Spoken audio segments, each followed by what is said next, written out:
Hello, guys and gals, and welcome. Welcome.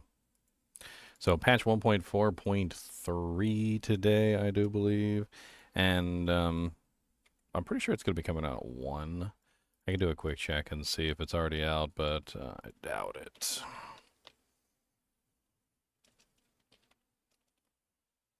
Usually they release about 1 o'clock. Yeah, so we're still waiting on the patch notes. That's going to come up in a little while here. We'll grab that when we get an opportunity. Let's hop into some Diablo 4 for a little while we're waiting, though. Why not? What do we got in chat today? Hey, what's up, Jesvin? What's up, Anders? What's up, Darren? What's up, Salisbury? 8 months, did Jesvin? That's crazy. 8 months. Freaking A. Sometimes you guys surprise me with how much you support the channel. I don't really know what to say about it other than, like, it's freaking crazy.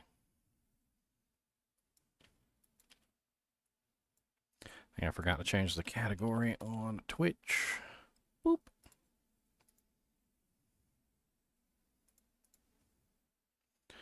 Let's boot up some D4. I still got to finish up my rogue.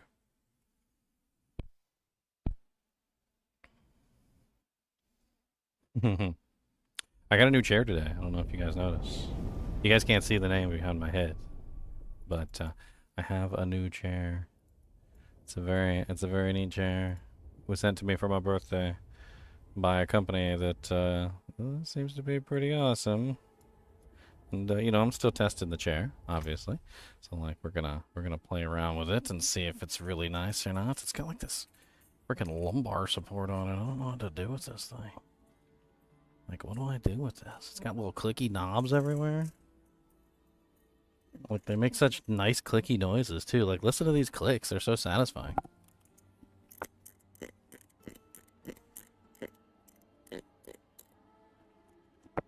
I mean, how can you not be satisfied by those beautiful, beautiful clicks? Those clicks are amazing. They're amazing clicks. Clicks of amazement. I mean, that's me. Amazed at the clicks. The seat's a lot higher than my other seat, too. I gotta get used to it. It feels much better, though.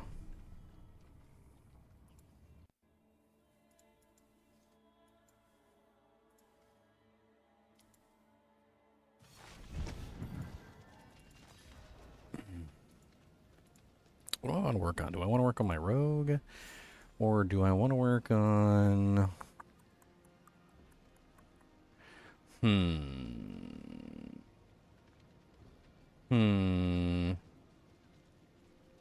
Do, do, do, do.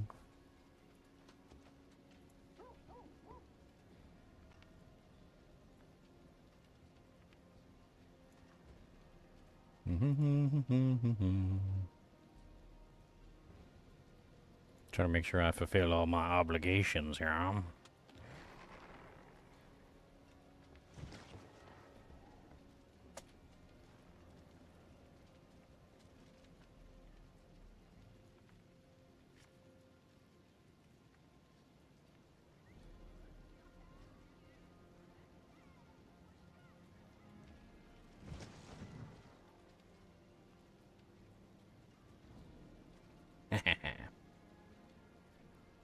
If you guys are wondering what chair I got, this is the chair that I got. It's called the Kaiser 4. It's pretty cool looking. I just put it together, like literally, like 30 minutes ago. Like I literally just put it together. It's got like tiltable little doojigs here. It's got like a little lumbar support in the back. It's got friggin', it's got the works going on here. It's got little clicky doojigs on it. I freaking like the clicky doojigs. I kind of like them so far. I'm impressed with it. I definitely am impressed. I don't know about this lumbar thing. I'm gonna have to play around with this. It like goes up and down, I guess, so you can like customize your back support. It's got this little magnetic pillow. Like it's fancy, it's bougie as all get out. It's got this little magic pillows. It's really soft and squishy. I like this. I don't even know if I want to use it as a head pillow. It's like a stress ball. It's like the most soft material I've ever. Kind of feels like a titty. No, I'm just kidding. It's very nice. I like it a lot. I like it a lot. I don't know. I need to like peruse all the details on this chair and get all the fine tunings with it, because you know, obviously I gotta get like professional with all the knobs and stuff, so I can get like got like a lever here. I can go back like way far. Oh man, I could sleep in this chair. This thing is ridiculously too comfortable. It's almost like a recliner. Well, it doesn't have a. I don't got a place for my arms, so. That's it. We're just gonna game like this, guys. Okay. All right. Let me just pull my keyboard and mouse a little closer. Hey guys. Ginger Gaming reclined. That's what this is. Ginger Gaming reclined. We're going to recline. It's actually kind of comfortable playing like this. I'm not gonna lie. I'm a little far from the screen though, so I do have to squint a little bit to read the writing. But other than that, I mean, it's not bad, to be perfectly honest. Like, how does this lumbar support thing work? I gotta figure this out. Like what do I do with this? I don't know what all these knobs do. I'm just pushing knobs. I don't know what they do. Whoop. It's too many knobs. Cody's looking at me like I'm a crazy head. He is. Cody, am I crazy? He said, "You crazy? What's wrong with you?" Cody, you're too low now. You can't see you no more. Yeah, come over here and stick your little nose in. A little boop your nose. Get a little nose, doggum nose in there.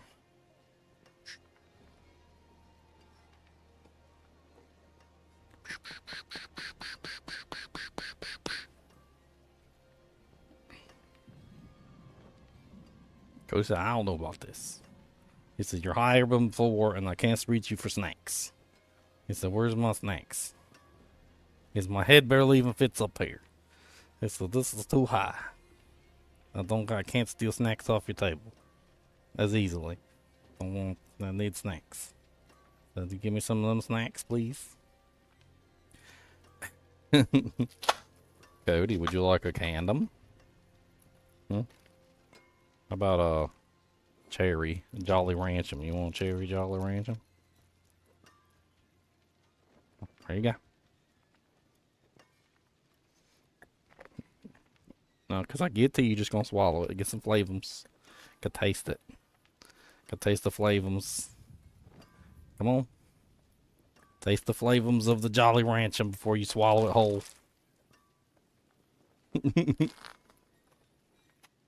Oh, I was singing Up a Storm this morning. Song's about Cody. Cody the Monsum Dog. Cody the Monsum Dog. He sleeps like a big old log.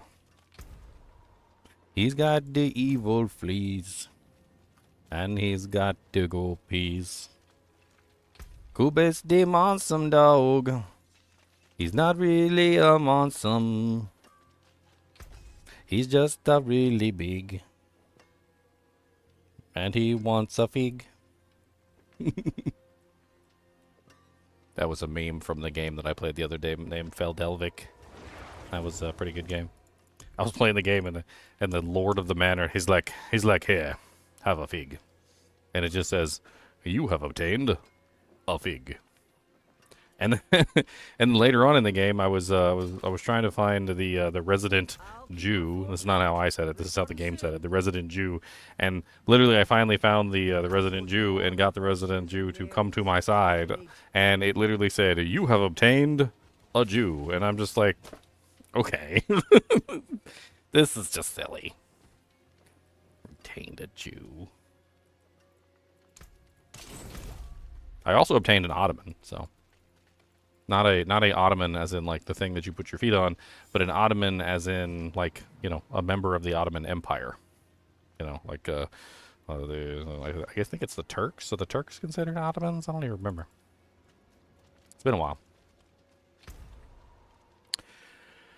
Do I want to refine my rogue? Do I want to refine my Bone Spirit Necromancer? I think I really want to refine my Bone Spirit Necromancer. I think that's what I want to work on. So, let's work on my Bone Spirit Necromancer while we're waiting for the patch notes. My Bone Spirit Necromancer has so much potential. So much potential. But I just can't quite eke out that potential because I don't have what I need to make it happen. So I guess I need to farm for a little bit of gear. It's interesting though, like I need to put a priority list of what I need for this particular character to make it work.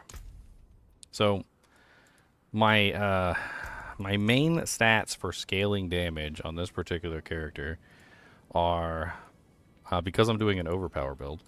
So I'm doing an overpower build. I know overpower builds kind of got nerfed. So overpower actually scales based on HP, fortify.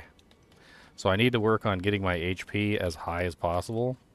So greater FX with HP rolls. I also need to work on getting my fortify as high as possible, which of course is also going to come as a result of getting my HP as high as possible. So I'm going to need to put like HP on like every single piece of equipment basically.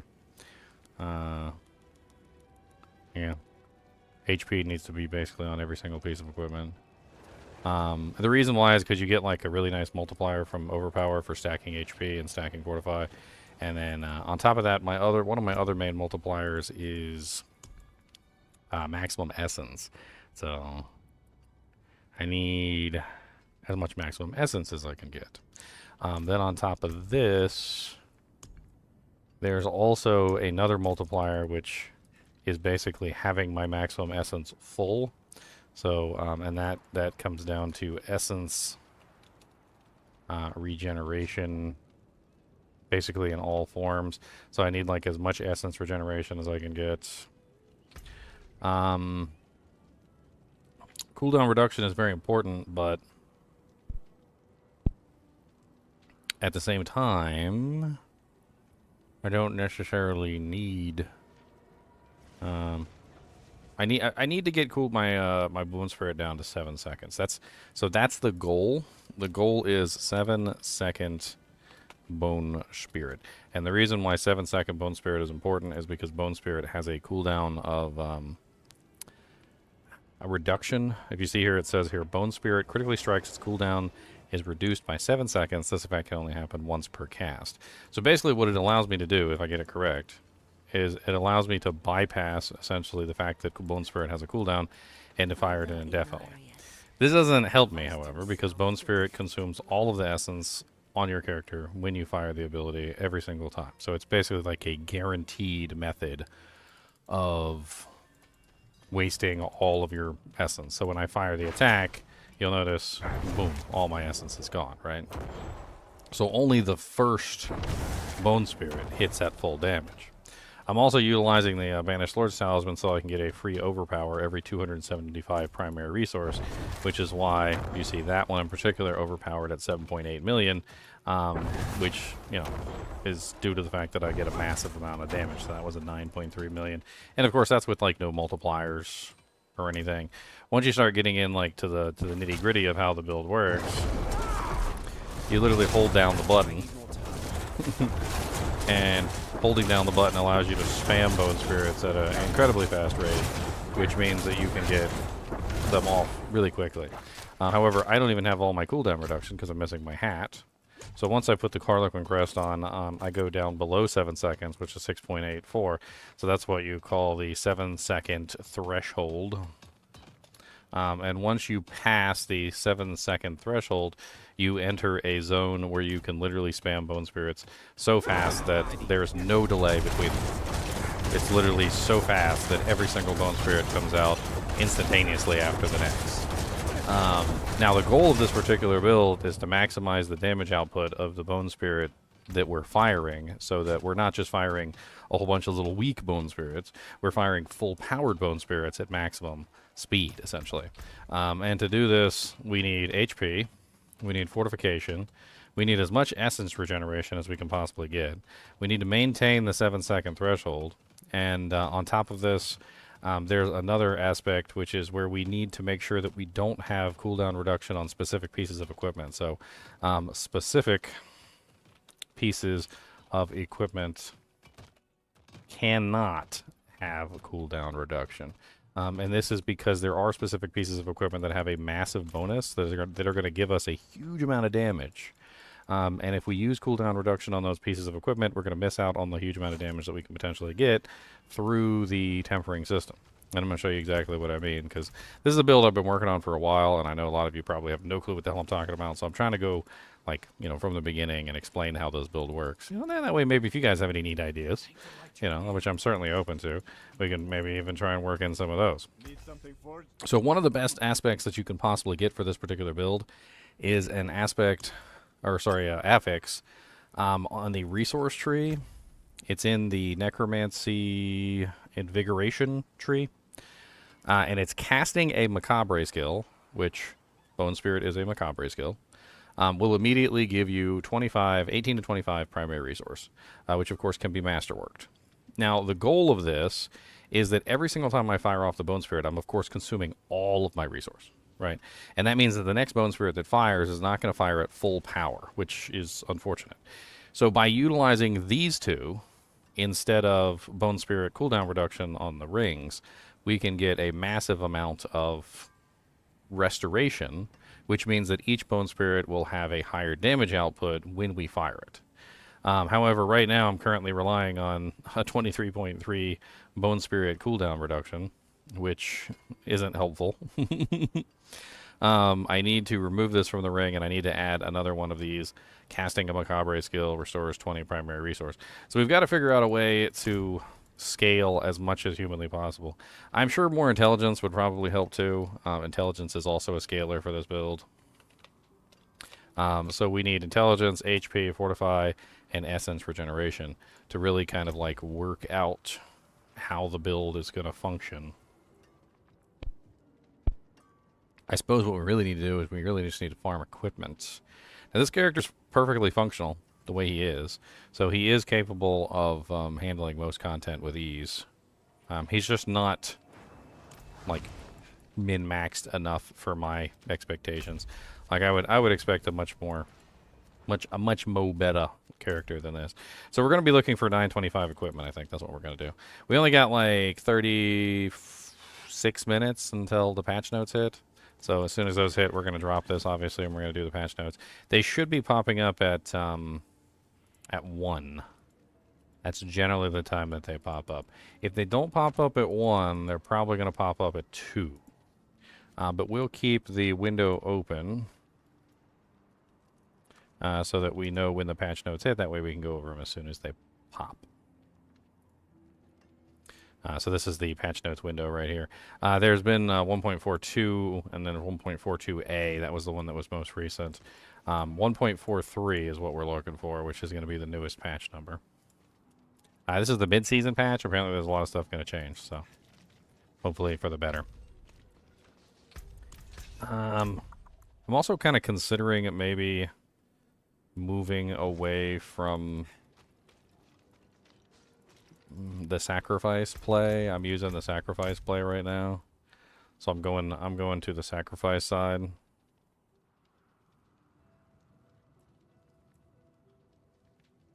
I'm trying to consider whether or not the sacrifice is worth it. There is an aspect that I can use to use the minions. Where's the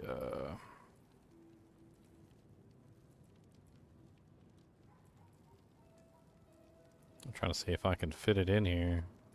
The aspect is called God, I can't remember the name of it right off the top of my head. Let's look it up. It's a minion-based aspect. I believe it's a resource aspect. Yeah, the Requiem aspect. So 7 maximum essence for each active minion that you have. So if we go with the Requiem aspect instead of the sacrifice play, maybe we can eke out more. It's a resource aspect, so it does have to go on a ring or an amulet, which is unfortunate. That means it's going to have to take the place of, like, the torment aspect or something like that. I don't like it. I suppose we could get away with it. let's play around with it and we'll see. I don't really know how well that's gonna work out. I don't even got the gold to imprint. Look at that. Looks like we need to do some house cleaning. Boom, boom, boom. You might be wondering what kind of house cleaning we're gonna do. Well, we're gonna sell off a whole bunch of unique items that we don't need. That's what we're gonna do. So we've got tons of unique items in here. A bunch of them that are basically garbage, like that one's garbage. We don't need a Sacred Mother's Embrace. I'm probably not going to do anything with the Blue Rose this season. The Talrashes is okay. We should hang on to that. I got like 1 trillion X-Falls Corroded Signets that can go. We'll make a whole bunch of money. 18% to bolts, 15% to bolts, poopy. I don't care about low percentage to bolts. There's a whole bunch of low percentage to bolts in here. I've been meaning to go through this and like pull out a bunch of these junk items anyway. Do I sell on Diablo trade? I don't actually. Should I sell on Diablo trade? Is that something I should do? Haven't really messed around with it, to be honest. I use Tradery a lot for Diablo 2, and Tradery on Diablo 2 is it doesn't seem to be as good on Diablo 4 for some reason. I don't know what's up with it. Triple GA is like 150 million gold. Well, it's nice that there's a trading, you know, like going into play. That's got 5 maximum resource. That's terrible. Here's another 5 maximum resource. That one's terrible. Those are pretty bad. We can pretty much get rid of all these. And I'll make a whole bunch of money off of this. This is really good right here. I bet you a Bone Spirit Necromancer would love this thing. 20 maximum essence with 26.2% physical damage. It's actually a pretty nice Deathless Visage. I'm not sure if Bone Spirit Necromancers are using that, though. I like more Tusk Helms. 13, that's a perfect. That one's not really that great. Okay, this one can go.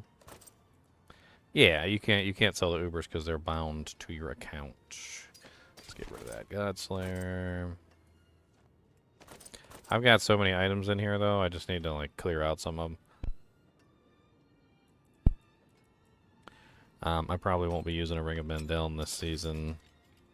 I don't need 73 freaking Exval's Corroded Signets, although that one's kind of like a nearly perfect one there. That one's not bad. Let's get rid of this one that's not perfect. I want my ruby. Rubies are precious.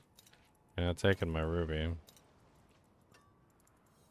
I don't have enough gold. It costs gold to remove an item once. There, I got some gold now. You happy? 3 million gold, just like that.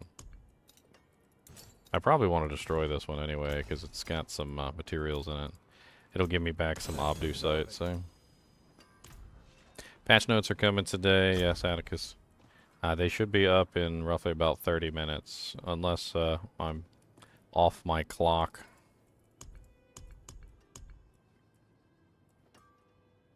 Boom, boom, boom, boom, boom, boom, boom, boom. We got a bunch more crappy to bolts. Okay, there's a 20% to bolts. Let's keep that handy. 170 pain gorgers, those can go. 12% tacits. Those are interesting.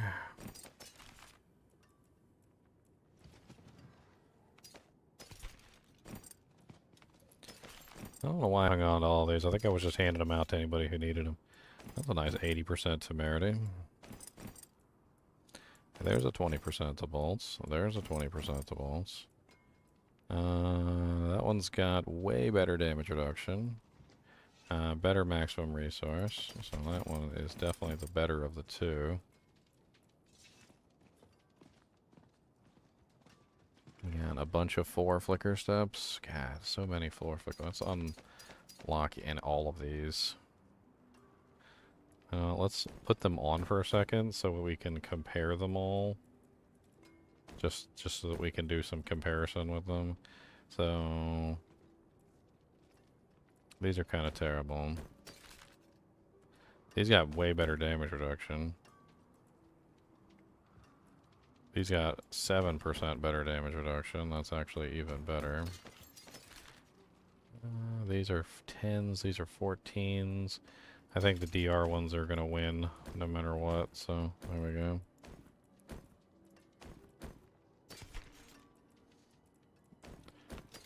Making tons of money, boys.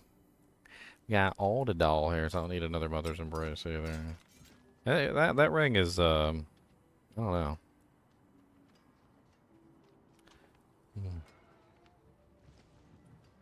You know, it's so curious. I wonder if that would work with Bone Spirit. I mean, Bone Spirit does technically hit more than 4 monsters, and it does have a rather large cost, but it also doesn't have a set cost, and perhaps the 50% return wouldn't actually work with it. But, you know, it might be something that would be worth testing, just to see if Mother's Embrace actually does return the 50% or not. Not entirely sure.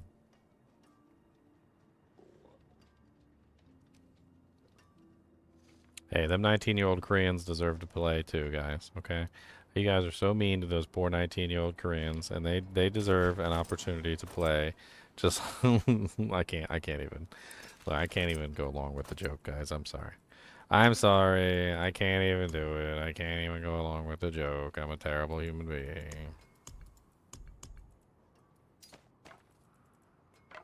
Dude, Pez Radar, like, effed me up, too, with that stupid crap. Like, he literally said something along the lines of, like, patch notes will be coming soon, bug fixes, etc., right? There were no bug fixes. There were no patch notes.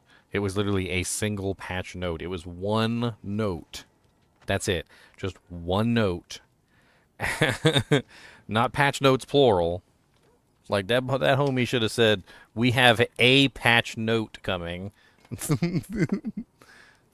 for you guys. If you guys want a patch note, just a singular, the singular patch note.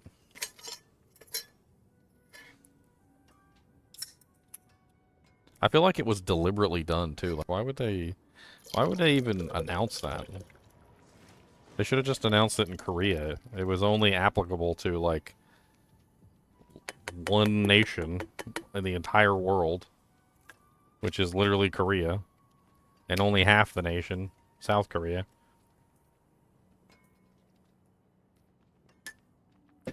Or maybe it does apply to North Koreans. How many North Koreans play some Diablo? I don't know. Yeah, just a little salt in the wound. Why not put some salt in the wound? Why not?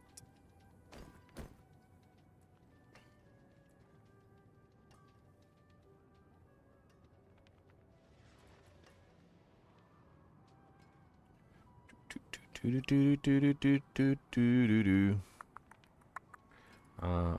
don't know why I got like 3 pairs of boots in here, but I guess I could sell some of these boots too. I don't know. We're gonna test out this Mother's Embrace theory. It may or may not be applicable. I don't know. But we should have plenty of money now. There you go. You need a proper weapon. That brings me up to 6.5 million, just selling off a couple old uniques that I don't need. I'm telling you the truth. I saw my neighbor reading a book about forbidden magics. God, I feel so much taller in this chair. Like, I know you guys can't tell that I'm taller, but I feel taller. Like the chair's higher, just a higher chair in general, and also like I'm just like lording over my domain here.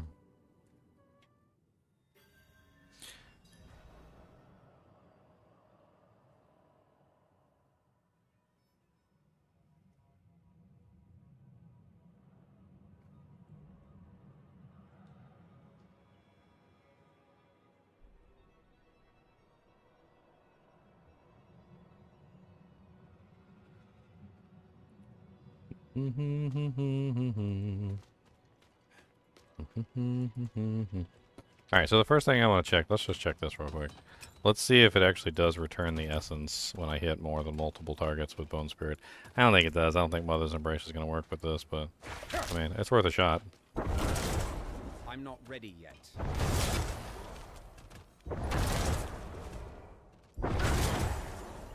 Holy Jesus, I think it is. Let's get a more dramatic. Wow. Wait a minute. I think we might have just discovered a cheat code. I'm not ready yet. Okay, but we still got to get our cooldown reduction low enough to actually make that viable, because once we took off that ring, which lost us a huge amount of... Oh, Mother's Embrace is actually useful for once. Would you look at that? Dude, let's just verify this and take the Mother's Embrace off. Wow. Okay, but that doesn't really help me versus single targets though, right? Like, assuming that I was just attacking a single training dummy. Yeah, that doesn't help me versus single targets. I suppose I could keep a Mother's Embrace sitting in my, like, inventory for use in the dungeon, and then switch when I get to the boss. But, dude, that's kind of insane. I want to try, like, a dungeon with that on. Like, I just want to roll through a dungeon with frickin' the Mother's Embrace real quick, just to see how ridiculous that is. We need to also address, though, the cooldown reduction. Oh yeah, that's right, you can't switch gear in the pit.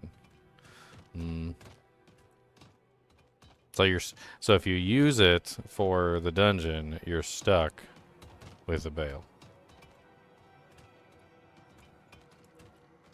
I tested it without re-equipping my ring. I'm not ready yet. I mean, it's equipped now, and you can see it just doesn't... It doesn't have the same massive return that it had before. With 5 targets, with the multiple training dummies, it's instantaneous. I mean, look at it. It's literally instantaneous return. As soon as I hit the 5 targets, it just spams that back up. I mean, let me get like my full rotation running here. Let's get a little Dujings. Let's fire it off. Let's put a couple corpses on the ground. Let's get my modifiers running. There's like a 44 mil. There's a 36 mil. There's a 7 mil.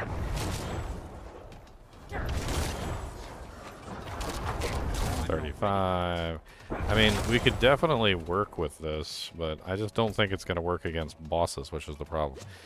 Like 90% of builds these days, that's what they have an issue with right now, is bosses.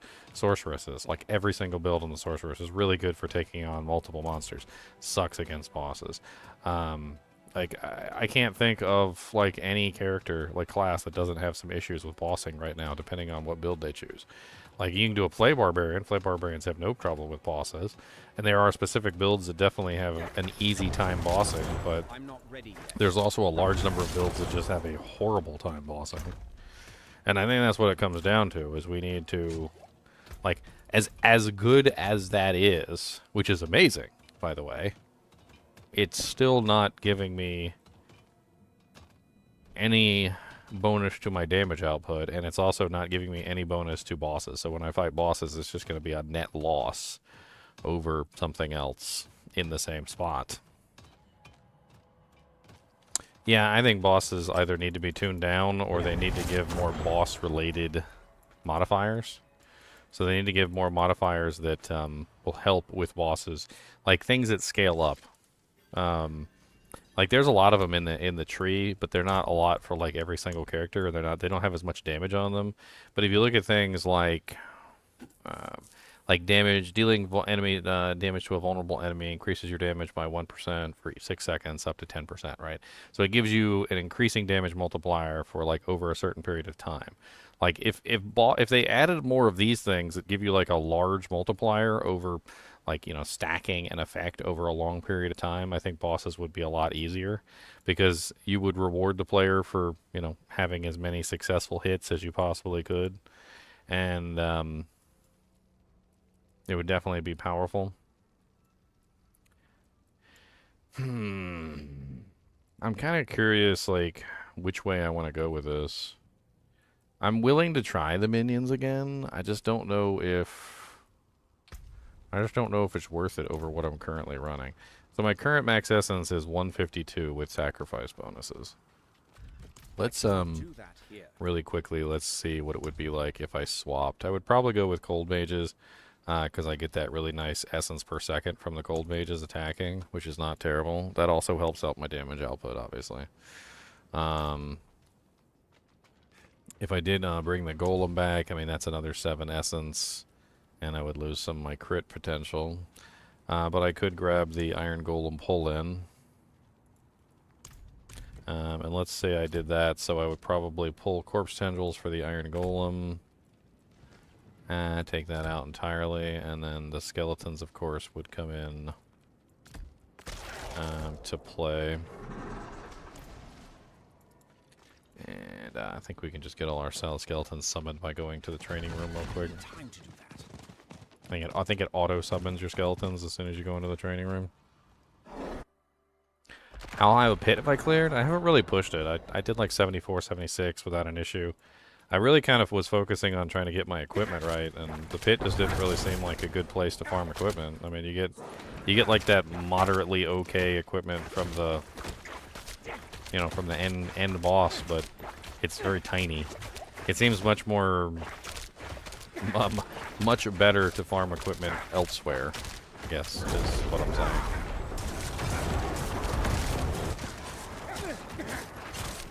Do I have, like, no corpse generation or something? Like, what's going on? Just corpses.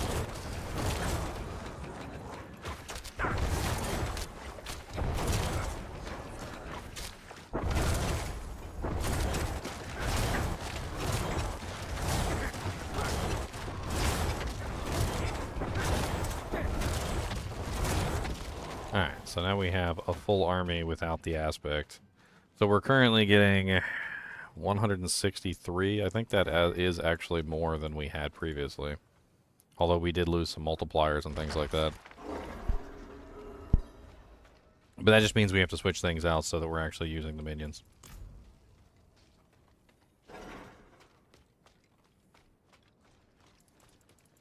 I mean, the pit bosses specifically are the most annoying creations that I've ever seen, and I will complain about them every single time you give me an opening. If you give me an opening about the pit bosses, I will literally tell you everything I feel about them stupid pit bosses. The pit bosses themselves are fine. There's nothing wrong with the pit bosses. The pit bosses themselves aren't the issue. It's all the stupid random environmental effects that go around the bosses, like constantly and never-endingly, and they overlap and they do all sorts of other things. There are some changes coming to the environmental effects. It doesn't sound like they're going to completely get rid of them or make them, like, not a nuisance, but they're toning them down a little bit at least. Honestly, I've never had an issue dying to the boss of any of the pits. I only die to the environmental effects in the boss room, which is really stupid. Especially when the boss is staggered, because I've been like Pavlov dog at this point, you know, like where you drool at the bell. Like I've literally been Pavlov dog at this point. When I hear the stagger noise, I stop and I attack. It's like an instantaneous reaction. As I hear the stagger noise, I stop and attack because it's been drilled into me at this point that the stagger noise means that the boss is weak, he's vulnerable, attack him, dish out massive amounts of damage, right? But the environmental effects don't stop when he's staggered. So you literally have this strong urge to stop when the boss is staggered and start attacking, and it instantly gets you killed by some random environmental effect that hits you right in the face. Because they just don't stop when the boss is staggered, which is really annoying. That's one change that I would make, is that when you stagger the boss, the environmental effects need to cease. There needs to be instantaneous deletion of all stagger effects on the field. I mean, of all environmental effects on the field when the boss is staggered. And then as soon as the boss is unstaggered, they resume. But a period of vulnerability that is hard earned, like a stagger bonus, should be something that you can take advantage of. And how they have it currently set up, you can't take advantage of it.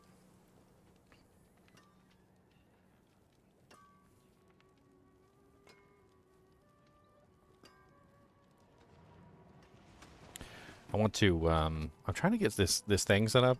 I want to make some, like, embroidery patches with some runes and stuff on it. And I'm trying to communicate with this guy on how this works. I'm trying to get him to help me out to, like, create the patches. So that, so we can get them on the shop. That way you guys can, like, buy, like, a burr rune patch or, like, an rune or whatever. And you can, like, put it on your jacket. I think it'd be pretty cool to have patches. It might take a little bit of work, but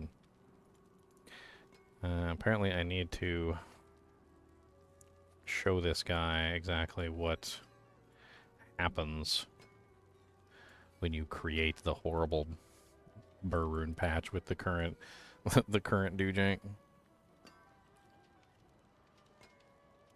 There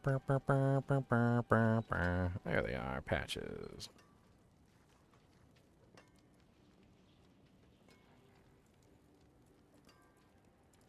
Alright, so we need to go run some content.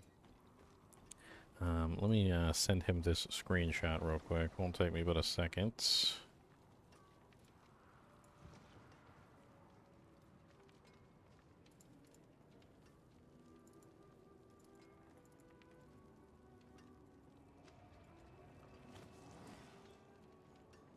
Boop.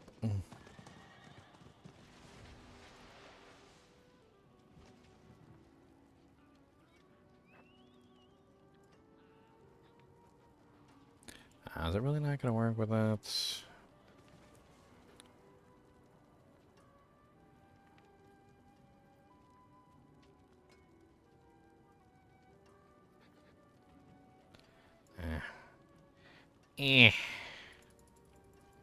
We're so close to the patch notes. I kind of don't want to get started into anything because it might mess up the might not be able to stop in time for the patch notes.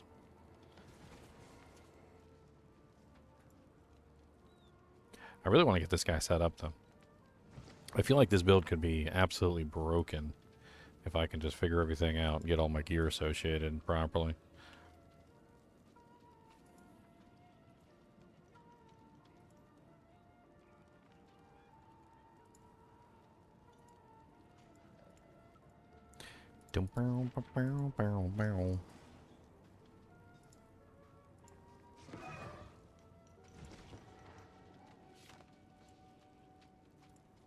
These patches are going to look cool when I get them finished.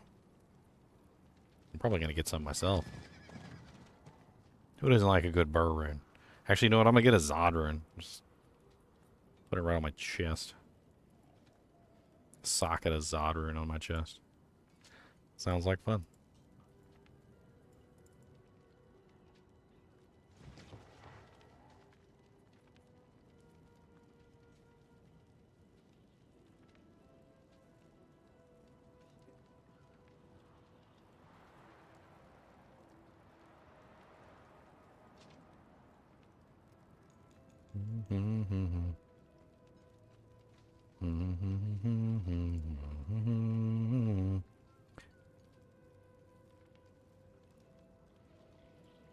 Hey, there we go. Now I got a picture. This is how horrible my patches currently look. Let me show you guys. So that you guys don't think I'm just sitting here doing nothing in the background.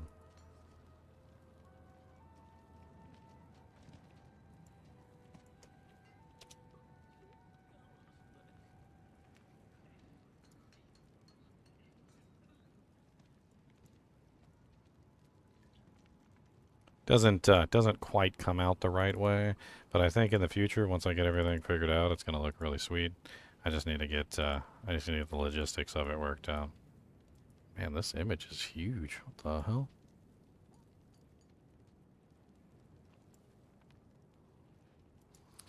Transform.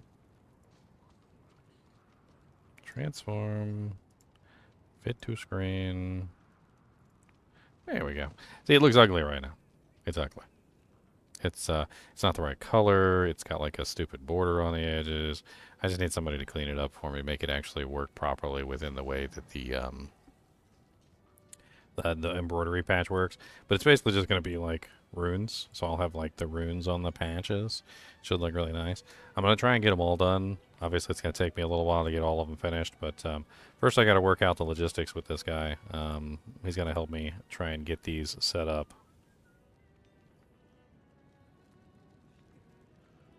I'm going to shoot him with this screenshot.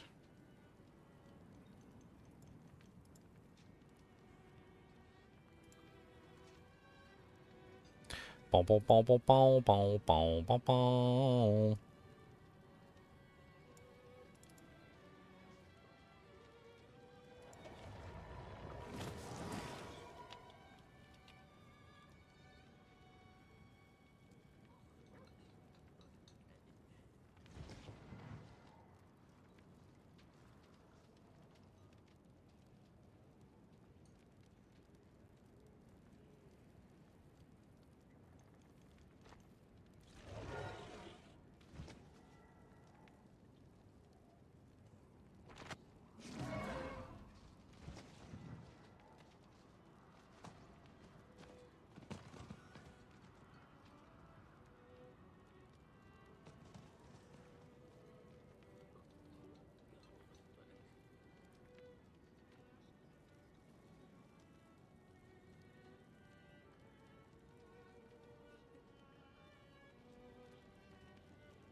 Boop.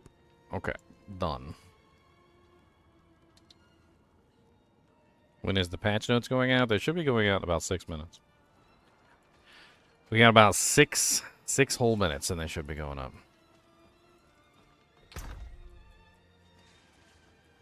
Alright, so what I need is cooldown reduction. That's what I need. So what I should probably do is focus on getting double cooldown reduction on... Because you can get double cooldown reduction on a focus. You can. A greater affix cooldown reduction on the focus would be a big deal too. I thought there was a tempering. Wasn't there a tempering that gave you cooldown reduction on the focus, or am I wrong? Well, no, it does. That's right. It does have double cooldown because it's 7% on the focus, and then it's 9.4% on the. Yeah, that's right. So I need a cooldown reduction focus. That's what I need.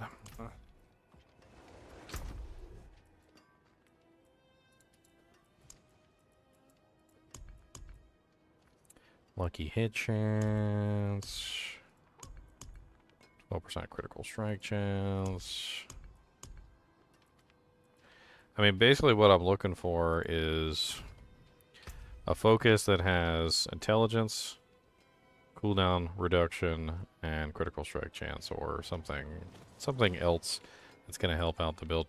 Critical strike chance is important, otherwise I don't get the 7-second reduction from Bone Spirit, but essence regeneration might not be bad either. HP, so a focus with like intelligence, hit points, and cooldown reduction. That would be a solid play. I mean, essence is also very nice. I was thinking about Lidless Wall for this build because Lidless Wall does have essence, maximum essence on it, but it doesn't have any cooldown reduction on it, so it's very difficult to work in.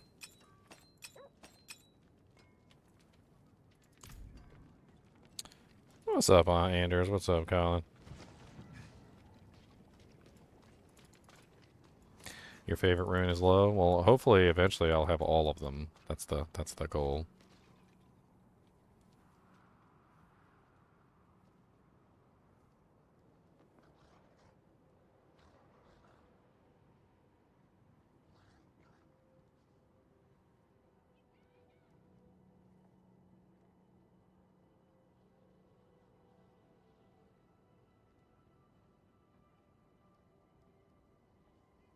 Hopefully he understands that. I'd like to get these patches up soon. Like that's my goal. I'd like to get these patches up really soon. Patch notes. Lovely little patch notes.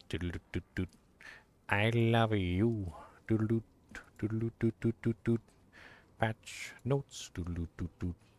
Lovely little patch notes. At 1.42. I guess we can just go murder stuff real quick. Doesn't really matter. Yeah, world boss in 32 minutes. Legion events. No HellTide at the moment, so there's not going to be a HellTide. I might be able to bust out a pit real quick. A low tier pit, at least. Like if I just threw like a 30 in or something like that, I should be able to blow through a 30 within 3 or 4 minutes. It's not too bad. Oh, 2 minutes.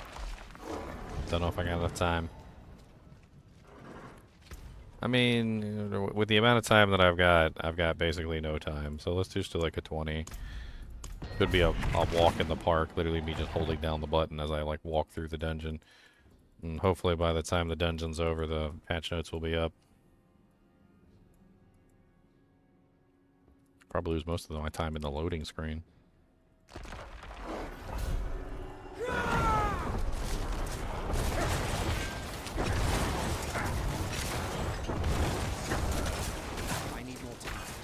Oh no.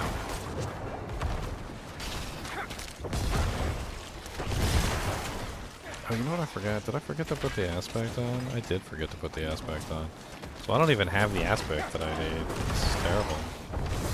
I switched out to the minions and I don't even have the aspect, which gives me the damage that I'm supposed to use. That means my damage is going to be like way lower than it should be.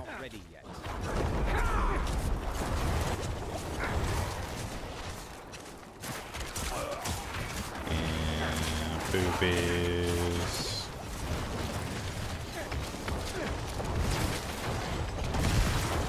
That's what I get for rushing into it.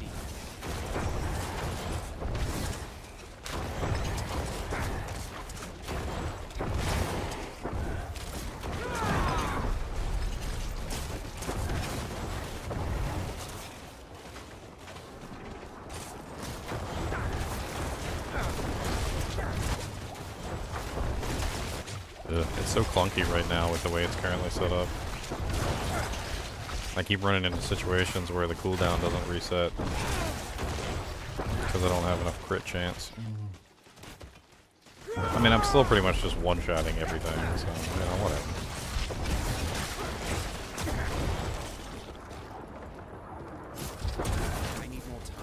Let's see if the patch notes are up now. Okay, still not live. It's okay. They'll be up in a couple minutes. Either that or they might wait till 2.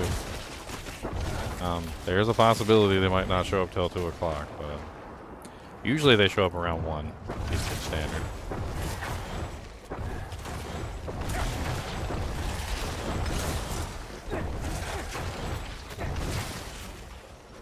I need more time.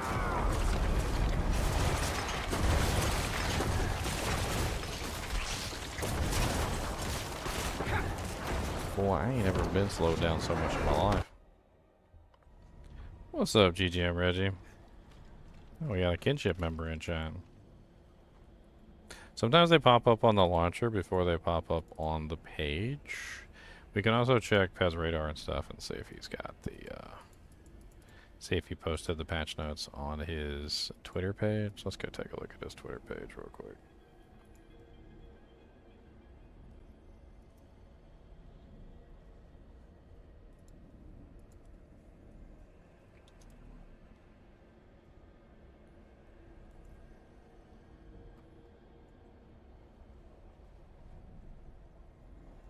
He's got level 100, 1,000 in Heroes of the Storm, guys. Oh. Okay.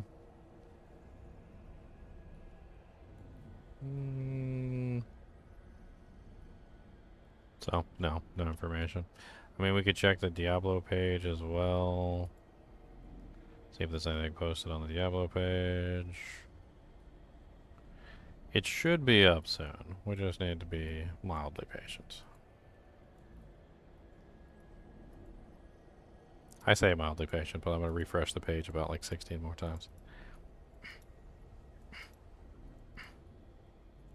I still remember one time with the Diablo 2 patch notes, I had gotten access to the patch notes early thanks to a viewer who sent me like the Italian version or something that was apparently out like an hour earlier than all the other patch notes.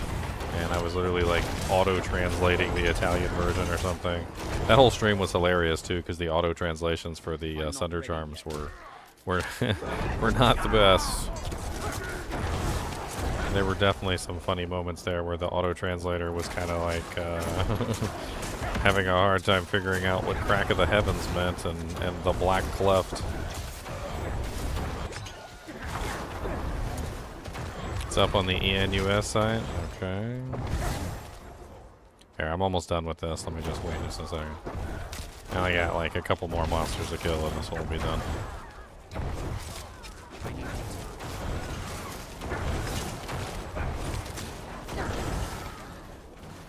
Couple more monsters. Do, do, do.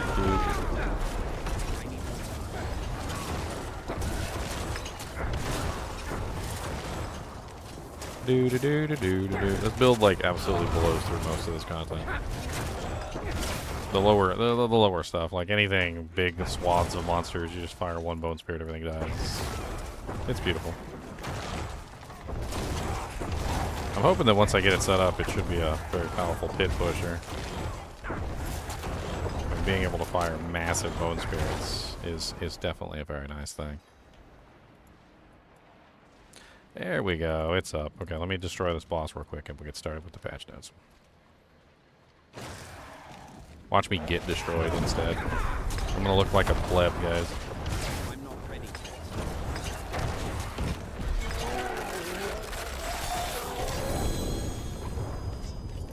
Alright. Patch notes. Doo -doo -doo -doo -doo. Lovely little patch notes. Doo -doo -doo -doo -doo. I love you.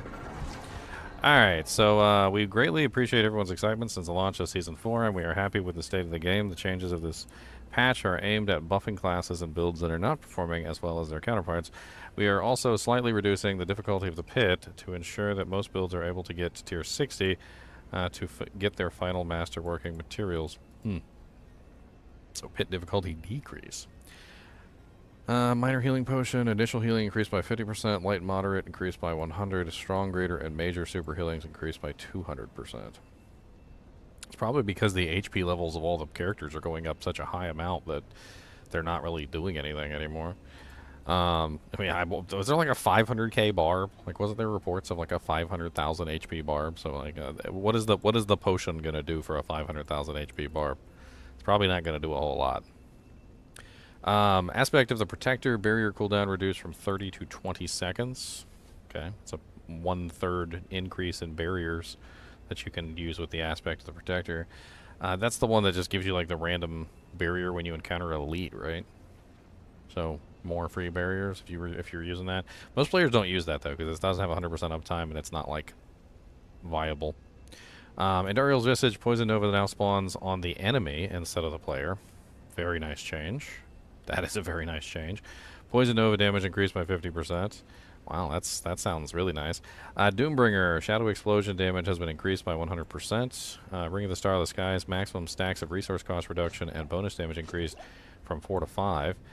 This increases the maximum amount of resource cost reduction and bonus damage from 40% to 50% times. Tyrael's Might, Divine Barrage damage increased by 100%. So some buffs there to the Uber Uniques. I guess they felt like the Uber Uniques were underperforming. That change to Andariel's Visage is massive.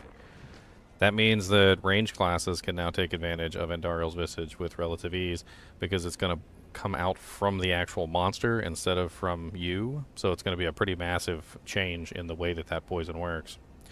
Stat requirements for non-main stats reduced from 90 to 60 per Paragon board. That's pretty big too. As of right now, a lot of the Paragon board nodes kind of were difficult to achieve because they took away a lot of the all stats. So if you take a look at like the Paragon board and you look at some of these nodes, notice how it requires 540 dexterity and I'm not achieving it. This one requires 540 willpower, and I'm not achieving it. This one requires 610 dexterity, and I'm not achieving it, and so forth and so on. Like, the amount of stats that some of these things required that were not the main stats for your character were pretty high, and a lot of these nodes were just getting wasted because you just weren't getting the full effect from whatever the node was. So it looks like they're going to reduce those down a little bit, so they're obviously a little bit easier to obtain. I'm assuming it says 90 to 60 per Paragon board. So, I mean, that's a 1/3 decrease. So if we take a look at this one, which requires 610 dexterity, my assumption is it goes from 610 subtracted 33%, which means we should be looking at more like 408 for that, which is achievable. I'm currently at 500 dexterity, so that is achievable. This one over here that I'm also not hitting, which is 540, would be more like 361. Again, that would be achievable. So it's definitely going to put a lot of these like secondary nodes, rare nodes and stuff like that into usability, which should be nice. Developers note, as of classes, main stat is the one that increases the damage of all their skills. For example, Sorceress's main stat is intelligence, and so that this change affects their rare Paragon nodes that have threshold bonuses for dexterity and willpower. The stat requirements to activate any rare node increases for each additional Paragon board you progress through. Some of these nodes that require non-main stats were harder to activate than intended. This change makes it easier to activate these nodes, especially on later Paragon boards. Barbarian Whirlwind damage increased by 15%. Violent Whirlwind damage bonus increased from 30 times to 35 times, so 5% times bonus there on Violent Whirlwind. Call of the Ancients, Corlic's Leap damage increased by 12.5%. Talik's Whirlwind damage increased by 20%. Maddox's Upheaval damage increased by 13%. Prime Call of the Ancients damage bonus increased from 20 times to 25 times. There's actually a pretty cool build with these guys where you can force them to make Earthquakes, and you can force them to make Dust Devils for you. And when you do this, you actually get pretty crazy damage output because Corlic will leap and cause an Earthquake. Talik will Whirlwind and cause a Dust Devil to appear, and so forth and so on. And then there's the Pants that basically let you like spam Call of the Ancients. So this is going to be a direct buff to that build that allows you to spam Call of the Ancients and get all of those buffs all at the same time. Frenzy damage increased by 8%. Flay damage. Bleeding damage over time increased by 8%. Okay. Enhanced Flay vulnerable duration increased from 3 to 5 seconds. Battle Flay, bleed damage bonus increased from 10 to 15% times. Combat Flay, maximum stack amount increased from 4 to 5. Damage reduction increased from 3 to 4. Buff duration increased from 3 to 6 seconds. I'm a little confused. As one of the most overperforming builds right now within the game, which is the bleed builds, I didn't expect them to buff bleed Flay. I mean, that's across the board buffs. Bleed damage increased by 8%. Massive. I mean, for a build that's already hitting in billions, literally billion, my bleed barbarian, not min-maxed. Like, has tons more damage he can output. Still hitting for 1.1 billion. And he's not even min-maxed. They just increased me by 8%. Vulnerable duration increase wasn't even really necessary, but nice to have. I don't even use Battle Flay because it doesn't even really seem worth it. You don't really get a massive increase in damage for Battle Flay for some reason. I don't know why. It's just better to use the damage reduction stacks. And then they also increase the damage reduction stacks and also increase the duration of the damage reduction stacks. So it looks like Flay just went up even more. Passives, Pressure Points. Previous Lucky Hit, your core skills have a 10% chance to make enemies vulnerable for 2 seconds. Now Lucky Hit, your core and weapon mastery skills have a 10% chance to make enemies vulnerable. That's nice. So that adds in the weapon mastery skills into it, which is going to be really helpful for a lot of barbs struggling to get the vulnerable in their build. Tough as Nails, additional thorns as bleeding damage has been increased from 10 to 15%. Okay. Another bonus for the bleed builds. Beef them up even more. Key passives. Walking Arsenal damage per unique source of weapon damage increased from 10 times to 12 times. A little buff there for Walking Arsenal. Legendary aspects. Aspect of tempering blows, weapon swaps to activate the effect are reduced from 6 to 5. Slaking aspect. You have a 45 to 60% chance to gain fury when rend deals direct damage to at least one bleeding enemy. Now it is the same. However, it says when a core skill deals direct damage to one bleeding enemy. Interesting. So they've taken the slaking aspect and removed rend from the picture and turned it to core skills in general.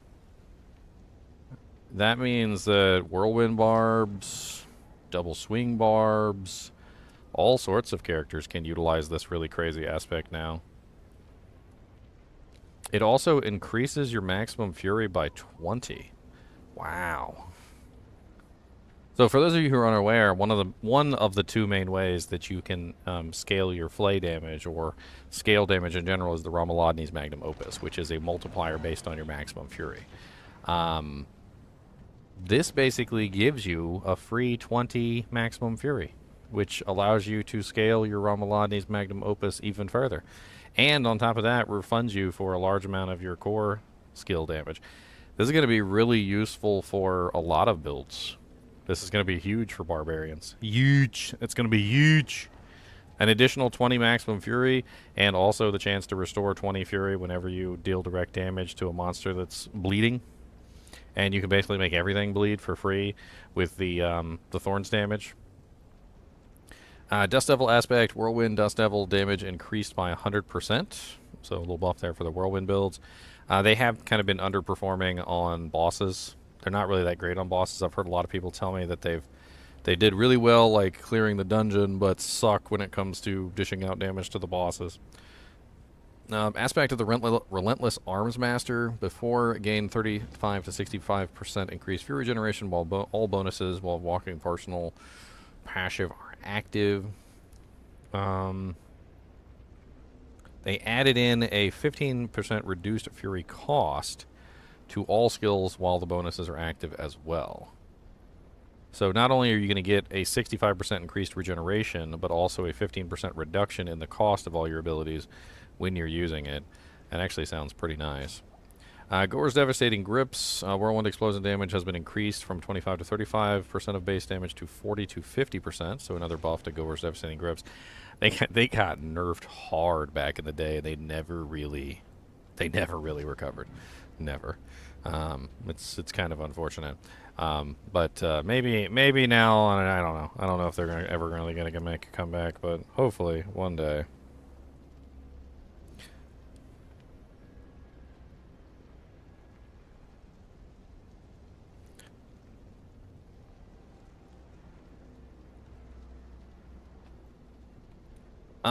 Druid, Spirit Boons, Gift of the Stag, maximum spirit increased from 20 to 40. Prickle Skin, Thorns amount increased by 100%. Wow. Pretty big buff for the Thorns Druids if you're trying to do a Thorns build. I don't know what the Thorns amount is right now, but 100% would be massive, right? I could hop over real quick to my my Druid. Advantageous Beast, previous reduced duration of control impairing effects by 15%. Now gain 15% movement speed and 15% impairment reduction. So a little added movement speed onto Advantageous Beast. That's nice. Scythe Talons, critical strike chance increased from 5 to 10%. Iron Feather, maximum life increased from 14 times to 20% times. That's pretty nice. Attack speed increased from 10 to 15%. Energized Spirit Restored increased from 20 to 30. Fortify amount increased from 15 to 25% maximum life. And Obsidian Slam, kills required for guaranteed overpower reduced from 20 to 10. That's huge. 20 was always just way too much when it came to Obsidian Slam. Like, I always thought it would be rather interesting to use, but I mean, it's not only is it 20, but it was 20 kills, and so on bosses and stuff, it was like completely useless.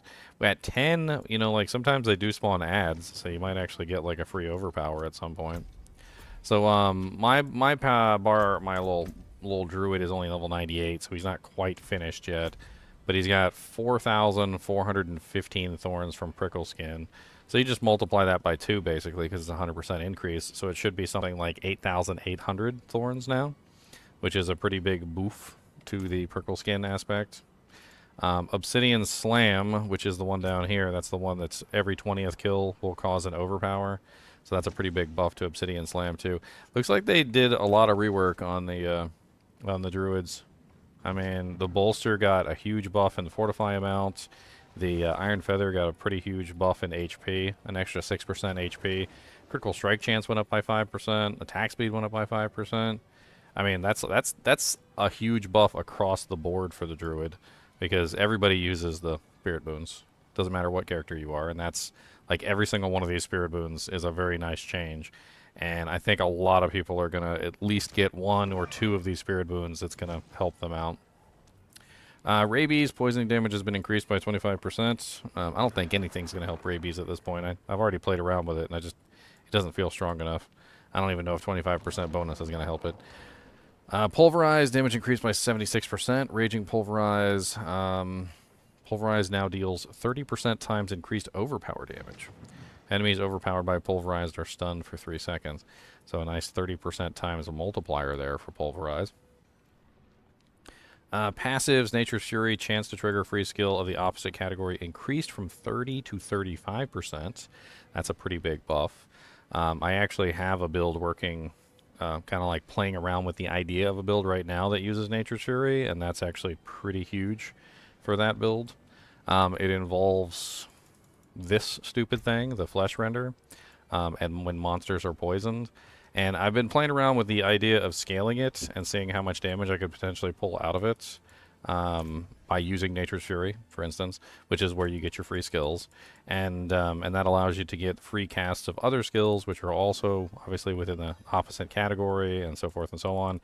To give you an idea of how this could potentially impact the character, if you use a defensive skill with this ability, you'll notice that you get like about 400,000 damage.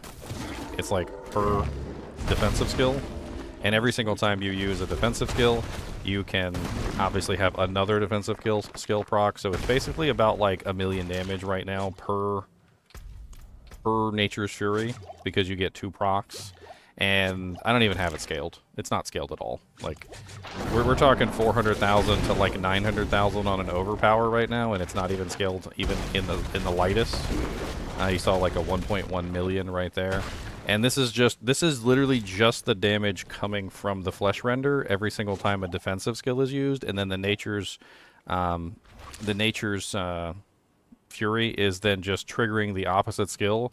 So then you're getting like a 400k and a 400k back to back on everything that's poisoned nearby.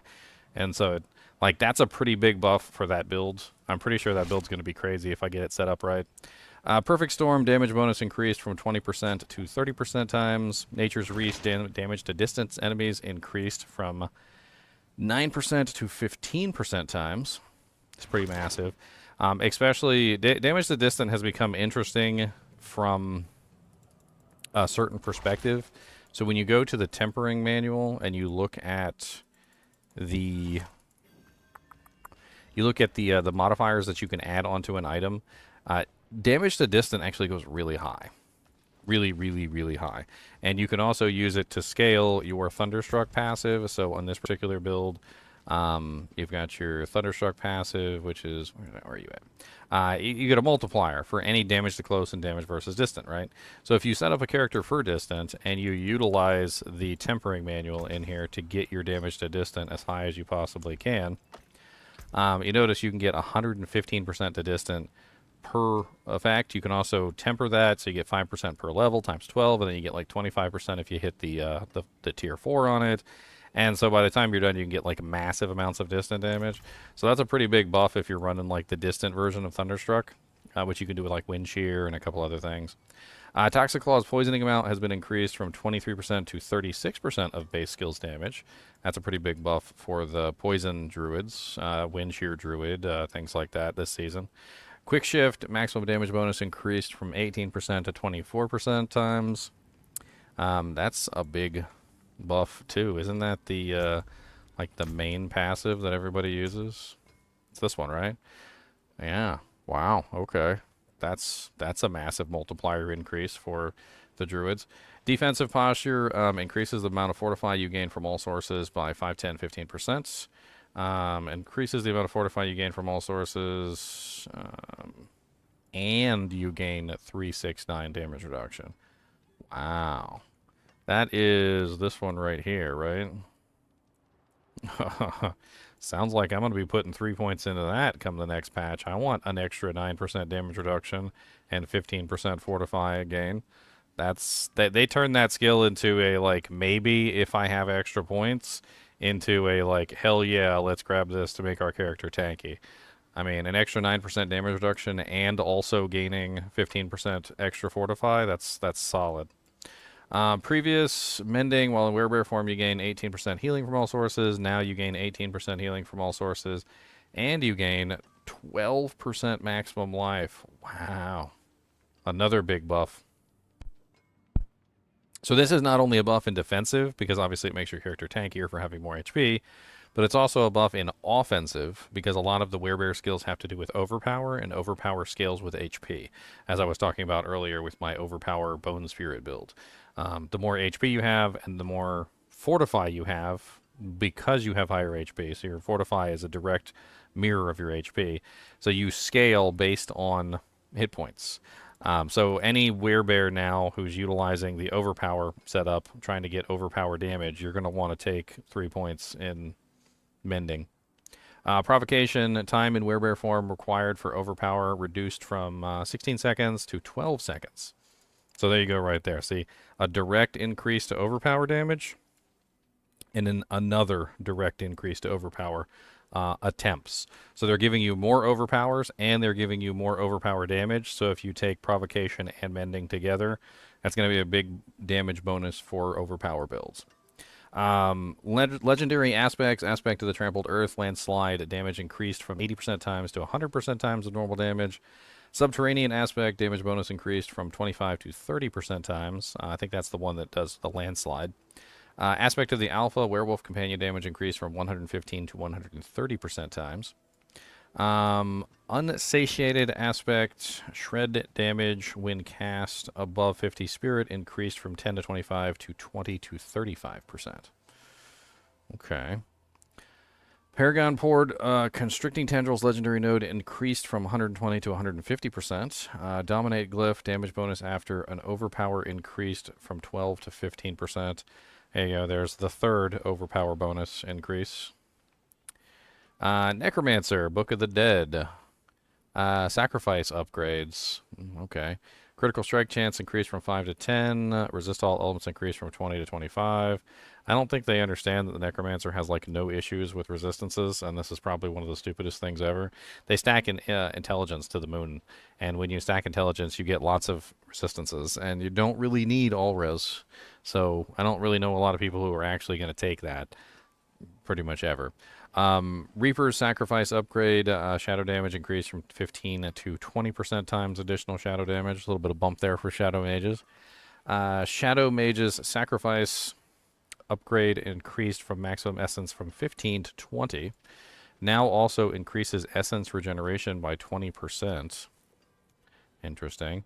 Cold Mage's Sacrifice upgrade, damage to vulnerable enemies increased from 15 to 20. Bone Mage's Sacrifice overpower damage increased from 25 to 30%. Bone Golem Sacrifice upgrade, attack speed bonus increased from 10 to 15. Seems like they really want necromancers to sacrifice their minions. I guess they did too good of a job to like make the minions better, and now nobody is sacrificing their minions anymore. So I guess they figure, you know, beefing up the sacrifices will be nice. Maximum life bonus increased from 10% to 15 times. Iron Golem critical strike or sacrifice critical strike damage bonus increased from 30 to 35 times. Paragon Board Blood Begets Blood legendary node. Maximum damage increased from 15% times to 30% times. Blood Drinker Glyph fortify bonus increased from 7 to 10% of your maximum life. Desecration Glyph, shadow damage bonus increased from 15 to 20%. Another buff there for Shadow Necromancers.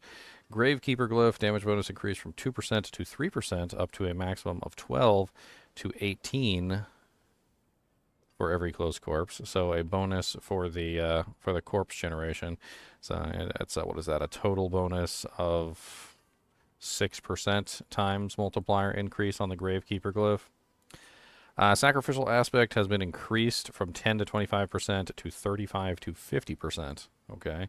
So that, again, they're going back to trying to get you to sacrifice all your minions. I mean, a 50% bonus to, say, like, maximum essence of 20. That's what? Another 10 maximum essence. So that's 30 maximum essence that you can get out of that. And then on top of that, you can stack on the buff that gives you even more sacrifice bonuses. So you put those two together. I mean, it could be interesting. I'm not sure if that's going to pull people away from the minions, but obviously making the sacrifice bonuses stronger is going to allow people to, have better options if they want to try and sacrifice the minions. Shielding storm aspect, previous, each time the bone storm damages an enemy, gain a barrier equal to 1 to 6% of base life for 10 seconds. They have changed it to each time that bone storm damages an enemy, gain a barrier equal to 1 to 6% of your maximum life for 10 seconds. Okay, so that's a pretty big buff. So what they did was they changed it from base life to max life. So if you have a bunch of maximum life bonuses, things that are increasing your life, anything that's temporarily increasing your life, it sounds to me like the barrier is going to be based on your maximum life now, not your base life. So it should be a pretty big buff in terms of the barrier that's being generated, meaning that Shielding Storm or Necromancer's got a little bit tankier. So, Rogue skills, Twisting Blades, initial damage increased by 20%, return damage increased by 20%, Flurry damage increased by 25%. Passives, Exposure, Lucky Hit no longer requires direct damage to proc. It will now also work on damage over time effects for Exposure. Interesting. So poison effects, you can set this up on your poison rogue with the new, like, puncture basic build, or maybe you're running, Andariel's Visage or something like that. Sturdy, damage reduction increased from 12% to 18%. Mending Obscurity, while stealth, you heal for 12% maximum life. Now when you enter stealth every second while stealth, you heal for 15% of your maximum life. Okay. So just a 3% buff, basically. It looks like they changed the wording a little bit, but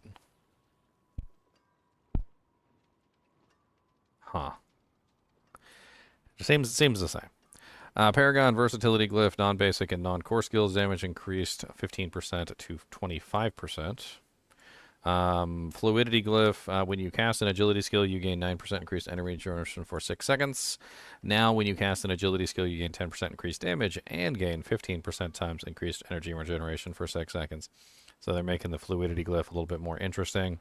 Explosive Glyph, damage reduction increased from 10 to 15%. Diminished Glyph, damage reduction increased from 10 to 15%. Legendary aspects. Blade Dancer's aspect, damage increased from 30 to 60% to 50 to 80% times. Aspect of the Artful Initiative, energy required to drop grenades reduced from 100 to 75. Grenade damage increased by 50%. Active Surprise, grenade damage is increased by 200%. When using Shadow Step, grenades now drop at the location the player teleports to instead of where they teleported from. Interesting. This only changes where the grenades drop when using Shadow Step, not Evade. Trickster's aspect, grenade damage increased by 50%. Shrouding aspect, time required for Dark Shroud reduced from 3 to 2 seconds. Okay. Umbrous aspect, lucky hit strikes, critical strikes with marksman skills have a 45 to 60% chance to gain a free Dark Shroud Shadow. Now, lucky hit critical strikes have a 45 to 60% chance to grant a free Dark Shroud Shadow. What am I missing? Oh, okay, so they took out marksman.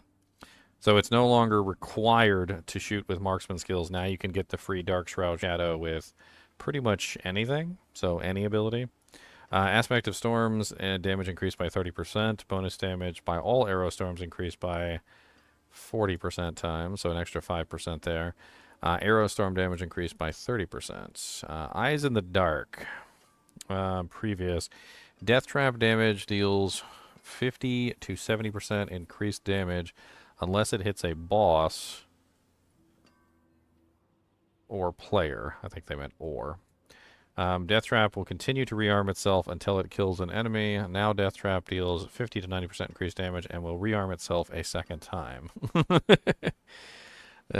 So this ended up being, like, really stupid because you know how like the in Diablo 4 there's these really weak little monsters like there's like flies and like little tiny things that have absolutely no purpose whatsoever other than to annoy your living soul. Well, they would walk into your trap, they would die, and then your trap wouldn't rearm itself because the little fly died inside the trap. So basically they changed it so that it's going to rearm itself no matter what a second time, which most of the time it wasn't even doing that because those little tiny flies would get into the trap and they would immediately die, but it wouldn't obviously kill anything of any worth, and then it wouldn't rearm itself because something technically died. Saboteur Signet grenade damage increased by 50%. Sorcerer. Okay, so moving on to Sorcerer. Skills. Ice Armor Barrier amount increased from 30% of base life to 25% of maximum life. Pretty big buff, since you get a lot of HP buffs this season. Shimmering Teleport. Duration increased from 3 to 4 seconds. That's the damage reduction, I believe. Incinerate. Damage reduction increased from 15 to 20%. Passives. Potent Warding. Maximum resistance increased from 3% to 6%. Adjusted functionality no longer excludes basic skill casts. I see they're really starting to come around to the idea of the basic skills. There's lots of basic skill builds this season. Like this season is got to be the season of the basic builds. Puncture basic build, Heartseeker basic, Flay basic, Bash basic, Frenzy basic, friggin' Wind Shear basic. I mean, there's like, I think every build, every friggin' character has like a basic build this season. I could probably, if I wanted to, I could probably even do like a Bone Splinters or a friggin' even a what's that other basic, the one that has the rot to it? It's I can't remember the name for some reason, but the one that's a channeling skill on the Necromancer. There's a lot of fun stuff that you can potentially do with that one. I'd like to see how that could work as a basic skill build.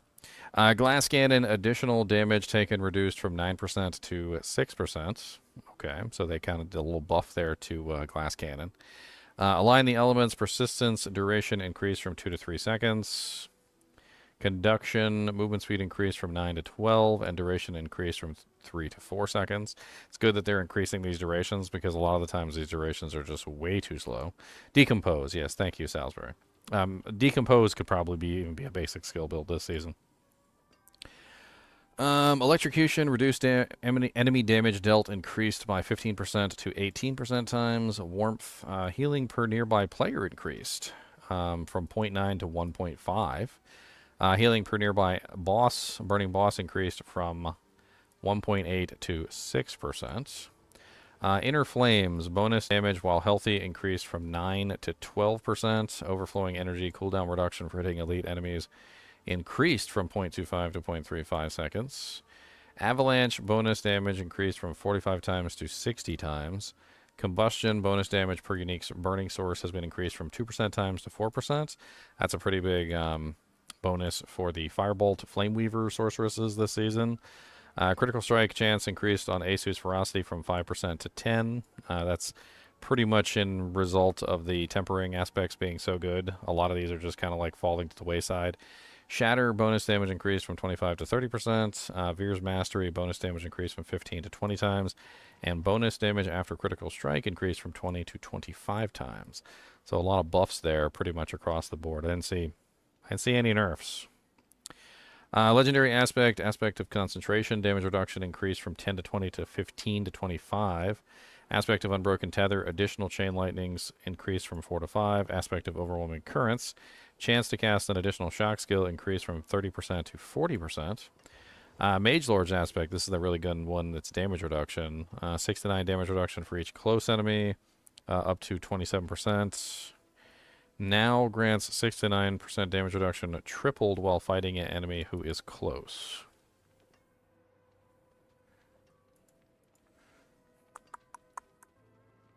Reduction for each close enemy up to 27%. So this is a buff across the board.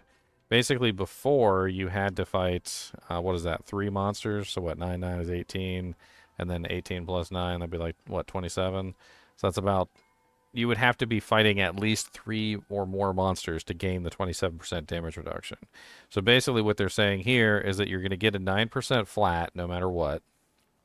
And if you're fighting a monster in close range. So if you're very close to the monster, you're going to get a triple damage reduction, which is going to give you 27%, which means you're going to get 27% damage reduction against bosses. So if you fight the boss in close range, you're going to get that high damage reduction. But on top of that, you're also just going to get a flat 9% damage reduction across the board. So huge buff to the Mage Lord's aspect. So if you guys are sorceresses looking at lightning skills right now, that's pretty massive. Aspect of the Shattered Stars, Meteorite, damage increased from 35 times to 45% times. Aspect of Frozen Memories, additional casts increased from 1 to 2. Battlecaster's aspect maximum stacks increased from 3 to 5. What is the Battlecaster's aspect? I don't remember right off the top of my head. Lucky hit when your conjuration skills have a... Oh, that's the one that gives you ranks to your conjuration skills for 12 seconds. Oh, yeah. So you can get, instead of +3 to skills, you can get +5 to your conjuration skills now. So that's a pretty big buff to the conjurations. An extra +2 skills as you can get. And the Fractured Winter Glass is a pretty popular build this season, so I don't know. Could work out pretty well. Flame Scar unique, Ember's damage increased by 35%. If you're actually doing an Incinerate build, this isn't like a bad unique item. Isidor's Overflowing Cameo, damage increased for every 100 intelligence, increased from 50 times to 60 times. Staff of Endless Rage, bonus damage increased from 60 times to 70 times. Gloves of the Illuminator, damage penalty reduced from 25% times to 20% times. End game. Health and damage levels have been reduced in the pit. The adjustment is most significant as players approach tier 60, so more players can fully participate in masterworking.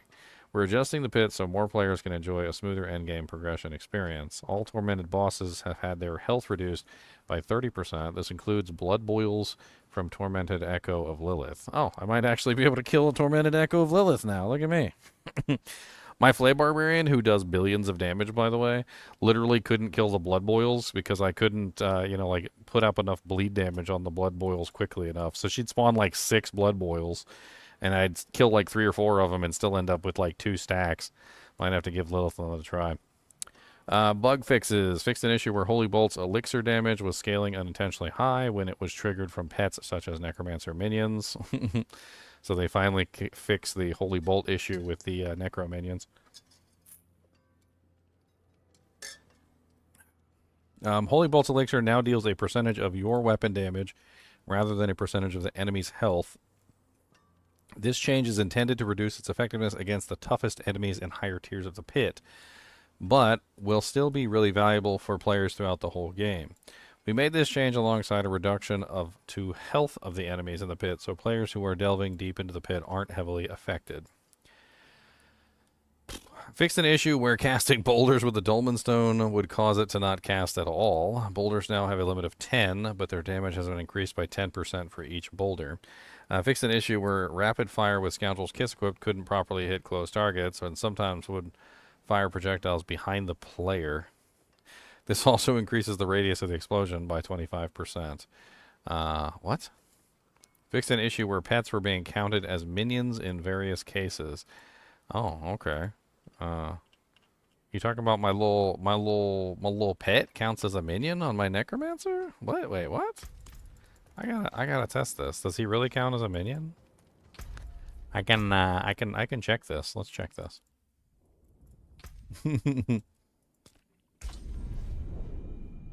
Let's do it. Let's do it all night long.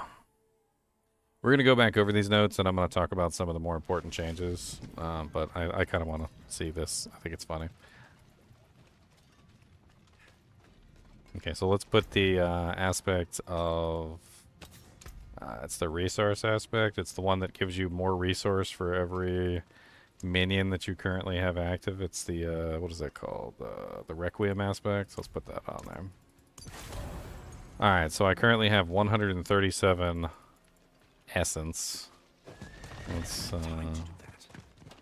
go over here and take the little pet away. Actually, I don't even know if I have the pet set on this particular character yet. Yeah, I don't. Okay, so I've got 137 essence. Let's pull our pet out. I like that. I like not Heralty. I like this one. He's cute. Just the base one. Ashira, they did too of a good of a job. Ashira looks cool. So did that work? Well, I still have 137, even though I have a pet. Maybe I need to go outside. Sometimes things require you to leave town before they're activated.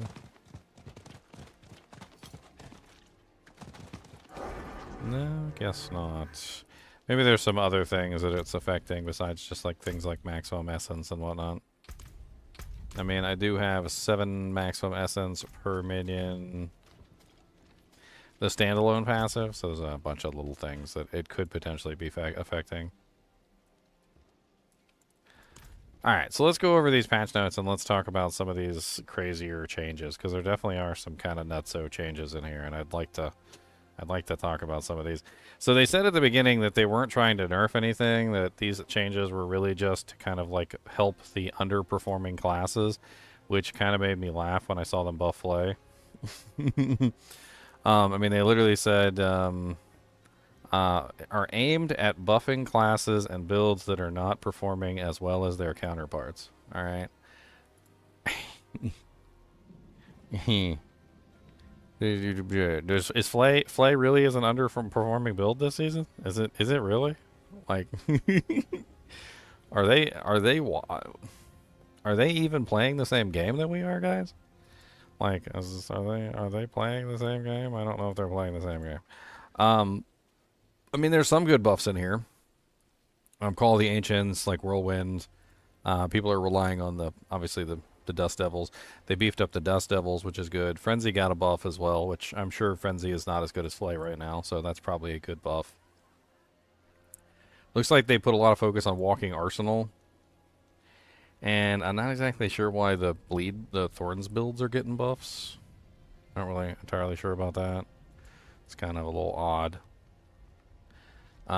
There was a couple interesting changes here. I think this one's going to be pretty big for a lot of builds that are scaling based on maximum resource. So keep an eye out for the slaking aspect. That 20 extra maximum fury is a pretty nice multiplier for certain abilities. And then on top of that, you can also generate back huge amounts of resource as well now with it. So it always was a regenerator for Rend, but now it's going to be a regenerator for all core skills and also give you 20 maximum fury. So it could sneak its way into a lot of builds that utilize Ramaladi's Magnum Opus. There's the Whirlwind Dust level change. That's pretty decent too. I mean, this is huge right here across the board. Huge buffs to the Spirit Boons for the Druids. Big win for the Druids this season. So I know the Druids, I think, have been a little bit of the underperformer this season. They haven't really been keeping up with some of the other builds. I mean, there's some decent builds out there, but I think this will go a long way to helping them be a little bit stronger. I still don't think Rabies is going to be all that great. They also seem to give a lot of buffs to overpower builds in general. So if you're running any kind of overpower build, there's definitely a whole bunch of damage increases to overpower. They also have bonuses to the HP. You've got bonuses to your overpower in a certain number of seconds. They also gave bonuses to damage reduction while fortified, and also more fortification options. This one was a little surprising. I thought Toxic Claws was actually doing pretty good this season. I didn't think Toxic Claws was underperforming. I'm actually using a Toxic Claws build right now, and it seems pretty powerful, but this is a, what is that, 13% buff to the poisoning amounts. So how Toxic Claws work is that when you dish out damage with a werewolf skill, you basically poison them for a percentage of the base damage of the effect that you're using.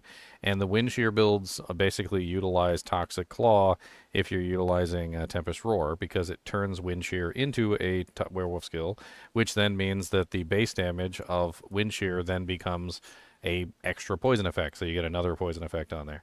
So they basically gave an extra 13% poisoning damage to all the werewolves, the Wind Shear builds. Basically, that's actually one of the best werewolf builds right now. I think is the Wind Shear build. I think it's actually a pretty good one.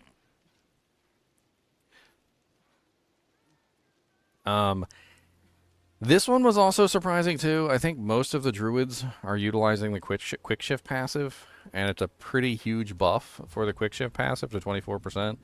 On top of that, a lot of people are buffing this thing up with like amulets to increase their passives on this, so it's going to go a lot higher than 24%. But they definitely gave it a nice little bump in damage output on quick shift. Overall, some really good looking buffs for the Druid. I think the Druid's going to enjoy a lot of these. They're not all for like very specific characters either. I think that's the really cool thing, is that these are kind of like across the board changes. Most of these anyway.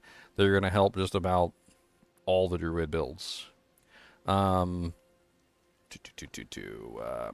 mean, I don't really know about this one. If you guys are using the Werewolf Companion, the one that turns them into the werewolves, and then you get like the little rabies. I assume that's another rabies bonus, basically. I mean, this buff is interesting, although not really the most amazing thing, but just a little bit of extra damage on the Constricting Tendrils poison. Just another poison to add to the pot of poisons. And then, of course, also another buff to overpower. Necromancer, it seems really obvious what their intention was. They gave huge buffs across the board to basically all the sacrifice bonuses. So for those of you who are Necromancers that don't like to have minions, if you're one of the Necros that just hates minions, it looks like they gave you more of a reason to try and sacrifice your minions now. So, I mean, it may or may not be worth it for you now. I'll have to check and see if that 20% maximum essence is worth getting for my Necromancer. I was actually just talking about trying to refine my Necromancer into a little bit better of a character, and I mean, let's see how much maximum essence that would potentially get me. So we're talking about sacrificing the Shadow Mages to get 20 maximum essence, and then on top of that you can run sacrificing both the Skeletal Warriors and the Skeletal Mages increases their sacrifice bonuses by 60%. So then you end up with, what is that, 20 plus 60. I don't know if they additively add up with each other, but there's, that's 32. And then they also increased the sacrifice bonus to a 50% bonus, which I don't know if it would actually work. It probably works off of the base, is what I would guess. So that's 12. So it would probably be like, what is that? Another 10. So it would be 20 plus 22 is probably what it would be. That would be my guess. So you'd get 42 maximum essence from that if you ran the sacrifice aspect and the got rid of both of your skeletons and your skeleton mages. I don't know. I'm not really sure if it's going to work out one way or the other. I mean, I see what they're trying to do. They're trying to help people, you know, make a decision. Like, do you want the minions? I know the minions are super powerful now. Like, look at how amazing they are. You can, like, one-shot bosses with your golem. But here's some more sacrifice bonuses in case you'd like to get those. There's really not a lot more other changes. This was a huge buff for pretty much everybody that uses Bone Storm and the Shielding Storm aspects, which I think most people use the Shielding Storm aspects. I think I took it out for the fortification because I don't really have a lot of good fortification options on the Necromancer, but it's still a really good option if you're using Bone Storm. The rogue changes are kind of minor. I mean, they buffed Twisting Blades and Fury a little bit. They also made it so that your exposure works on damage over time effects, which is pretty big. The damage reduction got a nice little buff from Sturdy to 18%, which was not bad. And they also buffed up the healing on Mending Obscurity. Pretty big buff on Versatility Glyph, but it's also on non-basic, non-core skills, so kind of difficult to take advantage of that one. This one was kind of huge. They basically took the Fluidity Glyph and they turned it into, you know, like an actual damage multiplier in combination with the energy regeneration increase. So you might actually be interested in taking the Fluidity Glyph now instead of, like before, you kind of just passed it over if you didn't need the energy regeneration. They also increased the damage reduction on the Explosive Glyph. I mean, there's some decent changes here, some damage reduction increases for the rogue. And I didn't see anything like too crazy though with the rogue changes. I mean, this is kind of nice right here. The additional free Dark Shrouds for basically all skills and not just marksman skills. Doesn't really affect, obviously, the marksman skill characters. But if you're utilizing cutthroat skills, you can now get the free Dark Shrouds with your cutthroat skills instead of just having to use marksman skills. Doesn't really affect you, though, if you were utilizing, say Puncture, for instance, which counts as a marksman skill. So Puncture would give you the free Dark Shrouds, even if you were using a ranged ability. Or, sorry, a cutthroat skill, like if you're using, say, Flurry or Twisting Blades or something. Some buffs to the Arrow Storms, not really all that amazing. Seems like they're trying to bring Eyes in the Dark back from the dead. Eyes in the Dark is a terrible pair of pants that just, it's never been good, like, ever. It's a terrible unique, and it's going to take them some effort to fix it. This change does go a long way to making it more useful. Basically, it just guarantees a second rearm, but I mean, the whole thing about this ability in the first place was that the idea that if it didn't kill something, that it would just simply rearm itself over and over and over again. And so while they have made it so that it at least guarantees a second rearm, which is nice, it would be nice if it still had the ability to potentially get like a third or fourth rearm like it did before. So in the case that it just never killed something, which was rare, but mind you, it did happen, you could potentially get like 3 or 4 or 5 rearms, which was really nice.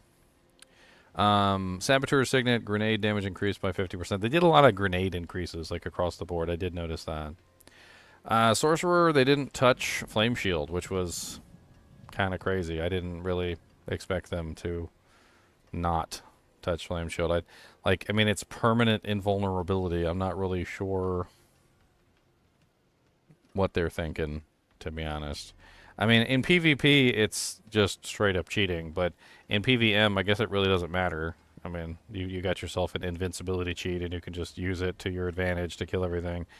Most of their buffs to the Sorcerer seem to be involving, you know, like increasing the barrier on ice armor, increasing the duration. Like, it's damage reduction buffs across the board. It seemed like mainly damage reduction buffs, either increasing the amount of barrier that you can generate, or increasing the damage reduction that something generates, or increasing the amount of time that a damage reduction was lasting. And it seemed to be across the board. There was a lot of damage reduction increases. In fact, Glass Cannon got a damage increase reduction, which is an odd way of saying that, and it makes me hurt in the brain. But because Glass Cannon increases the damage that you take, the more points you put in it, it is the opposite of damage reduction. It's a damage increase. So they reduced the damage increase of the skill and it's a good thing. It's a good thing. So for those of you who are using Glass Cannon, or who like to use Glass Cannon, it looks like Glass Cannon might actually be a little bit more viable now. A lot of duration increases, which was very nice. They definitely beefed up a lot of the defensive abilities, like the healing for burning enemies from warmth. And on top of that, they really buffed up Veer's Mastery. So if you're a lightning sorceress of any type and you're using the Veer's Mastery key passive, you probably want to look into the aspect, which is Mage Lord's aspect, because Mage Lord's aspect and the Veer's Mastery key passive both got super buffed. So those are definitely nice. Also, a really nice buff for the Flame Weaver Firebolt sorceresses there, a 2% increase multiplier for every burning source. And you can have a lot of burning sources. A lot. Flame Shield counts as a burning source. Firebolt counts as a burning source. If you enchant Firebolt, that counts as another burning source. Meteor counts as a burning source. Firewall counts as a burning source. You can also technically have other burning sources, like, for instance, the like there's items that cause the monsters to burn. Like, you could potentially, like, put like a, you know, the tempering that causes, like, burn damage to happen. There's a lot of different ways that you can stack burning, and so a 2% multiplier increase to this ability is going to give you a effective 100% increase in the damage output from this ability. Because, you know, if let's say you had 5 unique sources before, that was 2, 4, 6, 8, 10. Now it's going to be 4, 8, I'm terrible at math, 12, 16, 20, right? So it's going to be 20% instead of 10%, which is a really nice bonus for the Flame Weaver Sorks. Actually, all burning Sorks in general. But I think the main burning sork right now is definitely Flame Weaver at the moment. I think that's like the main one that's really good at the moment.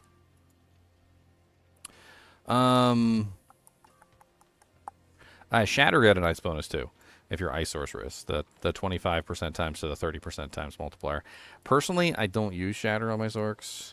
One of the biggest issues with Sorceresses, and a little bit of a rant here, Sorceresses, along with a couple other builds and classes, have a really hard time killing bosses. And Shatter is not a good ability for boss killing.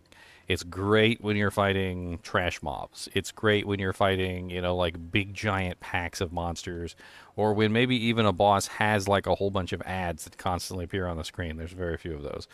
But for the most part, Shatter kind of just like really falls off when you're dealing with a boss, because the boss can't be frozen, you can't kill the boss while he's frozen, and you also can't make him shatter.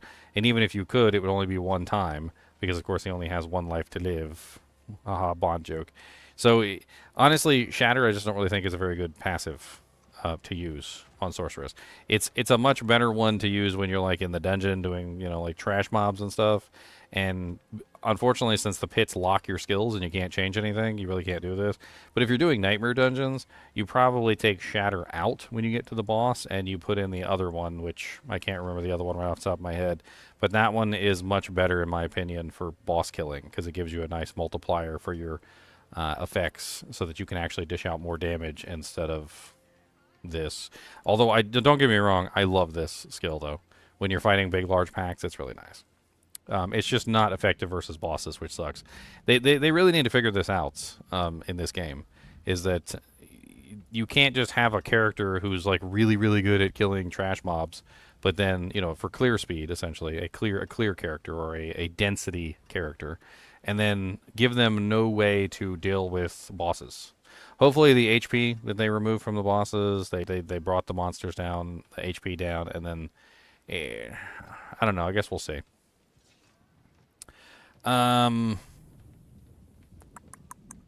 What else was in here? The aspect of Frozen Memory additional cast was interesting, and then the Battlecasters aspect, increased stacks. That's a little buff for the Conjuration builds, like the Frozen Orb builds and stuff. It's not bad. Looks like they're trying to make some of the uniques better, which is understandable. I'm not entirely sure these efforts are going to be useful. As it currently is, and this is just something that you guys are just going to have to deal with until they fix it, most of the uniques, most of them, not all of them, but most of them are garbage right now. You actually want to actively avoid using as many uniques as you can in your builds. There are specific uniques that are build-defining uniques, and build-defining uniques are things like Fractured Winterglass, Flame Weaver Gauntlets, like maybe, for instance, you are a barbarian and you're using Ramaladnis, which is a build-defining unique. There's a lot of build-defining uniques, but general uniques like Staff of Endless Rage, especially weapons, like anything that's in the weapon category, is going to be outclassed tremendously by the tempering that you can get.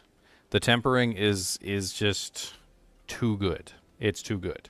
So when it comes to your weapon slots specifically, my suggestion is to avoid uniques in your weapon slots specifically, unless it is a build-defining unique.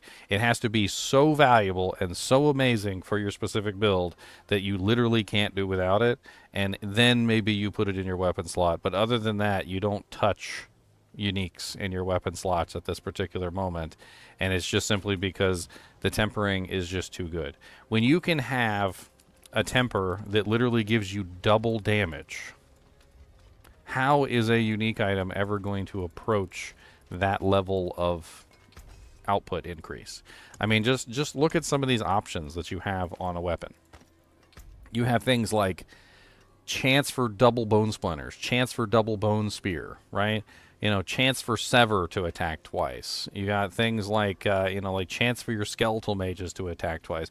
And this is just the Necromancer. Like, some of these things are so good that there's no unique item that's ever going to be good enough to take that place. Unless it's something that is literally required for your character to function. And there's very few of those. Like, I could go into my stash right now, and I could look in my stash, and I could be like, how many of these uniques are actually required for my build to function? And like Ramaladni's is one of them. Like, you need that specifically to make, you know, like the multiplier work.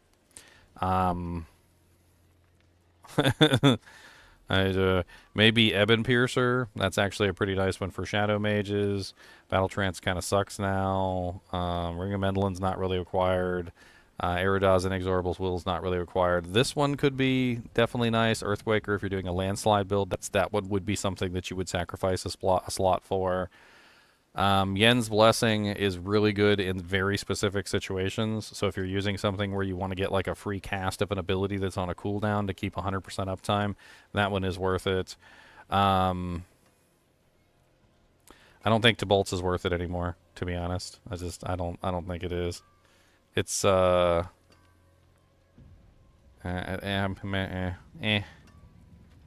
Temerity might be worth it if you're like specifically going for like some sort of barrier uptime thing and you just have no other way to create barriers.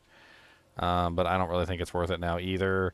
Tacits isn't really worth it. Storm's Companion's not worth it. Frosties might be worth it if you're doing that specific build. But here's the thing about Frosties that makes them not worth it. They added these aspects, these affixes that you can put on items where you could make it so that you'll like freeze the monster or whatever. In the tempering panel. So if you take a look in the tempering panel, under the section of utility, there's this one right here, which is Worldly Fortune, which gives you a 17.5% chance to freeze enemies. So when they added this, they took Frosties and they basically made Frosties into garbage, because if I can get a like a 14.5% chance to freeze targets on like each one of my pieces of equipment, having multiple like 14% chances, why do I need the Frosties then? I'll just leave those off, put some gloves on, get the effects I want, and I'll just temper on the chance to freeze, and now I've got pseudo Frosties, right? And that's the unfortunate side effect, is that they've taken some of these uniques and they've made them into garbage. Razorblade is still good if you're doing a Thorns build, obviously. It's a massive amount of Thorns. Gives you a multiplier to your Thorns. It's kind of hard to pass that up if you're doing a Thorns build. Wild Heart Hunger is pretty good. It's a very nice multiplier that you really can't ignore. It's a 1.5% times multiplier that stacks up to 20 times, like once every 2 seconds. It is a little difficult to use. It's a little jankety, but if you can get yourself a nice pair of Wild Heart Hungers, that's actually a really good one. Defensively, Lidless Wall might still be worth it, but only if you don't have a temper that is build defining. Like in my case with the Bone Spirit explosion size, it's not really that important. But if you're one of the characters that's getting like a double cast or something like that, you're probably going to have to not use Lidless, which is unfortunate because Lidless is such a very nice, unique item. But that pretty much end my rant on the unique items. Endgame, they said they're going to be reducing the difficulty of the pit. Looks like people were having trouble getting past tier 60. I'm not really sure why. I feel like just about every single one of my characters is able to do tier 60 with ease. And some of them are very poorly equipped. Like, I don't have the tempers all figured out. I don't have the items all figured out. I haven't masterworked all my equipment, past, like, tier 4. So, like, a lot of these characters could definitely go a lot higher than 60. But, I mean, it's certainly nice to be able to upgrade my equipment. I feel like this is something that a lot of people have noticed about the game so far, ever since the tempering and the masterworking has been added, is that a lot, and I mean a lot, of your power comes from the masterworking system. And let me give you an example. I'm going to bring up my Druid real quick, because he's the most obvious one that I could show you at the moment as to why the masterworking system is such a huge, I mean, Y-U-G-E, huge, like, power bonus to your character. So before you have your stuff masterworked, and masterworked properly even, you're going to be missing a huge amount of power. And the way I'm going to show you this is I'm going to show you my Paragon node, which is the Thunderstruck Paragon node. So the Thunderstruck Paragon node is just one of many different nodes within the game that scales based off of an additive bonus. All right, so this one in particular scales off of damage versus close and damage versus distant bonuses, right? It's currently at 96% times. All right, so take a look at my equipment. I'm currently using a 119% damage to close right here with only one master working on there. So this is only a 4 out of 12. I only got one 25% hit on my damage to close. When I put this up there and you actually take a look at the tempering, you'll see that that tempering isn't even really that high by comparison to what it currently is. So the damage to close only goes up to 85%. And right now you see it's at 119%. So if I take off this item, what you're going to notice is my Paragon node for Thunderstruck goes down from 96% to 72%. I have lost a huge multiplier for taking off that item. Now, I can masterwork the ever-loving crap out of my gear until I make sure that all 3 of the 25% land on my close to enemy or my distant enemy, whichever one I want to do. And distant is even higher, by the way. And to give you an idea of what that looks like, if you were to perfectly masterwork a piece of equipment, let's say, for instance, you went with the distant multiplier, right? So the distant multiplier is 115%. And you can get 5% per tier, so you get a flat 5% per tier times 12 tiers. You can also get a 25% bonus, another 25% bonus, and another 25% bonus, equaling up to a 135% bonus maximum if you get all the tempers to line up properly. On this particular piece, we got 115%, so we take 115% and we add 135% to that, which gives us a 270.25 damage to distant. If 119% damage to close brings me down to 73%, and then when I put it on, I go up to 96%. How much do you think it's going to be when I have a massive 270% damage to distant on every single one of my pieces of equipment? And you can have damage to distant on multiple pieces of equipment. So to give you an idea, if I'm using 2 weapons, so I can have 270 times 1, 2, 3, 4, 5. So you can have it on 5 different items. You can have it on your amulet, both of your rings, and both of your weapons, which means that you have a total damage to distant of 1,351% if you were to perfectly masterwork all these items, which would bring that multiplier up just ridiculously. We could get like a kind of an idea here. So if I take like my 119 and I run like a little bit of a formula here. So 119% equals, let's see here. So 96%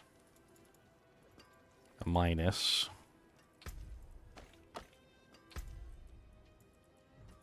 72%. That means that our 119% is the equivalent of 24 times.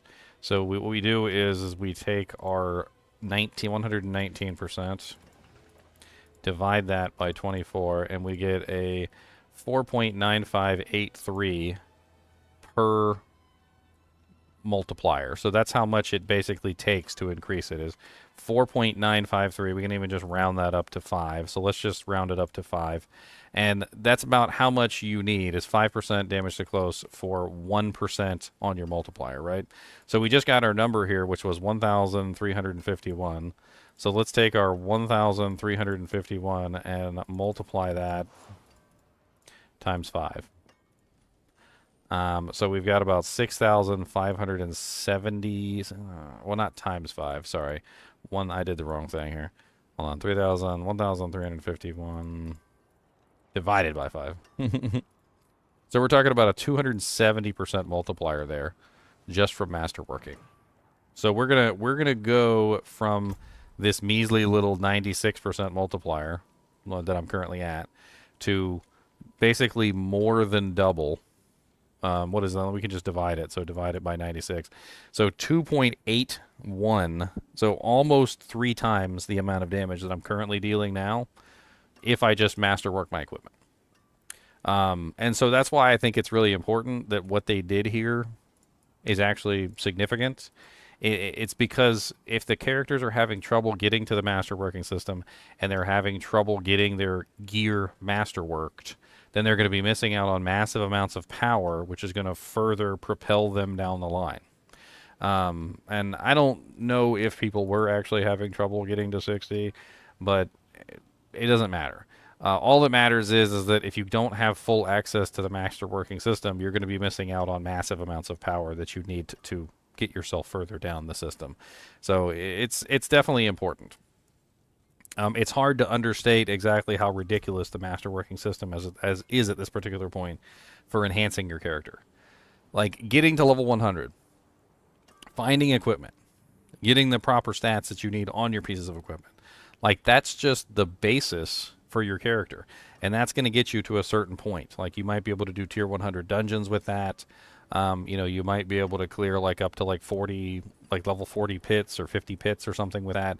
But there comes a point where your character is going to top out. You're going to flatline, and you're not going to get any more power. And the majority of the rest of your power is going to come from this master working system. And it's massive. So getting the right tempers and getting the right masterworks is going to be huge for your characters. All tormented bosses have had their health reduced by 30%. I'm not really sure this was necessary, but maybe on Lilith. Actually, I don't even know. I was one-shot in Lilith, too. But the blood boils. I'm really excited about the blood boils. The blood boils are nasty. Hate those stupid little things. Bug fixes, they did nerf the Holy Bolt Elixir. Just to go back over that again. Just to touch on it. I mean, it's not exactly a bad thing. Any kind of glitch like that that's absolutely insane does need to be addressed. I mean, they left it in for a really, really long time for everybody to play around with, and it seems to me like they are sincere here in saying that they didn't really want to like completely nerf it.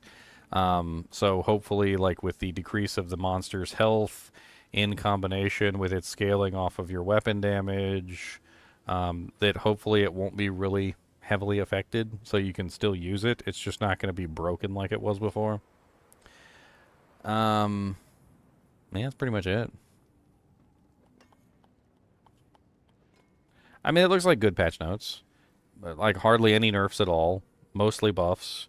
A lot of it is just buffs to lesser used things. But there are some, like I said before, like some surprising buffs to probably what are like the most OP characters in the game right now. I don't really understand like where they're coming from with some of these buffs. Like the Flay buff specifically. Like I don't know. Like I don't know if I could show you. I'm probably gonna embarrass myself with my barbarian here, but let me whip out my barbarian. Let me whip him out. And let me kind of give you an idea of the damage output that you're capable of with the Flay Barbarian right now. Like before they buff it. If you guys haven't seen the Flay Barbarian's damage output, and my Flay Barbarian isn't even really like 100% optimized. He's not at his like 100% best. He's there. He's approaching there. But he definitely has a lot more that he can multiply. He's got a lot more that he can do to get his damage output higher. And he still already hits like a Mack truck.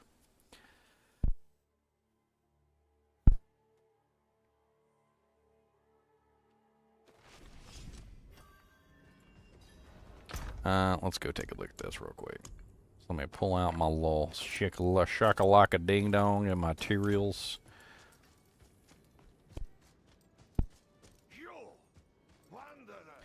I've actually been told by a couple people that maybe even scaling Ramalades might not even be the best way to roll this build, because giving up your tempering slot isn't the best, because you get more flay duration, and more flay duration means more damage output. So I still don't even have all my stuff fully masterworked. I got 8 out of 12, 5 out of 12, and an 8 out of 12. I've been lazy. I've been spending more time building my characters than I have been actually like having fun with stuff. So let's go ahead and we're just going to stack up some bleed damage here real quick. As you can see, I'm already going over. I haven't even pressed any buttons. I don't got any multipliers running. And I'm already sitting at what, like 7 mil, 8 mil, 9 mil, 10 mil, 12 mil. This is no multipliers, of course. So let me start getting some multipliers added in here so we can really start stacking this damage. So first off, we're going to use our Wrath of the Berserker. We're going to start stacking Wrath of the Berserker. I'm going to make sure I keep my kicks up so that I can keep my berserking status up constantly. We want to make sure that we have all our berserking going. And we're going to go ahead and throw a Rupture in because I do have the ability to stack Ruptures. And 18, 20, 21, 20 million. And then of course the thing is that when you really get your bleeds really ticking on the target, I mean you can stack it even higher than that. Like let's get this really rolling. Then we got 22 million. I was able to hit 33 million one time. I'm gonna be sad if I can't hit 33 million again. Alright, and then you hit your Rupture once you have like whatever you think your highest damage output is. And bam. What was that, like 750 million right there? That's not even close to the maximum that I've dished out before. I did 1.1 billion at one point, which is insane. And that's just, and then you also have this just going off constantly. 21 million, 21 million, 21 million, 21 million. Just massive amounts of bleed damage. It just doesn't stop. I mean, I'm not really sure what they were thinking with the buffs to the Flay Barbarian. I feel like the Flay Barbarian is already one of the most overpowered classes in the game. If you haven't played around with the Flay Barbarian, it's fun.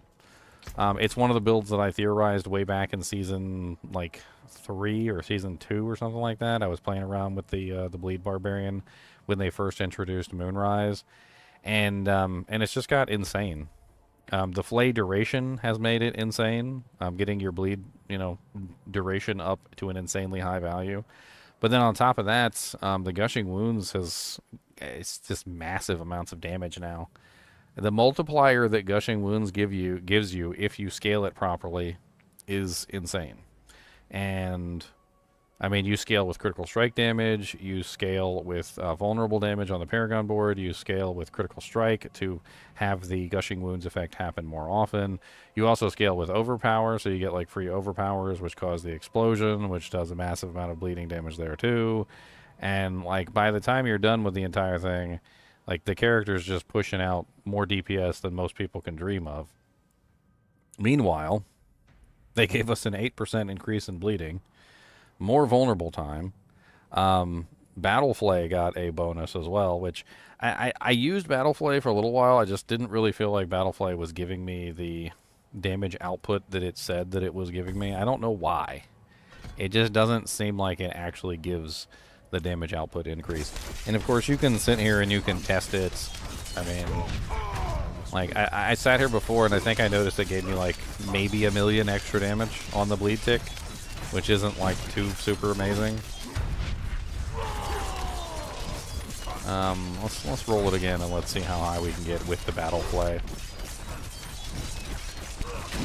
But they basically gave it a free multiplier, so I mean it's like, why not?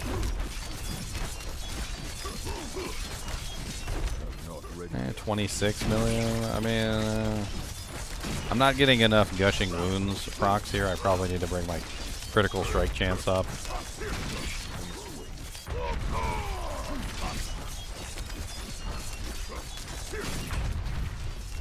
25 million, 26 million, 27 million, 30 million.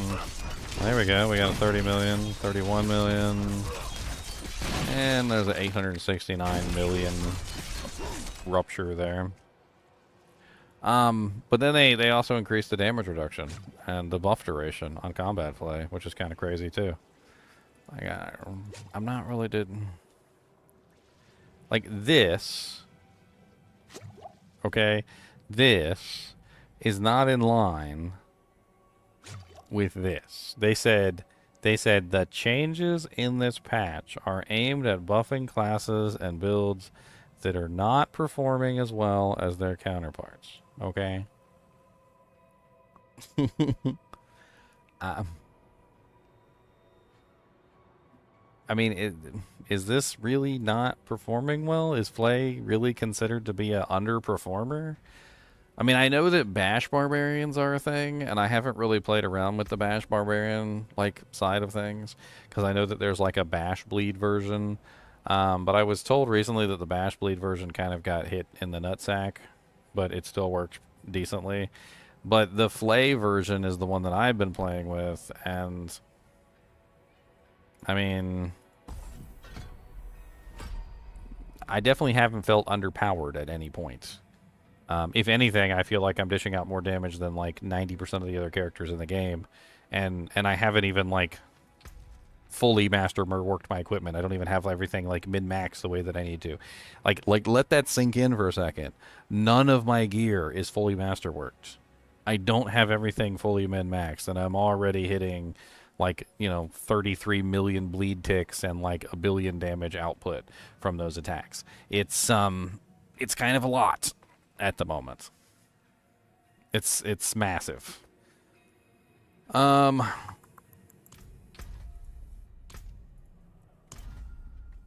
don't know. I think that's pretty much it for the patch notes. I probably I want to get into the nitty gritty and see if I can get this Bone Spirit build working. Honestly, I'd like to get these changes today, but when are these changes actually scheduled to come out? Does it say? So June 17th. So they're not scheduled to come out for from today, 2, 3, 4, so about 4 days from now. Looks like Monday. So Monday next week. So we're looking at Monday next week for these changes to really like hit. And I guess we're going to find out whether or not these changes are good or bad. Let's hop into Discord real quick and see if anybody's in here. Oh, we got... what's up, Xylor? What's up, Leon? What's up, Luke? Hey, Well, I'm farming my gear for my flay barb. I need better weapons. well, I mean, it sounds like, just talking about this, there's a whole bunch of buffs coming for the flay bar. Yeah. What Yeah, the, what that's the what I hell? What the hell? Players got buffed, and it's like one of the best. Like, no, it's an underperformer, Leon. It's an underperformer. You heard them. They said it's underperforming. So what is the major buff for the flay? What are they doing for The Everything. base damage. Everything? Oh, the good. passives are getting buffed. They increased the vulnerable duration. They increased the base bleeding damage by 8%.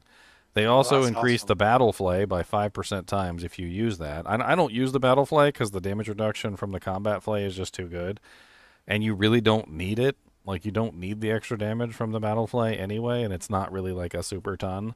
But then they also increased the damage reduction from 3 to 4% and the buff duration of the damage reduction by 3 seconds to 6 seconds. Which means that, like, what is my flay duration right now? What is my flay duration? Because that 6-second buff is now going to turn into, like, a ridiculously high number. Yeah, I'm just under 19 seconds. Oh, you beat me. I don't have my gear masterworked yet. I haven't really been playing this guy either because I've been focusing on other characters. But, so let's see. I currently have 102.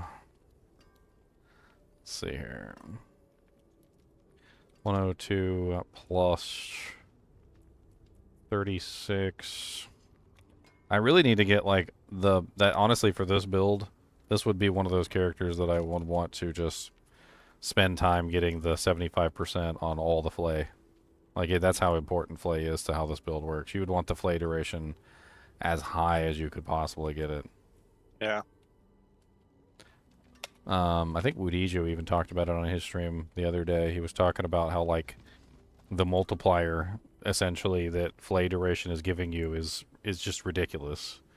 Because if you get 100% duration increase, that's literally 100% extra damage that you're getting, and then all your multipliers are applying to it as well. And then you take that like huge bonus of bleed damage, and then you multiply it again by using rupture. So it's like a multiplier and then another multiplier, and then your gushing wounds multiplies that, and then there's like 4 or 5 multipliers coming into play here once you start increasing the duration. It starts ballooning and compounding out like crazy. Yeah, the highest number I seen on a boss was 79 billion. And on like the trash packs in the pit, it's like 3-4 billion. Yeah, man, I wouldn't even doubt it. Like my character is he's trash. Like right now, he's just so trash. Like his gear is not masterworked. He doesn't have the right, like everything's not like appropriate for him. Right. He's already hitting 1 billion. Like, just this isn't even. He's not even anywhere near what you would expect. I think I'm sitting on like what is that? Let me just add this up. 102 plus 36 plus 91. So 229%. Okay, so 6 seconds plus 229%. That means I'm going to be sitting on a 19-second damage reduction now. Dude, that's insane. My current damage reduction on it is... what is it? Because it actually says it on the ability. It doesn't say it, does it? No, it doesn't. I thought it did when you were... Maybe when you attack. I think it's when you attack something, maybe? I'm not ready. Oh my god, I came across a really great revelation on the Bone Spirit build, Leon. I don't know if you saw. So, What? Mother's Embrace. Oh, it got buffed too, I think. Mother's Embrace restores 50% of the resource spent to cast Bone Spirit. It instantly restores all of your resource. Like, it's combined with the other things that we were already using. If you throw Mother's Embrace on, it just instantly restores everything. Where is my damage reduction?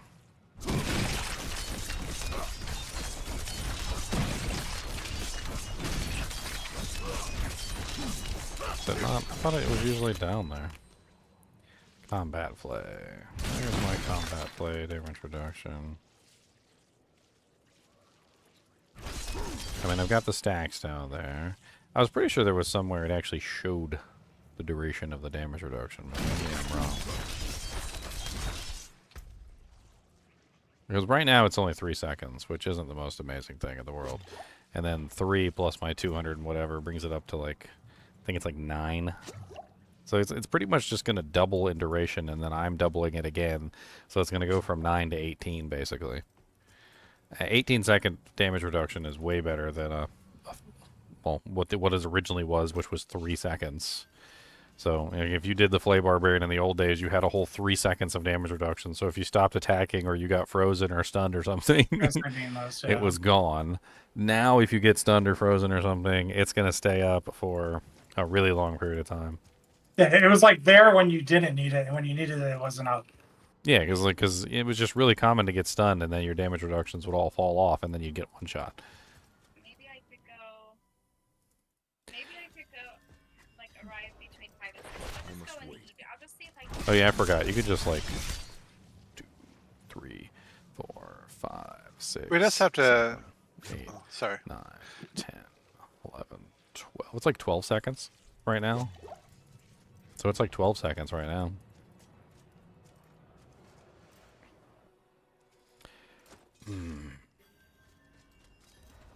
I don't know. Them reducing the difficulty of the pit so more people have access to all the masterworking materials is probably a good idea. Especially considering most of the power of your character now comes from masterworking. Yeah. I mean, some of the builds I just don't think are going to be able to do it unless they have access to the masterworking. And if they're having trouble clearing even like the lowest tiers of the pit for some reason, and they need their masterworking to be able to like push them to that tier, I'm thinking. I think it's a good thing that they reduced at least the early levels so that they're not too difficult. It just wasn't even balanced properly as far as the boss versus the trash. It just didn't make any sense. Well, yeah, the bosses got easier. I mean, I'm not really sure that just reducing their HP is going to have much of an effect, but most of the characters that are having trouble because they just suck at single target damage. I mean, nor do I. Ginger, my grandma died. Holy crap, buddy. That's terrible. I don't have any grandparents anymore. All mine are gone. Not a single one.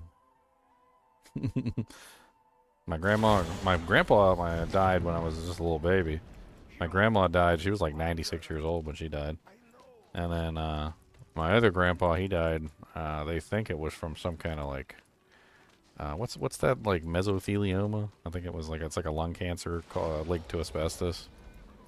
And then my other grandma died from Parkinson's. Like they're all gone. It's pretty sad. I wish I would, they were still around to talk to and stuff, because I'm sure they'd have a lot of fun stories to share.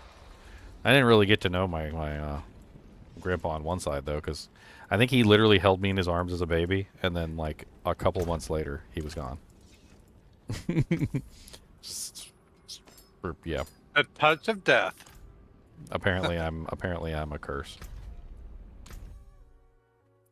No, it's pretty terrible to lose somebody, especially if you if you were particularly attached to them. I mean, I didn't have like a super close relationship with all of my grandparents, but one of them, my grandma, she was the 96-year-old one, man. I used to go over to her house all the time. Like, I'd go over there and I'd get little gingerbread man cookies, and I would get she'd give me like a little cup of white grape juice. I'm not even kidding you. One day I was over there and she had this girdle on. It was real tight, and it was so tight on her that literally she farted, and the fart couldn't escape, and it started wheezing its way up the girdle. It was like, and then it finally escaped, like at the top of her back where the girdle met her back, and there was like an empty spot, and so the fart came out. And it was like at the top of her like back, like near her neck, and it was the weirdest sounding thing in the world, because it was like the sound of a fart, but it didn't come from somebody's butt. It came from her neck. And man, I remember I was just a little kid back then, and I just started giggling and laughing, and she just completely ignored it as if it didn't happen. And I'm like, you had to feel that thing going up your back, like beep, beep, beep, beep, beep. Oh my god.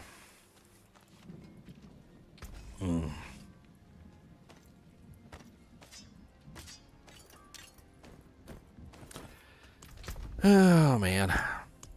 Mortality. We're all just mortals in the end. Who fart? Yes, we are. Who fart? We do fart. I fart a lot. As well. I got a loose butthole. They just squeak out.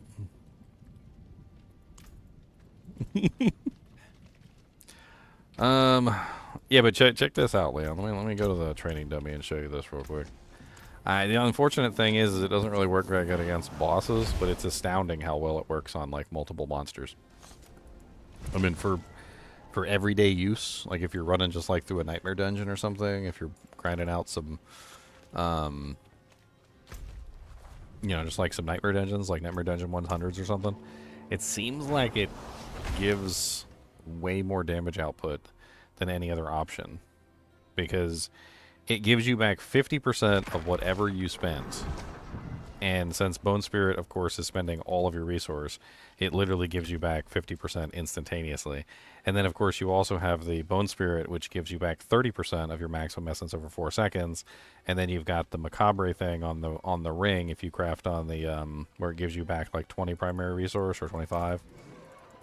So you literally just get everything back instantaneously. Your bar just goes right back to full. And I tested it a couple times. So let me see if I can show you.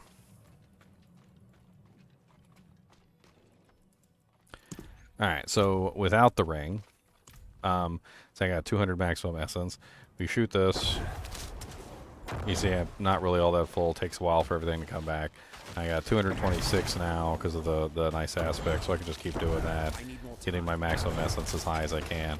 But I'm not going to replenish everything. I throw the Mother's Embrace on. Necro. Throw the Mother's Embrace on. One shot. Watch this. Boom. Full. Boom. Full. I'm not ready yet. Every single time. Just instantly full. And then if I stand in the center here, it's just instantly full. Every single time I fire. Like it's never empty. I need more time. So I'm firing at full power on every single shot. The only downside is it just doesn't work on bosses. But it's probably the best option I've seen so far, to just completely refill all of your essence back to full every single time.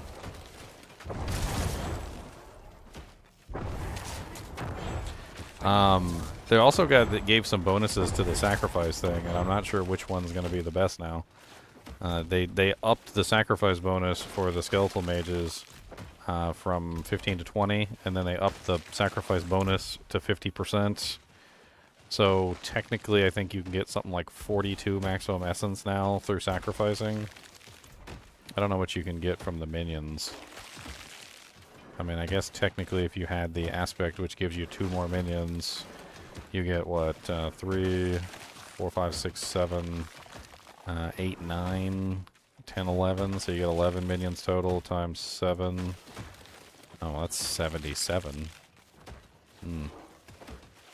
Maybe that one is just a better play. I don't think anything's gonna beat, especially on bossing, like you said, the double rings masterworked up with the refund, because it's like 40 per ring. It's like 40 plus essence per ring. That's before resource generation. Well, yeah, if you get them masterworked up, so you're getting all the essence on there. It's gonna take. Man, that's just. It's everything on here just looks like it takes so much time. I don't know if I want to spend time to do it. Well, yeah, that's the point. It's like if you really want to play the character, then you have something to do with your time.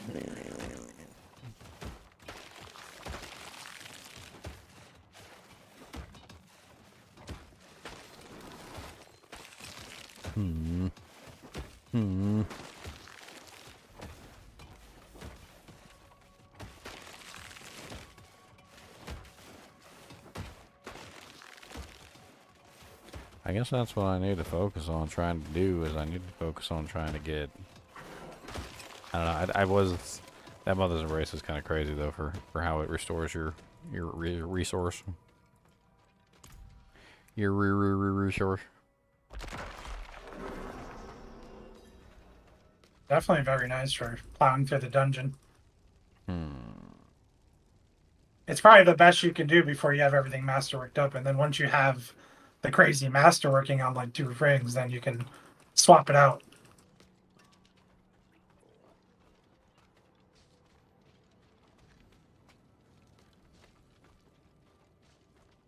I'm just worried about my survivability. I feel like no matter which way I go with this build, I mean, yeah, I can get the damage that I need, but my survivability just tanks.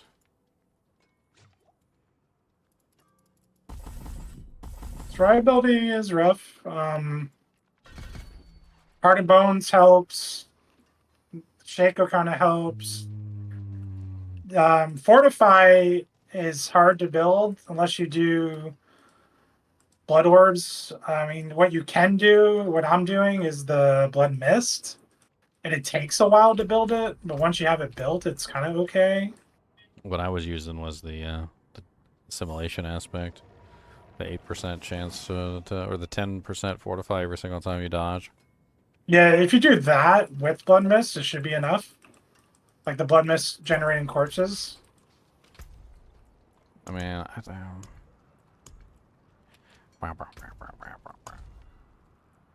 was also thinking about just running the bone mages, but constantly maintaining them is such a pain in my butt. Yeah, I was running the Reapers and it was a pain in my butt. So I just went back to the ones that are like 99% damage reduction. The defense ones. Defenders. I mean, it's not exactly a terrible idea to use the bone mages. I feel like the bone mages, as annoying as they are, I do think that they're the best option. So, because there's so many multipliers that have to do with exploding, like, using corpses, a lot of the times I find myself being lazy and not using my corpses like I'm supposed to. So, I guess technically if the bone mages are constantly dying, then I'll be forced to constantly keep resurrecting them. They do leave a corpse behind as they die, so it's not like you're going to have trouble looking for corpses to bring them back up. You just have to make sure that you're utilizing the corpse that they drop, and every single time they drop a corpse you get to maintain your multiplier and so forth and so on. So when does the patch drop, John Hamilton? It already has. If you rewind the stream a little bit, you'll find the patch notes. I already went over everything, talked about it all. We did the whole do jank. I thought it said 17th. I thought it said Monday. Yeah, it's going to be coming on Saturday or Monday, yeah. Oh, I thought he meant, or when are we going to go over the patch notes? I'm an idiot. Yeah, when the patch actually drops is June 17th, which is Monday. So all the Flay Barbarians can get more overpowered. Is exactly what we always needed in our lives. Crazy. So yeah, I think the Bone Mage is the way to go because it gives huge amounts of Fortify. They also create corpses, and I feel like if you go with Necrotic Carapace, I think that when they die and create a corpse, they're also going to fortify you. So technically you'll get double fortification for whenever the mages are dying and killing themselves. I mean, it's a little bit of a pain in the butt, but like I said, you kind of need to be using the corpses to keep the multipliers active. And if you're not using the corpses to keep the multipliers active, you're missing out on massive amounts of damage anyway. So it ends up being like a catch-22 situation of, yeah, they're annoying, but it's something that you have to do to maintain your damage output. So if you're not doing it, you're stupid. I'm not ready yet. So maybe just like do the mages and I just live with it. I'm just like, okay, well I'll just live with having terrible I'm not ready yet. carpal tunnel in my left hand for having to press the button a trillion times. You know Is what's that the reason? you know what's really silly? I almost kind of like want to just set up a macro that just presses the number 1 over and over again while I'm playing, so I don't have to do it myself. Yeah. People do that on PoE all the time. What's going on, everybody? What's up, Bob? Nothing. Hanging out. Hmm. Want to do me the hugest favor? That huge resistist? If I get you through whatever act you were in before you fell asleep.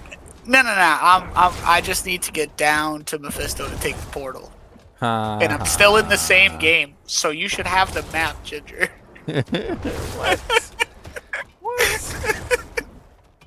That's right. We're booting up Diablo 2 at the same time as Diablo 4.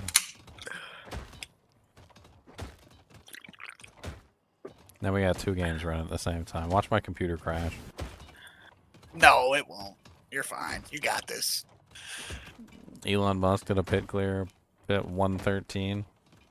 I was Nice. watching his 112 clear. It's nice. You doing the Druid? Yeah, he's a Windshare Druid. Yeah, he likes Druid. Well, a he's lot. gonna be super happy because the Windshear Druid got a huge buff. Nice.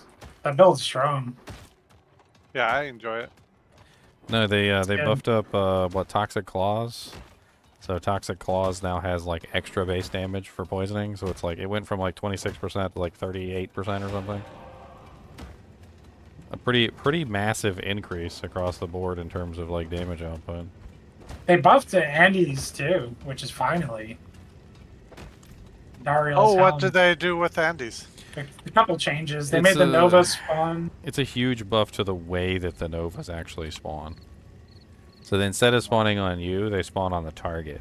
So like That's if you're, especially if you're like a Windshear Druid that wants to stay back, like away from everything, you basically don't have to worry about that anymore. You just kind of,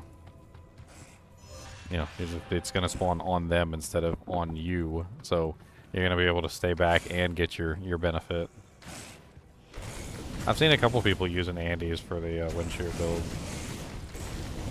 Yeah, that's one of the Ubers that have not dropped. That and the But you don't Staffs. get both. You don't get both buffs though. If you use Andes, you can't use Toxic Claws. So you either get the Do you still Andes have the buff. map? No, I didn't still have the map. You either get the that's- Andes or you get the Toxic Claws buff. I'm working my way down there. There's not a lot of monsters down here because we already cleared this thing earlier. Oh, you can send a portal. I can take it. I got no gloves, no helmet, and no amulet on right now.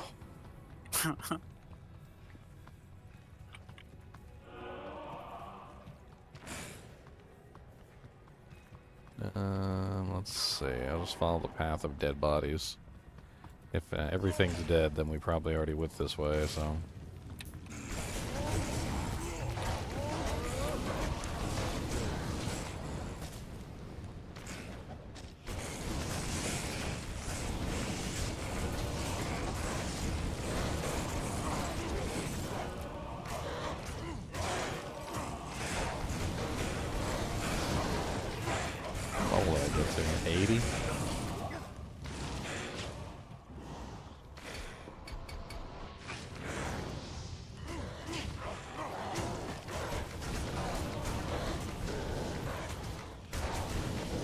I need Bob to tell me if this version I'm playing is complete garbage or not. Because he knows what damage I should be doing. For what? The Dream Paladin. No. I mean, it's a pretty set damage. The level of the ability is set, and the synergies are set, and like the damage output that you gain from it is pretty much the same, no matter what. Just a difference of a couple facets here or there. Well, I'm not running the traditional setup where you run Conviction yourself. I'm running Fanaticism maxed, and I'm running Conviction on the Merc because I already had the Affinity. And I just don't know if I'm anywhere close to where I should be or not. Like, I just don't know what to expect. You're not, I promise. I mean, you don't have a lot of negative res to make up for the loss of flat negative, but I mean, if you can get more negative res, you'll probably be about the same. Actually better versus immunes anyway. I'm not sure what negative res equipment you're wearing. You're not. You're like, your weapon doesn't really do the best physical damage, so like having Fanaticism isn't too crazy for you. Just attack speed, I guess. I mean, it's speed, but you should be able to hit 4-frame Zeal without Fanaticism. So. Oh, really? Just Yeah. what High Lords and like gloves? Well, you put a Crescent Moon and a Phase Blade, right? Yes, I have a Phase Blade, Crescent Yeah, Moon. so it's already negative 30, and Crescent Moon already has, what, like 20 or 30% attack speed on it? 20, yeah. Yeah, so, like, I think if you run it in an IAS calculator, I don't think you need very much to hit the max IAS breakpoint. So your Fanaticism is mostly wasted because you're not really a physical damage character, and you don't really have like a need, like a strong need for max IAS. It's I don't know, it's just not really important. You definitely run it on a calculator and see, but I'm pretty sure you're so close to your IAS breakpoint that if you just set up your gear slightly differently, you'd be fine.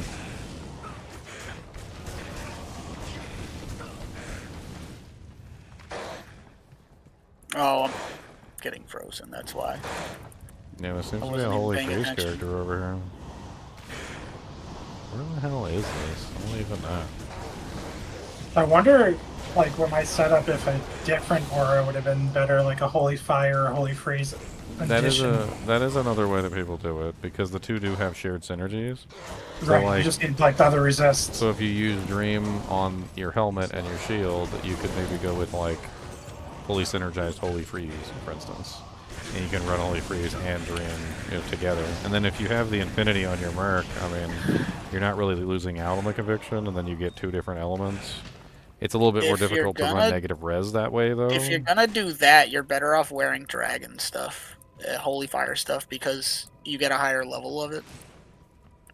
And then self-using a different one. Interesting. Yeah, you just get a higher level holy fire than you do dream. Yeah, 44 is crazy. I don't know. Dragon's really restrictive though, because it takes up all your slots. It does take up, yeah, I mean, the chest piece. You basically get like no slots left. I mean, at least with dreams, it's only taking up your helmet and your shield. With dragons, you're taking up your weapon, your frickin' armor, and your shield slot. Basically, the only slot you have to work with at that point is your helmet, which isn't really going to help you out all that much. Probably go Flickering Flame at that point.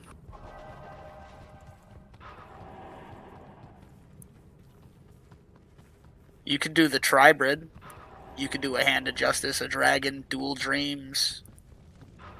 Alright, there you go. And then self-wield the Cold Aura. We got you through. And I then know. your Merc with Infinity.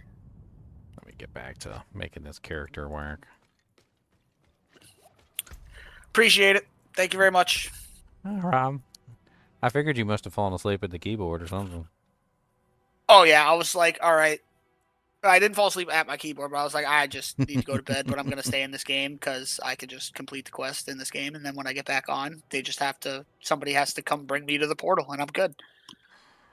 So would Skeleton Mage Master be worth running if I run the Bone Mages? How does their thing work? So Bone Mages use their own bodies as a projectile, dealing heavy damage at the cost of their own life. So, how much damage is that? Like, how many attacks does it take for them to die? And if I were to... Wait a minute. Like... Where's one of my bone mages? Okay. Is that him right there?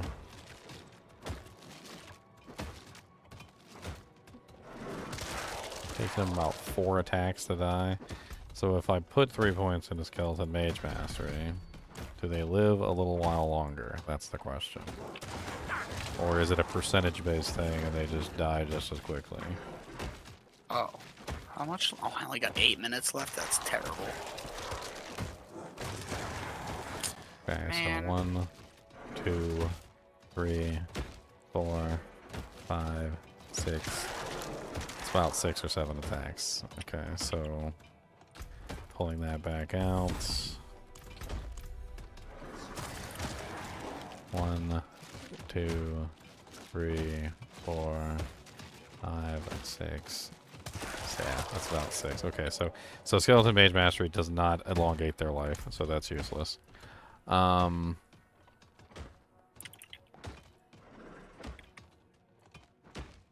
guess in this case, putting 3 in Bonded in Essence might be the best play here. Since Bonded in Essence gives them a heal, let's see how that works out for them. Let's get a couple corpses on the battlefield real quick. Gonna be starting a new character pretty soon.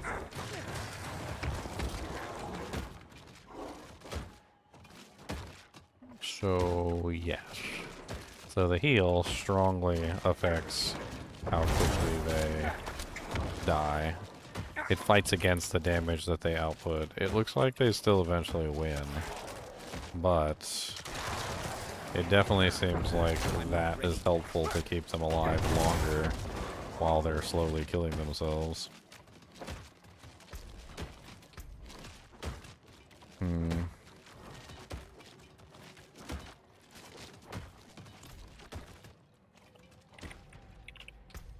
Do do do do do do do do do do do do do. I'm trying to figure out like my stats for this particular character to get everything in order. I mean, pretty much it looks like what I'm looking at is I need intelligence for scaling, I need HP for scaling my overpower, and I need HP also for scaling my fortification, which is a direct double. So for every HP that I increase, I get more fortification, which also increases my overpower damage in 2 different ways. So that gives me overpower.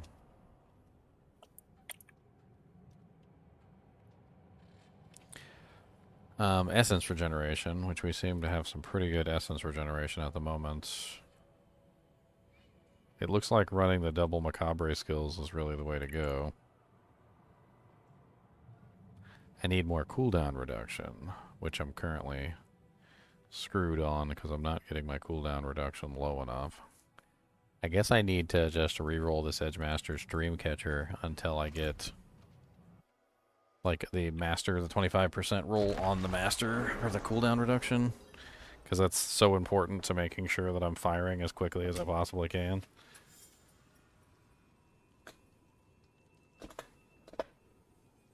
And if I'm not firing as fast as I possibly can, then it's useless. So let's see if we can fix this. I have to find like a perfect, hopefully a good graphics offhand with cooldown reduction that I can masterwork out.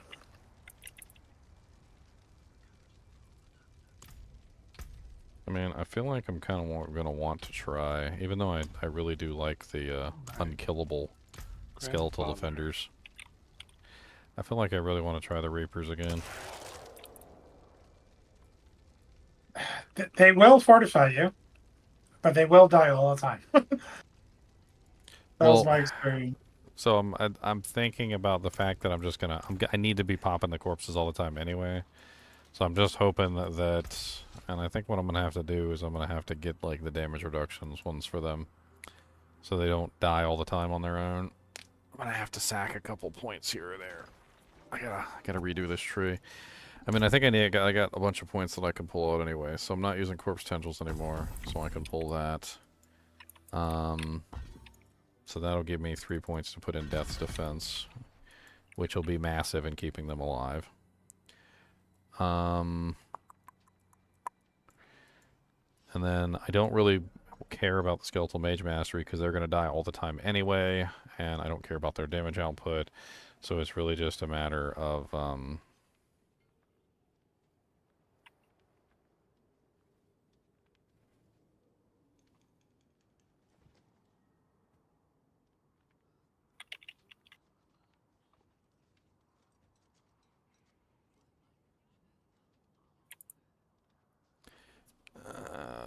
to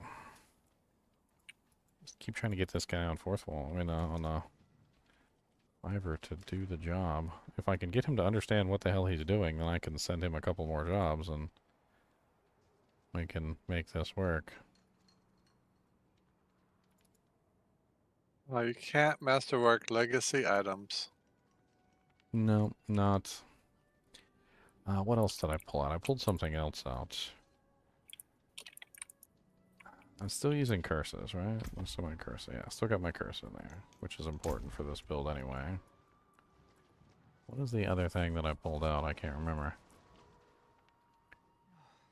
Or no, I didn't pull out another thing because I was using the skeletons anyway before. That's right.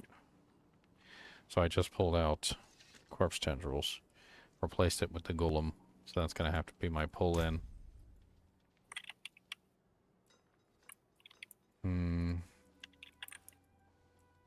I mean, were you running 3 in Death's Defense when you had the Reapers? No. I'm trying to like spread my points out as much as I can here, but it definitely is difficult.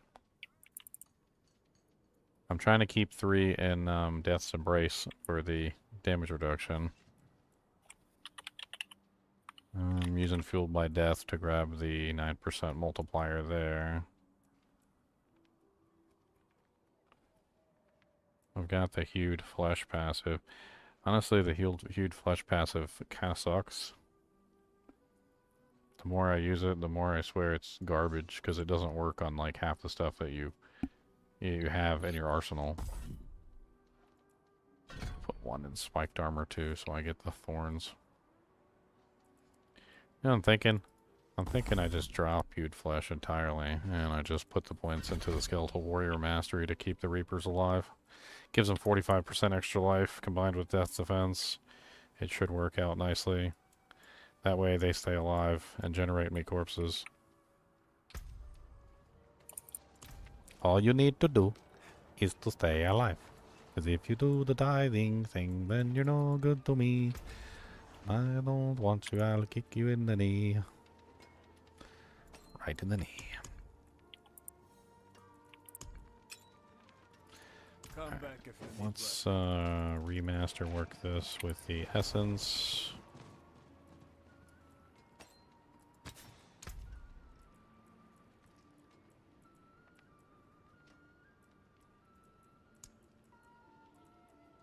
What's in the shop for today? Have you been checking the shop every day? No, I haven't. I need to, though. Let's go ahead and hop in there and see what they got in the shop today.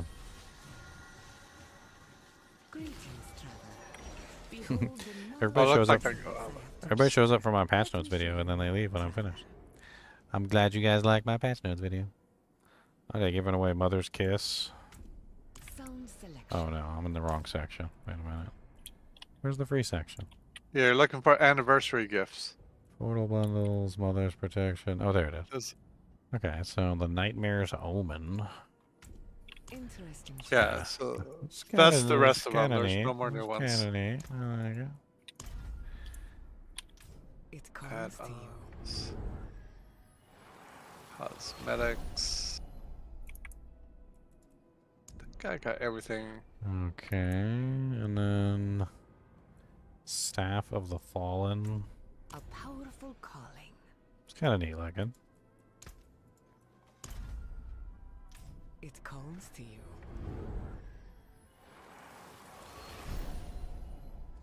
Tell Bobby B I still appreciate the complete Barb gear deck out last season. He's the man.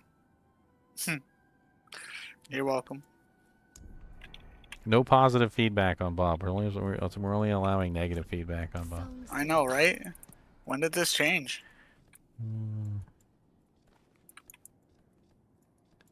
We had people leave the server because Bob was so horrible. Yep, I'm just apparently the worst. It says VFX included. What is VFX? I guess that's just the fire burning on the skull. It's kind of cool looking. Nightmares fruition. Wow. Wow.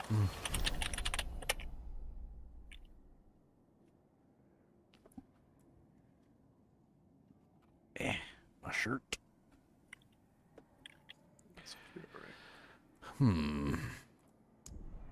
Okay, what else do we got? I just rolled a Druid helmet with +3 elemental skills, +3 Armageddon, +3 Tornado, and +3 Heart of the Wolverine. Oh wow, 333. Those are just rare all on their own. Quad 3s. Well, I mean, you also got the 3 skills, but like even just 333s are hard to find. Usually it's like 332, I guess is what I'm saying. It's kind of cool looking. It calls to you.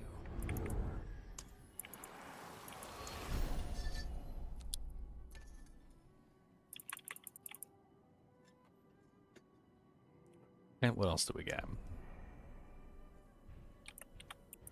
I love 75 yet. Tears of Blood Sword. That actually looks really neat. That reminds me of something like out of Lord of the Rings.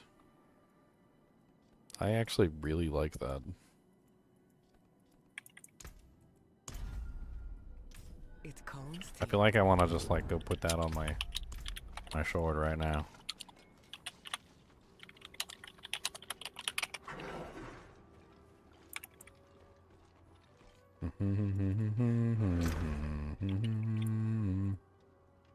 Bow, bow, bow. Wrong thing didn't click on a do drinker. Gonna put the Tears of Blood sword in my hand, yeah. Gotta look like Gandalf. Oh yeah, my goatee. I forgot about my goatee. I missed my goatee. I got a bunch of stuff. This one comes from my goat pack. I got a goat pack. Bob, have you seen my goat with the jiggly legs? I don't even want to see it. Look, I got a goat with the jiggly legs. Look, look. See? See, look. Jiggle, jiggle, jiggle, jiggle. His name is Baphomet.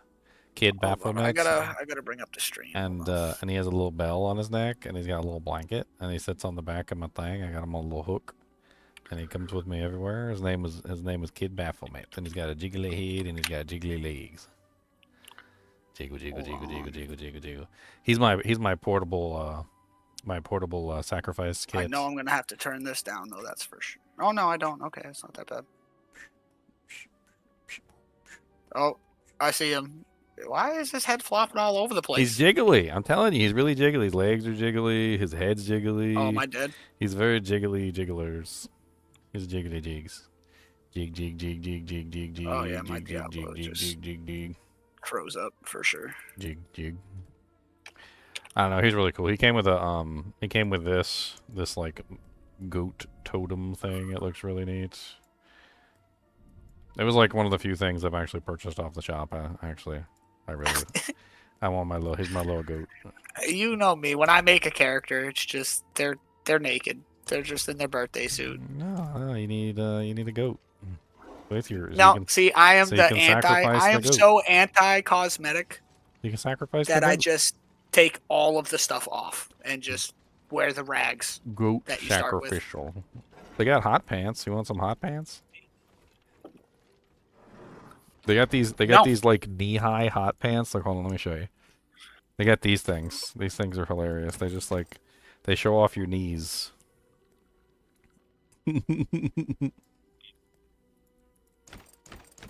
on the Druid, they're absolutely ridiculous, and like the Barbarian, your kneecaps are always showing, and then you like take off your boots, so you got like no boots on.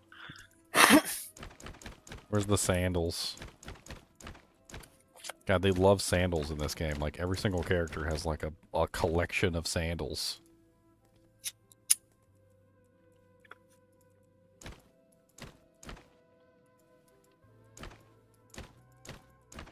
Wait, what are these called? They're called artificers. Where's the artificer's boots? I'm gonna go full artificers. I like the artificer set. It makes me look like I'm some sort of pish posh. Pishy posh. I like being a pishy posh. And you just gotta pigment it up. Bring Storm Lash. I think I have a Storm Lash. I can be purple and be a pimp. I can do the pimp purple colors. Or I can do doo-doo brown. You got to get the top hat then. Oh, I have the top hat. I just, you know, Do the Snoop Dogg outfit. I got the whole ensemble. I got the whole thing. But maybe I just want like the big pimpin'. Oh, I got a little laurels, a little laurel leaves.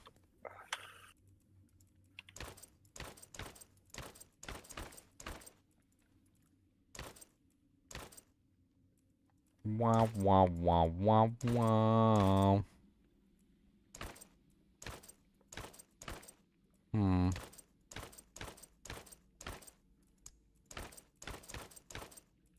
I'll keep my ugly hat on.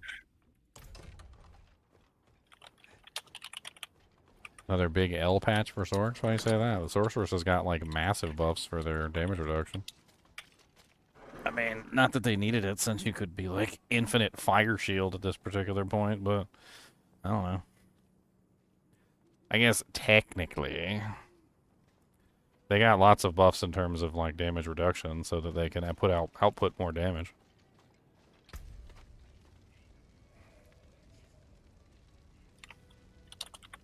More damage reduction isn't necessarily a bad thing. Alright, I need to reset the masterworking on my dream catcher. It's unfortunate. I think that's where I'm going with this, and then I'm gonna have to re-up it until I get like the cooldown reduction. How the hell do you even reset the masterworking on? Oh, it's just right there next to the thing. Okay. Oof. 5 million gold to reset. I only have 5 million gold. It's a lot of gold that I don't have.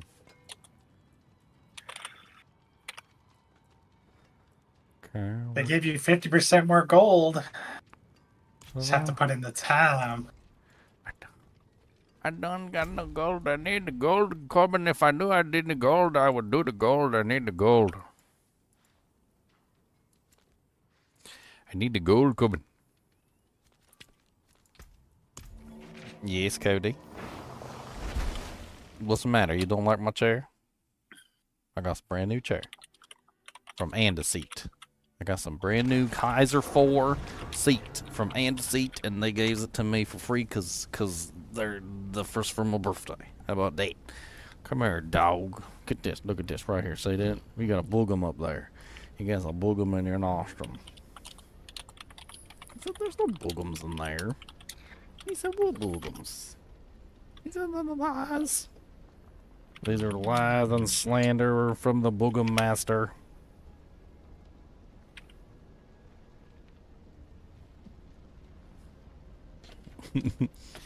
Here, do you want a Tums? How about that? You wanna? Here's a cherry Tums. Make your tummy feel better. I don't think I have a Malrum. I would have picked this up. Kind of shoot us. 3, 20, 17, 30 energy. Jesus, that is a shoot us. Wah. So, I guess when the patch hits, everybody's going to be capable of tier 60 bits, right? Everybody and their mama. Bits. Everybody should be capable of tier 60 bits. Once they hit the patch, everybody. Should be able to do it easily. Should be easy. Should be a walk in there. Just a walk in the park. Park walk. Did someone say Big Pimpin'? Where's Big Pimpin' at? We ain't seen him in a fortnight. Cause that's the big pimpin' with the B.I.G's on him. The big pimpin' coming at you, please. We got the big pimpin' and he's got them fleas. Yeah, big pimpin's got fleas. Oh, you know what I forgot to do? I forgot to swap out my aspects. I need more time. I was playing around with the no minion aspects.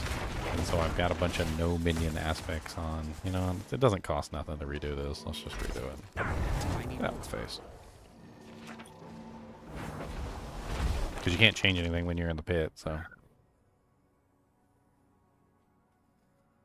It kind of sucks too, because you'll like remember that you did something wrong, and then all of a sudden you get like, oh, okay, well, oops. Can't change it, you suck.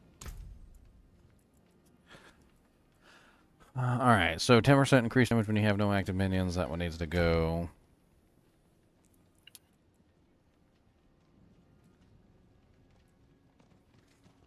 And then we can put in...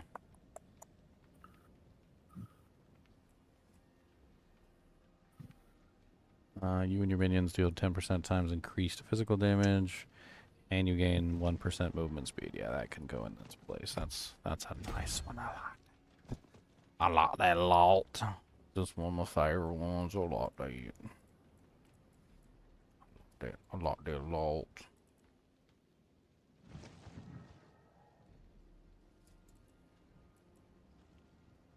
We're also using the overpower one, which is really powerful for this build because we get free overpowers every like 2 attacks. So that's fine.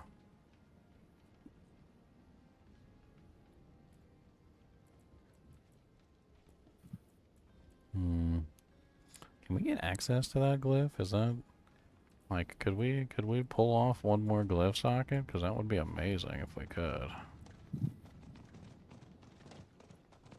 I mean, we are using bone graft. We don't have blood beget blood. That's fine. We're using the sense of death, which is okay. Oh, and there was that other big thing in there, where they were talking about how they reduced the requirements of some of these like ridiculously high tier rare nodes. A lot of these I don't have activated. Like when you get past like, what is it, 3 boards? Like pretty much anything past 3 boards, they're usually too high on the secondary stats, unless you get lucky. So it looks like they brought it down by 1/3, so it's going to be a lot easier to hit those secondary stat requirements, which is going to be nice. It was needed because they got rid of like the all stats rule that everyone used to try to go for, and then yeah, only the barb could even really hit all the boards because of all the weapons. Alright, let's rotate that board. Let's do a little rotation. Gotta do a little rotation.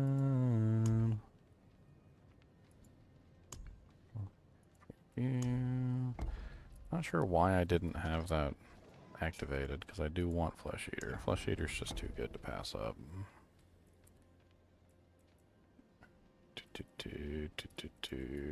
Yeah, yeah. Yeah. Give me oh yeah.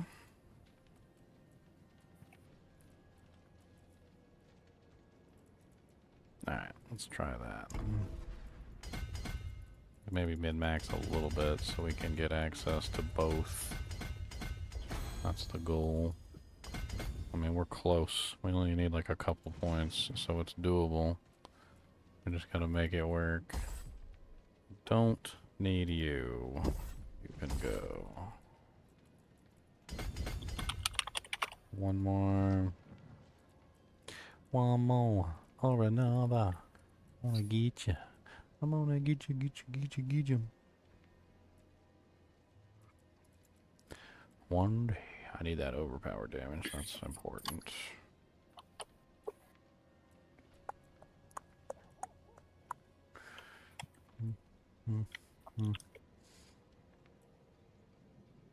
Gotta keep that. Don't need that fortify regeneration. Or that damage while fortified, but I would like to keep that larger one. Somebody's popular. Popular like a tree. Alright, so which was the other one I wanted to throw in here? Not sacrificial. The Thorns one. I feel like the Thorns one would be... I mean, I can only grab one. Either the Thorns one or the Corpses. The Thorns one is... Thorns damage increases all damage the enemy takes from you or your minions by 1% up to 10% for 10 seconds. So it's a 10%, 10 times multiplier, which isn't terrible. We actually already I'll grabbed... be back in like half hour, guys. Alright. Told you Bob's popular. He's a popular guy.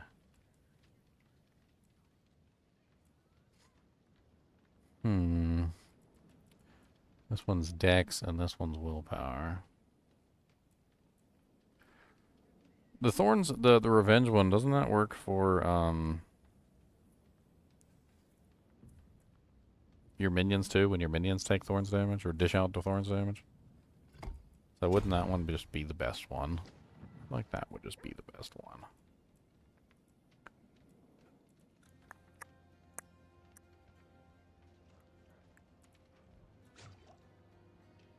Oh, for a multiplier? Yeah, like between the two, between the corpse. So like 2% increased damage up to 12% for each close corpse, because it's got to be within range. But then like the Thorns damage increases all damage that an enemy takes from you by 1% up to 10% for 10 seconds. So it's like all you have to do is just dish out Thorns damage. You put 1 point in the with the Thorns with the armor bonus, and then you get free Thorns. Costs you 1 whole skill point for a 10 times multi. I gotta activate it though. Tough. I need more points. I need more points, Corbin. I need more points. If I knew, I would give more points.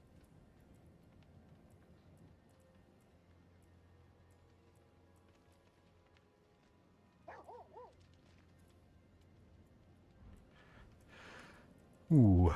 Okay, we need like... That's 7 will bring me to 14, and then... looks like there's a big chunk right there we can grab, so it's doable. We just gotta scrimp and save. We gotta scrimp. I don't need this rare node, but I need the things around this rare node. It's unfortunate.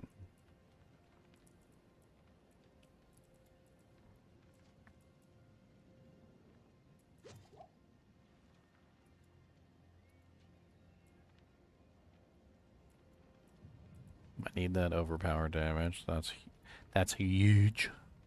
I need the huge overpower damage. I could probably get away from some of this all res. This character doesn't need like massive amounts of all res. I'm not even sure why I'm burning all res here. Except for the fact that it gives me, oh yeah, it's the intelligence I need to make the thing work.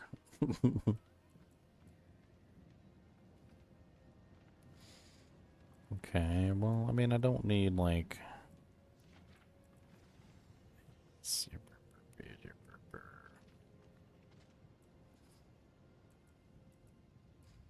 that 10? I could still scrimp 1 point there, but I'd lose 6% resistances. It's probably better just to grab it. Can't really pull that.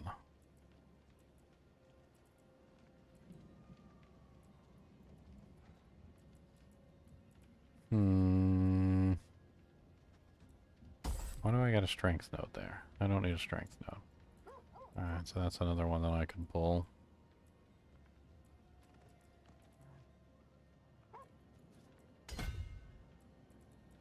Alright, so we need what? 15... 5, 10, 15, 20... 20, 25. So I need 3 more nodes. I gotta sack 3 skills. Three somewhere so I can activate that glyph. It's gotta be somewhere I can scrimp 3 points.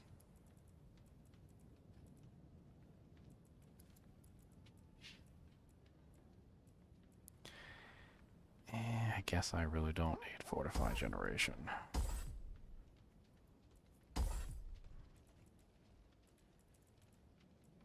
Hopefully with the way I've split things up, I should be able to manage it otherwise. Anyway.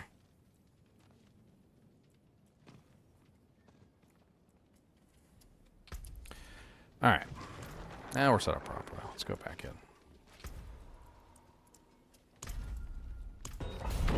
We'll use a potion while we're in there too. Elixir of Resourcefulness. I'm not sure if using the +2 skeletons is worth it. It's what, 2 times 7, so it's 14. 14 more essence, yeah. Excellence. The 14% multiplier, right? Because it's 1% for every essence over. I'm just not sure what I would give up. I'm not ready yet. Trying to think about it. What are you using now? Metamorphosis? Yeah, because it's pretty much the only way I can get unstoppable. I'm not ready yet. Blood Mist is like okay, but I'm The using CC isn't as bad as it used to I'm be. using the Decrepify to get like the massive multiplier there between. There's a lot of multiplier that you can get through Decrepify, so it's kind of hard to pass that up. No, I used to Decrepify. And then I've got the Golem for the pull in, and also obviously to also increase the count. I mean, I guess I could drop the Golem, but then I wouldn't have a pull in anymore. Yeah, I was using Corpse Tendrils for the pull-in. Golem works too. I mean, I guess technically the Golem isn't unstoppable. He's not exactly like the greatest unstoppable in the world, but I suppose I could count on him somewhat. You could.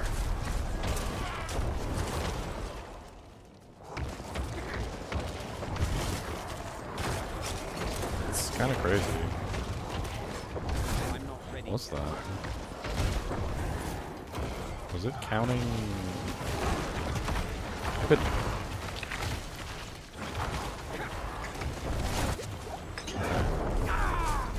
I'm not ready yet. I mean, the extra multiplier would be welcome. Certainly wouldn't be terrible. I'm not ready yet.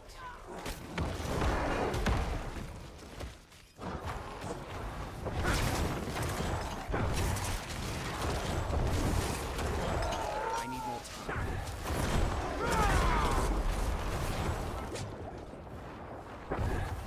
I mean, the important thing of getting the essence up, though, is not just the fact that you're getting a multiplier bonus. I think there's also something else I wasn't considering.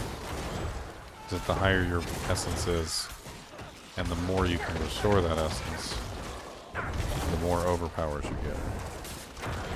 I'm not ready yet. Because it's the overpowers that come from Banished Lords are basically requiring you to spend, what, 275 of your primary essence?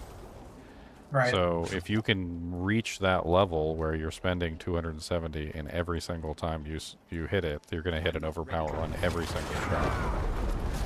So I guess from that perspective, It's what you that's the end goal. getting 275 at least, even though of course going higher than 275 is still going to give you a bonus, hitting 275 at least is like where you want to be to hit that magic number so that you're getting an overpower on every single time you press the button. I mean, obviously if you can get a little bit higher than 275, it might also help because there's, you know, percentage-based restores. The Bone Spirit itself has a 30% max essence restore, so it might make it easier to hit 275 if you were a little bit above 275, because it's obviously scales with your maximum essence. So I guess that does make sense. Oh, am I going the wrong way? Freaking turned around, started going the wrong way. It's amazing.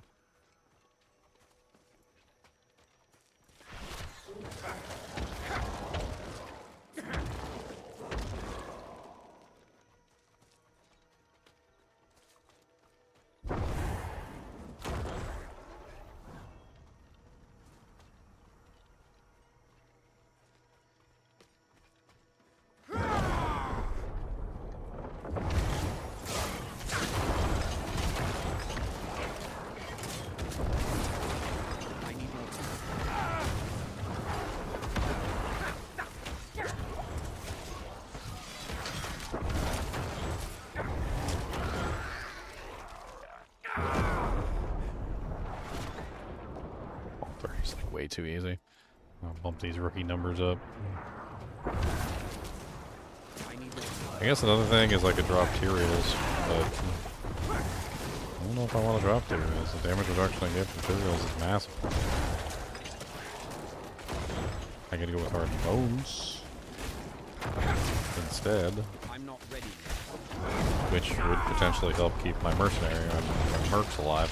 I think that's the downside of going with the minion part, is that Tyraels becomes less effective at obviously helping your minions stay alive. What are you using for pants? I've got a 106 intelligence, 902 max life. No, the aspect, I guess. Oh, the assimilation aspect for the fortification. I mean, if what I'm doing with the mages and the reapers I'm not ready. is successful, I guess I don't need the That could be assimilation. hard. Yeah, that could be Hardened Bones. So maybe I could do Hardened Bones there. I'm not ready yet.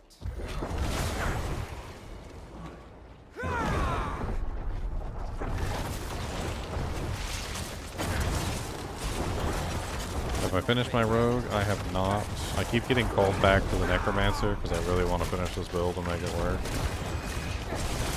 I feel like once this build is complete, it's gonna be like I'm not ready yet. probably the most insane thing I've ever created, but I could be wrong.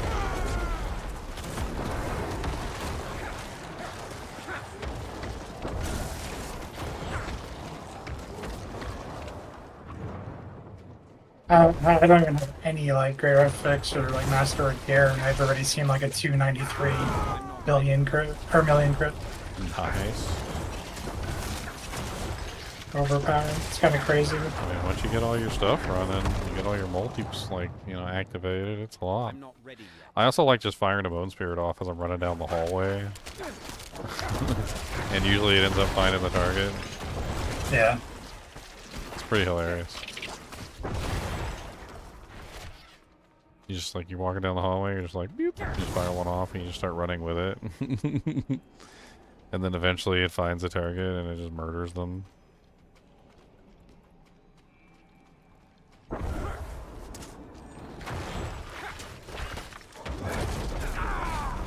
need more time.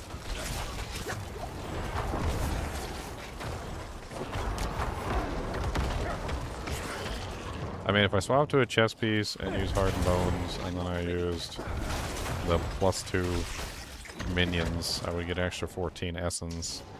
I mean, I'm currently at 253 at the moment. That's like with some buffs, but...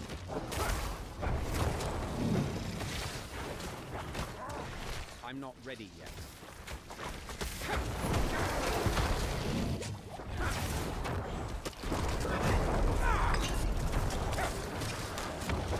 I need more time. Ugh, I'm having issues with crits now. Why am I having issues with crits? What did I do? Did I change something? Did I mess something up?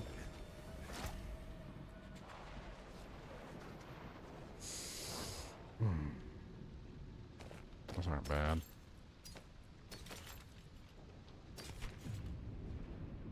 I mean, the other added benefit is if I take Tyraels off, I can go back to utilizing a plus Bone Spirit armor, right? Or was it, what is it, Macabre skills? You can get Macabre skills on your armor? Yeah. You get like plus the skills in so many places. It's insane. My beautiful Tyraels. There is magic in all things. I love you bright so aura, much. brighter soul.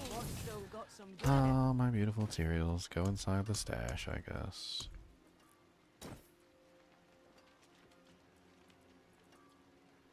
I think I was already using a +2 Macabre. There it is. That was already, it's just still sitting in here, waiting for me. As I cry my tears of blood. I lose all my beautiful doojanks. My beautifuls. My beautifuls. Did I ever find a good Hardened Bones aspect? I did. Oh, wow. I guess at some point during all my runs, I must have found one that actually had some doojanks on it. Look at me actually doing something. Alright, so... Do I take Metamorphosis out, or do I take Assimilation Curse? Assimilation Aspect out. I don't know which one.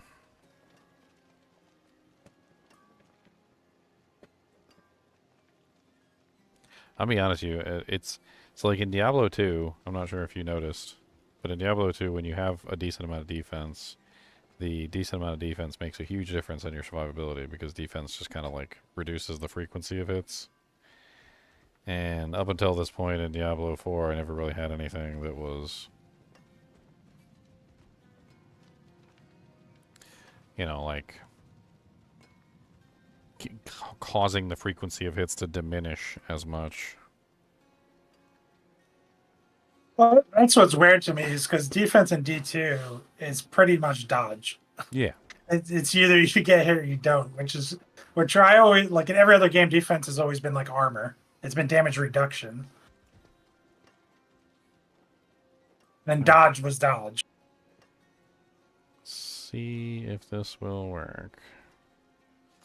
He sent me an embroidery file.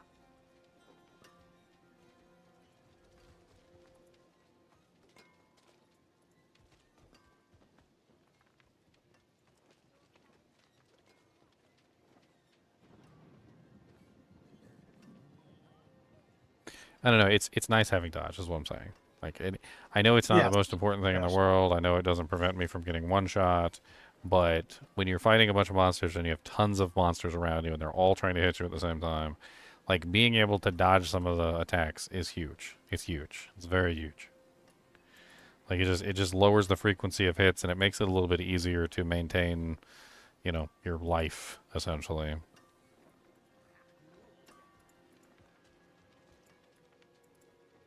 So I'm not really entirely sure if I want to pull that. It's nice. I really like that. I really like that aspect. In fact, I really like the other aspect too. The Crowded Sage. I like running both of those together. The only downside is that like there occasionally you can get hit with a strong enough attack where you basically just get one shot right down the, you know, right down the pooper. And there ain't much you can do about it. I think that's my biggest complaint with Diablo 4 at this point. It's just like there's way too many one shots. The damage intake is very high. It's hard to prevent one shots entirely. I feel like there needs to be an aspect. You know how like the minions for the longest time had that aspect, which was like you can't take a hit more than, you know, like what was it, like 40% of your maximum life, or if you take a hit that is more than 40% of your maximum life, you know, you would immediately become it would immediately become like 25% or something, or like anytime any hit goes over a certain amount, it only does such amount, so that you're not just instantly getting one shot by everything. And I think the players need that. Like we need that. Like I'm so tired of being I'm so tired of being one shot by everything. Like the devs basically did the opposite with this loot remake. They got rid of all the damage reduction, and I laughed at it. And I'm like, so you want is getting hit like way harder, and you basically want a defensive character to be like everything perfectly done. Because that's how I started the season on my barb. I took every defensive node. Because it's like, I'm not going to live unless I have every single defensive thing possible on not just my skill tree, but on my Paragon board. All the life nodes, all the defensive damage reduction. Like, that's what I had to do just to live. Because they took it off the gear.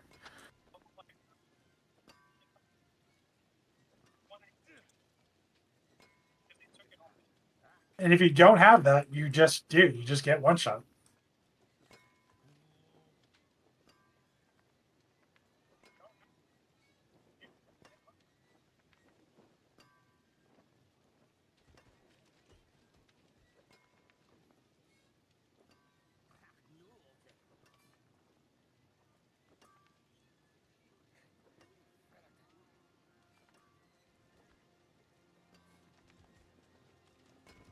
yeah, check this out, guys. So this is the embroidery. I'm trying to do some embroidery patches with like runes and stuff. This is what it's gonna look like. It's gonna be pretty cool. I like it. I like it a lot. Yes. I gotta. What should it be like black on the? What do you guys think? Let's get you guys' opinions. And I got everybody on the screen here. Okay, you guys ready? All right. So what do you guys like better? Do you guys like the burr rune on the patch with the black background, or do you like the burr rune on the patch with a white background? So I can do various backgrounds. Like I can do a white background with the burr rune on top of that, or I can do like well, gray would be bad because that would just completely ruin it. But you know, you can do like multiple different colors. I'm not sure if whether the black or the white would be the best choice there. I feel like most of these are just kind of meh.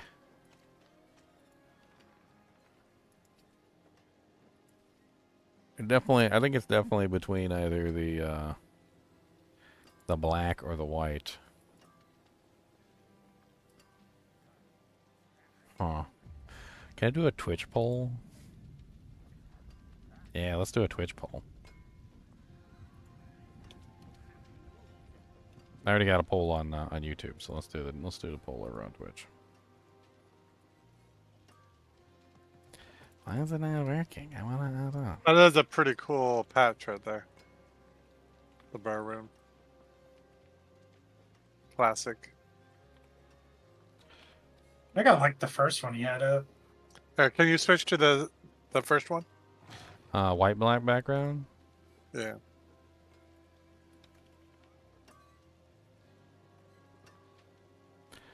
Boop. Oh, why did I do 1 minute? That's so stupid. 1 minute on the poll. That makes a whole lot of sense. What is no background? So no background is just black as well.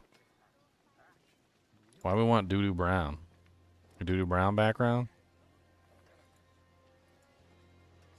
Gray has a very odd look to it as well because it just puts the symbol in the center of the patch, which is just silly. Ew. Well, you don't like brown, Xylar?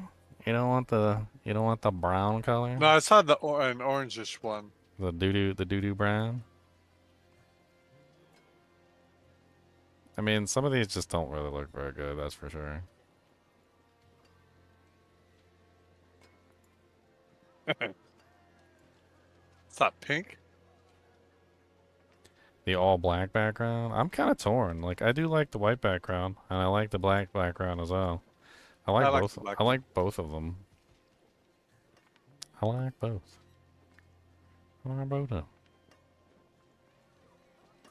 The poll's already ended because I did it wrong.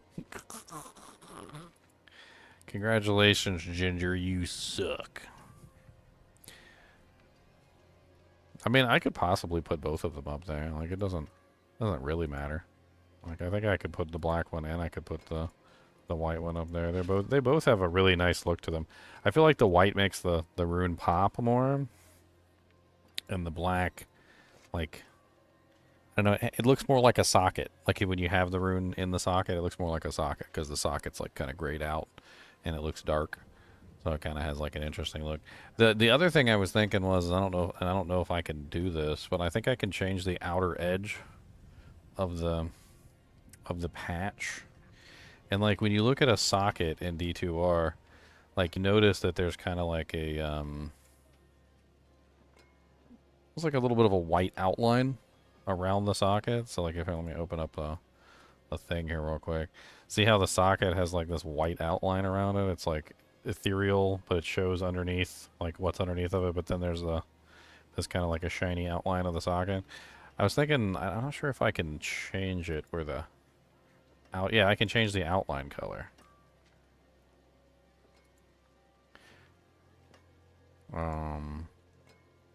Did it change anything?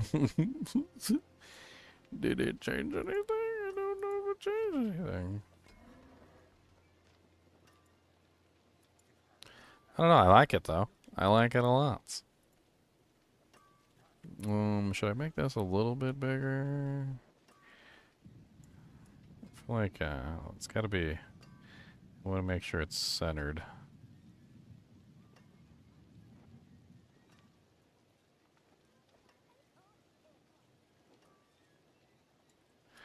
That's not bad. Not bad at all. I'm gonna try and get all of them up here, like just so we have like all the runes and stuff, so you can put them as patches on things.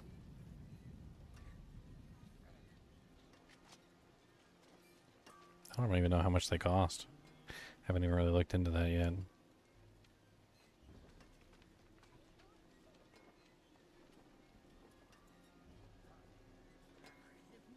What I figured you guys could do with them, which I thought was really cool, is like if you get to those Shaco beanies, you guys could like socket some runes in your Shaco beanies. So you know, if you guys like an rune in there, or if you like a you know, if you want an Ist rune, some Ist runes, or maybe you want a P topaz.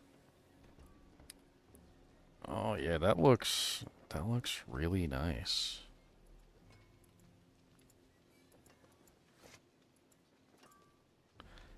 So check this out. This is the mock-up image.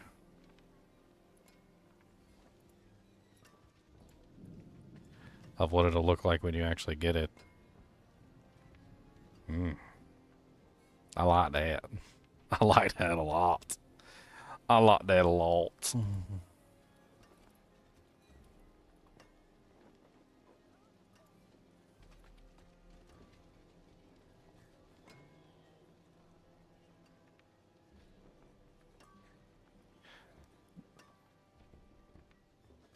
Suggested price $14.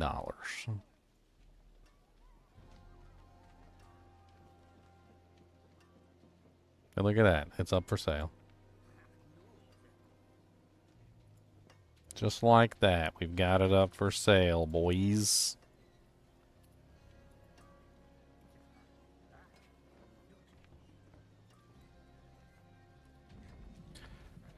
I know you guys want yourself a burr rune. That's what you want. You want a burr rune. A burr rune for me. You want a burr rune for ye. Cause who doesn't want a juicy burr rune? I want a lovely burr rune. I want a burr rune.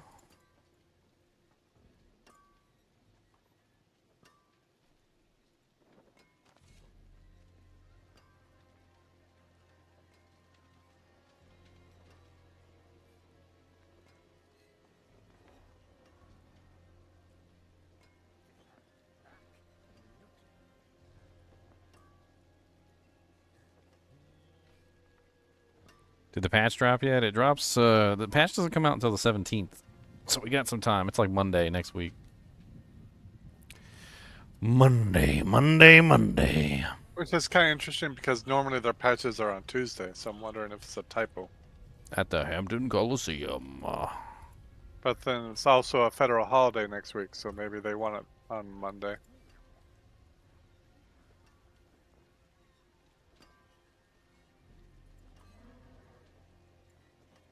Did I post the wrong link? Like, hold on, let me remove that. There we go. Okay, that's the correct link. What am I doing?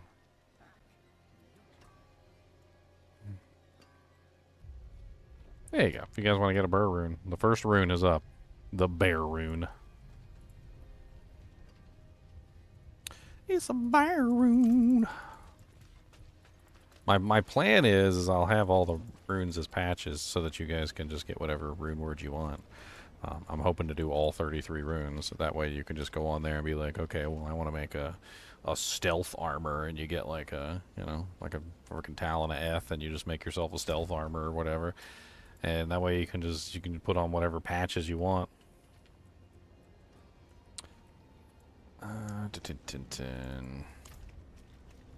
What else do I need to refine on this character? I got that activated. I got the Hardened Bones aspect on. That should help out the mercs.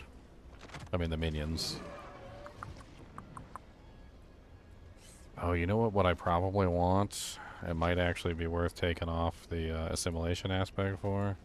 Is that one that gives me the multiplier for using the priest. I didn't think about that. That's a good multiplier. I like that multiplier. Let's see if the golem is enough. I'll swap out metamorphosis for the skeletons. That way I get the extra doojank. Extra skeleton the minions.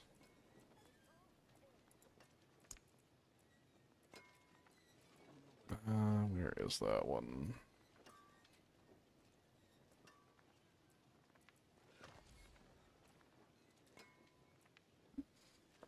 Oh, the Bloodgetters aspect is also a boot aspect. Yeah, it's 70% effectiveness of whatever the minions are getting.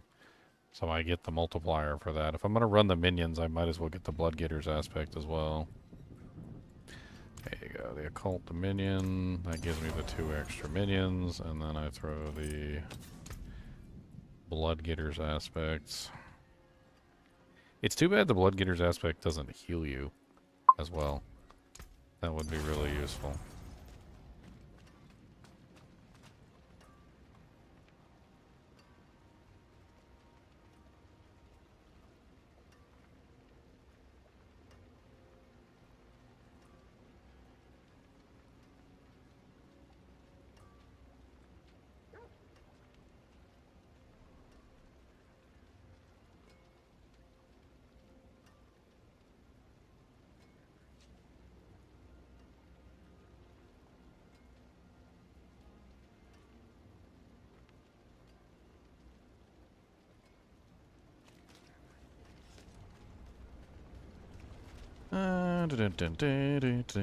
Okay, so that puts me...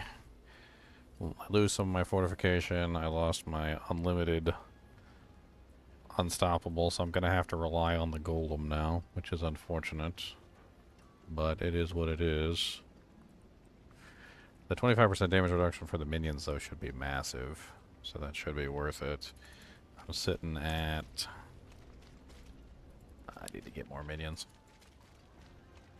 Let's go ahead and run another one of these. God, so much money. I need so much gold. I honestly, I didn't expect... Because, like, wasn't it... What season was it where literally, like, we had so much gold that we literally couldn't give it away? Like, we had hundreds of millions of gold, and, like, we were just sitting on it, and there was nothing to do with it. And we were, like, using it to buy boss mats, and even then, like, we still couldn't run out.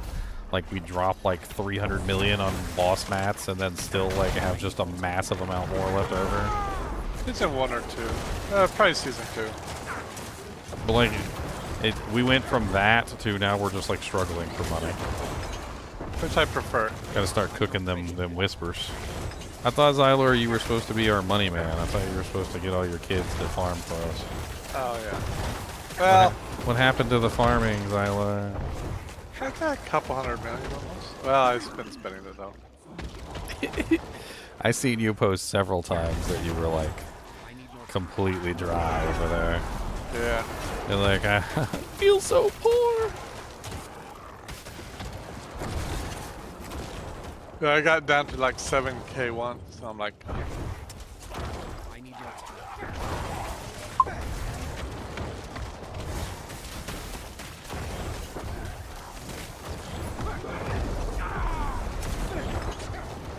I'm not ready yet.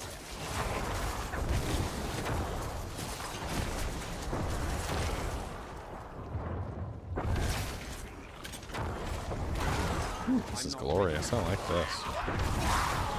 I mean, I still don't have the cooldown problem resolved. I need to reroll my focus, but in fact, I need a focus with cooldown reduction on it. Anybody in here? Does anybody have a focus with some cooldown reduction on it? Because that would be amazing.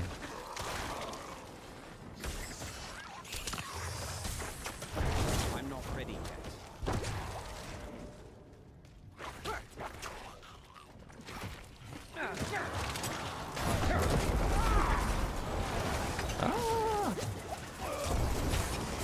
I need more time.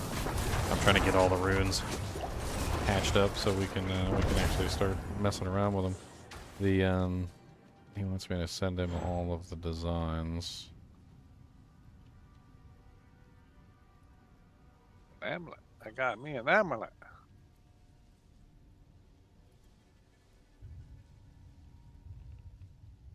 Wow. Alright, let's see what we got.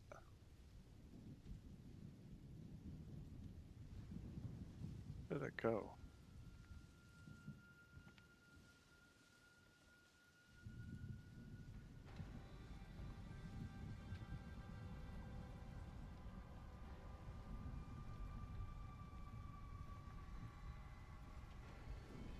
Alright, so he said he wants me to send him some doojanks.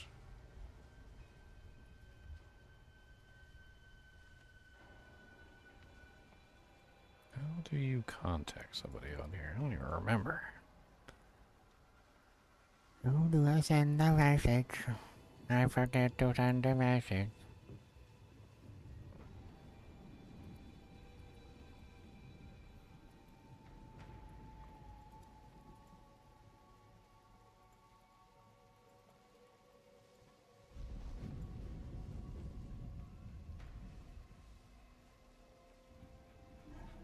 Hmm.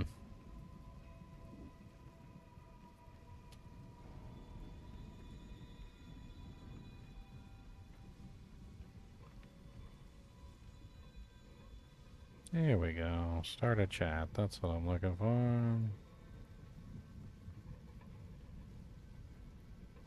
No.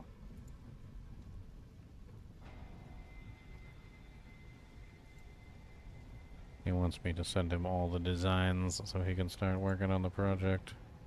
Which is definitely what I want, because I want to get this done.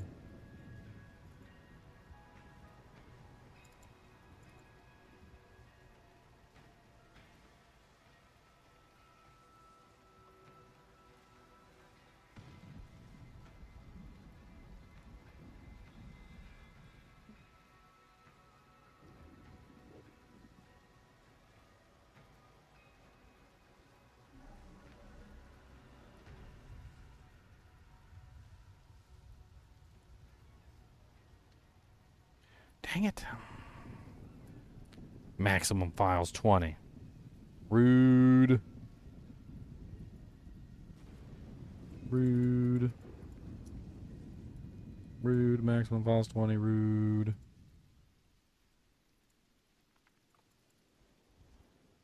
Let's try this a different way. Because I don't feel like having to remember.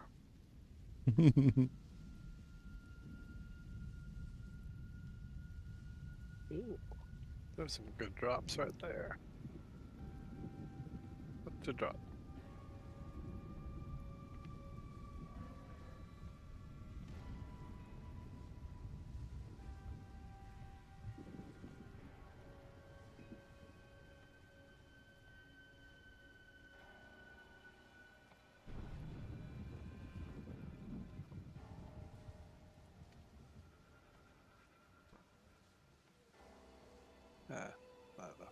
Alright.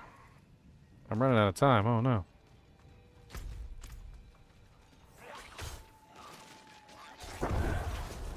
What's up, Ice Grills? So which game are you playing right now, Leanne? You playing D4 or D2? I'm on D4 at the moment. It's hard to pick, isn't it? I've been trying to split my days in half.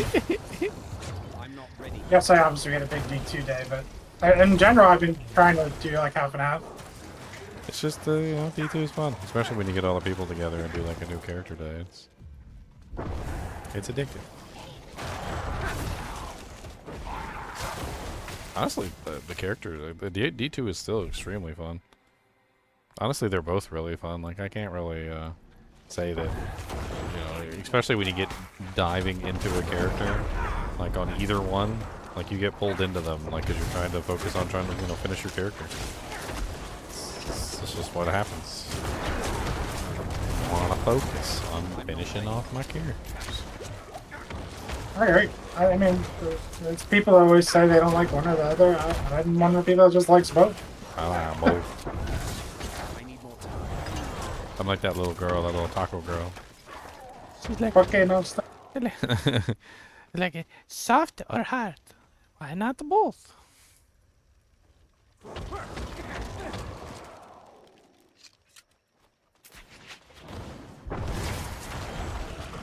Why don't you like Barb class? Barb? I actually like Barb a lot more in Diablo 4 than I did in Diablo 2. Agree. I feel like Diablo 2's Barb is... maybe he was good at some point. Like, maybe he was. But with all the nerfs and all the things that they did to him and, like, how they changed the Whirlwind and, like, the poison got nerfed, and that made them worse too. And then they put venom on the grief, and grief became like the best weapon. And like, there's just a whole bunch of things that they did to Barb, and I don't think Barb just like never recovered fully from it. Even after all the years, they just never really fully recovered from all the craziness that was going on with that particular kind of class. I'm not ready.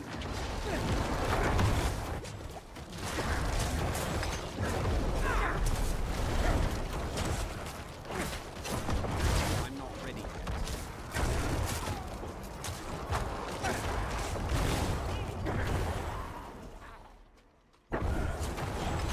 I need more time.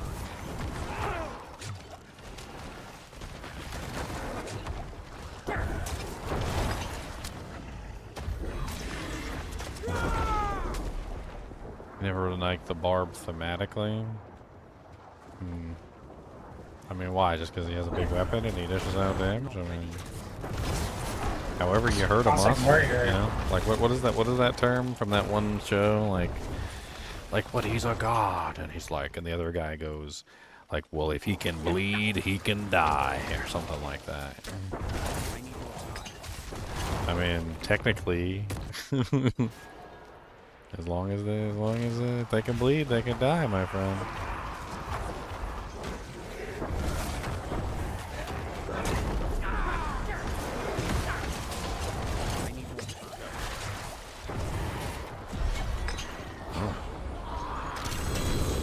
I was never much of a spell caster, dude. Like, I don't really play mages or storks. I like the hybrid. I like the shamans, like the half barb, half like elemental. A little mixture. Little shamanics, little shamaninos. So maybe I'll like the Spiritborn. Or paladin with like the sword and board and the holy. The mixture I like. I usually like having some type of weapon that's like, oh, when I get that weapon, it feels so good. I want to swing it. I mean, I like the tactile sense of doing like melee damage. I've always have. I mean, I don't think there's anything necessarily wrong with being like a melee fanatic. I do feel like melee and ranged, especially in Diablo 2, just kind of got the poop end of the stick. I mean, here you have the Sorceress. The Sorceress can cast a spell. The spell immediately hits the target. Like, there's no like, There's no missing. there's Yeah. no missing at all when it comes to spells. And here you insert, you know, like random melee range character. They shoot an arrow at something. They've got to bypass defense first, right? So they have attack rating problems. They've got to have enough attack rating to bypass defense entirely, which basically means that the character is, you know, like SOL if they can't get past the defense. Then once they get past the defense, then they have to get past the block chance. So if they got like a 50% block chance, then you got to get past that too. So like by the time you're done, you know, like let's say that you have a monster that has, you know, say you have a 70% chance of actually hitting the target, right?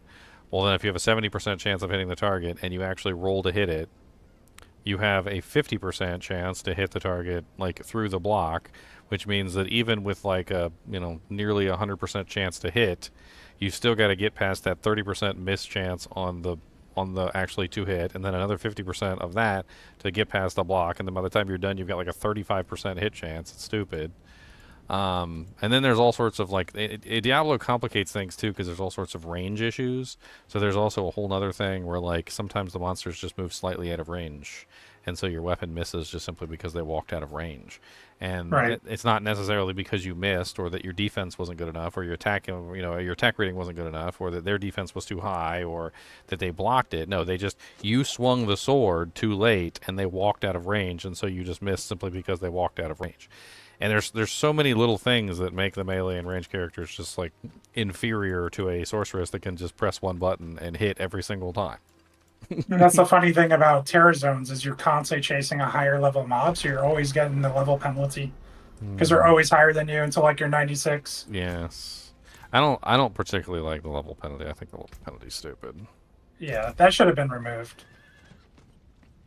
It's okay to like have a goal of attack rating and like defense and block and all that, but as soon as you added an extra layer that you can't overcome, it's like, what am I doing at this point? Greetings.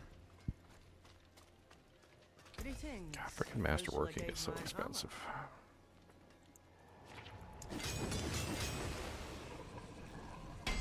Of course you hit on the poison resistance. That's exactly what I wanted you to hit. So it costs you 5 million to reset the item no matter what the rank is? Yes. That seems like bull crap. Mm-hmm. Like, shouldn't it be a scaling cost depending on how much you've put into it? Like, why is it 5 million? Like, if I masterwork it one time, it's 5 million just like right off the bat. And you get all but your last. If you salvage it, you get all but your last one. Well, I'm so So broke. that's the numbers. The last upgrade you don't get refunded. I mean, All of the rest of the stuff. I You get noticed refunded. that. I noticed you get pretty good like refund. Yep, it's all but the last refund or upgrade. So if you upgrade it twice, then you get the first one. If you only upgrade it once, then you get nothing.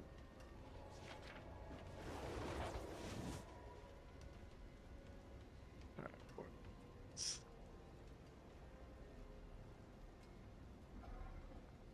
43. Yeah, we'll do this one. Let's see.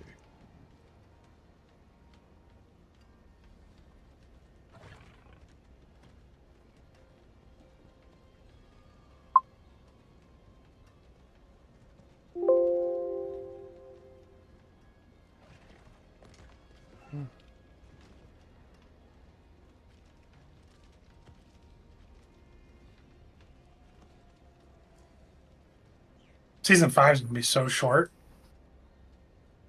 2-month season. Yeah, that one kind of blew me away too because they like announced season 6 and we're still on season 4 and I'm like, okay, so season 6 is season 6 is that close? It seems kind of crazy. Like, are we gonna have 2 Diablo 4 seasons in the same time span as like not even 1 Diablo 2 season?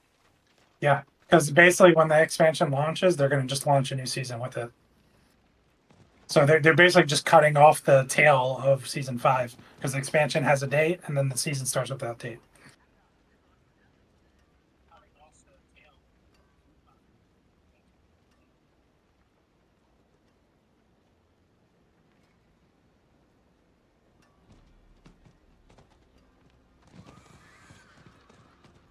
Trying to get this guy to do these runes so I can have all of them on the shop. I don't know what they're going to do for Season 5. I feel like Season 5 is going to be lackluster no matter what they do. I mean, when you think about the fact that, like, just a couple months later there's going to be Season 6. Yeah, they're giving us a PTR at least, so we'll get some kind of extended playtime there, testing things. Yeah, I heard there was going to be a PTR. I think they're shooting themselves in the foot, though, with these, like, massive, ridiculous things where they do like so much in one season, because as soon as they come across a season that is not, you know, like a massive ridiculous season, then everybody's like, oh, this season's terrible, they only did like this and this, and like compared to last season it was nothing, and they did that for season 3 too. Like season 2 was like such an amazing ridiculous season that you know, it's just kind of silly the way that they threw it all in. People just, you know, complained just simply because one season wasn't as good as the other, but it was obvious that season 2 was like an all hands on deck kind of a situation, right? And then season 4 is like kind of the same thing. Like they went into season 3, they treated it normally, and then people complained, and then so they went back to the all hands on deck thing. But then like, so if season 5 isn't an all hands on deck season, then it's just gonna Well, season 4 is basically not a season. It's just updates to the main game. Like they added Embroidery as a boss, I know. which is an update to the main game, and they added new loot, which is an update to the main game. The only quote unquote season thing are those elixirs. That's the only thing we got as far as season theme. So I think people are okay with it because the base game got updated so much. There's lots of people who were complaining that season 4 had like nothing. It's like, well, yeah, they're still like performing open heart surgery on the main game. It is kind of a crazy one, that's for sure.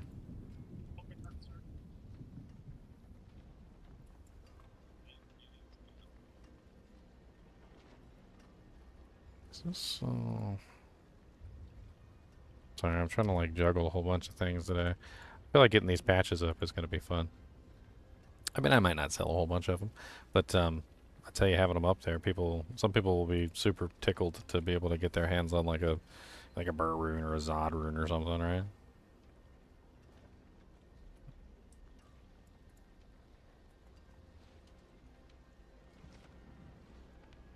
You put the bear rune on your Shaco.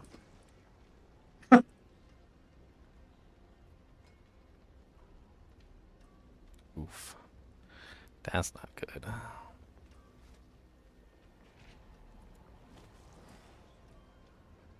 I may have made a big oof, a big oof, a big oof, big oof, big oof. Well, ain't nothing I can do about it now. I guess I just got big oofed.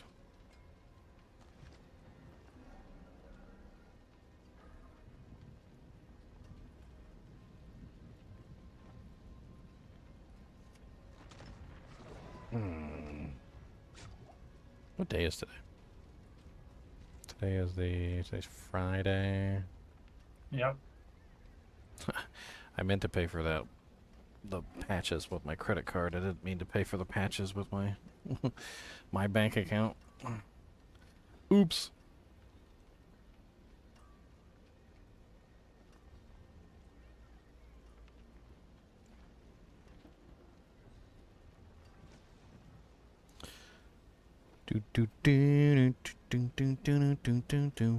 Oops, crap.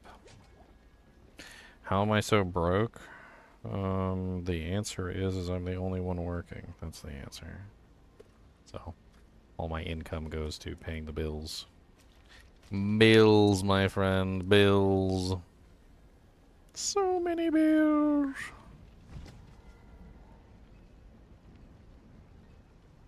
Plus, I get paid on a monthly schedule, John, which is rough. Have you ever been paid on a monthly instead of a weekly Bi-weekly, or a yeah. bi-weekly? Like, it's rough. Oh, you meant in Diablo. Bi-monthly. Oh. Well, in Diablo, I'm broke because the frickin' masterworking system is insane, and I got so many characters, that's why.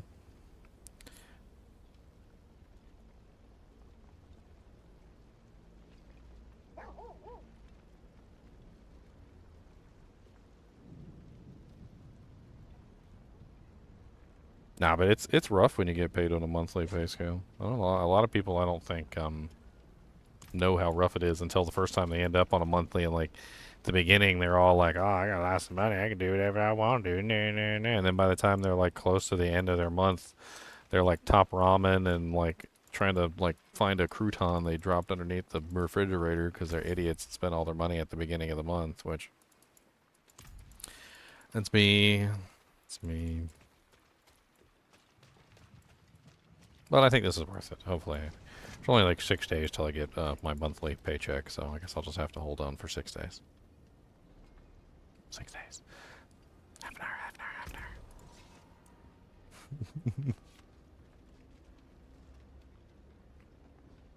God, I need like $1 trillion billion.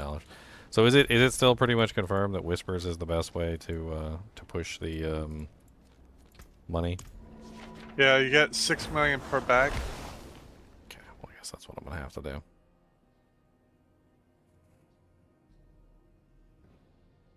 You can also do that thing where you go to the 2 PvP zones, kill that boss for the 10, like 5-5. I'm And then already in the PvP zone. Yep, and you can do it on each one of your characters. I'm already here. Oh, you can do it on each one of your characters? Yes. Well, that's not bad. That's not bad. Maybe I should do that. I got all my characters are pretty much set. Honestly, I think my characters could probably kill this boss naked, so like I think I'd be good. And then you just take the stuff that he drops and then go turn it in. Oh, okay, so I already completed my whisper here. Alright. go turn that in real quick.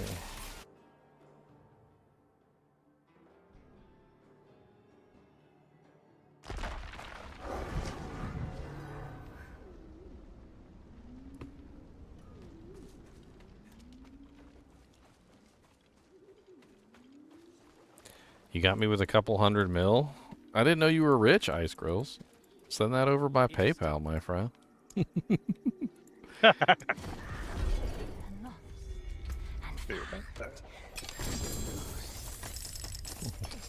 Come on, man.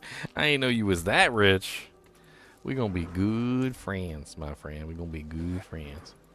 You need like a shoulder rub or something? I mean... I gotta wash your car. Like, would you have to clean your gutters? Clean your gutters? Thank you. I know he means in-game money. I'm just messing with it. It's more fun that way. Another time then.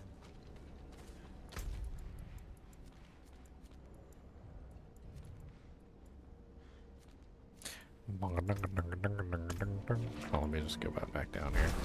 I'm gonna try and complete all of them down here in the PvP zones. I guess I could just roll between all my characters real quick and do all the PvP stuff. That should get me like, what, 5, 10 million like per character times like 4 or 5 characters, like 5 characters. So like that'd be give me 50 mil easy. That set me back up in the bank. Plus whatever else I get. Now I just need any seeds so I can purify them.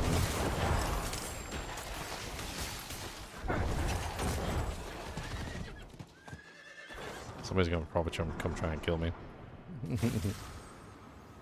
My Bone Spirit Necromancer did pretty good in that one season, but I don't know how well he'll do now with all the massive HP increases and everything else that's going on. There's too many builds in PvP that are invincible right now. Yeah, it's pretty rough.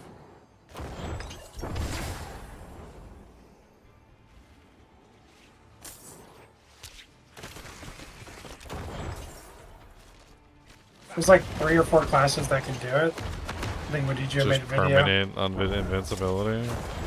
Yeah, they do it different ways. Like you obviously know the Sorc way. You've encountered it. Yeah. The Bard way is you know that passive the Bard has where it's like reduces damage by elites up to 12%, like 3 out of 3. You can get that on your gear to go over 100%. So any elite that hits you, you automatically reduce 100% of the damage. I thought the cap was 85. I thought that was like what. No, we the were cap always for told. like cooldown was like 75. Well, no, I mean damage reduction in general. They said the cap was 85%. So. Like, Yeah, but that's different. That's damage reduction from elites. It's very specific. It's like outside of that. It's outside of like the defense armor damage reduction. It's different. Crazy. And then like Rogue has a way of doing it. I'm not sure why, as a developer, you would ever let people have that option. I mean, especially when it seemed like they were deliberately taking away damage reduction in multiple ways this season because it felt like they didn't want us to be tanky, right? But then they would allow like the ability to become invincible. It doesn't. It seems like they're cross purposes. Like they're not. I don't get it. I need more time. I don't think they know how to math properly. I think that's all there is to it. Yeah, it's definitely an oversight because I guess they don't expect people to get perfect masterworking gear and like actually hit these things. But like you give a player enough time, enough dedication, they're gonna get perfect gear. Like they're gonna do it. I'm not saying it's easy to do, but if you actually play that character, like there's people who've done it.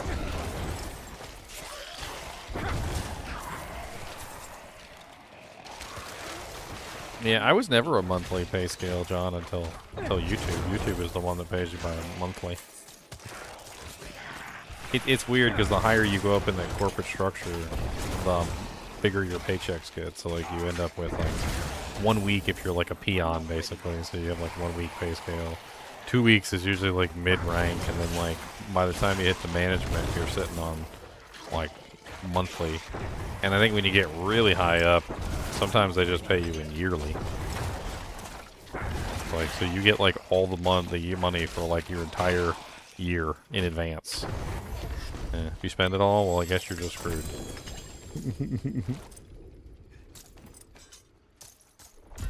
I guess you're just screwed. Bone Spear is such a fun skill. Bone Spear? No, Bone Spear, the one we're playing. Yeah, I think so too. I originally wanted to try and include like a Bone Spear in the Bone Spirit build just so that the mages could cast it, but it just doesn't work out. Makes me sad.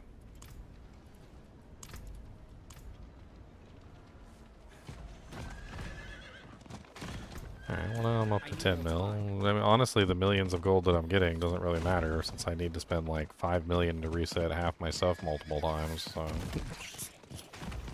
I need more time. Oh, greed shrine. I like these. It's almost like I need money right now too, so...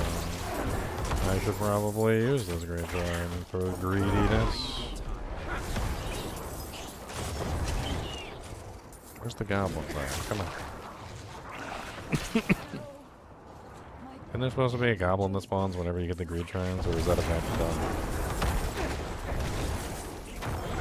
Do they? It doesn't. Oh, I don't have the icon down here. The little goblin icon. It's missing. I never. So only the rewards go up to the 20th, and then the 13th, yeah, was the last day of that Goblin March or whatever. Sadness. I need more time. Hey, my whole like world has changed with this chair. I don't even know what to say about none of it. Like it's a completely different world now. I got my keyboard and mouse in a different position. Like I'm sitting different. Like, I don't know, maybe my butt will hurt less after 10-hour streams. Could imagine. What's the best way to get money? I think it's still whispers, pretty much. I need more time. The whispery wisps of wispiness. Another greed shrine. Oh.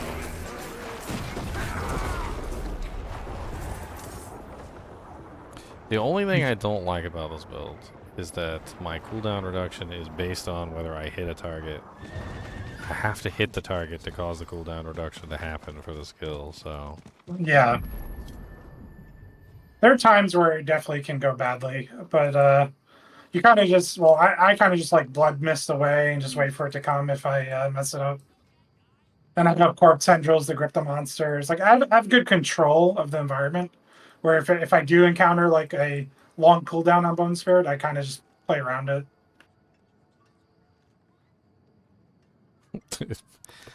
Girlfriend just told me I look uncomfortable on stream.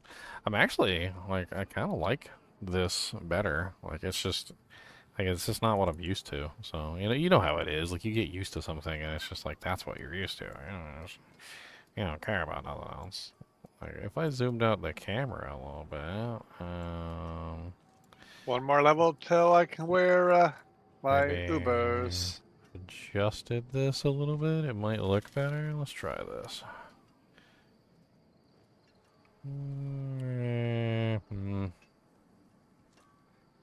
Oh, no, it's not like too bad. It needs to go up a little bit. Nope, that's too high. Now you can see the top of my green screen, so that's not... Yeah, that's better. I don't know what that green thing is on the side of my screen, though. What is that, sunlight? Yeah, that's sunlight coming in from the window. You need a bigger green screen. Well, I was tempted to simply like put the whole computer setup backwards and just have it against the wall and then just like paint the wall green. Nice. I was tempted. Yeah, I have a big 4x6 green screen. Definitely tempted to just like paint the screen, paint the wall green.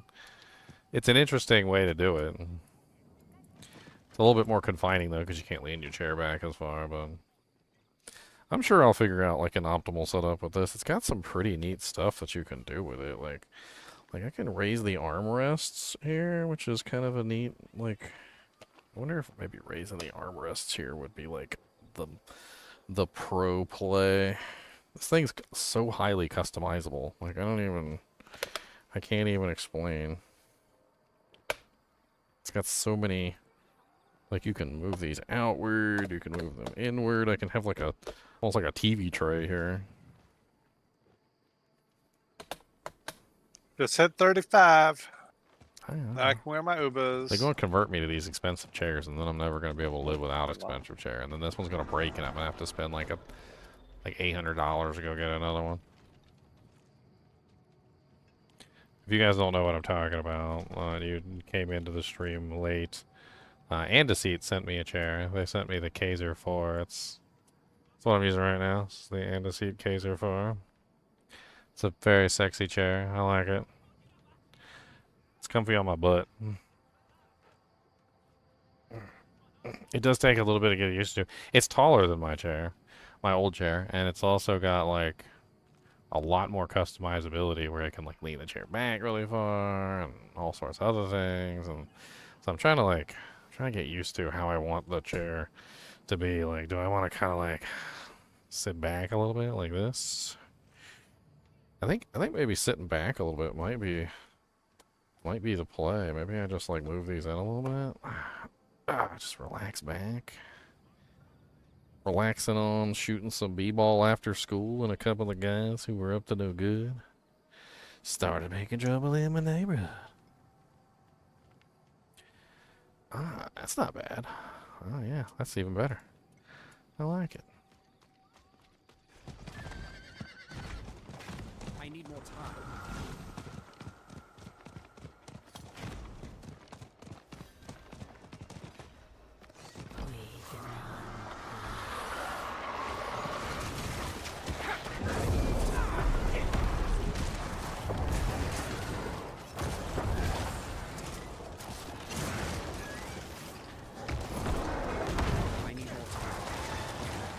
Man, these freaking bone mages require constant maintenance too. I like the defenders. Don't have to worry about them. The what? The defenders, the 99% reduction. Oh, I'm not talking about those. I'm not talking about the Reapers. I'm talking about the bone mages. Yeah, it's probably even worse. Oh, it's terrible, but I mean, I don't know what I can do about it. I feel like it's important. Like I need to have the bone mages up. It forces me to press the button. Although I wish the counter for the bone mages was more apparent, so that it was easier for me to see that, you know, I was. Yeah, my bone mages are dead. I guess that's what I'm saying. Sometimes I don't notice, and I look down, and all my bone mages are dead. And I'm like, oops. Yeah, I like the UI tracking on the D2 version much better, where it has the icons at the top. Yeah.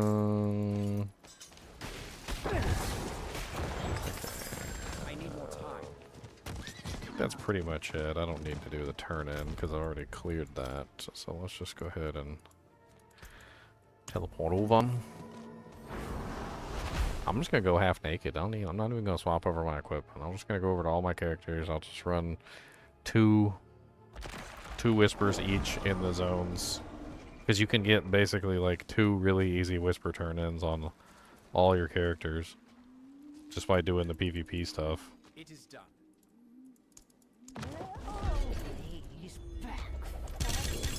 It don't really matter.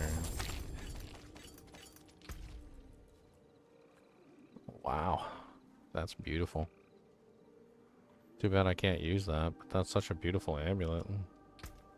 Look at that thing, man. It's not even just beautiful for necromancers, it's beautiful for sorceresses as well. It's pretty nice. 10.9% on the frickin' greater graphics roll for the intelligence bonus. Glorious. Yeah, trash.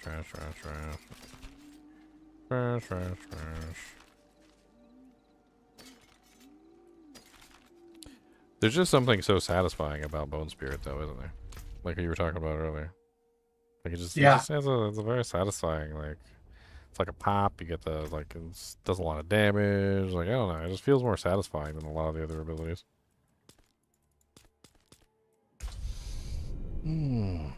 What's up, Rosie? How's it going?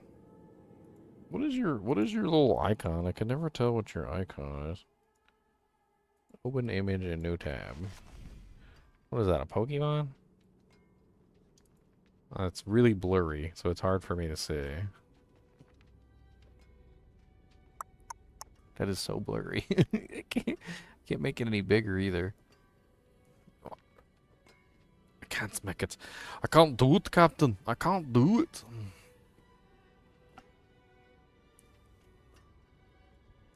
I'm gonna explode. Great Roserade, the Pokemon. Okay. Pokemon, mon. Well, you know me. I want to be the very worst. The terriblest that there ever is. I don't attest or try to be a good man. No, I don't. I like to aggravate like the sand. Coarse and irritating. I'm going to do everything I can to be mean to you. I taught your cat to pee in your shoe. He does it every day. Only just a little spray. So you do not know.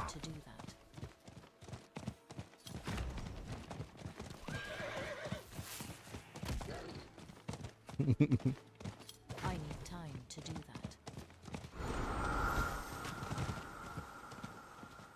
I don't even know how this character is. Like, I just hopped on my Sorceress for like the first time in like a long time. I have no clue how she's gonna do. I don't even remember what buttons to press.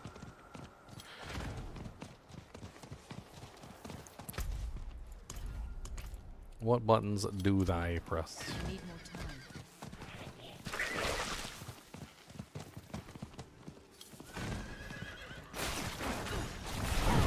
I know I have all the buttons. Let's just press all the buttons.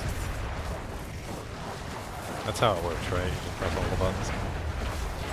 Yeah, until something dies. Or you die. Did I ever tell you about this post I found a long time ago? What's up, guys? What's Hey, up? there's Lily. Been looking for you. So I occasionally I do these searches just to see if anybody's, like asking for my help or anything. Because you sometimes people will get to the wrong servers and in Discord or whatever. And I ended up on this conversation on Reddit with a guy that apparently had copied my frenzy build from like season 2. You remember my OP Yeah. frenzy build? And he's like Ginger just like jumps right in and he's doing like Abattoir of Zero tier 10 and he's like doing absolutely fine and he's like I can't even do tier 5 and, like I get wrecked by everything. And somebody in the comments was like he said, well, you can't just press all your buttons and hope things work out. Like he's like, if he's doing Abattoir of Zero tier 10 and you can't get past tier 5 with the same exact build, then you probably have some skill issue there. Just press all the buttons. That's how it works. You just press all the buttons. Just make it every button. Face roll. Just face roll the keyboard.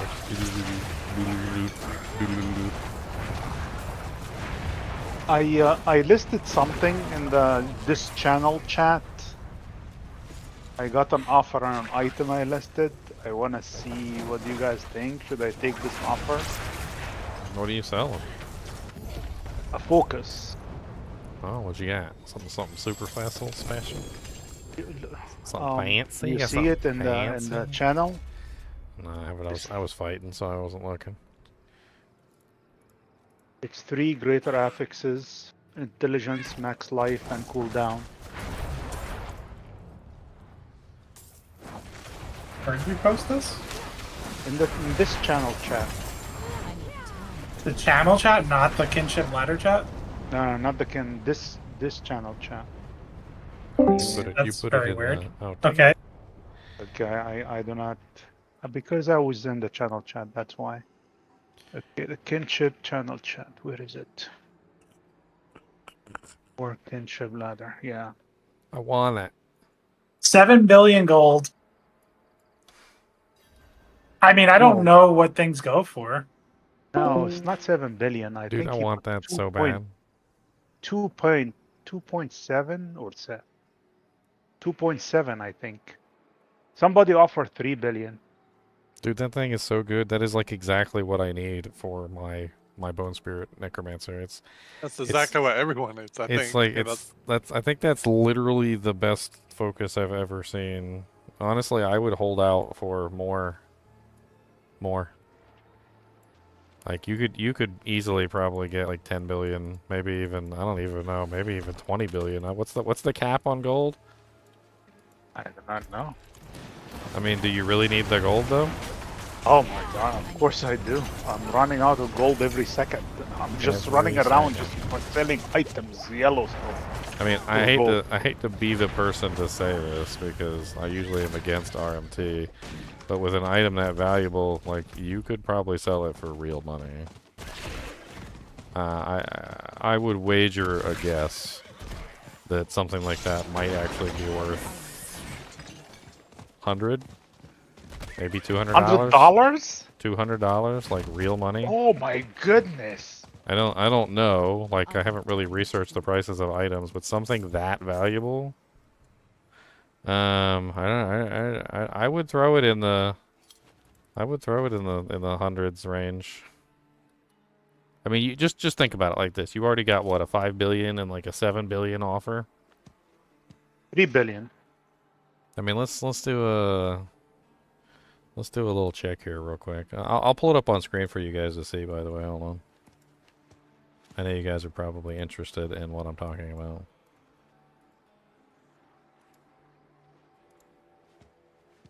So Luli has this for sale. Hey, look, you're getting free advertising. Hope you enjoy. Hopefully you guys can see it. yeah, it's up. Let me make it a little bit bigger Intelligence so you max guys and can really see cooldown. it. I mean, look at this thing. It's ridiculous. It's 3 greater affix rolls. It's literally intelligence, life, and it has cooldown reduction. Cooldown reduction is what everybody wants right now. Life is really good, honestly, and it also has the intelligence roll. So this is really good for a necro or a sorceress. It's a dual purpose item. And on top of that, like I think it's key in quite a few of the cooldown reduction builds. Looks like it's only necro. Honestly, max life is absolutely amazing for an overpower build as well. So it's not just like something that might be rolled off. Like that's actually literally perfect for my necromancer right now. Literally. It would I literally could not ever come up with a better item than that. And that's because I'm currently trying to scale HP, which would scale my overpower damage, which is going to scale the free overpowers that I get from the Dujink and so forth and so on. That's kind of like the whole point. I need the 7-second cooldown reduction. I need the increased life to increase my fortify ability. I need the intelligence to scale the damage output, and so forth and so on. I mean, it's true. You're absolutely right. Somebody could buy that and end up bricking it. It's really quite sad when you think about the fact that somebody could end up bricking that thing.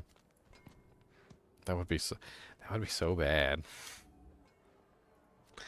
Dear Lord Jesus, that would be so bad. Can you imagine like getting that thing with all the money that thing costs? And it doesn't matter what you spend for it, whether you spend real money or whether you spend, you know, like your fake currency in the video game, whatever it is, it's going to take a toll.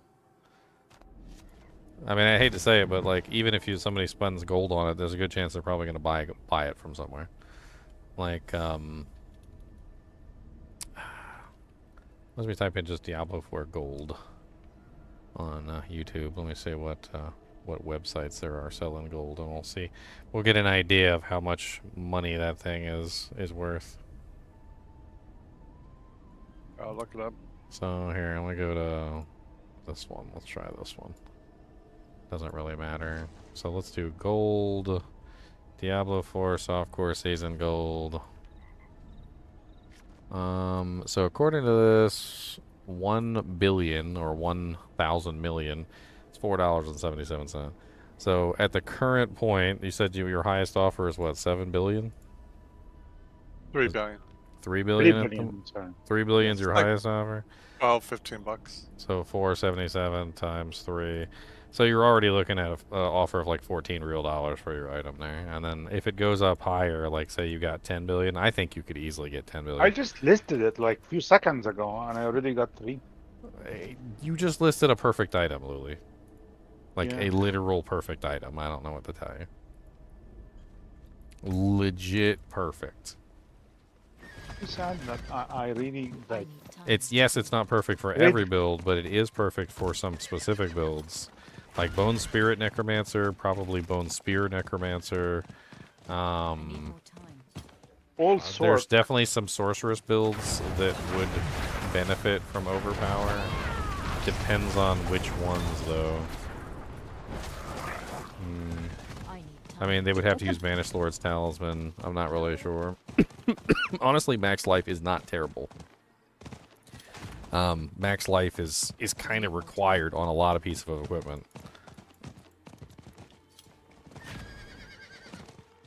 I know for a fact, like, I noticed that if you don't have max life on a lot of your equipment these days, it's pretty much a death sentence. Yeah.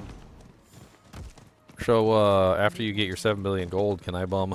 can I bum a couple 100 million off you there?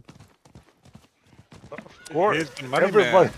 everybody's gonna be rich if I got 7 billion. I want some, I mean, You get the 100 million. You get the 100 Look, million. Luli, all I'm saying is when I got my hand in your pocket, okay, I might do you a little favor while I'm in there. Just give me like $1 billion or $2 billion. It's no big deal. I mean, you got plenty. Let me see how it's gonna pitch. I'm gonna keep you guys updated. Yeah, let us know what you end up selling it for. It'd be really interesting. Okay. I mean, I could probably end up causing a bidding war on that thing for you if you want. Why don't you put a link to, instead of a picture, put a link down, like to your little, what do you got it on, Diablo trade or something? Somebody was saying Diablo trade. Yeah, put a link and let me I'll freaking post it in chat so everybody can look and oogle it. I'm gonna put it in the kinship chat.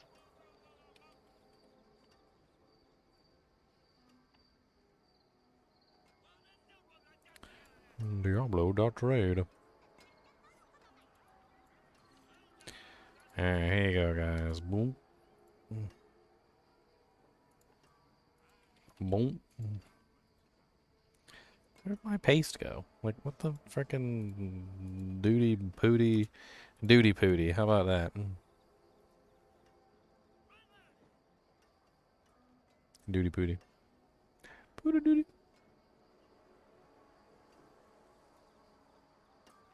You know what? Let's post it on Twitter too while we're at it.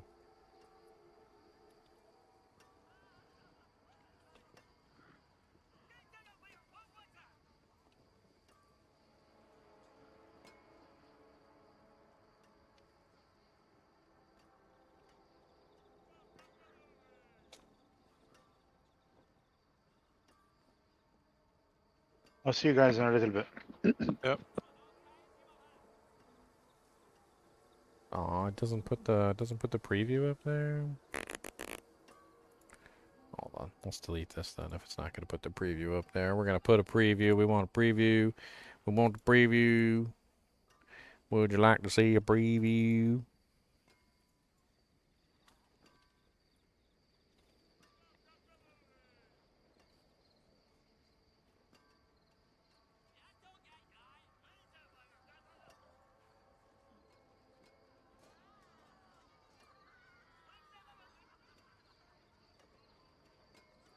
There we go. And then we can get a picture in there too. And we can make it look real pretty.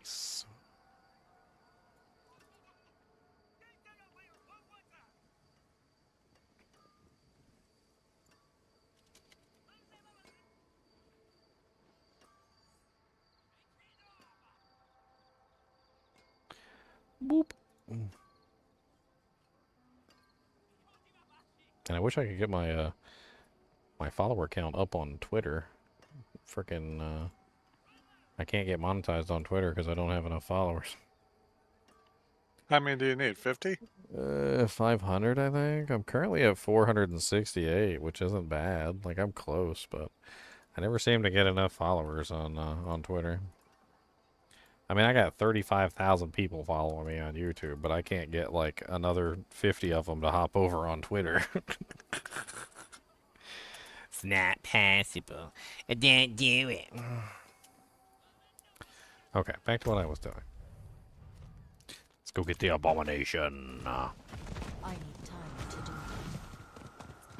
There you go, Lily. You should have a lot more attention on that now. Posted it in stream, and I posted it on Twitter. I think I might post it on YouTube too, just for fun. People like seeing crazy items like that. And then you get more bidders.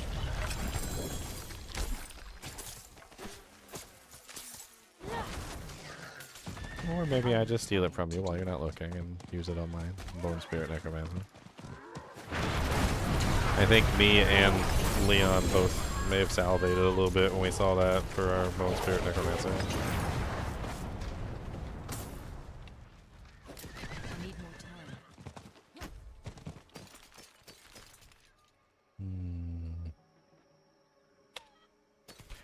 Wah wah wah.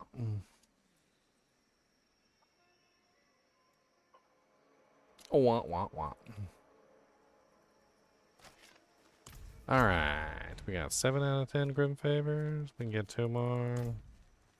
Let's go do a little event thing real quick.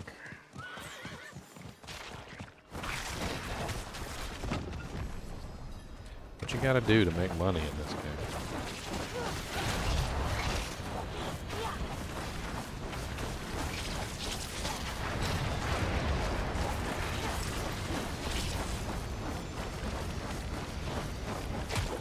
Oh, you know where I ended up spending all my money and I didn't realize it? That, yeah, you guys told me about that thing where you could make, like, equipment between, like, 1 and level 50 or whatever. Dude, she charges, like, 2.5 million per box. I think that's where I burned up all my money. I burned up all my money making them stupid boxes before I realized how much money it costs.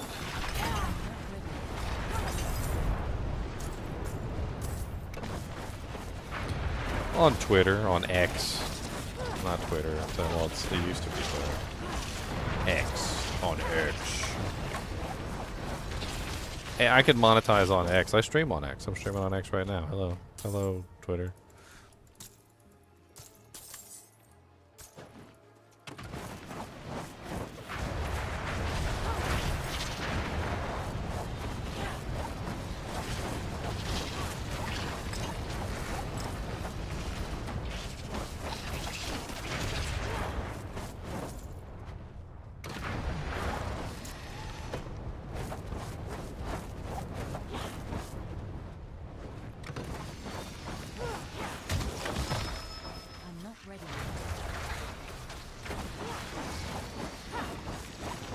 I had completed this one.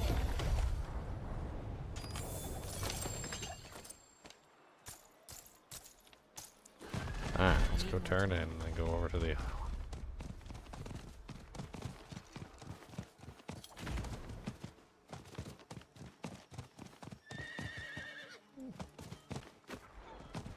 Yeah, I don't understand why any platform should have, like, problems with crossplay. I've always wondered why that's even a thing. I guess, honestly, the answer is it's a thing because, you know, one company doesn't want you to have the other system, so they're more than willing to make it difficult for you to play with your friends on a different system to force you to have the same system. But, like,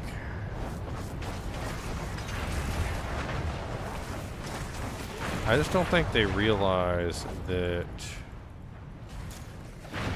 it hurts gaming overall. And hurting gaming overall is not necessarily a good thing. Like, let me give you some examples. Let me see if you guys understand what I'm getting at here. What kind of bacon grease I'm cooking. So, let's say you have a video game that releases. The video game has an online component and could potentially be, you know, like an amazing online game, right? Could be one of the most amazing online games you've ever played. Because it's restricted to one console, you know, no names required here because there's tons of consoles and there's also PC. If it's restricted to one particular console and there's no crossplay allowed, then there's a very good chance that you might not have a large enough group of players that are gonna like join the, you know, the population of this game, right? And online games especially are limited by the population of the game. And if the population of the game dies out, then you end up in a situation where your game is going to fail because the population isn't big enough, right? Well, if you enable crossplay on an online, you know, game, then you're going to have more people coming in from multiple different consoles, which is going to end up in a larger online population, which is going to mean a healthier online population for that game, and as a result is going to keep the longevity of that game up for longer. More people play the game, more people buy the console, and it's a snowball effect because, you know, you have this amazing game that people want to play. They might not necessarily buy your console to play it, but that's okay. You still own the game. You still made the game. You know, you have the rights to the online component. People have to pay you money to be able to play, no matter what console they're on. And you win because now you have an amazing game that people want to play, right? But in the other side of the equation, where you have everything locked down and limited, you tried to make that same exact game. The population didn't get large enough, and so the game didn't catch on, and now you have a failure, right? Because you wanted to be greedy. And so, like, there are definitely ways where opening up for crossplay ends up winning them more money and not losing, because then you have more successes on your hands when it comes to online components like Call of Duty and, you know, like various other titles that, you know, that people might want to, like, hop into. There's tons of online games. I mean, Diablo 4 is one, Diablo 2, you know, freaking, like Rainbow Six Siege and, like, Fortnite and whatnot. But Fortnite is across all consoles, isn't it? Isn't that like on everything, even like Nintendo Switch? Actually, I don't know if it's on Switch. Switch might be a little bit of a stretch, even though it does have like cartoon graphics. Heck, it's got cartoon physics too.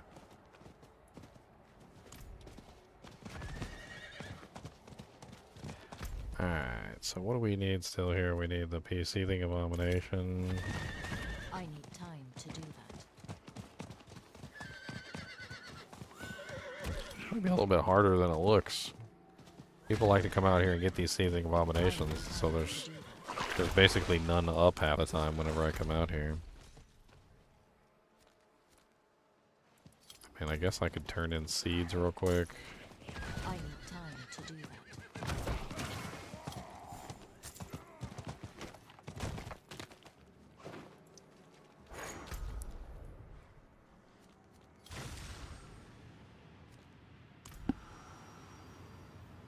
10 minutes till the world boss.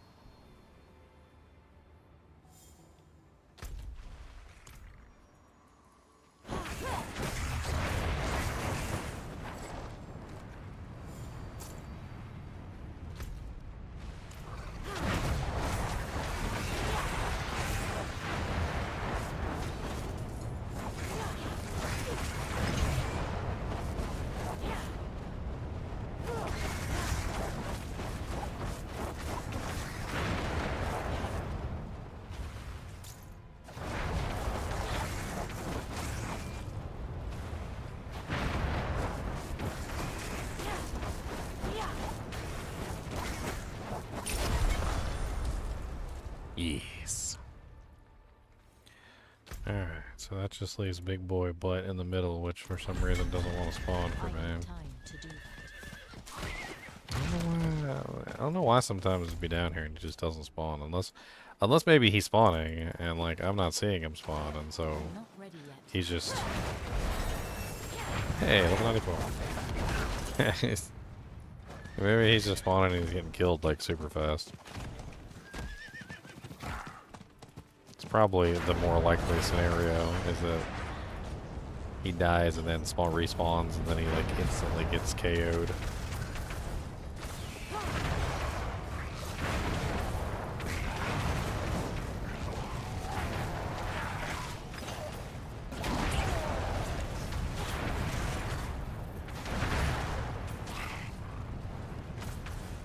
Oh yeah, did you find anything good in your on your druid to like pass on to your barbarian, Rosie? He bought an item for 7 billion and broke it on stream. Oh man, that's terrible. Oh, there he is. That's what I Who was did looking that? for. A German streamer, apparently. Oh, Rob. I mean, honestly, like, People give him money, so it's not like on gold. He has a huge community. oh, yeah, I noticed. There's a lot of streamers that picked up Steam with Diablo 4. I'd honestly never heard of half of them before I got into Diablo 4. it's like, I guess I just never really was hanging around with that crowd. That's my bad. Alright, so that brings me up to 9. Let's go burn. Let's go burn that cellar real quick. That's super easy. And then let's get off this character onto the next. I guess there's a world boss coming up.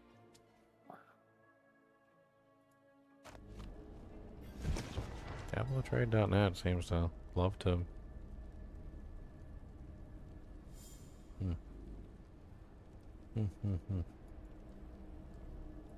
Oh man, you gotta log in with Battle.net on this website to make it work?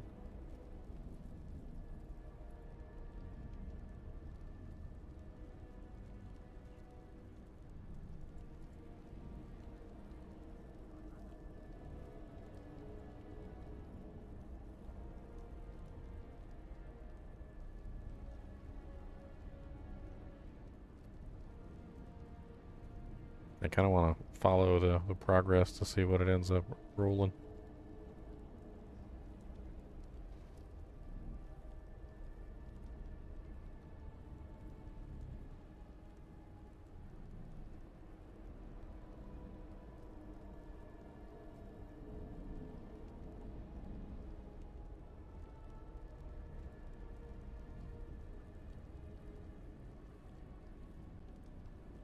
I haven't used this website at all. Is this like the go-to D4 trading site, basically?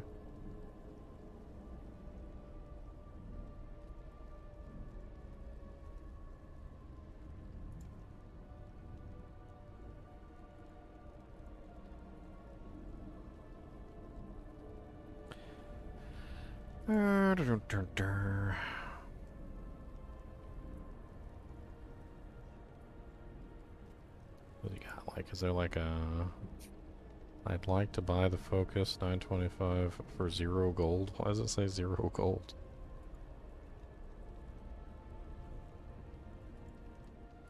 Can you see the offers that somebody puts on it? Or is it just you can see the offers? Huh.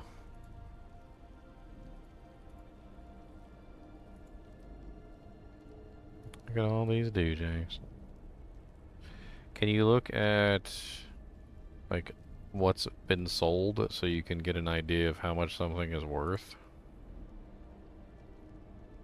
Like, what if I just click on like razor plates or whatever? Can I see? I kind of don't like how this is set up already. You interested in the world boss? I'm headed over there right now. Yeah, shoot me a shoot me an invite. I'll come and slam real quick.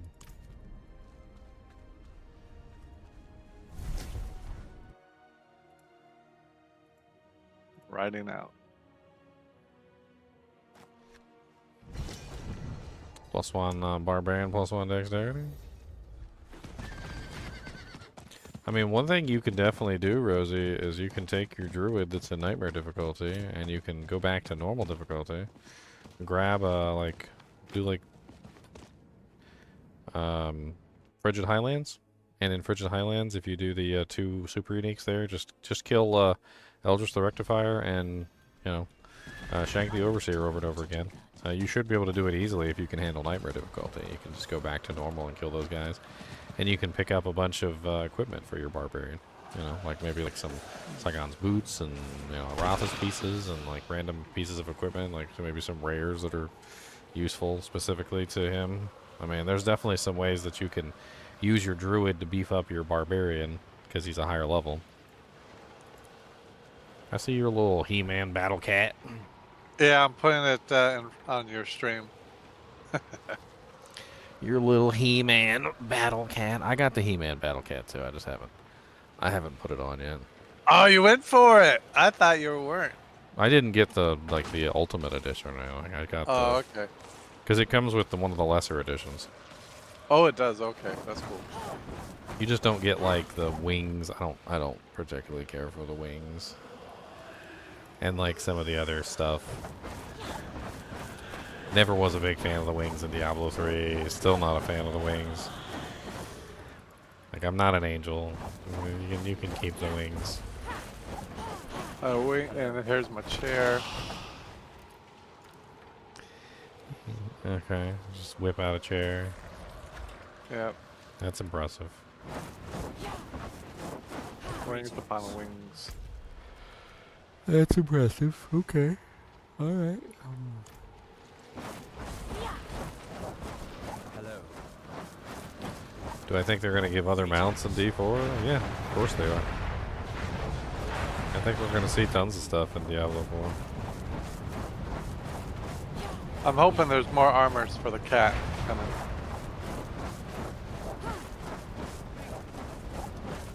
Just don't let the cat eat you. You know, Meow. horses aren't carnivores, but that cat is. If you fall asleep, he might just chomp you up.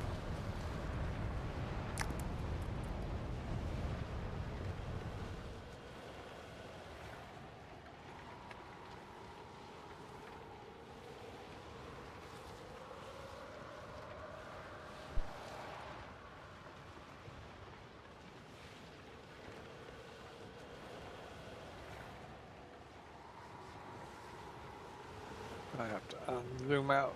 Choo, choo.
Alright, off of it. There we go.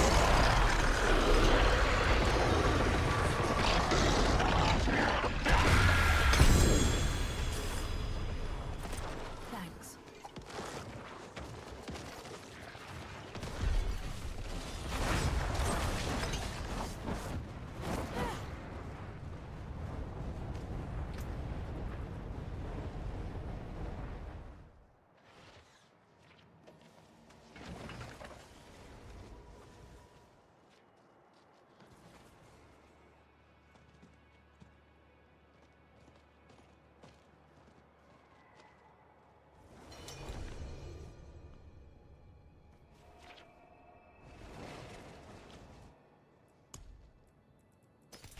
It's actually fun leveling up with your all the Ubers. Pretty fun.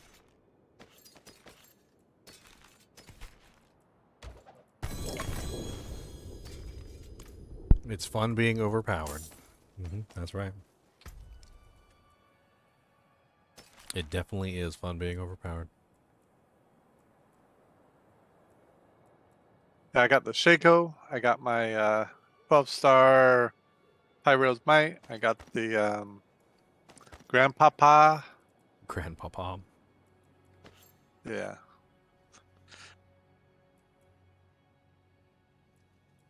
Considering putting on the Doom Giver, but I think that's overkill. They're going there. It's got a buff in the new patch.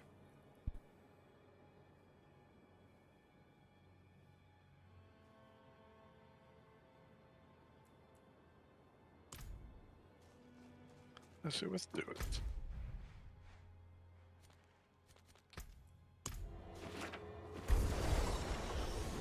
Yeah, let's do it. We're doing it. We're gonna try it.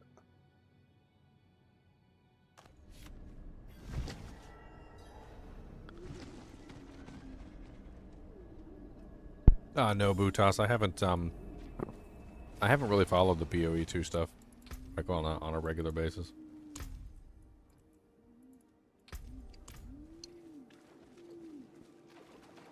I'll probably play it when it comes out, though. I mean, I don't see why not. It is done.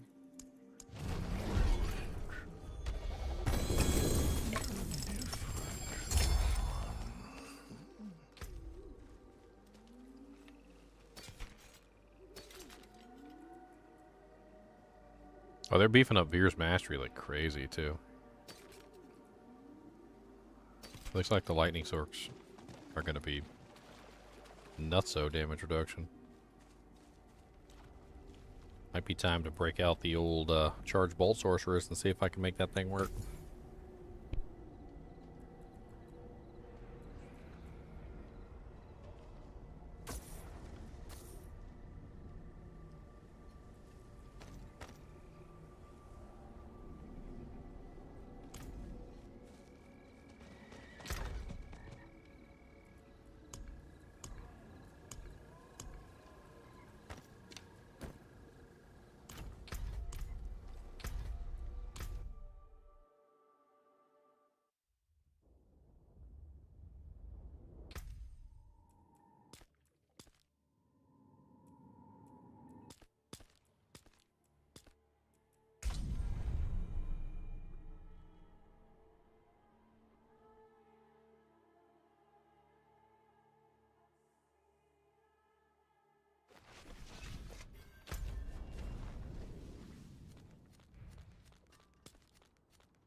Just trying to Wonder if desperately get some money here.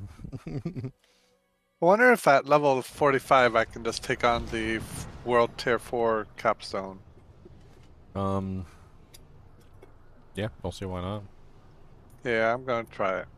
As long as you got your character set up properly, you should be able to do it. I got like a whirlwind or Dust Devil build going. Whirlwind Dust Devil. I mean, it also depends on your weapons, too, so that's where the majority of your damage comes I from. got Grandpapa and Doomgiver. Oh, okay. We got a Grandpapa? Well, okay, well, I'm pretty sure you can do it then. Yeah. I'm pretty sure you got this, my friend. You got this. Was there no he's not out here? Yeah, maybe there's a downside to this. Maybe I'm Mr. Stupid Boy who never's up. Hate it when he's never up. I need time to do that.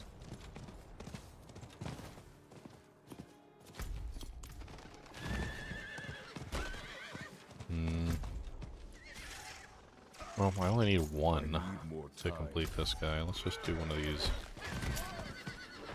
side doojanks real quick.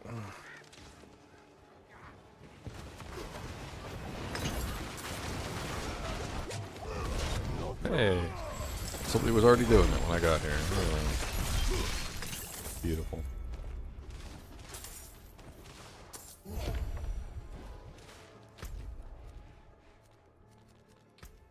I like it. More whispers, please.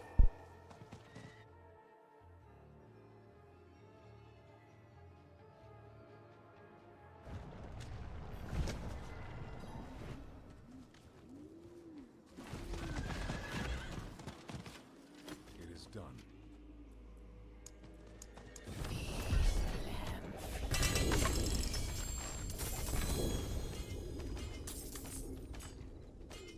I need time to do that.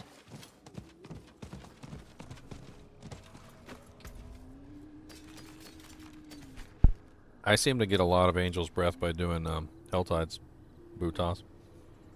I'm not sure if it comes from opening the chest or fighting the monster specifically, but I was like running low one day. Didn't really have a whole lot left. I ran into the HellTide and like filled up, but it definitely is annoying though because you use them all the time on your enchantments and also for crafting. So it does seem to be a somewhat rare resource.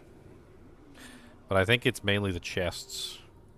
Obviously, clicking on the nodes and stuff as you're running around the HellTide I think helps out. But I think you get it from the chests and the harvest nodes.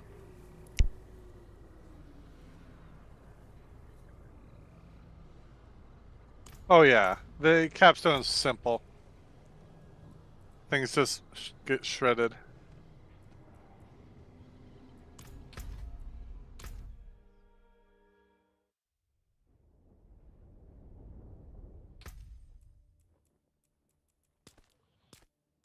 He's got a grandfather, and he's surprised that it's easy. Well, you got a 925 grandfather. Oh yeah. You do realize that out of all the items, weapons are going to give you the biggest advantage at a low level. Yep. Because you're putting on a 925 item at level 35. So, oh yeah. you basically have the damage of a god at that level. Everything you touch is just going to get one shot. And I got the Shaco, the Doomgiver, Pyro's Might, so I'm shooting little beams out of my butt.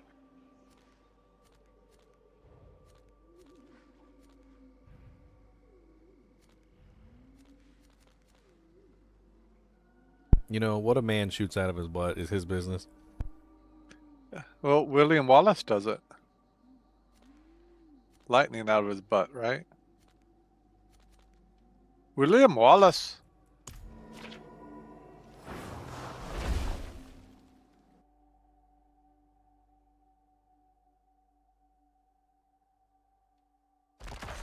Braveheart reference, in case you didn't catch. Oh, I caught it. You didn't do it right. It was terrible. Oh, I rarely do. Come on. It's I. And if he were here, he would consume the English with fireballs from his eyes and lightning bolts from his arse. I am William Wallace. Equitable transaction.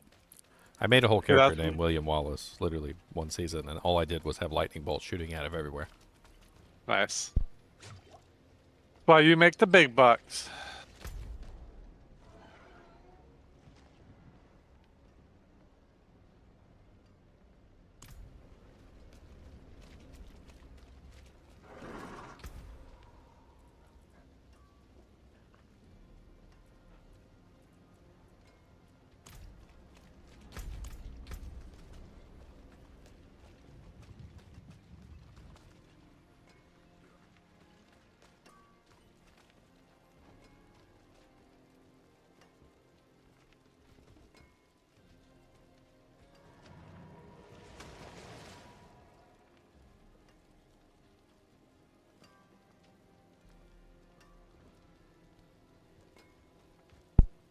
Okay, that's a little bit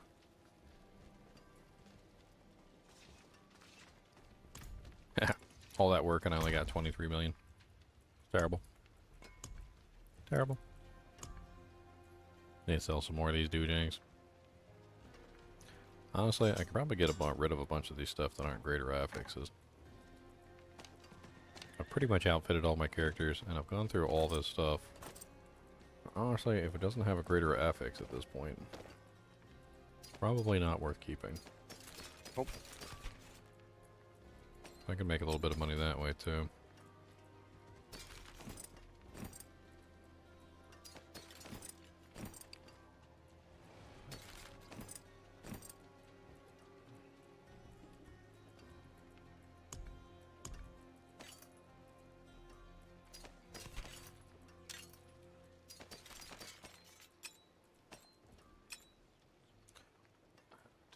I mean, the items are good for leveling up and stuff, but obviously for end game, you're not going to want to invest a whole bunch of resources into a item that doesn't have any greater affixes on it at all.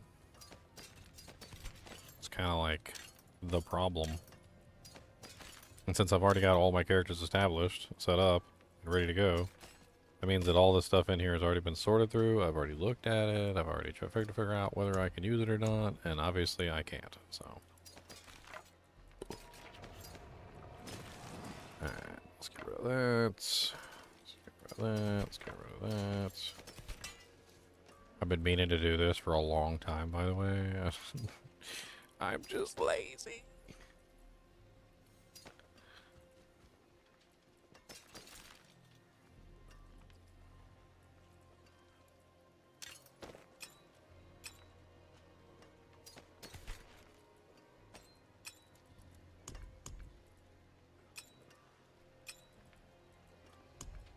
Let's keep going.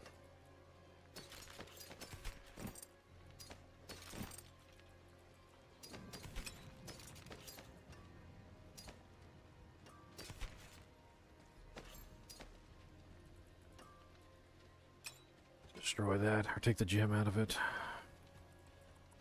Gems are too precious these days. They're too precious indeed. Deep within the heart of every gem. Finest jewels in Sanctuary. Fashion this into something very well.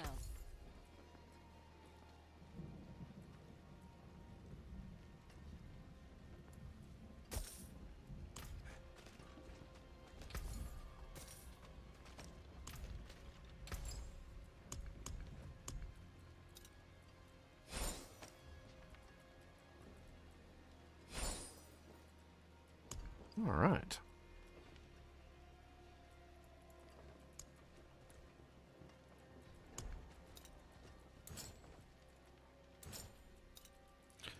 I need full royal rubies now. So I ain't playing this game no more. This I don't have 4 more royal rubies game. I've got enough to make royal rubies for every single piece of equipment. I got it spread out over like all my characters. Hate to say it, but I'm probably gonna have to like take all my rubies out of all my equipment and just like just pilfer them between each character. Yep, super easy. All done.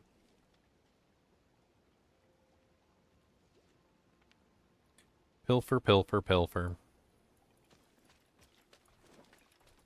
It's just such a lot of work to switch between characters, though. Tyler destroys his characters somehow. I don't know how you destroy your Druid. How you destroy? Don't destroy. Takes items from. He has like 5 or 6 characters, but every time I ask him to walk in a different one, he's like, "Oh, I stole that guy's gear. Oh, that guy, yeah, I ruined him." It's like, what are you doing? Just destroy all of them. So it's because I go from one build to another, and then I temper it, and then I'm out of tempers on a good item. But how'd you destroy the Druid? It's so different than the Barb. It's only one weapon. No, I haven't really destroyed them. I just have to re-equip the stuff. It just takes time. Finding stuff. You know what takes time? Getting frickin' royal rubies. That's what takes time.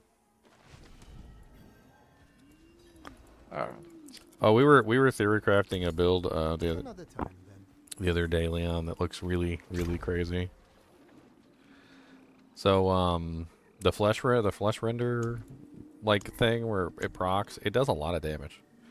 It does a lot more than I did it over. I don't even understand. Like even just like not even really fully built and set up kind of improperly, it already does like 400 or 500k like on just like a regular hit, and like it does like up to 900,000 on a crit or like a overpower or whatever. And I was playing around with it, and if you scaled it properly, I feel like you could easily get like 1 million to like sometimes maybe even like 5 or 6 million per press of a defensive skill. And then on top of that, with Nature's Fury at 30%, you get a 30% chance to have another one cast, and then they're buffing it to 35 now. So basically you get another one, right? And then Yen's Blessing, you put that into the build as well, and then you get another proc like every 8 seconds on top of that. Right. So you basically just have a constant flow of defensive skills, just always on, always hitting everything, and it's kind of ridiculous. And instead of rubies in your gear, you go with willpower, because willpower is the main multiplier for the flesh render. And you still build wind shear. So it's literally still a wind shear build, and you still have the wind shear damage. You just are adding in all of the defensive skills, and you're basically just running full defensives.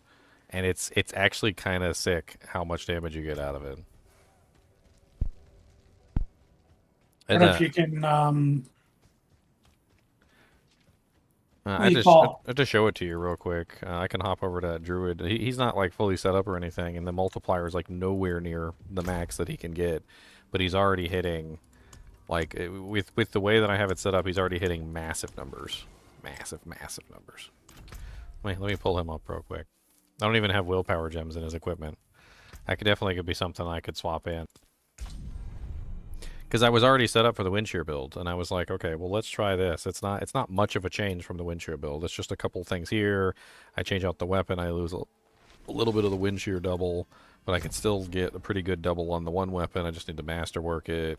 Like, so I was trying to like figure out exactly how I could make it work. I'm only at 165% on the multiplier, and my willpower is only 1,115, which is terrible. Like, it can definitely go a lot higher than that, and I can.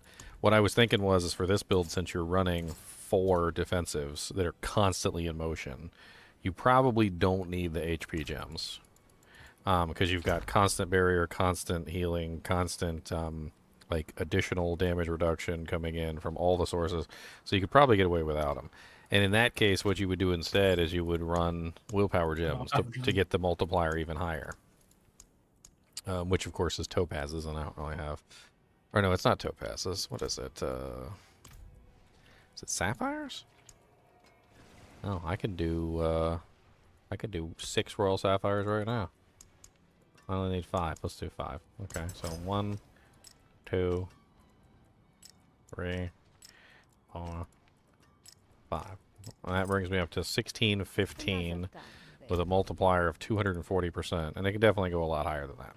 You would definitely want like a willpower percentage bonus on your amulet too, to get like a greater affix willpower.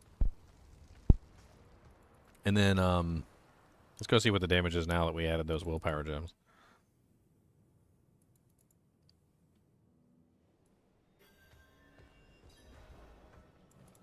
Oh, and it's AoE too, which is amazing. So, like, it does massive amount of damage to everything around you.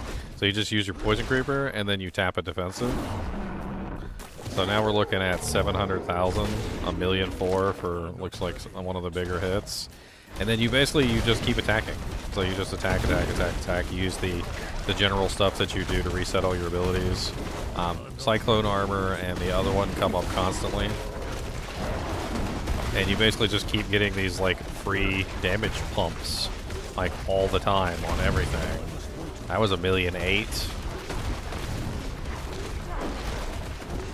That was 1,000,000 flat with no overpower. I mean, it's kind of crazy how much damage you can get from just spamming your defensive skills. And then the whole thing literally just becomes spamming as much defensive skills as you possibly can to get the best damage output. And, I mean, you get pretty good damage reduction from Cyclone, you get the nice barrier from Earthen Bulwark. I was also running the explosion on Earthen Bulwark too, because I figured why not? If you're going to be spamming Earthen Bulwark, why not get the explosion as well? Because I don't need it for Fortify, because the honestly the bolster is more than enough, and they're beefing up the bolster with the next patch too. I don't know. It's kind of a crazy build, and I think if you leaned into it, the damage output could be, I don't know, maybe even on par with the Bone Spirit Necromancer. I don't know. Like, I don't know how high you can scale this multiplier. Focusing on willpower, obviously. And this isn't even the best one. I need to get like a perfect flesh render. It's only a 6,857, and it can go as high as 7,218. So I'm missing like, what is that? 2, 4, like 400 damage off the base, which is going to help when it starts multiplying. Is going to go really high. Does that get masterworked or no? I don't think so.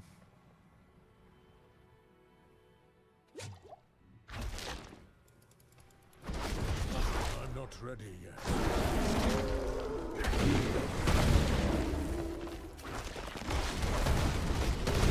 I mean, it's kind of crazy. I don't know, like if you could, maybe if you even threw in Hectic into it as well. I don't know if maybe Yens or Hectic would be better. Because if you threw in, doesn't matter which one you do, like Yens is going to guarantee you one free one every 8 seconds.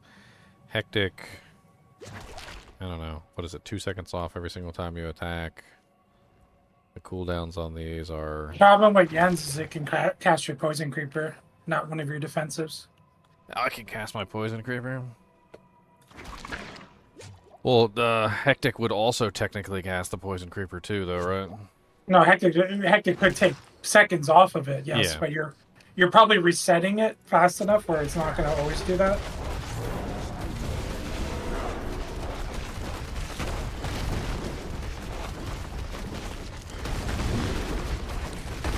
Like, well, because I can put Hectic on the boots, though, so that's what I was thinking. Yeah. So if I swapped out the Yen's Blessing for just Hectic boots, might be a good play also. And it's something, it's just another build that I would have to sit here and refine and just spend like hours and hours and hours like grinding out and trying to get things right. And I hate to say it, Leon, but we might be in the realm of maybe we actually have to pick a struggle. We might have to pick a struggle and actually focus on those characters, because I don't think we're making it if we don't pick a struggle. Unexpected.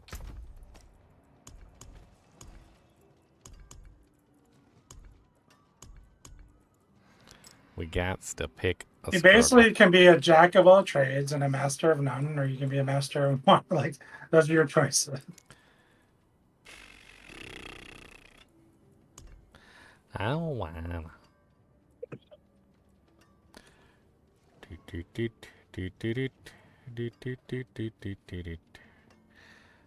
mean, I don't know. Maybe Hectic is the better play, because then you're just like spamming Wind Shear, which is what you're doing anyway. Hectic is great. Then you're getting Symbiotic and Hectic together, and Symbiotic and Hectic together is gotta be good. If you can combine Hectic and Yens, that's pretty good for your cooldowns. Well, that's what we're just talking about, whether Hectic and Yens, or Hectic or Yens is better, because I'm already running Symbiotic, which is superior, I think. Or I just run all three. There you go. Let's just run all three. Then you just never have any damage reduction. There you go. Let's do this. Let's see how ridiculous this is. Let's do it right now. You know, that's another like huge cause of all my money disappearing out the window, by the way, is the fact that you can very easily respec with perfect aspects now. So I'm constantly respecking all the time. And the constant respecking of like items, it's like 250k per you know, like thing, just to like find out whether it works. Just to go to the training dummy and test it out and be like, this sucks, and then another 250k to put back the aspect you had on there. It's kind of expensive. It's very expensive. Just playing around in theory crafting is like super duper expensive in gold in this game. Yep.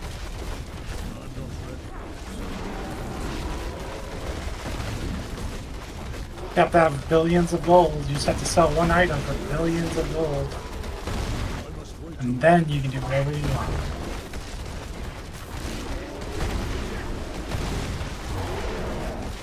I mean, the cool thing about this is the damage that's being pumped out is just like insane in terms of like what's going on, because of course I get the pump from pressing the button, then the 35% chance, well, with the patch, of getting a second pump, and then that one resets the other one, which then when I press that one, there's a good chance that I end up getting 2 from that one as well, and so I end up getting like a double damage through the flesh render. I mean, it's a pretty solid way of building a character.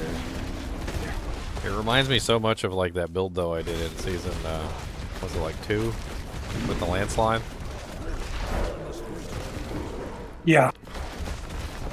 I feel like it would be better though. Oh yeah, way better.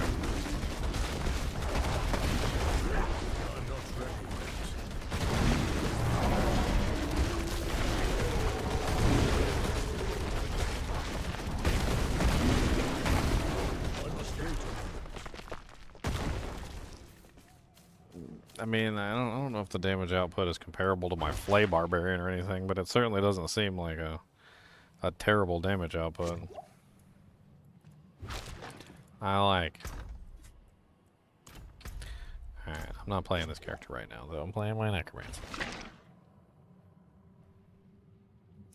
I probably need to take Cody out to go to the bathroom real quick, too, so I might as well take a quick break, and then I'll come right back. I'm pretty sure he's got to go pay doodles. Peppa doodles.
Ba weep grana nini bomb. Ba weep. Ba weep grana. Ba weep grana nini bomb. What are you working on, Leon? Right now, Yeah. I'm on my paladin D2. Got him. Stars guide you. I'm just trying to. I respect him to just conviction. Uh-huh. I don't feel much of a difference from what I had going. I mean, you had conviction on the Merc, so, I mean, it's not really, like, much of a difference there. I mean, the only thing that you could do, which is maybe something that might help you out further, is, instead of an Infinity Merc, you could run Conviction yourself, and then you could grab a Plague Merc, so you could get lower res and Conviction at the same time. Yeah. That would be a bump. That definitely would be a bump. Something I'm definitely considering. I mean, did you run your IAS calculations to see if you actually needed the attack speed? I did not. I did not. Because don't get me wrong, 4-frame Zeal is amazing. Okay, so getting 4-frame Zeal, I think, is a very noble effort for that build. Probably even more so than having Conviction. Because the faster you can attack, the faster you apply that damage. But if you're already hitting it, there's no need for fanaticism. Because then you're just getting attack rating and physical damage, right? I mean, let's pull it up real quick. Because I'm probably looking at the same kind of scenario you are. I could put mine in here too and then see how it goes. Gil Zeal. Alright, so you're using Crescent Moon, which is a Phase Blade. And you're using, it has what, 30? Is it 35%? Or 20% IS on the roll. 20%? Okay. And then you probably got what, like 20% on gloves? I have 20% on gloves off weapon. I don't have a High Lords on. I could invest into one. Okay, so according to this, your IAS breakpoint is... Where's your max? Why is it not... Oh, I'm doing the wrong thing. That's what I'm doing. Ha. Ha ha. 40. I need 72. 55, 50. No, you need 55. That's it. You just need 55% IAS to hit your 5.2 attacks per second, which is going to be like a massive damage bump. That's your 44448. So at 55%, you're done. No further IAS is useful. 72. So High Lords is 40. 70, I can't even get 72 is not including the IAS on the weapon and like the base speed, so it like ends up being a little bit different. So you just need 55%. That's what you need. So 20% on gloves, 20% High Lords, that's 40. And then if you throw 15 in a helmet, well, you can't do helmet because you're borked. Well, what about armor? What do you could put a 15% IAS jewel in an armor. Or are you using Enigma? I'm using Enigma right now. I mean, you sacrifice the Enigma to hit your IAS breakpoint. Nosferatu's won't do it because it's only 10%, right? And you need 15. There's no other way to get any attack speed.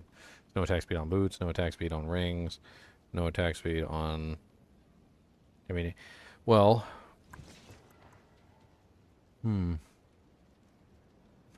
So on a single target mob, when I zeal, I get 5 attacks, right? So if my sheet says 7,755, I'm getting that 5 times in one swing, like one button press. I mean, you're going to attack 5 times in one button press, yeah. That's kind of crazy. Whether you attack the same target or whether you attack multiple targets, it doesn't necessarily say, but like you definitely are in a situation where you're going to have, well, some issues there. Like as far as like if you're in a big pack, you might attack like multiple targets, but yeah, you're going to get like 5 attacks per click, basically, and it's going to be per second too. It's 5 attacks per second. Me, on the other hand, I think I'm in a much graver situation than you, and I think I need more IAS than you do. Because Phoenix, unfortunately, I don't think has any IAS on it. Yeah, there's no IAS on Phoenix. So let's run these calculations for me real quick. So my calculation is one-handed sword, Phoenix, no IAS. 20% IAS at least on a pair of gloves, Zeal.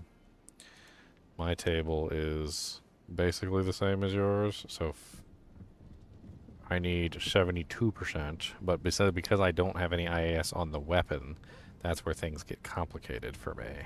So, I mean, how much can I run? Because I want 5-frame Zeal too. Like 5-frame Zeal is worth it. Maybe even just the one right before it, but it's still worth it. So let's see. I need 20% on gloves. I could do 20% from a High Lords, which is 40. And what if I wore like a hustle armor? If I did hustle, that's what, another 40? That's 80? That's not too bad. Or I could do treachery. Is there prevent monster heal on Phoenix? I can't remember. I don't know. Phoenix. I can't remember if there's prevent monster heal on it or not. Ignore target's defense, mana leech, fire res, deadly. No, there's no prevent monster heal. So I'm kind of stuck. I think you have open wounds on yours, so you don't really have to worry about regeneration at all. Yes. Because you got what? Yes, It's like 40% or something. It's like a crazy number. 25% chance of open wounds. Alright. It's more than enough. More than enough. What's up, Hesus? Do I have a build planner for the Bone Spirit Necro? I mean, I do, but it's not really, like, finished. It needs to be updated because I still haven't quite figured everything out. I mean, it seems like I'd probably be better off wearing, like, a hustle or something. Because hustle put me over. High Lords and a hustle with a 20% IAS gloves, that'll definitely throw me over the top. I thought I used to understand these charts that these calculators print out, but I guess because it says the same thing whether I fill in the IAS or I don't. Which calculator are you using? I am using D2 dot, is it LC or IC? LC then? Yeah, that's D2.LC. Yeah, that's the one I'm using. So you got to make sure that number one, choose your weapon, right? All right, and then check the box next to the weapon slot that you want to put the weapon in, because there's a left weapon slot, right weapon slot. Put in the IAS for the weapon under that weapon. Then down where it says, make sure you don't confuse weapon IAS for the second weapon, because that's not the right one. You want to do the IAS. So change the IAS. And then you want to change your attack, so Zeal has got to be chosen. And then once you do that, then you'll see down at the bottom, it'll show you the results. And see how it says further IAS useless on my screen? That means that you don't need any more IAS than 55% off weapon IAS. 50 is not enough. 55 is just right. So you got 20 on the weapon, which is what, 55, 65, 75. So that's 75% total. Even though the weapon IAS calculates a little bit differently, it's actually better than the off weapon IAS, but it doesn't really matter. You're basically over your count there because you've got the negative 30, you've got the 20 on the weapon, and then if all you need is 55 total to reach your max IAS breakpoint, and then you're done. Unfortunately, though, like when you get decrepified and stuff, it's gonna not make it not as good. So, like if you get hit with like a level 1 decrepify, it's gonna bring you back down to like 4.16 frames. But if you look at the table with like decrepify on, it'll tell you like how much IAS you need to hit like max with a decrepify on your head, and it's like insane. And then it's a little rough when you get like decrepified or something like that, or if somebody puts holy freeze on you or whatever. It's nice to overcap a little bit just for that stuff, but usually you can't protect yourself from it all that much. It's not really possible to build around it.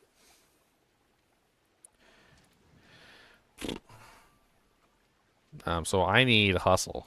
That's unfortunate for me. You're What is you're gonna- you're in a situation where you don't need hustle or treachery. Like you can get away with just a little 15% IAS jewel in like any piece of armor that you want. It's too bad you can't get away with like Noscoil or something. Still, because it's only 10, doesn't bring you over the limit. But at least with just your IAS amulet, like High Lords, and then also your gloves, it looks like you're still pretty close to the second highest breakpoint, which is like the 5558 or whatever, or the 5556 or something. So you're still going pretty dang fast. You're not hitting that max breakpoint. So maybe you just leave it and you just move on. Oh, I see. So, okay. So hitting show table is just dumb because at the bottom is just all I should be reading. Okay. So right Yeah. now, I'm at 4.16 attacks per second. Yeah, and then all you need is, what, like an extra 20%? Or 15%, actually, I think, is all you need. 15% puts you over. Well, High Lords will put me at 4.31. 55, I'd be at 4.46.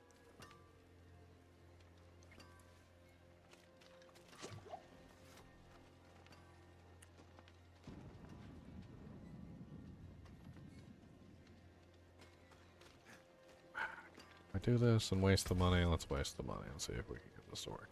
It's not even like my best freaking, like, I need HP on there is what I need. Alright, let's do it anyway. Why not? Reset it. Reset. Waste all my doujang.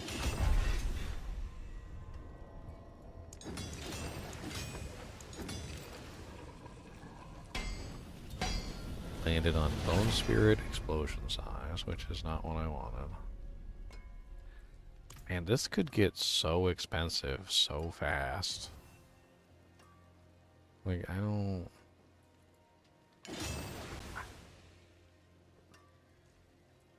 So expensive. So expensive. I literally just burned like 10 million gold, like right there. Actually, more than 10 million gold. Didn't take me very long at all to burn that 10 million gold either. Oh, no. Just gone. Gone like a freight train. Gone like a butthole.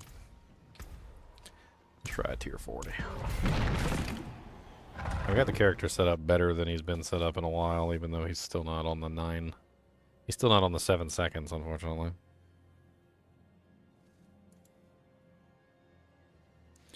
God, I need a fan down here to like blow the heat out from the computers. There's like a 1,000-degree air coming out of the computer like box.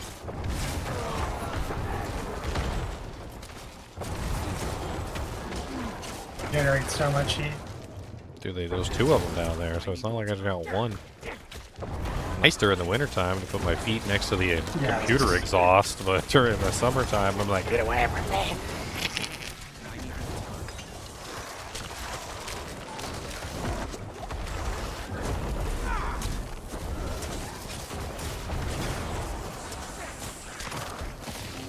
Ugh.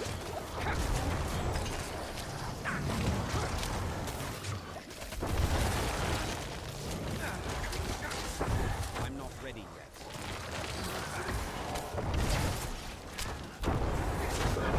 It's much slower now that I messed up the cooldown. I mean, my focus might not have been perfect, but at least it was upgraded, and the cooldown was upgraded with it. But now that I reset it, now the cooldown's not upgraded at all, and so I lost precious seconds off of my Bone Spirit cooldown.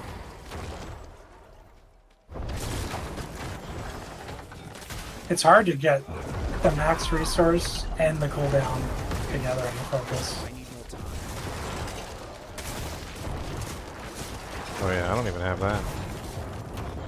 I don't even got max resource. I forgot you could get max resource on the focus. Oh yeah. I'm not ready yet. Well, I'm already at like 275, so I already hit the magic number, and getting more has definitely helped me out. The magic number. Beedle-dee-doo. Beedle-dee-doo-doo. There you go, another way with that song. I need more time. Oh my god, if you snakes don't stop freaking hitting me with that stupid little eyeball thing. Dude, if there was one ability I wish I could remove from this game, it's the stupid snake eyeballs. Wait until you fight like 30 or 40 snakes, and every single one of them is apparently using one of those snake eyeballs, and there's just like snake eyeballs just shooting everywhere.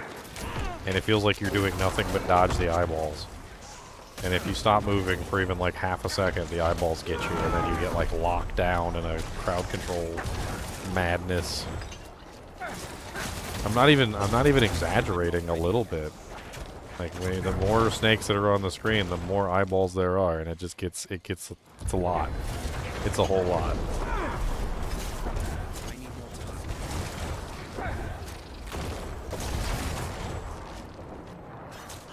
What's up, Squigs? Squigs is such a troll. Every time Squig sends me a message, he's got like some ridiculously OP something that he found. Like a 2010 Annie or some bullcrap. He's like, look at this. I got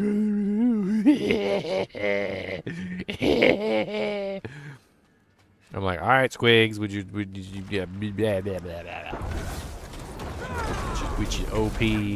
With your OP do Jinx. Alright, I'll see you there. With your OP.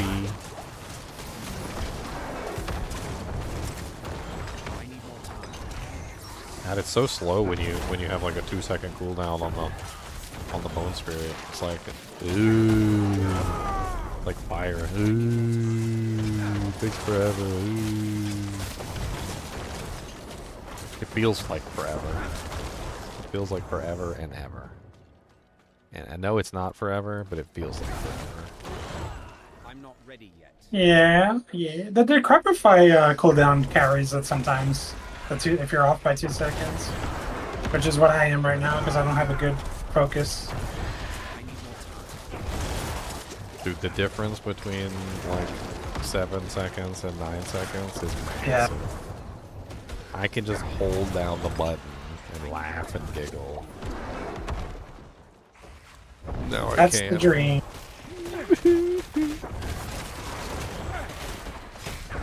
I mean, I think I still have my... Oh, I must have put it in my stash. My other ring has like a really high bone spirit cooldown reduction on it. You definitely get more damage with the Macabre, though. I'm not ready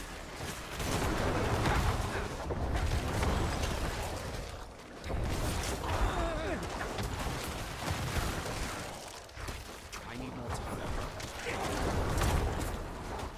But I swear I wish I had a macro to resurrect these bone mages. I like them. I think they're good. Like, I think it's good for the build. I liked all the corpses all over the place. I like that I gotta keep up my multiplier. But man, I wish they'd stop dying. Oh man, I look pretty. I'm not ready yet. It's just they kill themselves so fast. Like, do they gotta kill themselves that fast? That's the question that I have to ask. Like, even with the healing from the priest, I feel like they're just on a quest to suicide themselves. I mean, they've already got to worry about damage coming in from other sources, but it literally only takes them, like, if you don't heal them, it takes them 6 attacks. That's it. They get 6 attacks off and then they're dead. It's not a lot of attacks. It's not a lot. And if you're running attack speed bonuses and stuff like that, like, they're dead in, like, really, really fast. So they're just made to die? Yeah, I mean, they seem to die. That's their purpose, is death, apparently.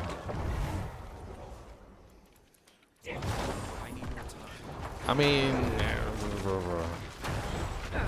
mean, they fortify me. I like that. I don't know. Maybe I could just go with the necrotic carapace fortify. Maybe I don't need the mage fortify. I don't know. I mean, if I swapped it out to the necrotic carapace only fortification, maybe it would be better.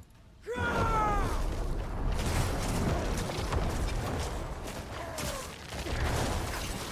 not ready.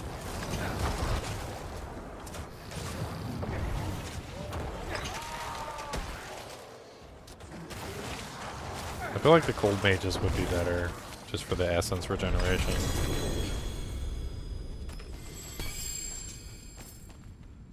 I mean, I would be worried about corpses, but...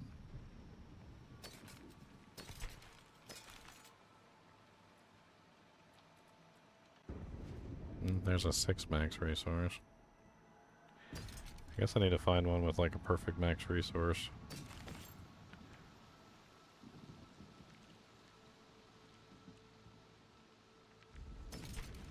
Lightning res.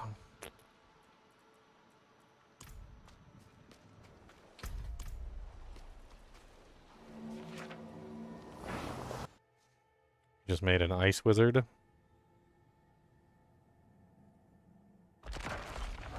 That's your 4th perfect Annie, Squigs. You're not making it any better. Okay. If you're not making it any better. You're not. That's not. You didn't make it. If your goal was to make it better, you did not achieve your goal. That was not what you achieved. You achieved the opposite of your goal.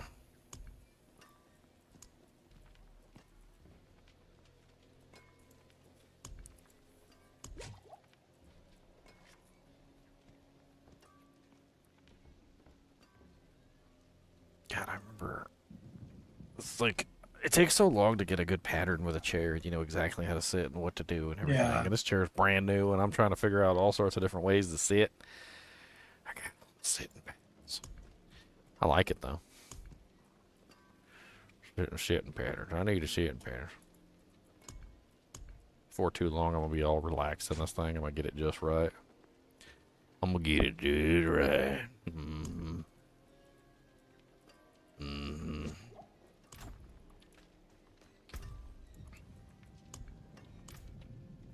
I mean, maybe while leveling, I just switch back to my old ring. Or just while I'm trying to figure out or get gear. It's so much easier to spam my bone spirit while I got the 7-second bone spirit. It's just less satisfying when I can't, because I need to spam. I need to be able to spam. I need to be able I'm like you. I don't know what to do right now. For what? Well, I could keep playing the Necro and get him good gear. You know, strive for the gear. Or I can play my Rogue, which I never finished. Or I can do my new build that I want to do on the Bard. I want to do a Deathblow Bard. I was going to save that for next season, but I could also make it this season for testing reasons. Deathblow Barbard. Bibichu. Deathblow Bibichu. Or I can just go play my Paladin on D2 and mess around with that. All of the above. Yeah, now I'm probably going to hop on my Paladin too. I would like to try and get this in a somewhat acceptable state though before I close out the season. I I don't know, but I think I might start out my next character as this character. Like if I can get it right. If I just need to know what I need, you know, like, and then slowly figure out exactly how to make that a reality. You talking about the Druid or the Necro? The Necro. Okay. I mean, it's really just a matter of trying to get everything figured out, like exactly what I need, because I'm still at the point where I feel like I'm not exactly sure what the best stuff is for the character. I mean, I'm not even sure that, to be honest with you, I'm not even sure using like a one-hander and a focus is really the best option. I mean, maybe like a grandfather would be a better choice. It's not like I'm getting double bone spirits. But then at that point, then I need to get my cooldown reduction elsewhere, which is going to be rough. I think the highest I've seen someone take Bone Spirit so far in the pits, before the patch obviously, is like 120 something. And I think their highest overpower crits were 1 billion. Like that's the top end. The average like pack was like 300 to 600 million. 1 billion. That's with like a guy who's like spent a lot of time masterworking and stuff. It could go further beyond that. Who knows how much? Well, I mean, if you had a Shaco and He wasn't using a if Shaco. you triple masterwork the cooldown reduction, and then you have a focus and you triple cooldown reduction, you know, like the cooldown reduction there, you might be able to get away with whatever you want on all the rest of your equipment. I think you could probably do it with just the Shaco and the focus. He was using a regular helm, and he had cooldown reduction on the regular helm, and he had maximum resource, and he had essence per second. Those three. Oh yeah. And then he had the aspect you were using, where Bone Shield or Bone Storm gives you the shield, and then he was using Conceited as well for scaling multiplier. He was doing some stuff I haven't seen. I mean, taking off the Shaco might be a good play because you get maximum resource. So. Yep. I do actually and you get essence per second. I do actually have a greater affix Deathless Visage with a 20 roll. It's too bad it doesn't have cooldown reduction on it. I'm not ready.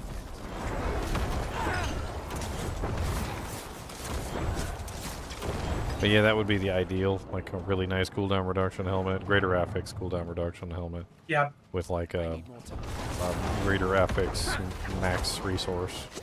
Yep, and essence per second. That'd be the dream. That's really hard to get. I mean, if you're putting out enough damage to deal with the bosses, you might be better off just having something else there, and just like throwing the friggin' Mother's Embrace on at that point. I feel like once you get your essence up high enough, the Mother's Embrace might actually outplay the Macabre bonus. Because it's 50% of whatever you spent, and whatever you spend is your full resource. So it's going to get to a point where it's going to outperform it. Like if I have 300, half of 300 is 150. So the Macabre bonus is not going to reach 150 restoration.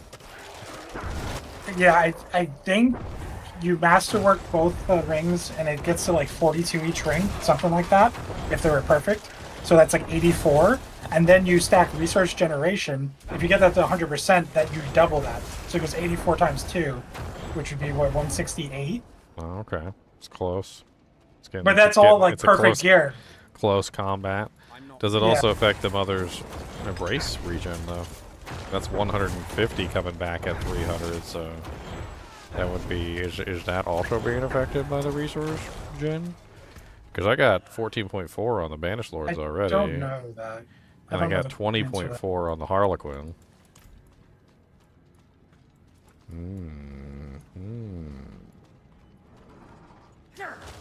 don't know, I like all of it. Look at this focus I just found, dude. Look at that thing. It has no greater affix, but does it have the stats we need? Oh wow, that's really nice. Do you want it? Yeah.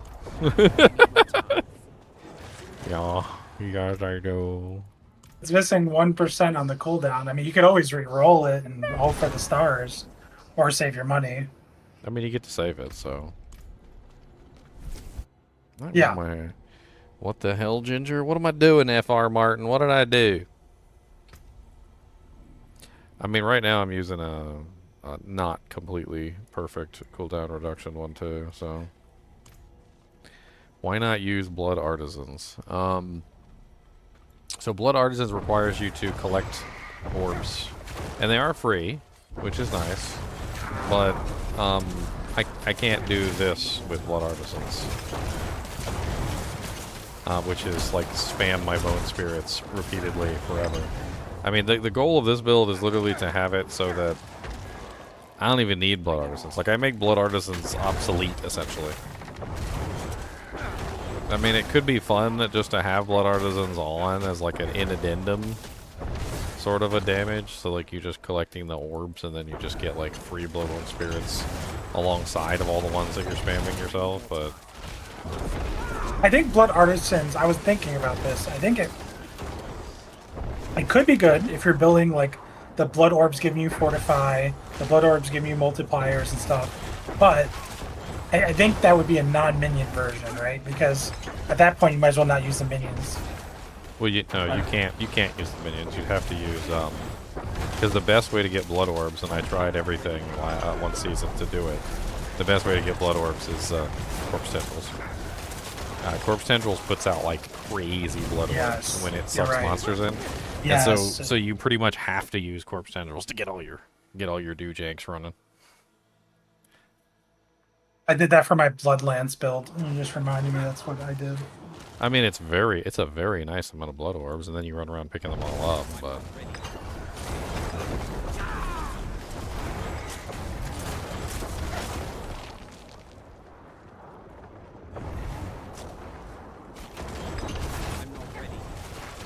Don't listen to like what, Martin? What did I say? don't listen to Leon. What did Leon do?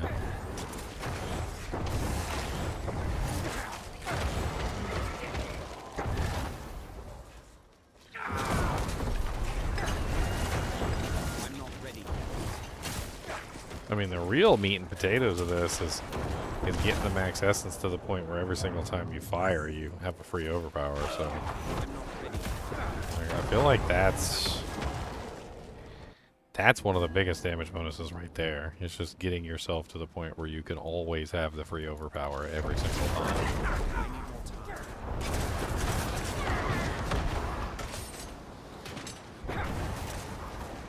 Oh, I hate it when I shoot my frickin' Bone Spirit in the wrong direction and then I don't get the crit, and so then I don't get the cooldown reduction.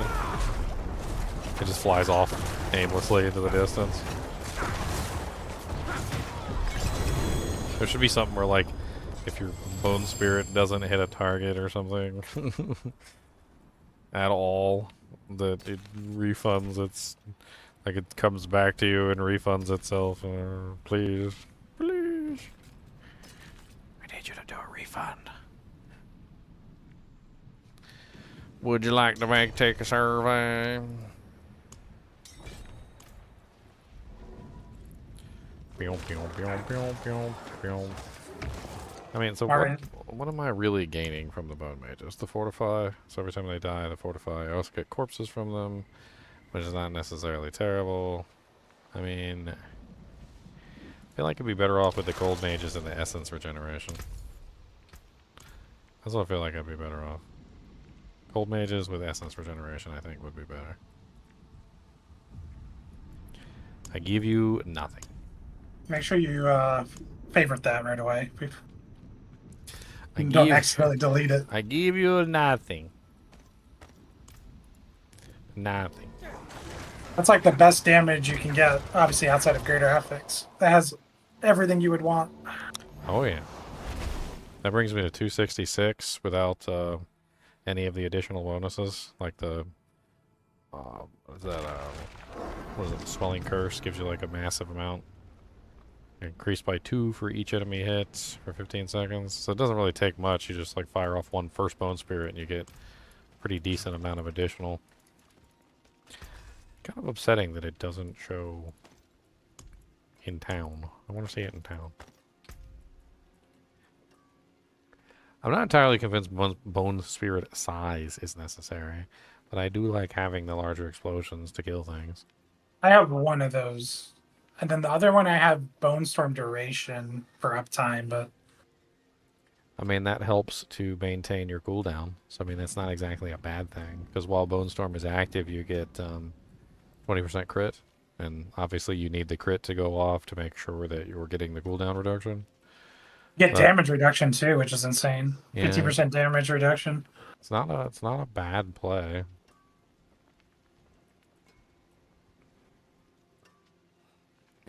I'm so curious whether a Blight build would work too. I mean, not Blight, sorry. What am I thinking of? Is there no... There really is no temper for decompose? Oh, there is. Decompose explosion size. So decompose has this really neat thing that happens now where, like, the longer you decompose, it starts to do these, like, little explosions all over the place. And it, like, does, like, these little popcorns. And I was actually thinking, like if you did, like, a basic build with, like, full decompose, set it up properly with all the little explosions going off, it might actually be pretty impressive. I don't know. That would be fun. And there's a lot of decompose aspects too. Like, if you take a look in the Is that a channeling in the skill? codex, yeah, it is. So you basically just hold it down. But decompose has the rotting aspect, which is decompose can chain and burst 2 additional targets. Explosions from decompose deal 30% increased damage. And then you get flesh rending aspect, which is when decompose explodes, you gain 40 essence. So like, I don't know. You could maybe tie it together with bone spirit.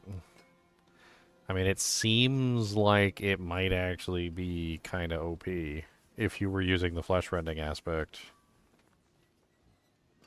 It doesn't really take very much either because it explodes. Like, the explosions happen really fast, and once they start happening, like, you get a lot of essence back really fast. And then, of course, if you're using the chaining thing, you also get a bunch of additional explosions from each additional target that's chaining. So it ends up being like 3 sets of explosions. It's a lot of explosions. It would definitely be fun, if nothing else. I mean, you definitely would get a lot of explosions, that's for sure. I mean, and then you go with like double decompose explosion size, just for lulz, just so the explosions are hitting a lot more targets. Scale up everything you possibly can. I mean, you're basically just holding down the button. Attack speed doesn't help channeling skills, right? At all. It doesn't pulse faster or anything like that. So attack speed wouldn't even be a thing. In which case you would probably just go for... It'll decompose a shadow, right? I wonder... Dang, I just thought of something and it sounds absolutely insane, but I wonder how many explosions you would get. So think about it. It's shadow, right? So you would do the shadow blight key passive, you would gain all the multipliers, you would throw that really big one on the two-hander, and if it pops fast enough, and then you also threw in like the shadow mages too, and then the apothic aspect, dude, it might be hitting for billions. I think I would have that uptime because of all that, yeah. Well, because if it chains to 2 different targets, and then you're getting multiple explosions per target, right? So you get like 3 explosions per target. You're just holding down the button, it's going like all over the place, and you've got your like shadow minions running too, and then you get like you get the apothic aspect, so that your skeleton warriors are counting as shadow damage. You could possibly pull off that ridiculous shadow chain. You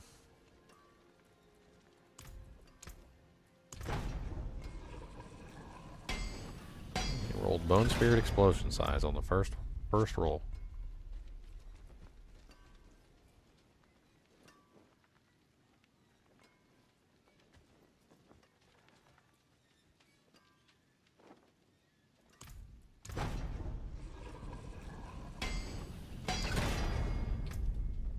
The bone critical strike chance is kind of an interesting one too. It's not really my personal favorite, but it's interesting. Yeah, I haven't even calculated if I'm 100% crit or not, or how far off I am. Try not to break the item. Please don't break my item. I don't want my item bricked. Oh, don't break my item. I don't want it bricked. Please don't break my item, sir. I don't want it bricked. It didn't break my item. What do you know? Curious if you So let beefed me- up Bone Splinters, does it beef up that aspect? For what? The Shattered Spirit. Because all the things you're shooting at are technically bone splinters.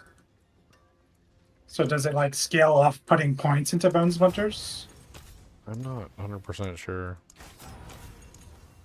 Really. Like, I don't know. I think I tried to play around with the idea that that was the case, and maybe even use it for like a basic build or whatever, but I don't know, I couldn't figure out whether or not it was actually affecting it or not. And I don't think I went fully down the tree to test it either. So many like little things that need testing.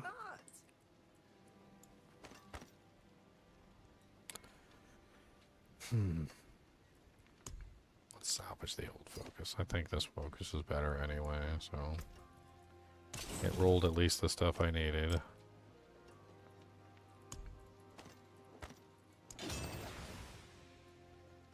Let's go convert our Ingolith real quick.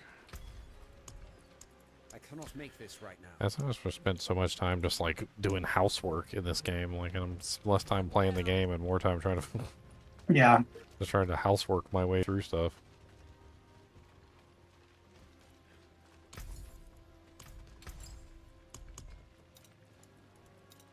You can certainly get lost in town.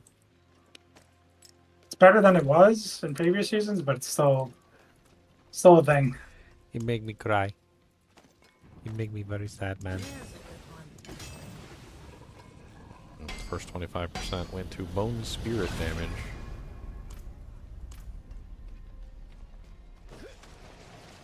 That's not bad. I mean, that's damage. That's good damage. I mean, cooldown I think is the dream.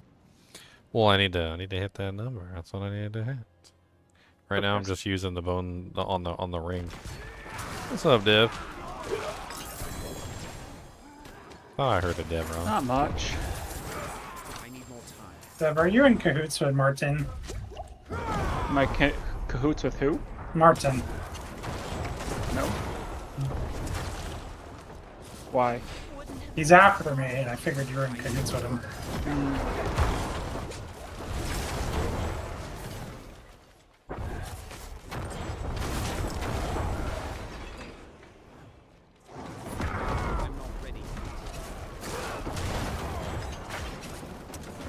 I need 275. I wish I had 275 maximum resource. The Ring of Starless Skies is getting a buff. Yeah, a lot of things are. Oh, really? Yeah, but Ring of Starless Skies didn't need a buff. It was already awesome. No, I want it above. Oh, it's getting a the buff. Ring of Xylor? Xylor Skies. Xylor's ring. Yes! Yeah, it's getting a buff on probably Tuesday, I guess, right? You know what's getting a Monday, I buff that think. doesn't need a buff? The Flay Barbarian. That's what's getting a buff that doesn't need a buff. I have a Flay Barbarian. Right? I know. It doesn't need a buff. It does not. They didn't just buff one thing about the Flay Barbarian. Yeah, it's just better all around. They buffed every single aspect of the Flay Barbarian across the board. I think they buffed everything that needed a buff except for Sorks. Like, they did some stuff with Sorks, but I don't know. We'll see how it plays out, but it didn't feel impressive. Ton of damage reduction. That's what I noticed from the board. A ton of damage reduction increase. Not only did you get like massive damage reduction increase, but they also touched on the glass cannon node, and they reduced, but that's more of a reduced the hardcore penalty. thing. Like, everyone takes that thing anyways. Yeah, but you need damage reduction to scale content. If you're scaling content, you're either using Flame Shield to become permanently invincible, or you have massive amounts of damage reduction. Exactly. The number one build right now in pits for solo is a Sork because of the permanent vulnerability. Yeah, but that's a cheese stupid build, right? Yeah, like, but what I'm saying is you might actually be able to do it legitimately now. That's what he's. Yeah, exactly. Because they increased all the damage reduction across the board. I think that's what they're trying to do, by the way. I think what they're trying to do is they're trying not to just rip the flame shield out from under your feet like a carpet, you know, like in the middle of the jungle, and you're just like standing on it and somebody just rips that thing out and you like fall and stab yourself with a nearby stick sticking out of the ground. Like, they're trying not to just completely rip it out from underneath your feet. I think what they're doing is they're giving you tons of damage reduction buffs so that you can survive without it, and then they're going to rip it out from underneath your feet. So Well, I don't think they're doing anything about I don't think they're gonna fix that immune sort until the end of the season. Yeah, I can guarantee you it's going to be fixed by the end of the season. So, well, season 5, when season 5 Yes, hits, what I'm saying is it will not 100%. get changed before August. Agreed. Yeah, I don't think there was a single nerf in those patch notes. No, not a They single. didn't- They're all they didn't buffs, nerf yeah. anything. Yeah, yeah. No. I'm not ready yet. They don't do nerfs until the new seasons. No, you'll see the flame shield nerf will come in the season 5 PTR. Oh yeah. It seems obvious that they're more than willing to just let things just go. They're just willing to let things go. I think for they no want to reason. make people happy, and they're okay with it. So if things are overperforming, they're fine with it. And what they've shown is that their willingness to improve things that are not performing mid-season. Oh man. Zyler, are you here? What? Martine wants you to propose with me. Propose Say to what? me. Yeah, What? with your ring. With your ring. With the ring, with this ring, I thee Xylor.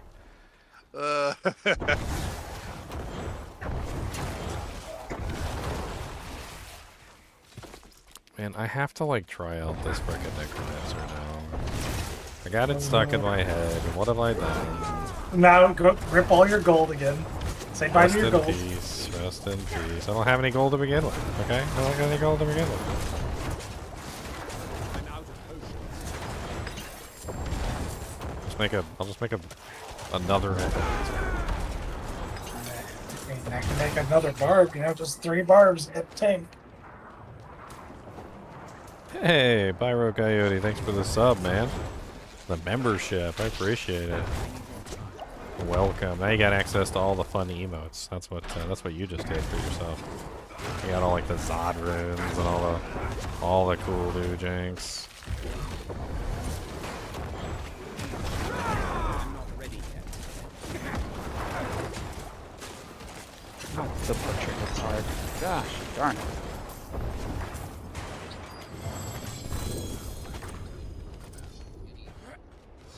I haven't had a problem with the butcher like once this season. Oh, I haven't clicked on the. Oh, did I click on the thing? Am I just like running around this entire dungeon for no reason? Yes, you're still Murdering in there for no things. reason. I'm murdering things. This is what happens when you're thinking about 10 builds. Oh, they did nerf holy bolts, which probably deserved it. Yeah, which makes total sense. Oh man. So how did they nerf it? Just the damage? It scales off weapon damage instead of mob damage. Oh. So it should still be good, like early end game, but not super late end game. It's So the that really same- nerfs the necros, though, right? It's the really... same mistake that they made when Earthen Bulwark was a thing. Remember Earthen Bulwark was scaling off the monster's HP? And we were going into like really high dungeons with Earthen Bulwark and it would explode and dish out like 500 billion damage or some stupid number. I mean, they just changed the scaling source. It should still do decent damage. It's just not going to scale to infinity.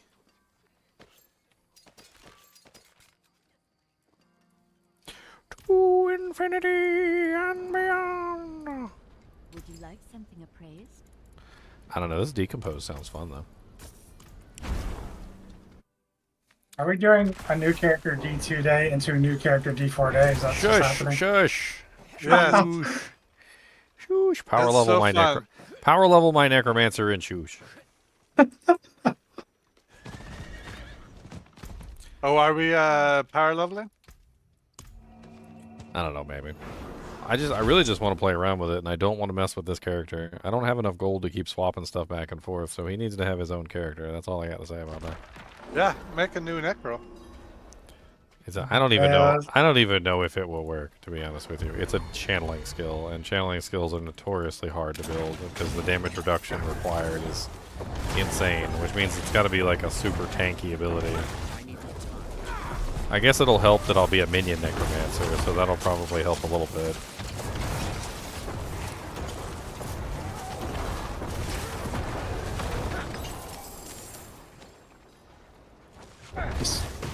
Why are you not firing off bone spirits as you walk down the hallway? I need more time. Because my cooldown sucks. They catch up to you. Yeah, you gotta get used to that. It's amazing. It's fun. I just always just fire one off as I'm running down a hallway, and it usually ends up finding something to kill. It's hilarious. I think my problem with my barb is I don't have nearly enough health. What kind of health are you running on your barb? You got 500k yet? Oh. Close. I'm level 100. I have 26,000. Yeah, that is pretty low. Yeah, that's really low. That is really really low, right? You should be sitting on like 35, 40,000 easy. Yeah. That's before you really start trying to Mascot, yeah. Yeah, so you got, are you running any HP modifiers on your equipment? You running rubies in your gear? Max life on chest, max life on one of my two-handers, second one of my one-handers, rings, yeah. So you have rubies in your gear and you're running max life on your equipment. I don't have enough rubies, so that's part of the problem. Okay, so you don't have I don't have all royals? the rubies. What are you running then? Do you just I only not, have do you stuff in not my have some chest. rubies in there, or do you have royals, or what are you running, like regulars? Some royals and some regulars, or? Yeah, I'm only running stuff on my chest, which is I have to fix. Okay, well that's so basically one of the problems with the way that HP scaling works in this game is that all percentage modifiers stack together in a cumulative way. It's almost like compound interest. It doesn't it's not like a massive bonus, but like when you add like a 2-3% together, it's more like 6.1% or something. I can't remember the formula, I have to look it up. But basically every percentage bonus that you add stacks with the one previous and adds more than what you're actually, like it actually says. And so you start getting more and more HP the more modifiers you add. Like, you're a barb. You should have way more than me. Yeah. I have 23,800 right now.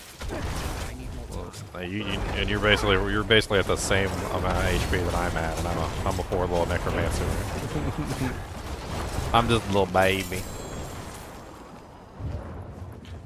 Barb's the one that's got it the easiest, because all you really need is like a good greater affix roll on like a two-hander, and then start masterworking that thing, and it's like 4,000 HP. Stupid.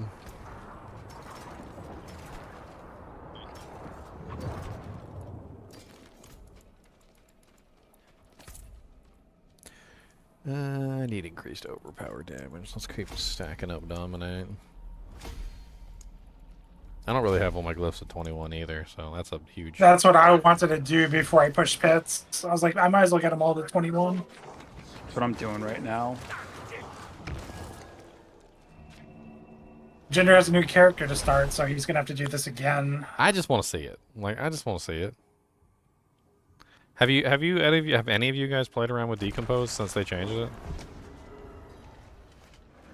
Crickets. Crickets. So Decompose has this really crazy thing that it does now, and I don't really know how to explain it. You just have to see it. Like, let me go over to the trading dummy real quick, and I'll show you guys if you're watching the stream. I mean, it doesn't take me but like one or 2 points to swap it out real quick. But basically, there's a couple aspects. There's one that lets you, it like chains in between targets and then explodes multiple times. So the way it used to work is like you would hold down the button and it would generate a corpse every certain number of seconds or something. And like it wasn't really too amazing, but it was a really good corpse generator, especially on bosses. Like if you needed a bunch of corpses. But now what happens is every time it generates a corpse, it also generates an explosion for some pretty decent damage. And the explosion is kind of neat. Yeah, can I just throw this in? Yeah. Okay, hold on. Let me see here, because I can't remember what the two things are. Yeah, Decompose will now cause an explosion, dealing 14,374 damage when creating a corpse or when the enemy dies, and you gain 10 essence. And so what ends up happening is you have this like crazy situation where you just have all these little popcorn explosions going off all over the frickin' place.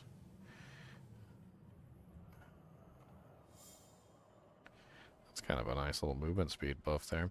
It also makes them vulnerable too. So let's see here. We do multiple, and then start decomposing, and you'll see like boom, boom, boom. It's just like this steady like heartbeat of explosions.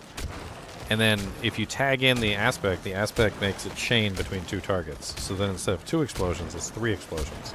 So it's a constant, like, steady drumbeat of 3 explosions just going off. 1, 2, 3, 4. And so what I was thinking is that, like, with this kind of setup, if you had it set up properly with, like, all the shadow aspects and everything, and you scaled basic damage, and you scaled shadow damage, grab that really nice, well, like, you know, Shadow Blight key passive and all the other stuff, you could probably maintain the 240% multiplier from that Shadow Blight key passive easy with this. Set it up as a basic build, and I don't know how much damage it would do, but it would be fun to see. I think it would be fun just to see how it works. I like it.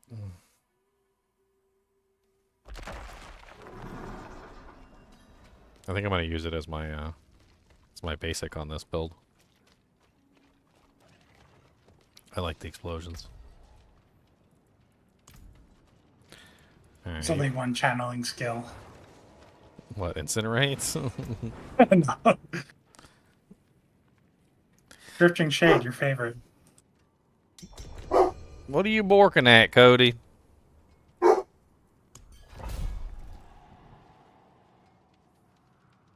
Cody the Borkin dog. Hold on, let me go see what he's borking at. The Borkatron.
I don't know what he's borking at. Because him's a dog, not a rat. I'm not ready yet. Oh, terrible. That's what I get for hopping in without sitting. Getting myself situated. Situated.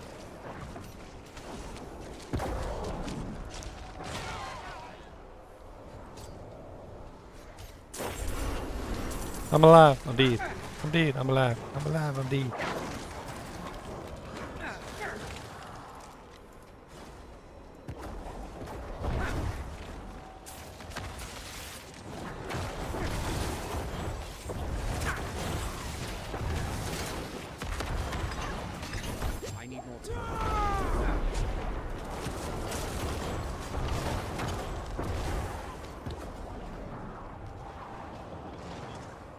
I need more time. I don't know, I definitely think there's something there with decompose. I don't know exactly how much, but there's something there. Because you know the Shadow Blight key passive procs are also explosions, right? Yeah. So like you're talking about 3 steady explosions that are going to lead into multiple other explosions. You're just gonna need entirely new set of gear, entirely new paragon board. I know. You're gonna need 7 billion gold. Okay, I will pay you in corn chips if you you will do this for me. How many corn chips is it gonna take? I need more time.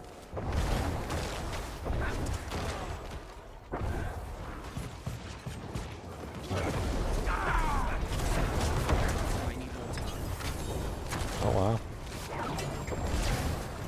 My lidless just dropped.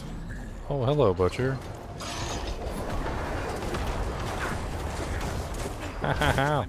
He hurts. He's a ouchie me. He's a ouchie me. Why you been such a ouchie me? You're so mean, you don't ouchies. Why me? Why are you picking on me? What did I do? I hope he stays on you, dude. He's just picking on me. I don't got no bow gun. Here we go. I don't want to do it. No. No, you've been so mean to me. You got me with the hook. I stepped in front. No. Hold down the button. Hold down the button. Don't let him win. Don't let him win. God, the stupid drifting. It had to be drifting shade.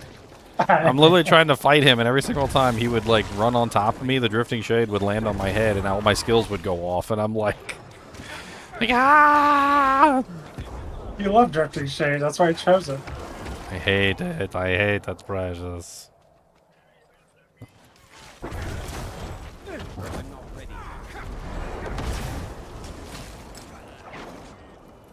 Dude, there's an interesting mechanic to Bone Spirit too. I'm not sure if you've encountered it yet or if you've seen it, but so if you use Bone Spirit, it goes relatively slow, right?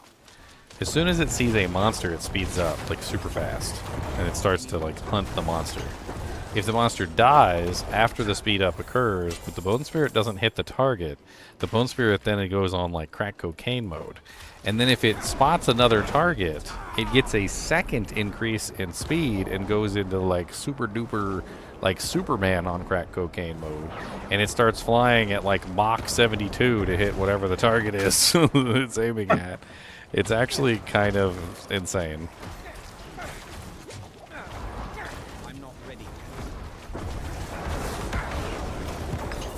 It just feels like you're shooting like heat-seeking missiles. Yeah. I got it. That's how it used to feel in D2 before they broke the frickin' Bone Spirit. Bone Spirit used to be the jam. See, I have these memories as a kid playing D2, and I remember like that being an amazing skill, and I loved it. Yeah, and then then nobody plays it. Then they nerfed it. They nerfed it. That's what they did. It used to be the king skill for like fighting monsters around corners and all sorts of other crazy things. Because you could like cheese Diablo, like you could get Diablo stuck on like the edge of a corner, and then you could stand on the other corner. You could fire your Bone Spirits out, and they would come back and seek in.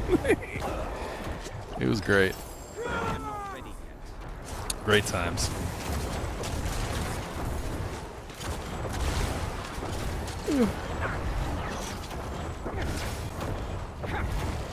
Bone Spirit needs a buff in V2. It's outclassed by Bone Spear. It's just not really all that good.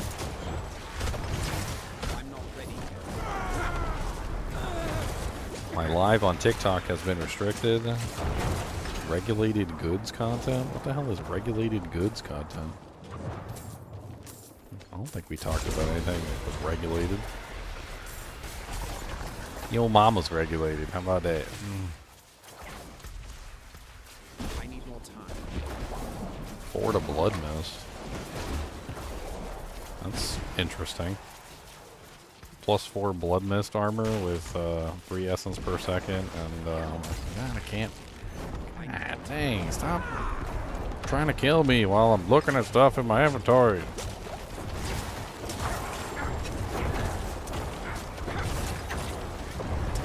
I need more time.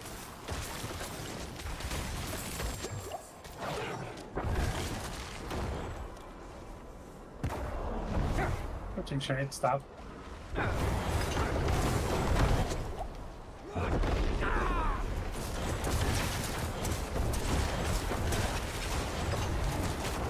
I mean, the question is, how would you scale? Ebon Piercer, maybe? What does Ebon Piercer do again? Is it's like a shadow damage? I don't know. It might be better to just keep that slot for something else. Like a multiplier.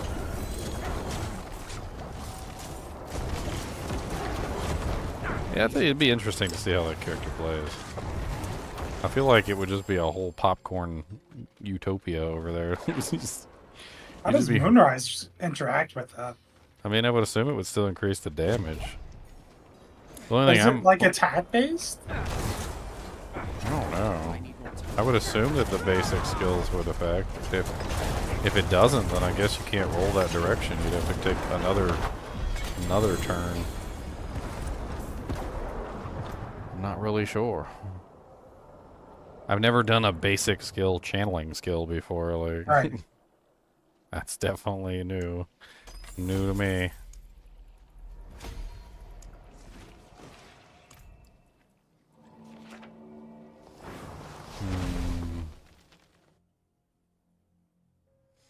I mean, there's no way to scale it based on resource, so you wouldn't have to worry about max resource equipment. It would probably be shadow damage equipment, or at least I think it would be. I mean, what does it say? I mean, it is a darkness skill. It's channeled. It does consider itself a basic.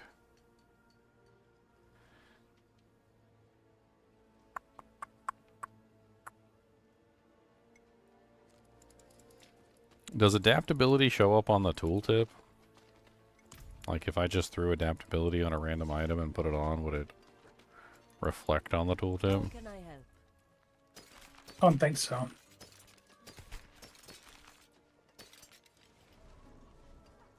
I don't think it's base. I think it's just a multiplier.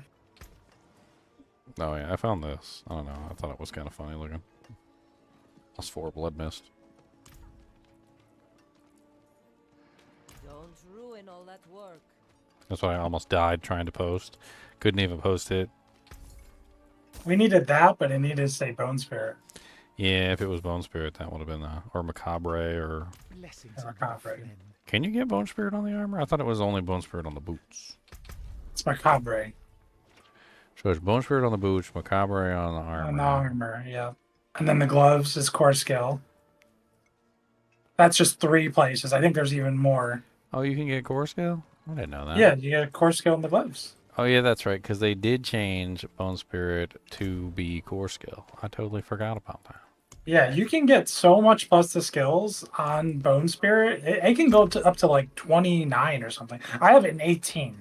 And I don't have any good gear. Like, mine's at 16 right now. Plus 2 core skills. I keep forgetting that they added the core skill moniker to some of the abilities, but not other ones. And Bone Spear has it. It's going to take me a while to... It's going to take me a while to remember. I'm not that intelligent, okay? I'm not that smart. I was not that intelligent.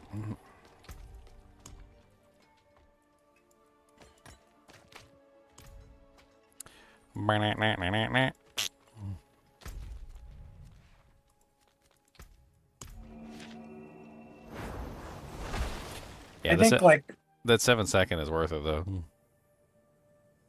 I'd be rolling through these dungeons. Pop, pop, pop, pop. Oh yeah. I wish I had 275 essence. I guess I could run more minions.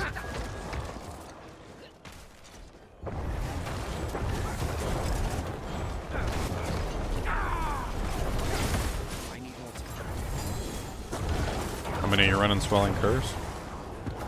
You don't go up to 275 when you start hitting stuff with Swelling Curse? No, I go... Because once you start hitting stuff, it should be going up. I think the highest I can reach right now is 250, 252 maybe?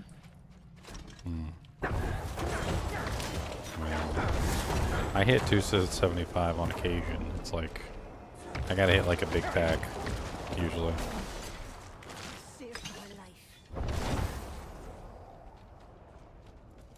I'm not ready.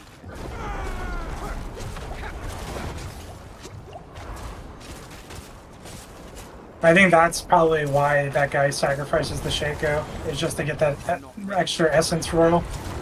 Because if you masterwork the offhand, the focus, and the helm, then you can easily have 275 probably all the time. Well, I mean, and that means that every single time you fire, you'll get another overpower. Yeah. I mean, it's a big difference of one overpower every other or every single attack is an overpower. I mean, it's a huge damage block. Especially when you consider that even like some of the lesser Bone Spirits that I'm firing are doing like 12 million overpower crit.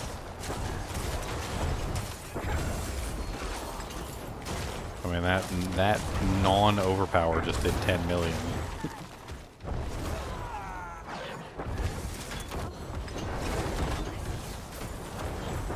I still think Mother's Embrace might be better for this type of stuff, though. Like Probably. running inside here. I think it's Just definitely doing- what you would put on the start until you had like perfect rings that were mastering. I mean, if you try it out and see, like it's kind of crazy how it just fills up all your resource. It's I don't even understand what's going on. Like all your resource comes back when you use the Mother's Embrace, as long as you hit at least 5 targets. I'm not ready.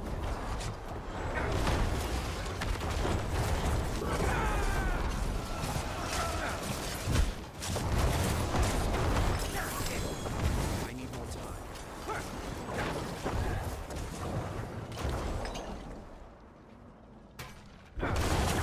I feel like definitely when I'm doing these little nightmare dungeons with these little piddly monsters, putting the Mother's Embrace on might be the better play. These guys are nothing. Being able to kill these guys faster is worth it. Oh, I walked into that doorway and there was a War Master of the Color of the Week standing in the doorway. And I did not live. But I was reading your chat, dude. I was pretending I was a streamer. Yeah. Well, you enjoy D4 and D2R? You're glad they made both of those? D4 skip. They could have made mad money for D2R for a sequel. I don't know. I mean, you can't really just keep harping on the same thing forever. They did a good job with D2R. I would be afraid that they would like mess up stuff if they kept going with D2R. So I'm kind of glad that they did what they did and then moved on. Yeah, getting D2R is basically all Diablo 2 fans ever needed and wanted. Like, you don't need to go beyond. Like, sure, it would be nice, but I think it's at the point where it's basically the Diablo 2 we know and love, and a little bit cherry on top. I mean, it's the definitive edition for sure. Hey, I mean, there's some things to love about some of the older versions, but there's also a lot to hate about the older versions too. Yeah. Oh my god, so many freaking drifting saves. Why do we each get our own drifting set? Like, why don't you just keep the drifting sage to yourself?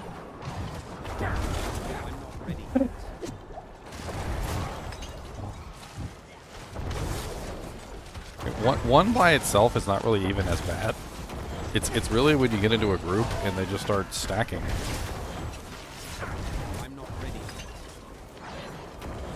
That's when things get insane, and you're just like, okay, stop.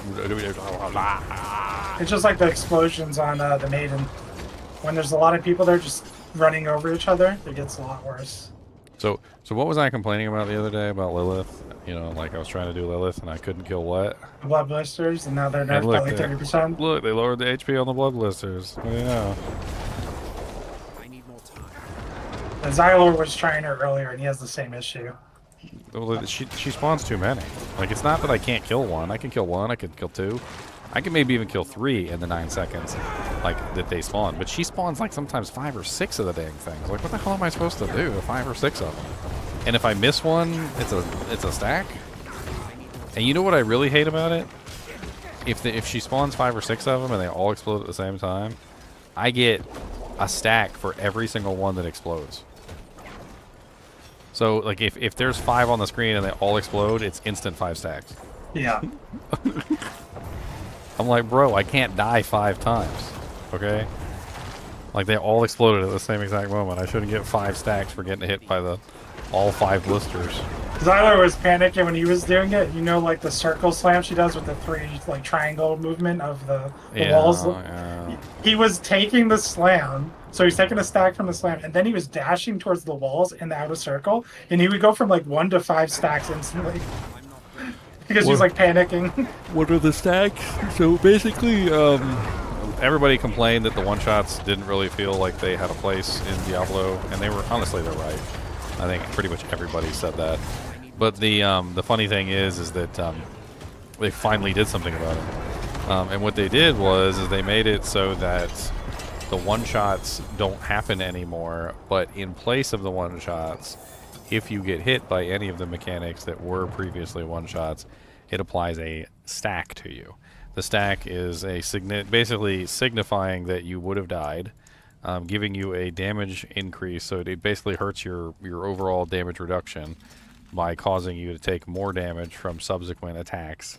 And the more times that you get hit by these supposed one-shot attacks that used to be one-shot that aren't, you basically run into a situation where you're like, you only have a certain number of mistakes that you can make before eventually, you're done. Like, you ain't doing no more. So it's interesting because you can generally take around, depending on the damage reduction of your character, somewhere around 3 to 5 stacks. Usually, for most people, once they hit about 5 stacks, they're in the danger zone, and they're either going to be one shot really quickly or they're going to be one shot soon if they go above like 5 stacks. I've been able to hit 6 on some encounters with like really tanky characters, but it ain't easy once you start getting into like 6 and 7 stacks. Did you see also that they increased the HP regeneration of the potions? Because I'm pretty sure it's so big. Yeah, I'm pretty sure it's because there's ridiculous health pools now, and they're like, oh. Yeah, the potions were garbage. They're like, oh. Here, I'm gonna let me boost my 50,000 HP barb by 2,000 and then 35% over the next whatever it is. Potion was garbage. Garbage. That's right. You tell them all about that garbage. Why's my sword only got? I ain't masterwork my sword at all. Must have been a brand new sword if I never masterworked the dang thing. I'm gonna put on the Mother's Embrace this time, and I'm gonna see how much of a difference it makes. I think it's gonna make up a huge difference for these tier 100s. I wouldn't use it in the pit. I wouldn't use it like if I was scaling some really serious content or doing like like Tormented Lilith or something like that, or friggin' Andariel. But honestly, I think for these little piddly tier 100 nightmare dungeons, I think it's like the perfect option. The perfect option. Looks like I need to put a diamond in it. I think I've got a 100 ancestral with the rock.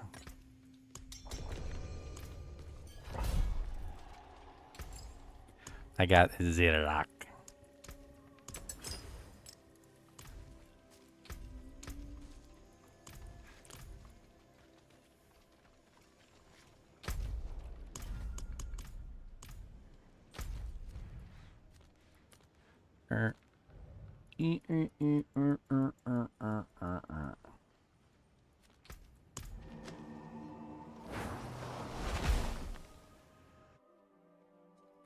I mean, it's a good thing overall, Jason. I think stacks are definitely something that a lot of people will see as a good thing. It's a move in the right direction to make a lot of the fights, like less stupid. I think the main benefit to it is essentially that you're not directly punishing the player for something and then causing them to not be able to learn from it.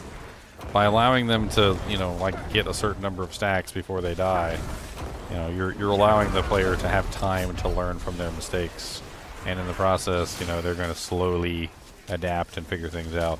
When you just kill them outright, it's very difficult to understand what you did wrong sometimes. Like sometimes when I was fighting Lilith, I would have to pause, like just stop for a second, go back to my stream, pull up my stream, and try and figure out what the hell it was that even hit me. And I'm a streamer. Oh, that was beautiful. The rock is like literally just right on top of me, just pounding the dirt. It's freaking amazing. I don't even know what the hell's going on. He's picking on me. Freaking. Alright. Can I get away, Mr. Rock? Thank you. I appreciate it. Imagine being in hardcore and dying to that rock. Just imagine. If I played hardcore, I'd have to be able to tank everything. I can't take off my bone splinters. I forgot. I need my bone splinters. If you don't get away from me... It has to be the other ring that I swap out. That's right, I forgot. I need more time. Otherwise I lose a massive bit of my damage.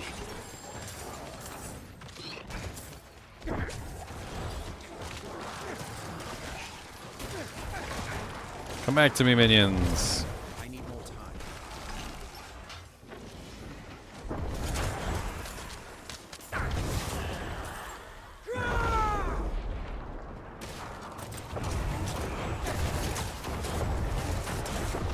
I'm telling you, man, you gotta get used to just like firing off a bone spear down a hallway and then just running down the hallway and then just laugh when your bone spirit catches up and annihilates whatever you're. It's freaking glorious. Because it's so slow, you can like run alongside it basically. Oh my god, what is going on in there? Like I was just melting. A lot of poison or something on the ground? I don't even know what the hell that was. Those wraith skeleton ghost things do so much damage. Well, it wasn't direct damage, it was just really slow damage that was melting me over a very long period of time. Some sort of poison or fire or like bleed dot or something. I don't know. Like the complete opposite of D2. Those guys in D2 are so funny to kill, they're like such a joke. And in this game, they're so dangerous.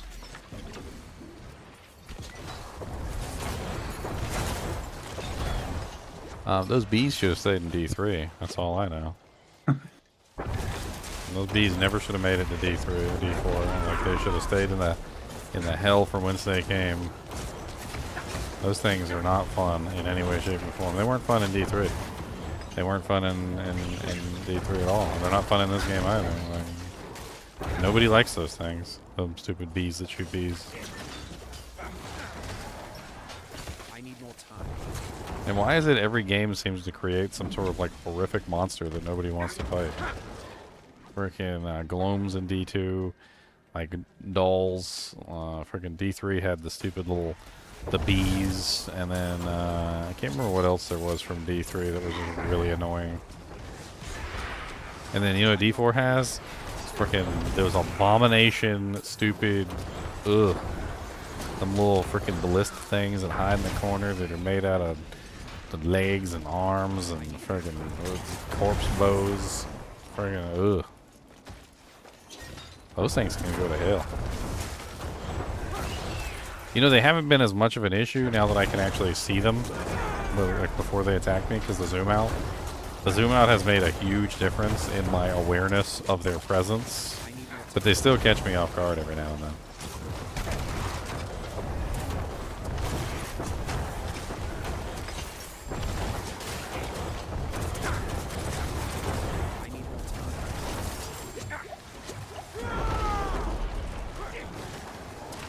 Yeah, game, I would like to pick up that ring, but the poison cloud. Please. Ow.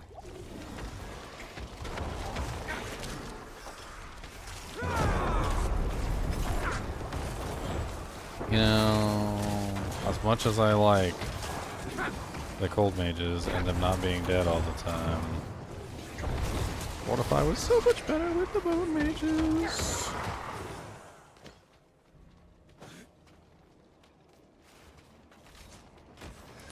You're very interested in whether this build will work. You want to contribute gold to the efforts?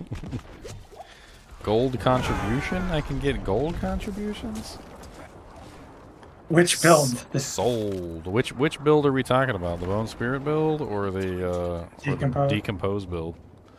Because I probably will need some gold to make the Decompose build work. I probably will.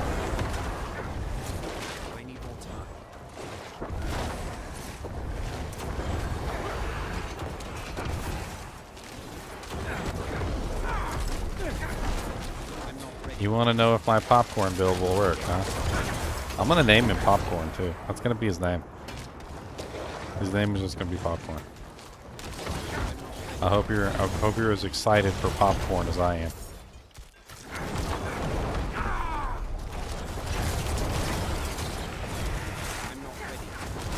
My only worry about this build is that I'm going to have to make him, like, super tanky so that he doesn't die. Because he's just going to be standing there, holding down the button, basically. Yeah. It's gonna be difficult for him not to be dead. I got stuck in a freaking CC trap. The rock was this behind looks me. I dangerous. dodged the rock. I went. Then there was an ice blast all over the ground. I dodged the ice blast, and then the ice blast went off, and then there was lightning under my feet, and then there was another explosion. It was like a never-ending dance revolution of explosions.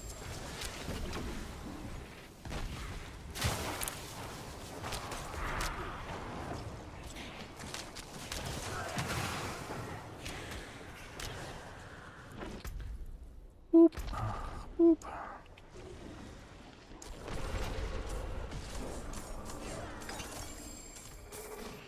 There you go. I sent you a request. Bleached bone. You're just one bleached bone? You're not like bleached bones, plural? You're just like the one bone?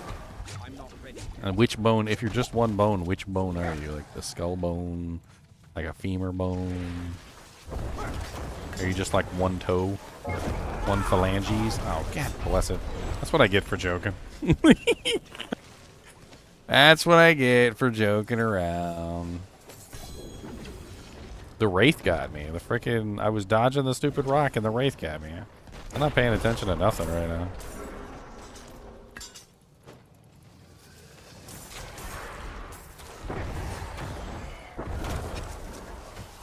I mean, inner calm is like a no-brainer for this build, so obviously I'm gonna be standing pretty still, so why not do that?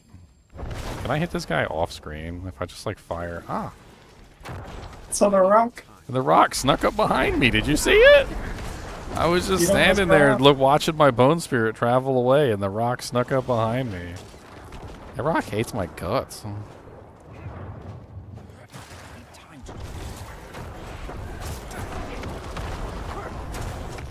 Boom, boom, boom, boom, boom. Ow. Go away, rock. Nobody likes you. Nobody likes you. Everybody hates you. You might as well go, you worms. Nobody likes you. Everybody hates you. I don't think he liked it. I said that nobody liked him and everybody hated him. You might as well go eat worms. Can you smell what the rock is cooking? I can. It's my butt cheek. It's literally the cheek of my butt. It's cooking my own butt cheek, and it doesn't feel very nice.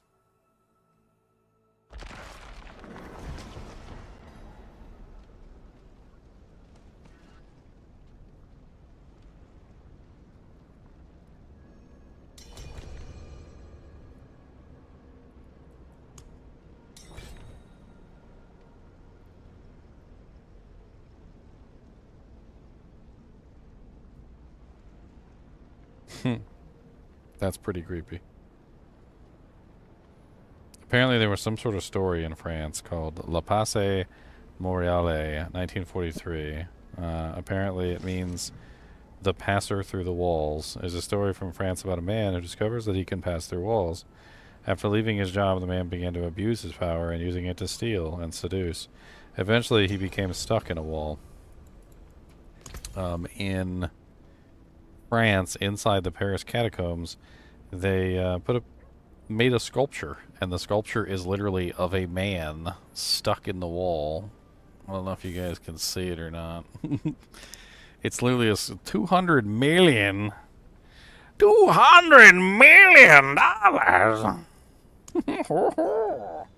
I like $200 million. That's a lot of dollars. Sounds like I need a power level, Leon. That's what that sounds like. I might need a power level. Power level. Power leveling time. Is that con? Yeah. Do you see that Rage of Haragoth I got? Where'd you link What'd it you get, in like the a Discord? triple? Or? Yeah, I put it in Discord. When'd you get a triple rage or quadruple rage? What with the perfect 40 Where'd you put it? in the Discord. I don't see it in the liner chat. It's a little ways up. Just a little Yeah, ways up. it was like yesterday or the. Ah. Oh wow. It's a nice thorns on there too. What the heck? Yeah. Look at that crit chance. No. Yeah. No. Look, I don't care about any of that other stuff. Look at that damage reduction from bleeding enemies. Oh my. That thing is insane. Dude, you've only masterworked at 4. No. See, you need to You need to masterwork it so that the 75% goes on the damage reduction from bleeding enemies 3 times, and then just wear that and never have to worry about ever dying.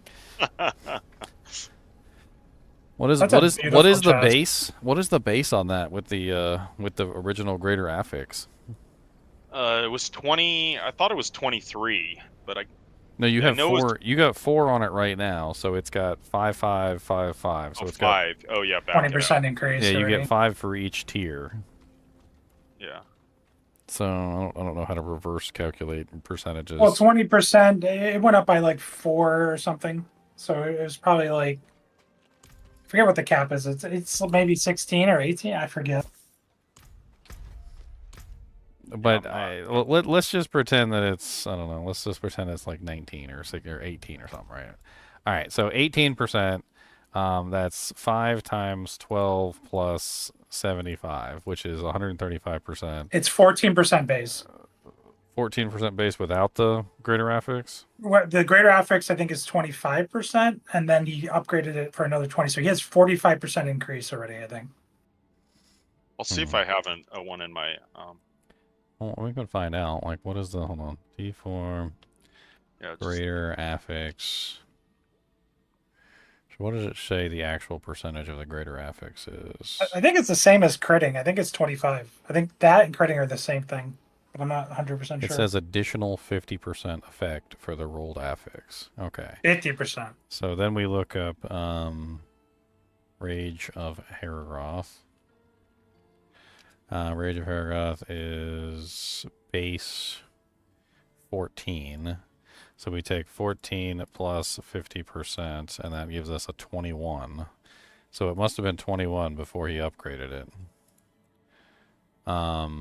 Then he gets plus 135% if you were to make it perfect. That is a 49.35% damage reduction. Well, that's almost 50% DR on one piece of equipment. I think that's worth giving up a legendary slot for. All right, we gotta 100%. gotta kill a character real quick. Hold on. Not to mention that item's been buffed like massively because that lucky hit is way better than it's ever been now. I mean, that damage reduction from bleeding is probably the main thing that I would use that for, but the other stuff is all just icing on the cake. I mean, that crit versus elites certainly isn't a slouch item either. Yeah, it's huge.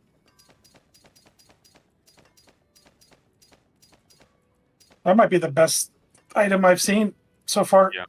Yeah. Only ran Gregor like 1,000 times.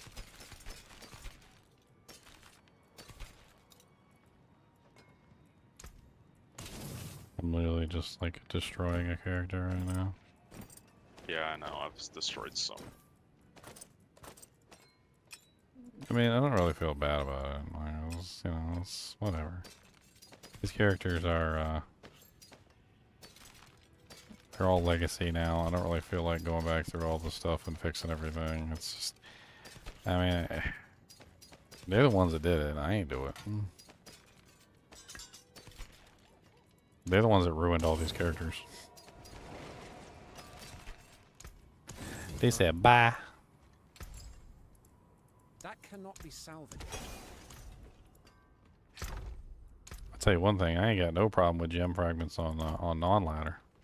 I know, I'm capped. Boy, freaking my gem fragments on non-ladder is I got 440,000 rubies, 462,000 sapphire fragments. Like, oh yeah, I always forget sometimes to check my. There we go. Okay. All right. So he is done. Let's go ahead and delete the frenzied dead,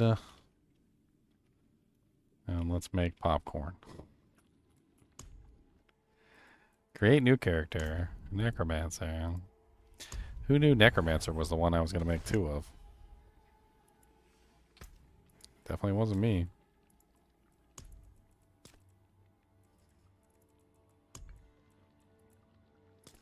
Let's give him like a dark hair color. Something to signify his popcorn nature. He needs to be extra popcorny.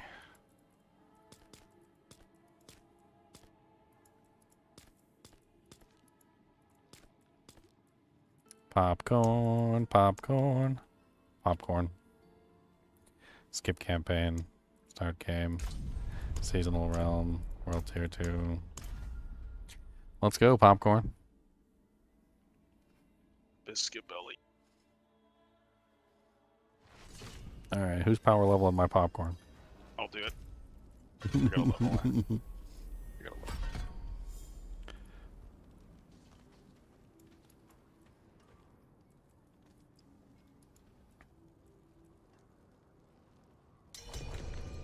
Oh. Biscuit belly. What is this? Your 18th barbarian? He is like 6. He's worse than me. Yeah. Good dude. That's his 18,000th barbarian. I have one more after this one, so.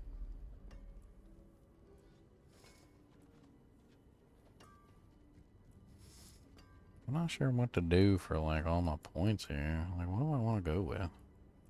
I guess the more shadow stuff I use, the more damage I can get.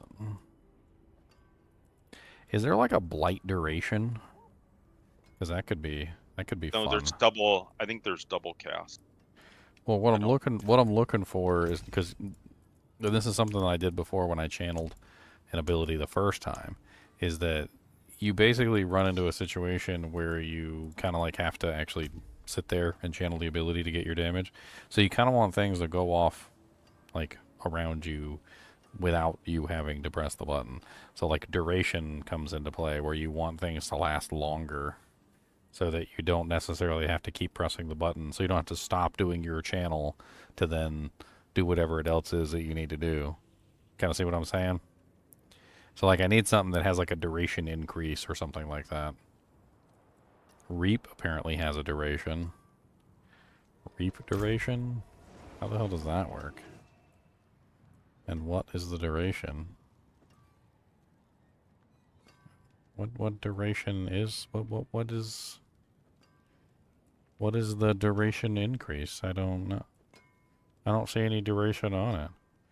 A specter charges forward, attacks with its scythe, damages, and then returns to you and attacks again. And then we're not going to be doing blight size, or sorry, we're not going to be using that for that. So what we actually need is, because this is going to be a popcorn build, so we're actually going to be doing decompose explosion size. That's going to be the main thing that we're looking at. We want to get decompose up to, isn't it 100% is the cap for all abilities now? Because they changed it during that one patch. Yeah, for certain things like attack speed, I think there's like 2 buckets for attack. Is that what you're talking about? No, they so they deliberately, it was after the PTR. They added a cap for cooldown reduction on equipment of 75%, and then they added a size, because remember there was that whole fiasco with the size. Yes, of, 100%. Oh, yeah. That's right. Doubles count, yeah.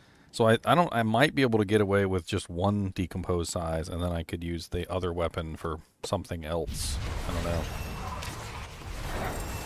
You know what I was thinking though? Like as far as trying to stay alive, I think I might be better off using something that's going to keep me alive. And I think the best way to do that is probably a lidless wall. And then lidless use wall works. Yeah, lidless wall, and then go with the you know, the conversion, so that you turn lidless wall into a shadow skill. So just do that, grab the barrier, and then just profit from the shadow blight key passives, basically. I think that's the best way to handle that. Definitely minions, because we want that apothic affix. We want the whole 9 yards. He snuck up behind me, the little turd. I think he teleported on top of me, actually. Yeah, they do that. Yeah, they do that. Little punk. One And the remaining. last one is it's by the entrance, unfortunately. Oh no, to TP. I'm gonna TP out then. You guys. I'll leave done. Just gonna... I mean, if you want to teleport to me, I'm right Yeah, by he the. can, I'm right by the entrance. I was in here with you when you got to the second phase, so it's around here somewhere. I'll TP out and be back. I killed him. he killed him. Now he just has to go back. Dang, I like that skin on that barb. I mean, I'm thinking just like since I don't have anything to spend anything on, I could just put blight in there just so I have it. But maybe instead of build. maybe instead of blight, I just do corpse explosion because then I can use that to. With the wither node. I mean, it's all about spamming key Shadow Blight key passives, right? So it's all about getting as many Shadow Blight key passives going off as I possibly can. That's gonna be the crux of the whole operation. So I mean, having like the ability to throw out, say, like a AOE damage effect that sits on the ground for a while isn't exactly a terrible thing.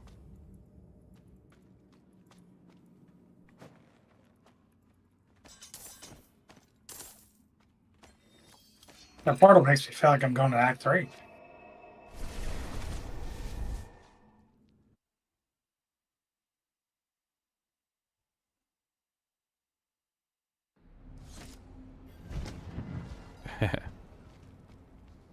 The portals didn't look like that next, right? That's just silly. Coming out. It's a lot. That's just silly. Oh yeah, I gotta talk to the statue. I forgot. Oh, I'm gonna... I'm not ready yet. What are you making? Another barbarian? You and Khan both with the barbarians out the barbarian wazoo. There's just so many build diversity, so good. So what's your favorite so far? I think the whirlwind is just not very strong. Dust Devil. I mean, That whirlwind's getting buffed. Getting buffed. Huge. It's getting buffed. It's getting huge. It's huge.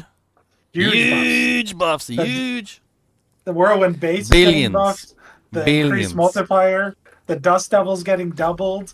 The gore's devastating grips are getting buffed again. Billions. Didn't change, did it? Oh yeah, Goers is getting buffed. I talked to it. I don't know if Leon's talked to it. He might I've have. talked to it. We should come Whoever's- up with a checkbox. Am I the leader? Oh, I'm the leader. Yeah, you're the leader. I thought you was the leader. Here, I'm gonna transfer a leader to you. Well, it has to be one of us. To change he's it? gonna No, have he can change it. Yeah, but for the next part. Yeah, I think. Oh, well, then you can pass it back to Leon. I want to be lazy. Let me be lazy. I want to be lazy.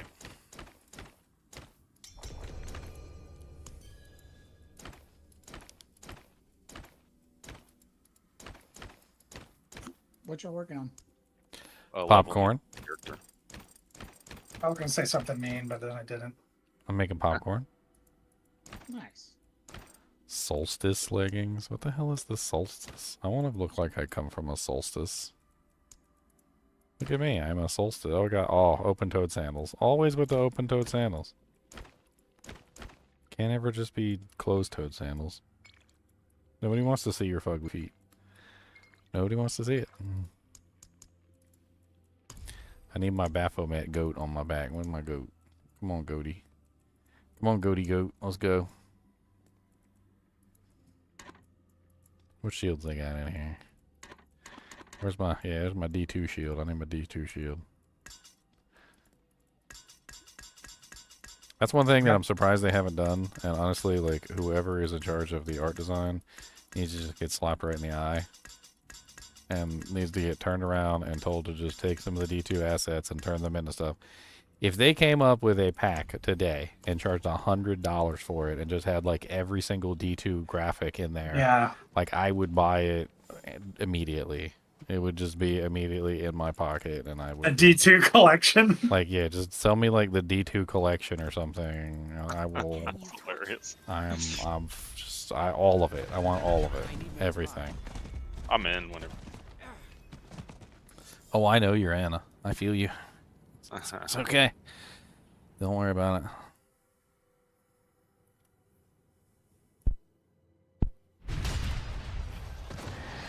Alright, time to stand here and be useless.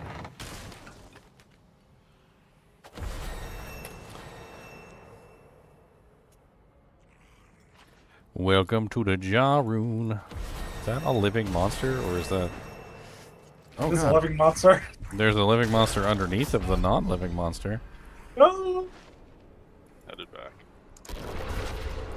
Oh, you guys can read. Yeah, this isn't like a limited Dujink. No, I was trying to look at this succubus that is not here, but is apparently here. Like, is she here on your screen too, even though she's not here?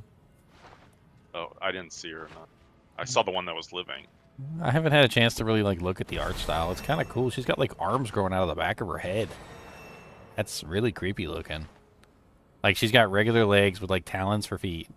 And then she's got regular arms, but one of her fingers is really long into like a talon. And then like she has arms growing out of the back of her head and they look like creepy griffin arms or something. And then she's got like bat wings attached to the freaking arms. It's the art is really good, but like, you know, I just can never stop to appreciate nothing because they're always trying to murder your face. This game, I think, is a really good-looking game. It's not kind of neat looking. Just kind of neat looking. I gonna lie. It's really neat and neat art style. Yeah, we're making a popcorn character, Ice Grills. Pyro Coyote NW donated 200 million gold for me to go test out popcorn, so we're making the popcorn, boys. You gotta say it like Gross Point Blank. Remember that movie? I need more time. Is it Dan Aykroyd? What does popcorn even mean? What does it even mean? Then killed you guys. It's the sound of popcorn. Pop, pop, pop, pop, pop, pop, pop. All right, 5 points in decompose. I don't think it really matters, but 5 points in decompose. Oh, I killed everything. Probably go with the vulnerable, but that initiates decompose sounds kind of nice with the decompose explodes and you gain 30% movement speed for 8 seconds. That's a lot of movement speed. That's kind of sexy.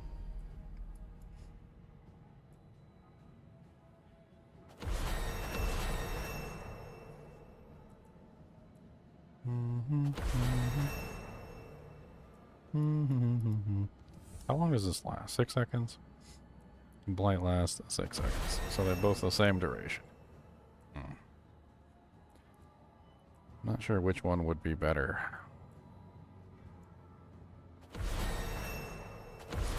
Let's go ahead and grab Blood Mist for emergency situations.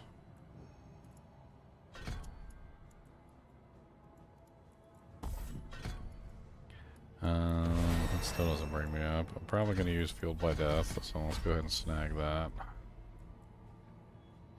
I hate to say it, but the curses might be off limits because I'm going to be holding down one button the entire time, so I'm not sure I'm going to have a lot of time to curse stuff. I'm not ready yet. I don't know. I definitely want Death's Embrace. And damaging enemies with darkness skills increases your movement speed by 5%. When you damage enemies with darkness skills, they take 2% increased shadow damage from you and your minions. Yeah, we want 3 into that. Terror. You deal 3% times increased shadow damage to enemies who are slowed or chilled, and 3% increased shadow damage to enemies who are stunned, immobilized, or frozen. These bonuses stack and apply to shadow damage dealt by you or your minions. Okay. Darkness skills have up to 50% chance to stun. Stun is one of the things, so... Okay, whatever. Let's go ahead and grab Necrotic Carapace, because it just works. And... we're gonna grab... we're definitely grabbing Bone Storm. I'm gonna turn that into a shadow skill, and that's gonna be one of our main outputs.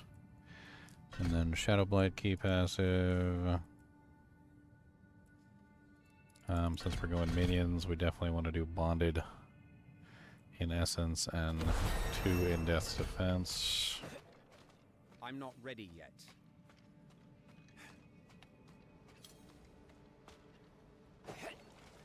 What's the matter? You don't like popcorn, Ice Grills? I need more time. You ain't gonna make it in this world if you don't like popcorns. Popcorns is for the best, while you guys is for the rest. I need more time.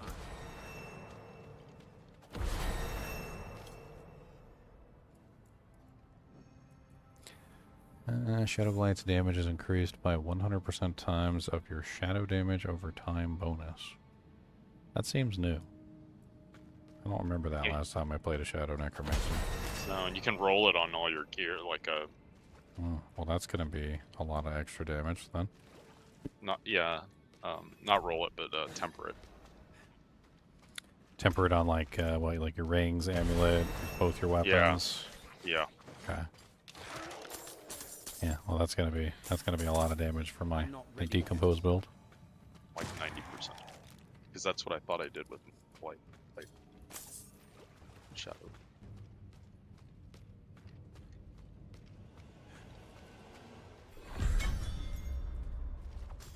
God, I linked it in the kinship ladder chat. What? Watch that. I linked the timestamp and everything. Watch that. Ginger's character's name has got me going. Popcorn. I need more time. What did you do? Gross Point Blank final shootout scene. Frickin' Dan Aykroyd. I need more time. Are we gonna be popcorning? Go back to town. There's so much loot on the ground. Hopefully it all goes in my stash.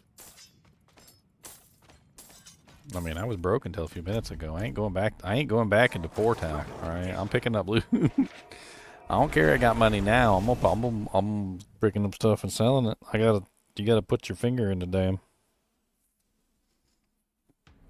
Did you ever hear about that little girl that saved the whole village by putting her finger in the dam?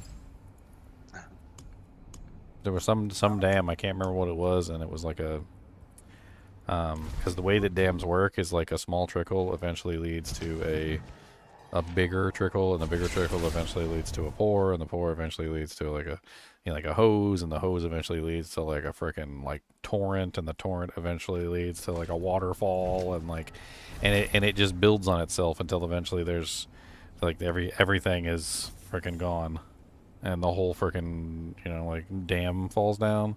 Apparently something happened where one of the dams was sprung a leak, and the girl stuck her finger in the hole to stop the leak, and they showed up to patch it, but like the engineers said that it literally only would have taken a certain period of time and the whole dam would have come down.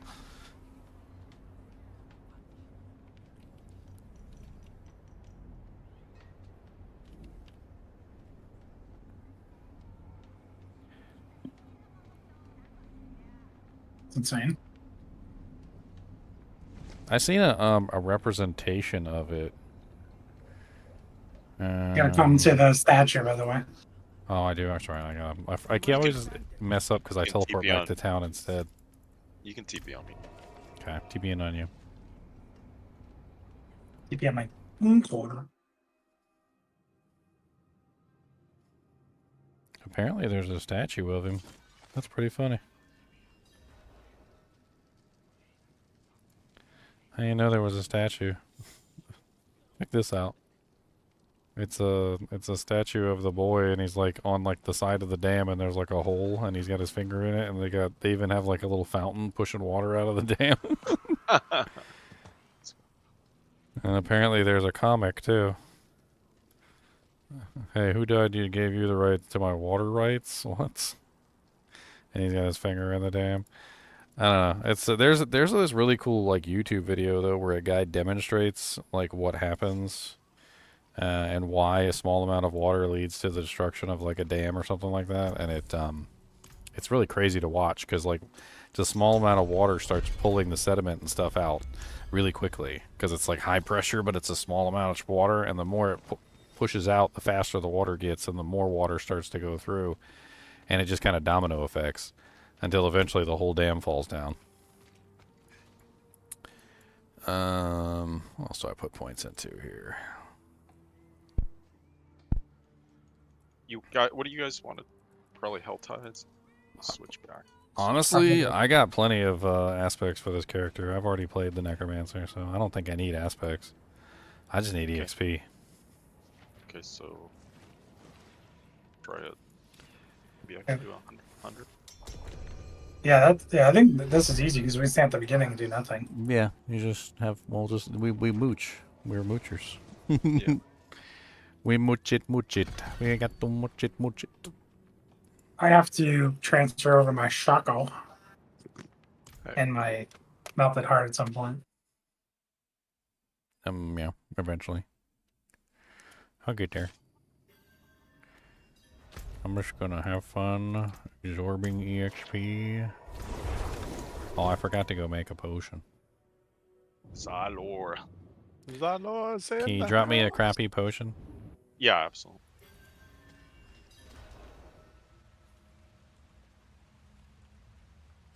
Alright, who am I teleporting on? Anyone. Popcorn? Yeah. Popcorn looks fun. Oh, popcorn is fun. That's a level 50 potion, sir. Oh, is it? Just give me one of the little crappy level 10 Dujangs. Like, Oh, Did here, you just get pushed? Oh, one left. boy. Yep. yeah. Just give me one of them little baby ones. One of them little baby potions. The babies. Are we all in? Yep, I'm in. Everybody's here. Ready to go. Oh, this is a sleigh hall. They're going to teleport on top of our heads. That's okay. Kill them all. I mean, if who's... Yeah, look at that EXP coming out. Already got the Dujangs. A lot of poison in. Wait, Leon is the head. I'm gonna go sit by you. So I think they teleport to the leader, right? So I'm thinking instead of running the golem, I run the corpse tendrils. Cause I need a really good pull in. That's what I really need, a really good pull in. Because all the explosions are going to be focused around whatever I'm attacking, and I want all the monsters to be in the same place while I'm popcorning. Oh, I should have got the other potion too. Do you guys got any what do you call them, essences? Essences? Yeah. I don't know what that is. They give us an additional 5% XP boost. I want the quest potion. Oh, yeah. I think I dropped 2. Yeah, you dropped 2. Here. Oh, does anyone have one? I'll take one. There you go. That was like essences. What is it down to? What are they called? The essence? They're anti-venons. Anti-venom potion. I get that, but like the essence. I don't know what the essence is. So there's elixirs, and then there's 3 types of essences. Well, it's a quest. That one is a quest potion when you pull it up. I'm not talking about the elixirs. I'm talking about the type 1, type 2, type 3 essence. Oh, I don't know.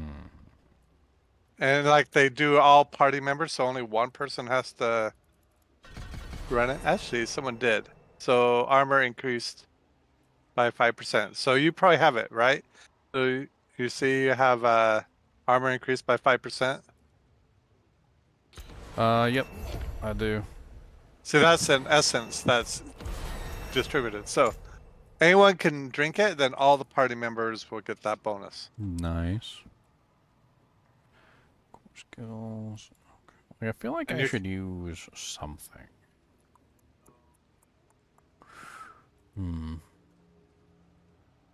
But if you die, they go away. They don't prolong after death like elixirs do. Elixirs, stay for the full 30 minutes. The essence only stay for 20 minutes, but go away if you die. There's no like corpse explosion duration, is there? No, I doubt there is. There was size. Because what I'm trying to figure out is like something that I can just tap every now and then and just let it do its thing so it like rings up some more, you know, like effects for me. Apparently Sever has a duration. I don't know what the Sever duration does for Sever. I guess I kind of want to like play around with it and see what the hell Sever does. Never really played around with Sever much.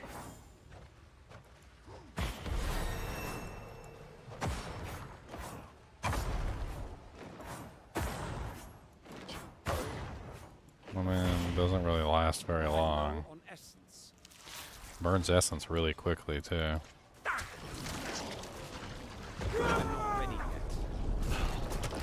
Man, this is a level 154 monster, and I ain't got no equipment on. I was trying, too. Should be clear if you guys see. Let's All just right.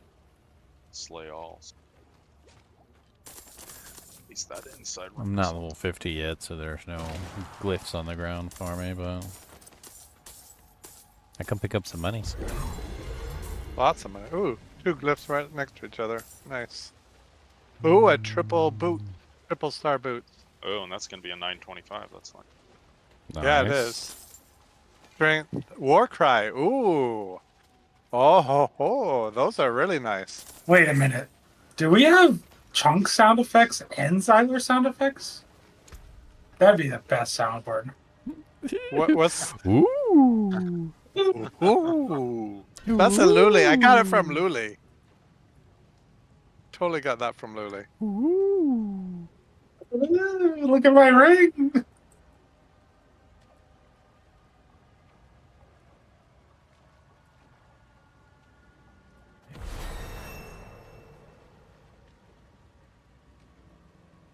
What build is Biscuit Belly? I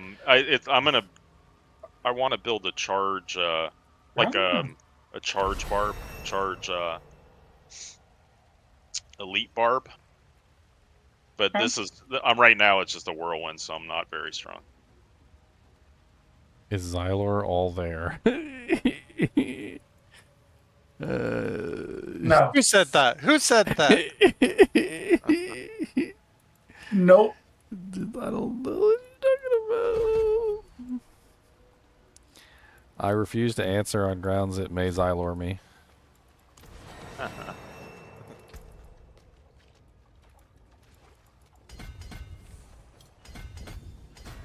Yeah, let me show you the boots I got.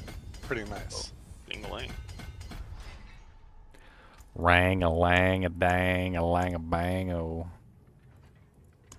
Check those bad boys out. I always feel so, like, poopy about the Necromancer Paragon board. Everything in there is so specific that most of the time when you play a specific build, you're like, okay, I like that. And everything else sucks. Those are pretty nice. Honestly, I'd probably roll off the life per second, but I just don't really find that to be all that useful. Same. It's not high enough. It's not enough to make it worthwhile. Oh. Hey, Con. But 2 out of 3 though is pretty good, dang good. Oh yeah, you can easily get something good on the other ones. On the other one. Probably I'd probably go for a resist all. Yeah, resist all sounds pretty good. I'm not ready yet.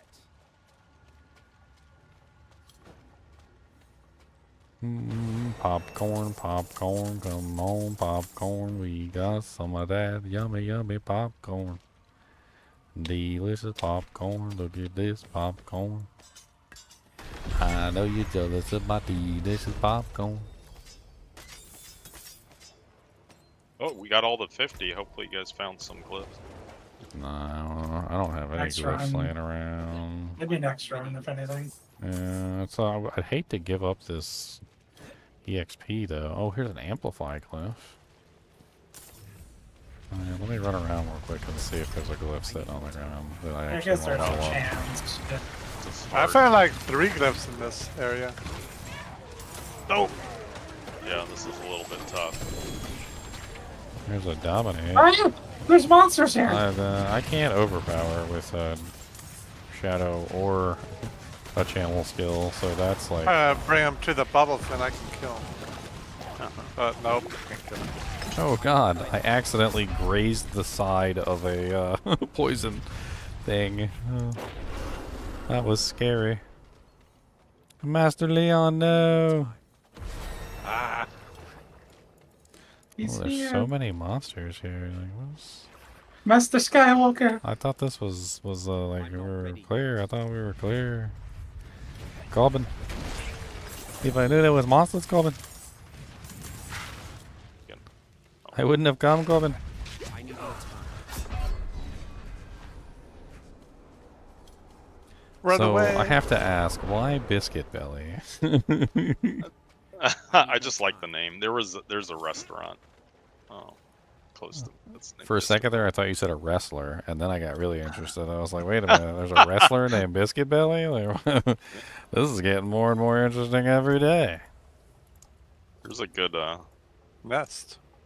Good XP. Ah, Yeah. run away! yeah, stay away. Where's stay my away. bubble? Where's my bubble? Bubble. He can't get us in here. I Double just gotta bubble, toil and trouble.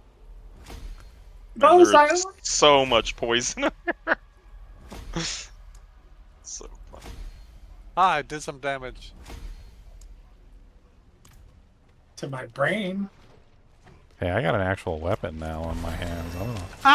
Ah, I need some HP though.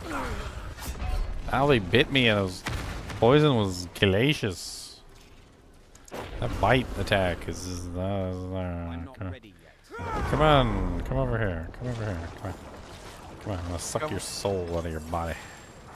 I'm gonna suck your soul. Suck your soul! That's pretty good. One dungeon and you guys are up past 50. And the mother's thing is still working, so. Haha, I've lured one spider over here so we can test our DPS. Did you come kill our spider? That is so I did. rude. We were trying to use him as a training dummy. That is just rude. How are we supposed to get proper training dummy attire? Let's see, skill. What's I up, wanted to try Sean? a brawling barb. This is going to the Chunk soundboard, GGM. Also got it to name it Ah, Hours of Twista's up Dark's here. Chunks Humor. Oh, go check up there. There might be good. Oh, Yeah, I got Dark one glyph up here. Chunks. was there a chest? I didn't. Yeah, there was. Should The go back. final chunking. He's a chunk man. He's a chunkington. Oh yeah. He's a chunk man. He's a chunking man. I took the wrong path. Why is it sometimes on these boards, like one of the pathways is just like absolute dog water? And if you like turn it just a little bit, the other path is actually like good. Unlike like on this one, if I went with this one, I would have ended up with potion healing and a little bit of max life. But if I go the other way, I get shadow damage over time. Or like shadow 4% reduction from damage monsters affected by shadow damage. Like it's like way better to go the other way. Yeah. I don't want to go that way. That way's not nice. I do need that shadow damage over time over there, and that shadow damage over time, so I need both of those. But I'll get those on the way. Marshall, Twister, and Raft. Okay. Yeah, this'll work just fine. But I think what we do is What do we do? Hey.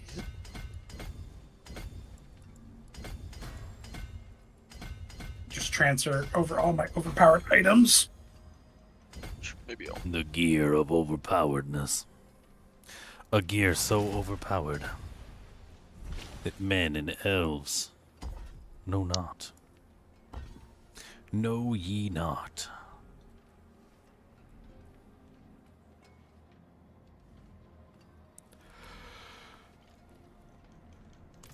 Well, I'm not level 55 yet. I need one more dungeon. Probably do like an 80. I think it'll go long. You do whatever you can do. We are moochers. We are here to mooch. We know not what we mooch. We just do the mooch. Okay, we are very good at doing the mooch, but we do not necessarily know the best routes for mooching. So we listen, and we do what you ask. Let's see if How I many can y'all craft got in the it. group? Four. Oh, okay. Oh, I forgot to get a little doggy. I need a little dogs. Yeah, it helps pick up gold and stuff. Well, it's not automatic. You gotta put your Yeah, you gotta doggy. equip it. Gotta equip your doggy. I think Popcorn wants a little cat. That's what I think. Popcorn wants a cat. Alright, I'll craft a bunch of essences that we can use. Popcorn wants a cat. We'll get through type 1. Ooh, type 2. I mean, hey, when you want somebody to come and play with you and be nice to you, you get a dog. When you want someone to mistreat you and call you names and look at you funny because you farted, get yourself a cat. I like your shirtless guy. Popcorn? You like popcorn? Yeah, it's funny. And I'm he does so have glad. a D2 shield. That's funny. Hey, the D2 shield is amazing. Okay. Alright. If you're Are down y'all- here, I'll pop. Alright, I'm gonna pop the essence. Wait, don't. We're waiting on Leon. Alright. I'm down here, Zyler, Biscuit I'm Belly. gonna We're missing Lenark. We're missing Lenark. Which super guy do I go in? Zyler? Oh, wow. Nice green portal, guys. What's wrong with my portal? Wow, AutoCast, you closed on a house? Sounds like Alright. sounds like you're buying drinks tonight, boy. I'm popping 2. I popped 2 already. Oh, okay. Do you have Sounds that course one, the 100 one? I can't do 100 until I'm level 100. Oh, I didn't realize you weren't. Sorry. I would buy you a drink. He would buy me a drink. I'm level 53 with, 14k health. I'm only level 60 with 33k health.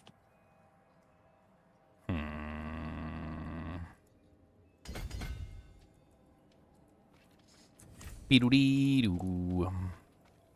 What's up, Steven? Making a new character today. Popcorn. Got the popcorn. Got the popcorn. I'm making the worst character ever. He's gonna be a decomposed necromancer. And everybody shakes their head. They're like, a what? What did you say? Boom, chakalaka. Did you say a decomposed necromancer? Dislike, leave, unsubscribe.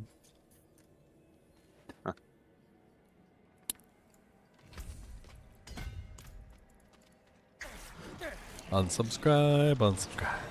Yeah, I'm gonna go right along behind you and see if I can find some glyphs. It'd be nice to have something to actually put some points into. Not ready yet. Alright, perfect.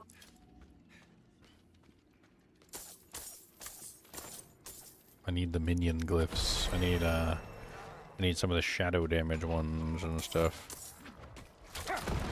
Well, apparently he hasn't been this way yet. Whoopsie daisy. Oh, there's monsters over there too. Run for your life. You are a very, very messy dungeon clearer. You'll do the messy. Oh god, that's a lot of monsters there too. Go away. I'm not ready yet. Oh, he's doing a nice event here. Yeah. 55. We're online now, boys. I need more time. I'm getting Xylor killed. Bye, Xylor. Oh, what? My screen was scratching. I was doing. Bye, Xylor. Zyler, you foolish mortal. I was. Bye, Xylor. I was doing my board. Why would you do that? Because they were chasing wouldn't me, you? and I needed them to stop chasing me. So, you know, ironically, when they started I'll bring beating him over to you, you now. when they Oh. started beating you down, they stopped chasing me. It was a miracle. Oh, now they're chasing you. How do you feel about that? Say, I got a biscuit belly though, so ha. That's I'm true. not ready yet. Biscuit belly. We're over here wasting all your revives. I need more time. He didn't even say anything. You kid. Quit it. I'm not ready yet. I don't know. It's kind of important to run around the dungeon at this stage and pick up some glyphs. Otherwise, at the end of the dungeon, you don't got anything to spend the glyph EXP on, so or anything worthwhile anyway. I'm not ready yet.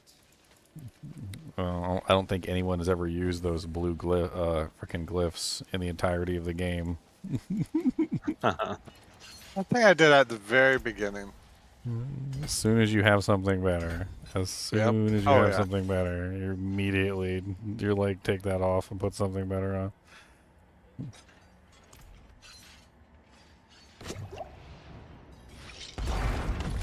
Don't come in. Don't come in. Oh, I came in, and it hurts. That's not the only place. Look, I was hot, and I needed the wind on the wind beneath my wings. We don't get XP from that room. No, that doesn't matter. Slay the vampire lords. There you go. You have a job now.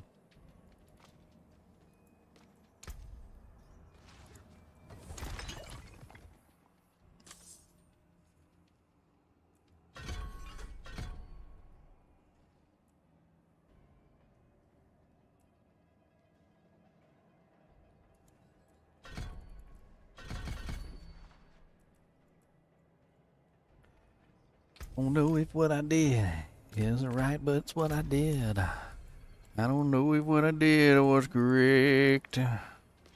Thylar's still popping incenses over there. Incense. I see you. I see you. Look at my little shadow tendril comes out of my wand.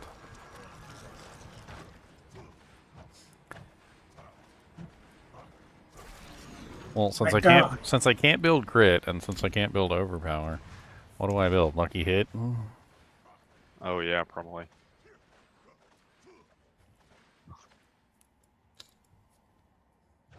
Well, you have to build shadow damage over time for the key passive, right? You need lots of that. Yeah. Hey, come here, So- Ginger. Let's here's go travel. So here's a question for somebody who's done a shadow necromancer since the new season. Oh, if Luli was around, he's really good at necro stuff. Well, so I had an interesting thought. All right, it was an interesting thought. If they have that thing where you can proc a shadow effect, you know what I'm talking about? Like you can proc like random elemental effects. Oh yeah, the lucky hit ones you're talking. Since Shadow Blight is all about, you know, like getting a certain number of Shadow Blight key passive activations, and of course, the more Shadow Blight key passive activations you get, the faster you can build your damage output. Would it technically be better instead of going with like the size of the decompose explosion? Maybe I just put the elemental shadow damage lucky hit on like both weapons, so that I have like an additional proc of the shadow damage. I mean, it seems to be more in line with like trying to get as many Shadow Blight key passive procs as I can. Right? Because every 10 is an explosion. Like I'm gonna have 3 coming from the decompose because it's gonna chain to 2 different targets. So I'll get at least the 3 for that, and then the 2 lucky hits.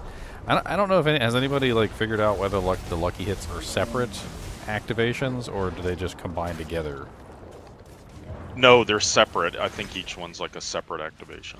So 2 different shadow effects that could be happening concurrently. Okay. Oh, I don't even know what killed me there. That's rude. I didn't even see anything.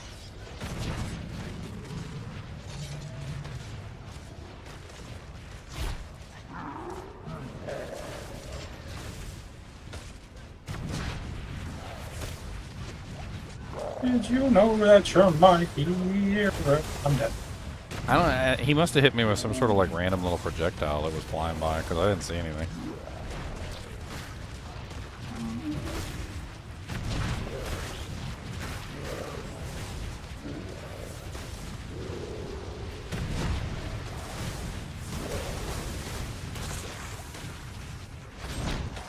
This build terrible at single target.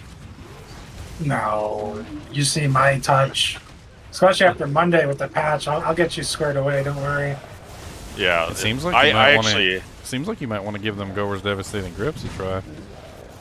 Yeah, I have a bleed whirlwind barb but I don't need to level it. That does really well. Did you guys see that they took the rend aspect, the slaking aspect, the one that used to only work for rend, and they basically made it into like a fucking ridiculous aspect now? I didn't see it. So the rend aspect is really simple. Like, if you hit a certain number of targets, it refunds your like cost of the ability by like a certain amount, and then that's pretty much it, right? So like it was basically yeah. So it was basically used for rend to just kind of like scale your rend so you can have more rends essentially. So the more rends you get, the better. What they did is they made it so that instead of it just doing that on rend, now it works on all core skills. Yeah. Then on top of that, it gives you a temporary increase in your maximum resource by 20. Yeah. No, Which I means saw that that. if you're using Ramalodnes and you do like a whirlwind build or like a double swing build or something with Ramalodnes, you can get a 20 multiplier there, or 20 extra resource, and then you can also get all your resource back basically if you hit more than a certain number of targets. It's actually pretty impressive. Yeah, I thought even with the whirlwind build, it'll help, like with this build, because it'll help you get your core skill, your resource back, so you don't have to stop whirlwinding. Yeah, and it'll generate, max out your tornadoes you kick off too. Are you using Ramalodnes with the whirlwind? No, not right now. I mean, it could be an interesting way to scale it. Yeah, maybe the whirlwind damage also. You'd have to whirlwind with the Ramalodnes, but yeah, I do whirlwind with the double-handed weapons. Let's try the next one. Hidden City. I might actually be able to kill something in there in a minute here. Go at ruins. Fast. I'm trying to think. Do I want a shield? Like I need to be tanky, right? So I pretty much want a shield. Like I'm at the phase where I definitely want a shield to make myself. I don't know. I was thinking about that, but you can max out your armor. The only thing a shield gives you is DR, is damage reduction. Well, it's block chance, so you get like a block chance. Oh, that's right. Yeah, no, the 60% blocked damage reduction. So when you block, you get the 60% damage reduction, but it also gives you thorns and it gives you defense. I mean, there's a couple things it gives you. There's a wand. That'll work. All the rest of this stuff can go in the, it's a 12% lucky hit chance focus. That's not terrible. I'm missing an armor, and I'm missing a... Oh, okay, I got some more doojanks in here. The world boss in 33 minutes. Oh, wow, you can get flat damage reduction on the frickin' shield? I didn't know that. I did not know you could get flat damage reduction.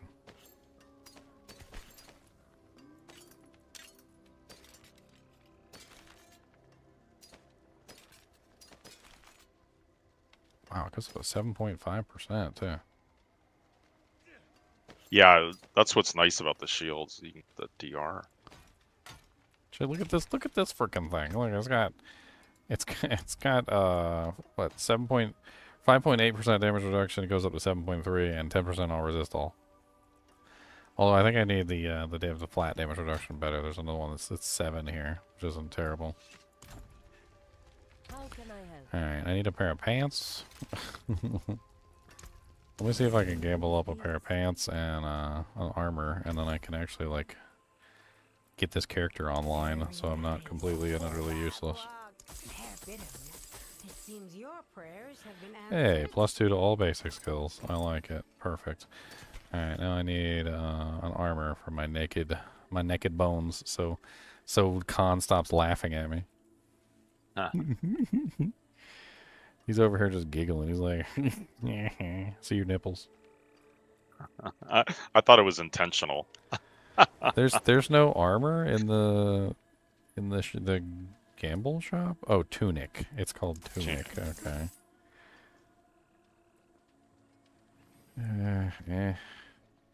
Wow, those are terrible tunics. Can I get something better, please? Okay, that's not as bad. That's okay. Alright, and then I can, A fine addition to my inventory. I know roundabout what I need for this build. Like, I don't know everything, but... Well, yeah, wasn't I think it might be a two-hander, actually, now that I think about it, but... Maybe...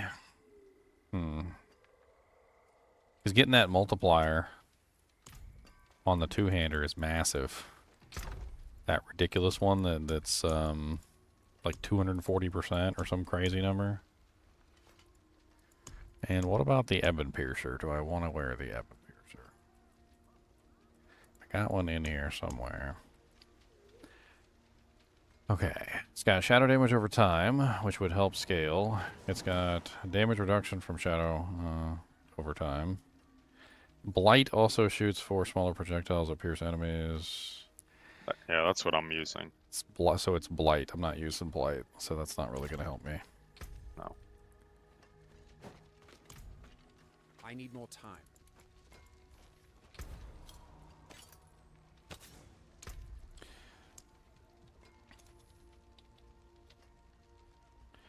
Alright, so I need...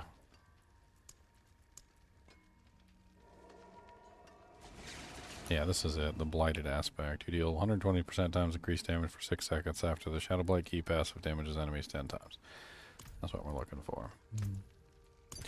Then we want the lesser one on the weapon, which is Aspect of Decay. That's right. We definitely also want Moonrise, because it's got the basic damage. Can Moonrise not go on a shield? Let's forget some of like the oddities on how this stuff works. Shield is defensive only. Shield is not. Yeah, you can't put an offense on the shield.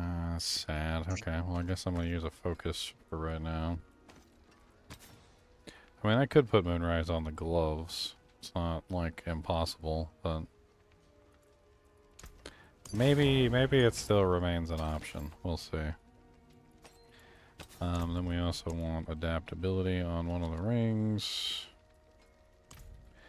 And then probably Inner Calm. Because I'm going to be standing still a lot.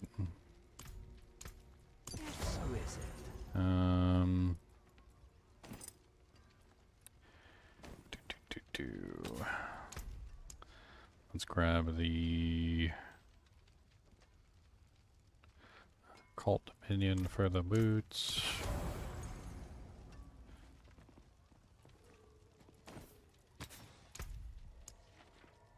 Thankfully, I've got most of this stuff sitting around. What a superior product.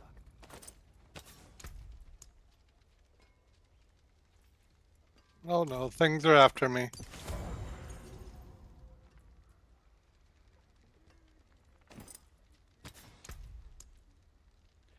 Alright, Aspect of Might. Will come in handy for the damage reduction. And... it's not bad so far. Like, I think we're rolling in the money here. Don't be a stranger. Come back soon. Do the damage over time gems count toward the multiplier? Or is it is it not specific enough? I don't know. That's a good question. Because when you put the damage over I'd have time, to test it. when you put the amethyst in your equipment, it shows up as damage over time. Yeah. Like I've seen it. I've seen it actually work that way. Let me just fix my resistances real quick. So cold.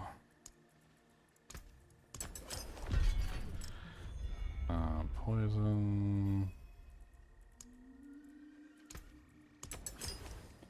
I just want to be able to do something instead of just standing around looking like an idiot. Yeah. And we can drop them down too a little bit where you guys can. Did you already complete it? No, I haven't. No, I'm waiting on Ginger. I'm on. I was just killing it. I will be right enemies there. for I'm the- coming. I mean, I got the build mostly online, so it's there. Yeah, it's your time. Sorry. Ish. I can. There looks like a room up here. Maybe that's a. Teleporting to you now. Teleport to Xylor. He's safe. Your mom is safe. And sound. She's safe and sounding. Safe and sound. Retry. Oh, I forgot the most important aspect, the one that makes it chain. Dang it. Oh yeah, this is a.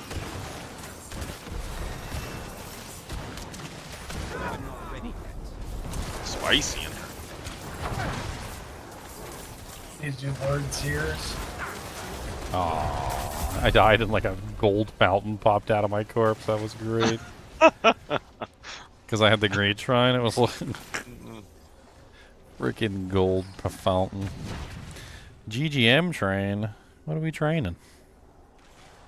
Gotta go clean up. D2 blew up your 3080 somehow. I wouldn't really blame any specific game for that. I heard a lot of the 3080s were like defective. They were made during like 2020 when there was a lot of shortages in like manpower. It was rough. Yeah, I mean, you don't have to run like super high level ones. The I know we're like the four of us are freaking making all the monsters have like 10 trillion HP. Oh, you were dead. That's a bummer. When I died, that's what the gold fountain popped out of my dead body. Yeah. Maybe we could do like 60s or something, and everybody. I don't like just waiting. Are we just? What are we doing? I was just finishing a. Oh, okay. Say hi. So we can. Yeah. Pop it to the. I pop on Little. Ginger, by the way.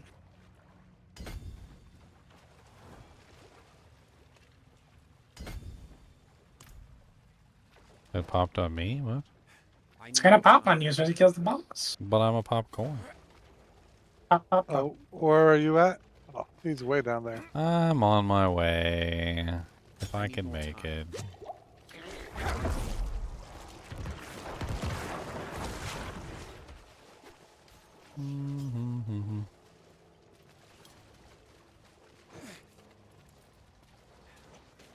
Pop on pop. I need more time. I'm not ready yet. Oh.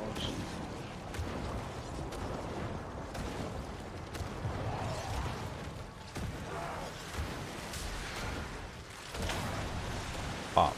Pop. Pop.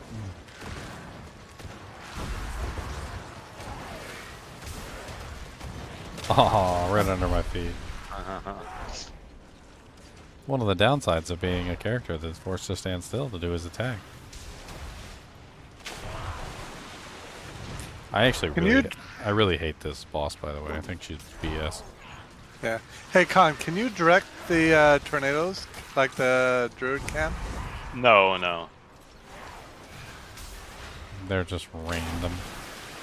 Yeah. So the Druid has like go to nearest 3 targets or stuff like that. Yeah, I mean it kind of does on its own, but it's not. No, you can't. Okay. I mean, it was better when they filled up the whole screen. Yeah, then. And then they never missed anything because they just hit everything because they were super big. Why don't you res me, Zylar? Come on. You can do it. I believe in you. Is this you?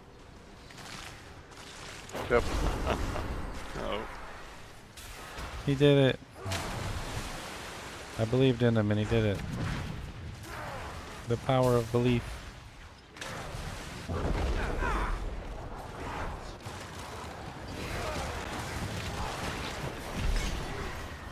Gosh.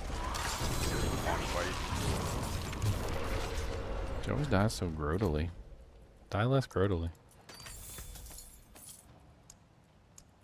Grottily, grotali. It's a dang old grotaloo. Grotaloo, grotali. It's them grotally-loo. I might have all my glyphs. Found them all. Let's see, I need exploit, ire, might, martial, Raft. Exhumation seems kind of interesting for a fortify option. Consuming a corpse generates fortify. Do you have any extra like ancestrals?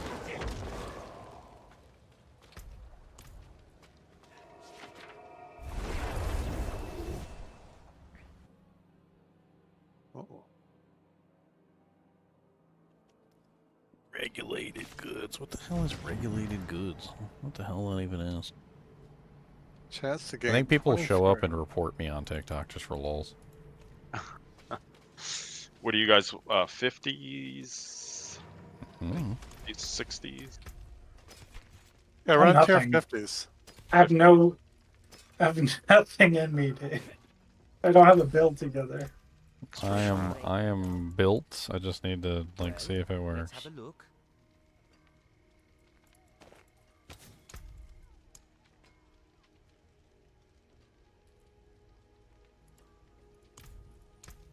I just need to see if it works. 40. It's not. It's a 40. See, I got the Apothic aspect. I got the Hard Bones. I've got the Decompose aspect. Basics. I got the Extra Warriors. The Shadow Blade Key passive. I'm running Moonrise. I got adaptability. Is there anything that I'm missing? Shadow. The Shadow knows. You deal 49% increased damage, shadow damage to enemies inflicted by any curse. Okay, that's impressive. That's very impressive. Alright, let's go. Oh, can you clear those guys? I think that might just replace the Inner Calm. I don't see any reason to keep Inner Calm if that thing's that good. It's called the... What is it called again? Dang it, it was right here. Aspect of the Damned. Okay. That sounds good. Don't be a stranger. Oh, Come back remember. soon. I need more time. The Aspect of the Damned. Why you titties showing, Zyla? Oh, people like it. People like your boobies showing? Mm-hmm. They think it's manly? Yeah, these are easy to kill. Relatively. Yeah, I can kill them. Not bad.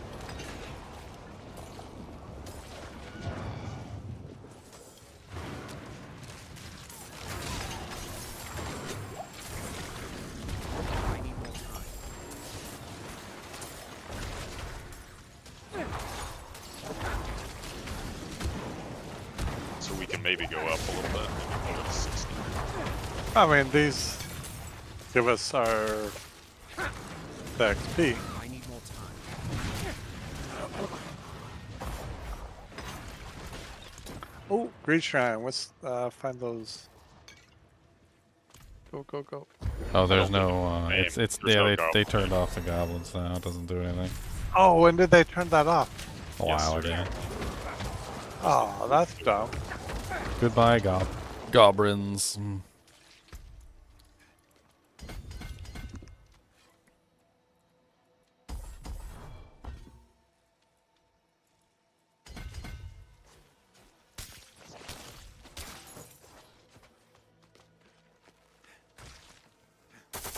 Oh, dang it. I was climbing down the ladder and all my gold popped up the top of the ladder. So I had to go back up the ladder to get my gold. Nice. It's rude. How wooed. That's so wooed. Imbiber. Control glyph. I need more time. I'm so slow.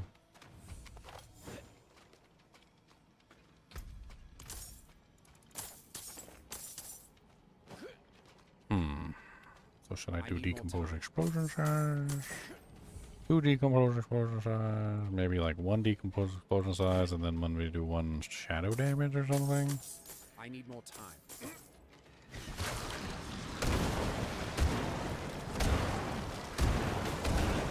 It's kind of impressive so far.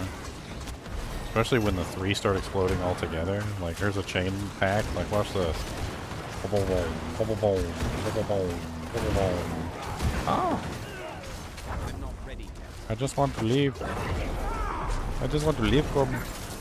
You're missing a channel and protected shield. Oh, you know what? Cursed shrine. Oh, I know what to do. I know what to do. Decompose on 1, decompose explosion size on 1, and then duration for Bone Storm. Like maybe we focus on trying to keep Bone Storm up like full time. I'm not ready. I really like Bone Storm. Well, I mean, think about it. I gotta stand still anyway, so it's nice to have something that goes on like autopilot, basically. Yeah, you get a lot of DR. Yeah, it'll help me with my standing stillness. Oh yeah, that's an aspect I'm missing too. I forgot about that. I need to put the aspect in that converts Bone Storm into a darkness skill. The reason is because it'll stack up the Shadow Blight key passives. I need them stacking as fast as I can get them stacking. Bad. Lots of greed shrines. In fact, maybe the best way to go with this build is not minions. No, Yeah. there's a sacrifice that gets your Well, I was thinking, like, what if I just went with lidless for, you know, like permanent uptime of Bone Storms? Yeah. I mean, I don't know. And there's one of the sacrifice ones right here. Silent. Oh, yeah, I got it. Let's get these warriors running.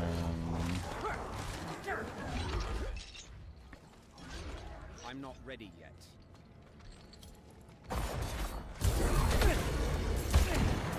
Wait. I might like Mike.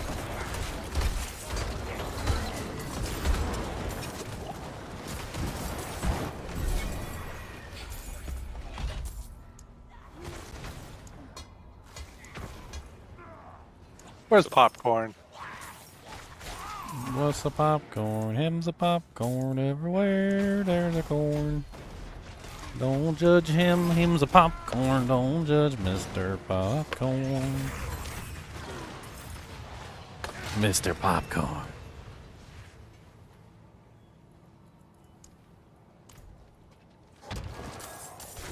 I'm right with going higher.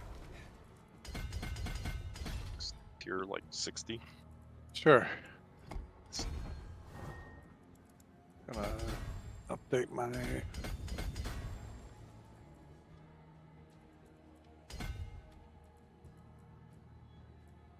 $35 in delusions.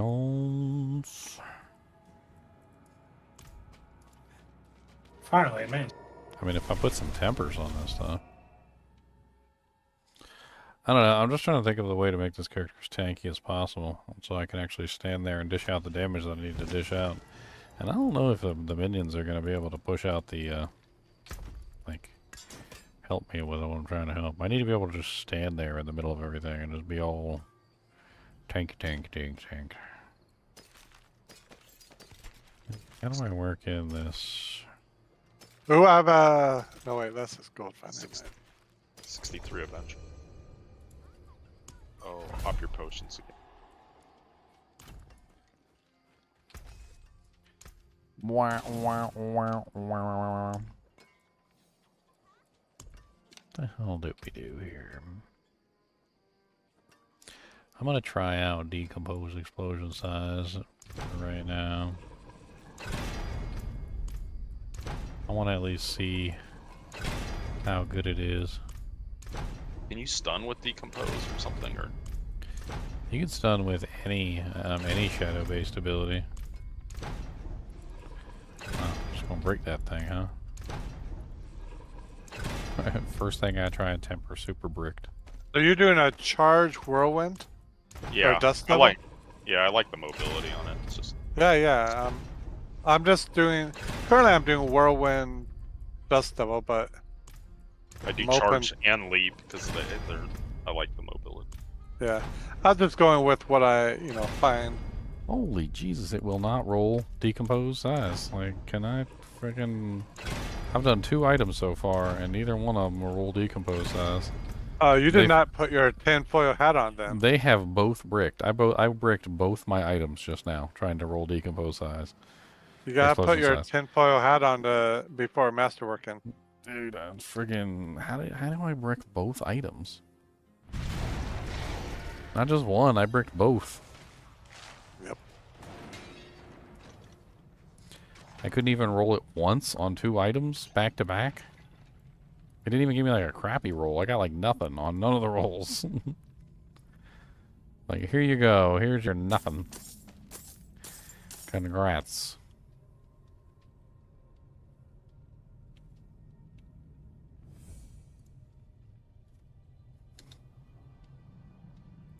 That jank just straight up said, nope. Oh, that corpse bow. Did we get what Hurts. we needed? No, destroy. Destroyed 2 more.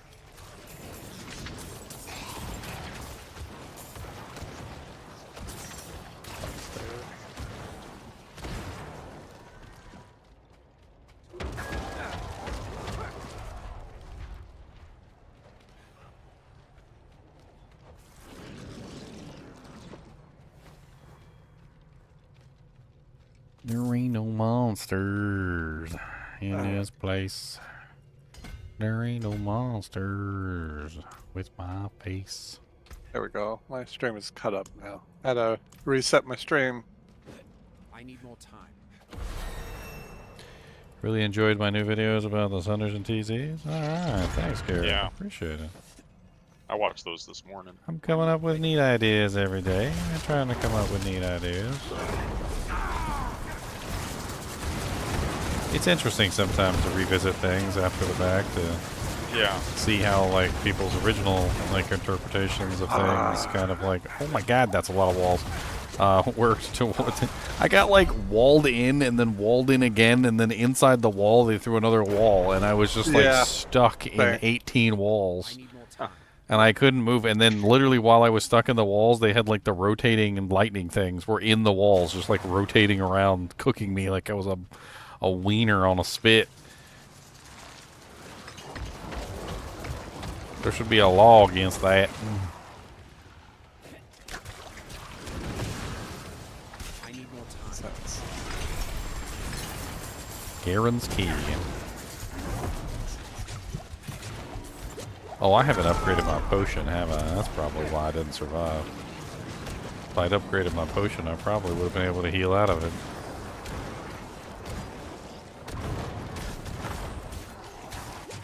Anyone have an incense? I'm thinking maybe I trade to Blight. I don't like how Sever works. I feel like Blight's easier just to toss out and forget about it. Like, I just throw it out, forget that I threw it out, like who cares, whatever. We can throw it on the boss or whatever, get some little damage procs. Let it start stacking up some Keyblight passives. Sever's too difficult to use.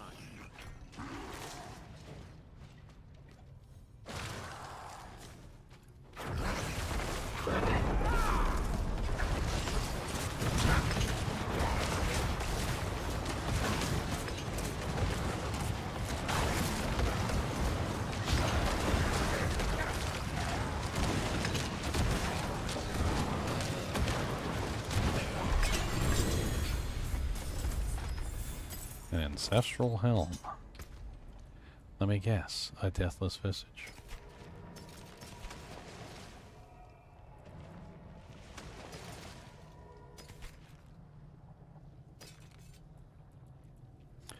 Well, since I couldn't roll it on the wand, I guess I'm gonna roll it on the sword. Yeah, at least now you're getting 25. So good job. Nice.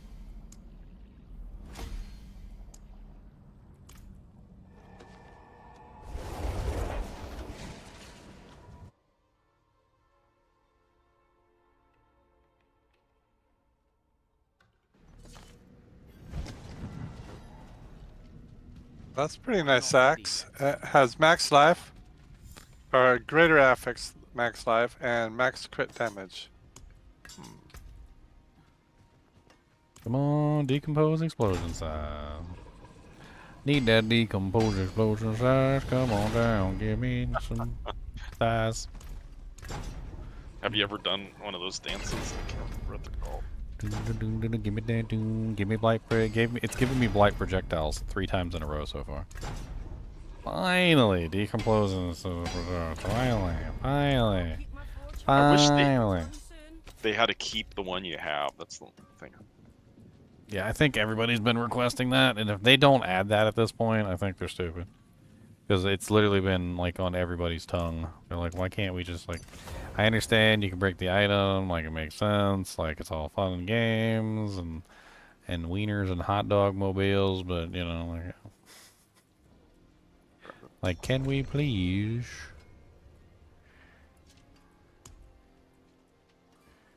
keep the doojang that we need to do? What am I sacrificing here? God, there's so many multipliers, and I don't know if I want to sacrifice any of them.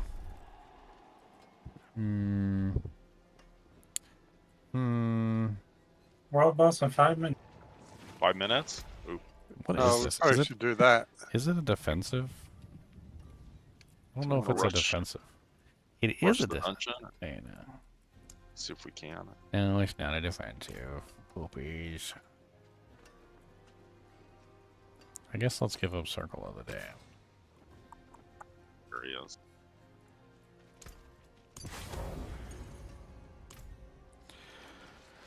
What's the world boss in like 2 seconds? What? 5 minutes. Oh. Well, let's go, I guess. You guys are already in the dungeon. In the dungeon. You can meet your fellow onions in the dungeon. I need more time.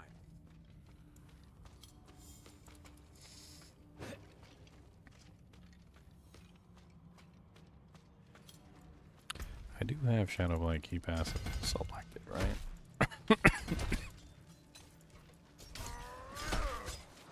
Yeah.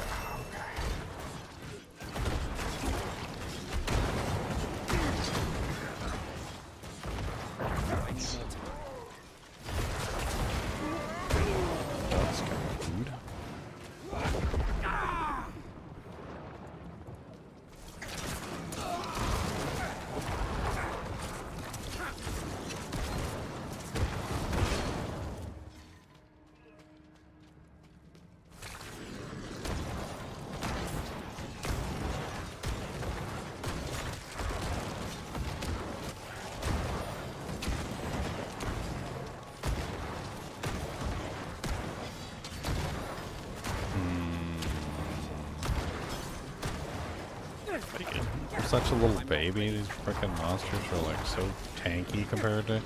Every time I'm about to kill one, the barrier comes back too. Is this the one where they get like a barrier? Oh. Yeah, I didn't. Killing monsters? No, this is not. It's not that one. Okay. I mean, I have no idea if this build's even going to be viable, so I guess I shouldn't be talking.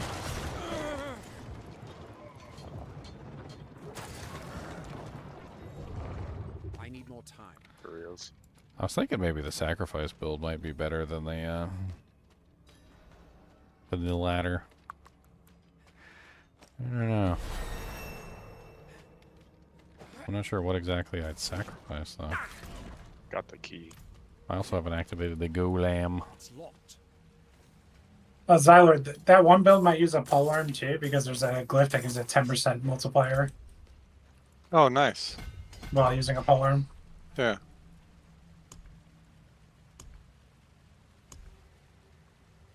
Oh man, how much time do we have? 2 2 minutes. minutes. 2 minutes. Go, go, go, go, go.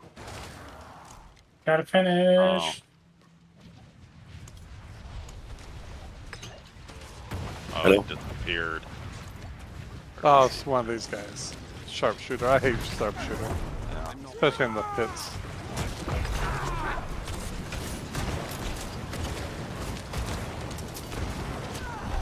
Oh, we got him. Gotta get to the boss. Go, go, go. Where is it? There it is. Oh. Alright, so yeah, right there. Go to that test. Waypoint. They're gonna overhaul D2R? What? You got a link for this?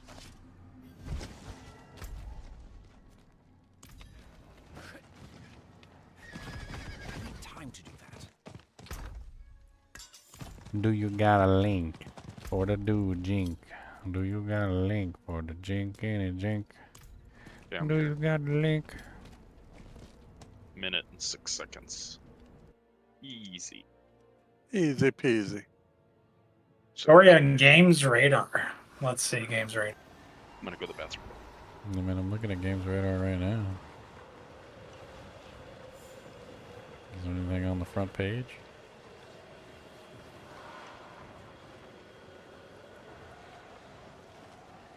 Impressive. Greetings. Let's search for Diablo 2. Greetings. Are you gonna let me search? Hello. Oh, okay. It is searching. Bunch of old crap in here. Yeah, I don't see anything new. 2024. Sort by newest first. You are courting pain and death. Hey, I Diablo can say other 4 people's tried to repackage Diablo 2's grind for a modern era, but series overseer Rod Ferguson says consumptive nature of live service made it unfeasible.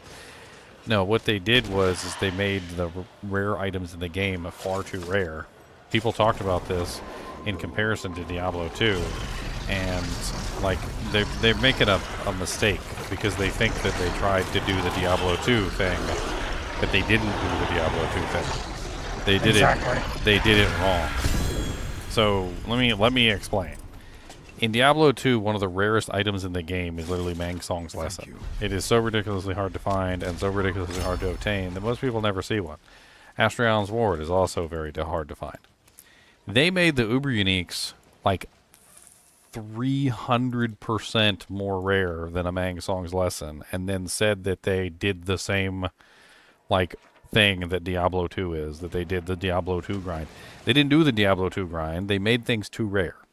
Like, they did not get the rarity correct, no matter how hard they tried.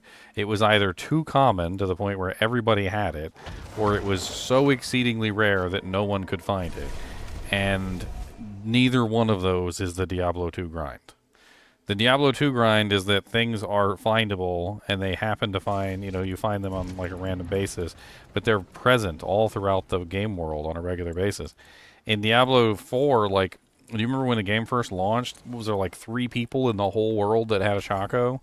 That's not the Diablo 2 grind. It's not even close. That's the D4 grind. That's a terrible D4 grind that they tried to think was the Diablo 2 grind. Because they're big dummies. Big dummies. Yeah, I don't see anything on there on Games Radar, so if you've got a link, would be nice. Sean.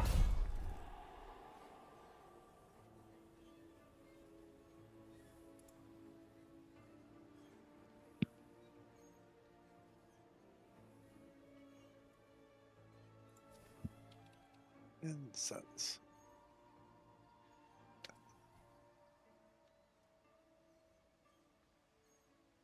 Hey, Biscuit, you got any incense? Yeah, I got one. I'll wait until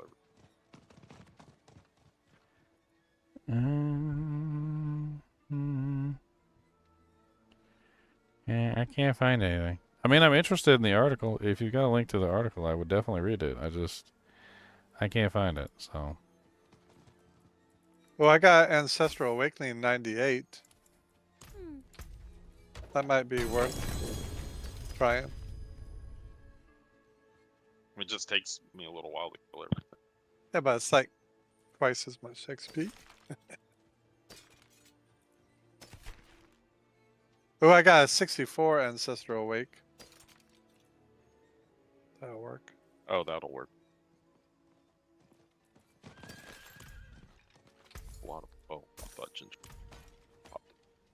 Sorry, I'm just looking for that article. I couldn't find it. Don't ruin all that work. You're good. Speaking on that, how the hell do you get a Shaco? You farm the Uber bosses, Duriel, Lilith. I mean, I say Lilith. Duriel and Andariel. And you basically just farm those guys until you find one. It's the tormented versions seem to have really high drop rates. Even though Leon got like dicked over when we did like a whole bunch of tormented ones in a row, but I'm sure he has some by now. Well, it's nice too. You could, I mean, by the time you make a second character and finish the seasonal thing, you can make your own. If you haven't got it. I'm not ready yet. Well, the reason why I said Lilith is because in Diablo 2, Lilith and Andariel had the same skin and they look like the same monster.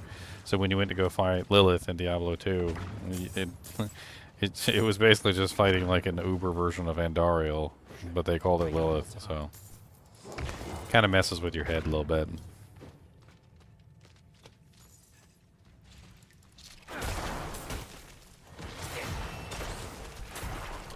Man, that article, they totally misunderstand Diablo 2.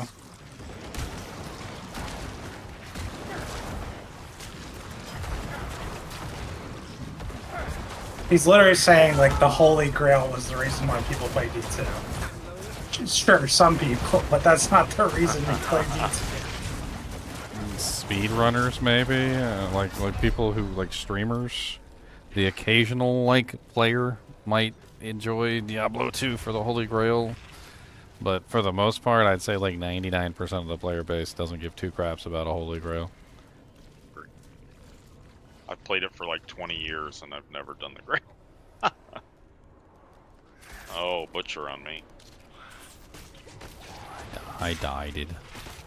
And it's totally different. He's like, oh, you don't give me my Uber in a season, people get mad. It's like, in D2, in a season, you can actually trade for a Griffin. It's like, you can grind enough runes, you can play the game enough to get your crazy item. Like, this game, you couldn't trade the Uber unique, so... Making them untradeable is what causes the need for the monsters to drop them. So, like, you go from a situation where it's okay if only, like, 10 or 20 or 30 drop in a... You know, like in a couple days in the first couple seasons, to the point where everybody's expecting handouts, essentially, because they can't trade for them. So the only way they can get them is to find them. So they have to find them. It's either find them or don't have one, and they don't like that. I mean, I don't particularly like the idea of Uber Uniques, in my opinion. I think it's a bad idea because it represents an item that is so good that you have to have it. And while I certainly agree that, like, you know, having powerful items in the game is nice, on the same token, though, you have to understand that if you make an item so important that you can't do without it, then people are going to be upset if they can't get it. Like, as good as Griffin's Eye is, it's not, like, so good that you can't do without it. Like, you can build a character without a Griffin's. You can build a character without, like, some of the more valuable items in Diablo 2. You know, it's not going to be, like, the most optimal setup, but it's not required to make your build work. But super nice, especially, like, for Jabazon, the lightning. I think they made a big misstep by making the Uber Uniques too powerful and too almost universal as well. I think that's another big problem, is they're universal. The really rare items, the ones that are really valuable in Diablo 2, are not universal. Griffin's Eye is only useful to lightning builds. You know, like Astrion's is only useful really to paladins and like maybe a handful of like kick assassins or something. Like some of the more rare items in the game are very powerful, but only for specific few people. Where's the bubble? I don't know. It was all the way back at the we're on. What the hell is that? A unique on the ground right there? I killed the butcher. Could have been. Where's the bubble? Can you pin it? I don't know. I don't really know, to be honest with you. It popped on you though. Yeah, it's but right I here. had It's on me. died. I died and then I resurrected, so it It's was on in my a weird pin. spot. Yellow, Oh, okay. yellow pin. It's on the. Oh, way back there. Okay. I'm not ready yet. And I was just trying to catch up to you guys. Yeah, I mean, between that article I just read and the other one where he was like asked why no paladin yet, and he said, "Oh, the theme of the expansion didn't match the paladin, or they didn't." It's like, what? The home of the Zacharium does not match? It's where the paladin came from. Who is prepping you for these interviews? A little embarrassing. So the place where the Zacharium literally come from doesn't match the Zacharium, huh? That's very strange. It's very strange indeed.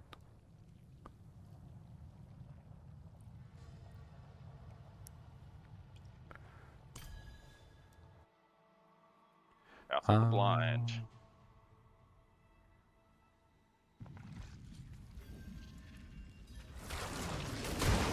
Like, we keep doing these really high level dungeons and I can't get a feeling for how my build is running. I have to wait to 80 because that's where all my gear is and overkill.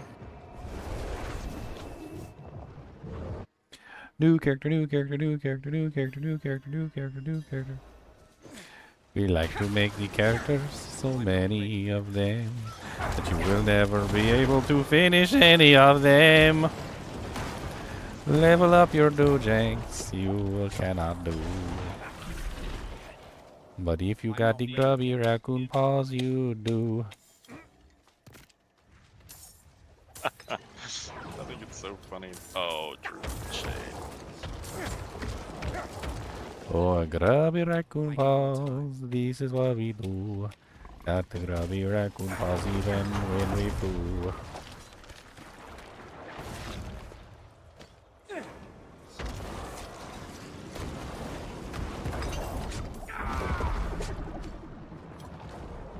Ugh, frickin' shadow. Drifting shade. Drifting shade, ugly. Son of a drifting shade. Everybody complains about drifting shade. They nerf it, but they don't take it out of the game. Honestly, I think the nerfs that they did to it have made it like even more annoying in some ways. I don't know how they did it, but they made it more annoying, not less. I'm not ready yet.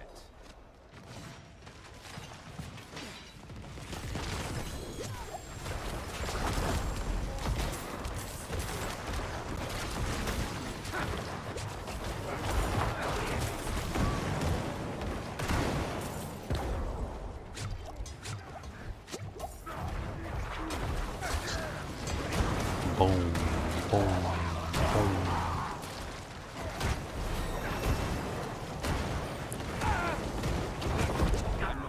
I'm getting a frickin' rhythm and the Shadow Blight key, the frickin' shadow thing comes and poops under my feet.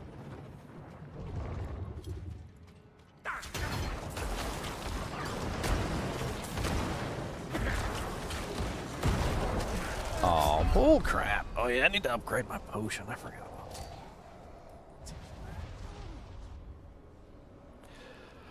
Upgrade the potion. Alright,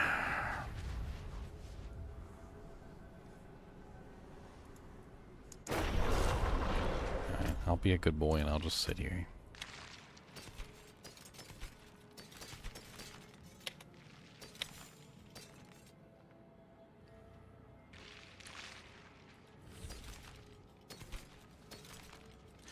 I'm not gonna be a good boy.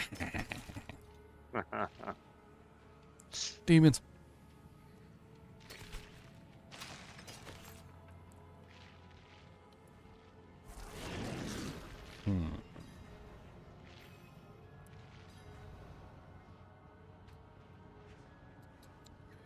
mean, what are the sacrifice bonuses? There's a plus 15% to shadow skills on one. I can't remember which one it is. Good. You deal 15% times increased shadow damage, but the warriors can no longer be risen. So if I sack the shadow mage or shadow warriors, and then the mages increase damage to vulnerable enemies.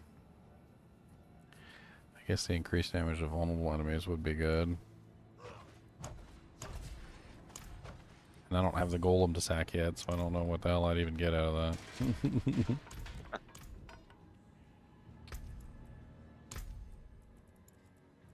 I need to go activate the golem. I'm just thinking in terms of tankiness, like if I sack them, I can get pretty, of course. Look, I hate you. I hate you, and I hate your guts, and I hate your ugly guts. How about you come over here so I can hate your guts some more? I wasn't even doing nothing. I was being a good boy, okay? And somebody dragged monsters over to me, and then when they dragged monsters over to me, the stupid shadow put his little poop under my feet because I was technically like near somebody who was in combat, so he had to poop on me. I did nothing wrong. Ginger did nothing wrong this time. I was a good boy. The goodest boy. It was Zyler's fault. Well, Zyler's always It running. was it was He ran- karma.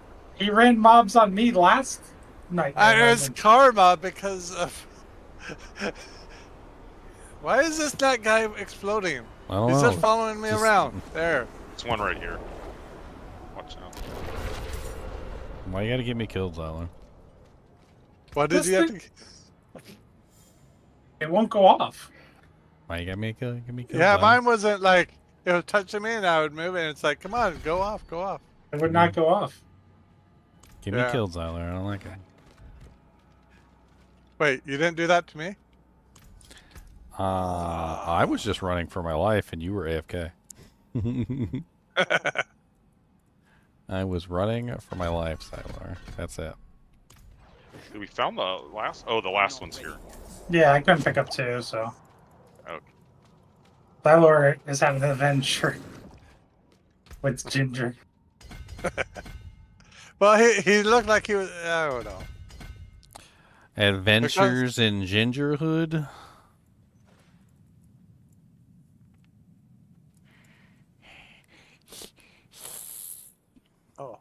Oh, there's more fun right here. We'll take the lethal.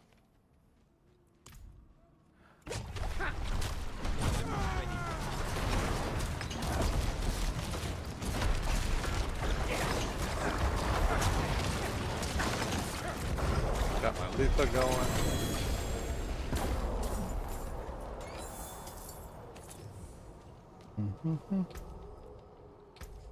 Did I get higher yet?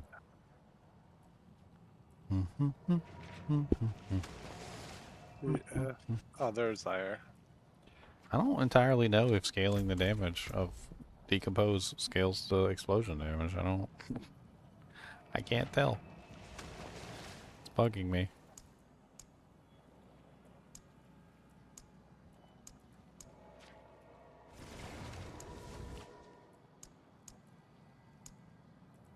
I got a double-handed sword with damage over time. That ginger. Ew. Just dropped it. A two-handed sword. I'm not sure if I can go with a two-handed sword because I'm aspect. I have problems with the number of aspects that I need. I think I'm stuck with a one-hander and a focus. Or a one-hander. Actually, a one-hander and a shield messed me up too.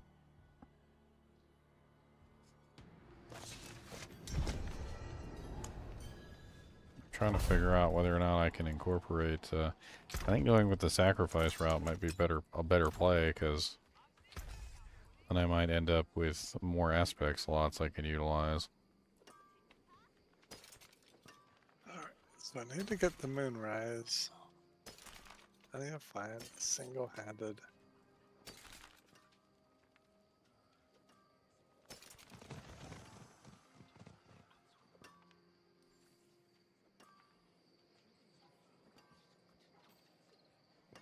Yeah, there's an increased damage to vulnerable enemies too. Attack speed. I don't know. Speed. Win favor, my friend. Okay, so what can I change out? Because I'm no longer using... Let me help. I mean,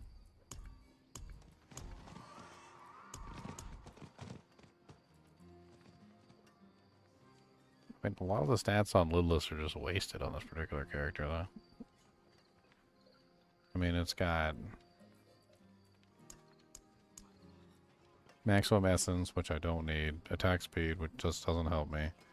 Primary Resource Restore, which doesn't help me. So 3 dead stats.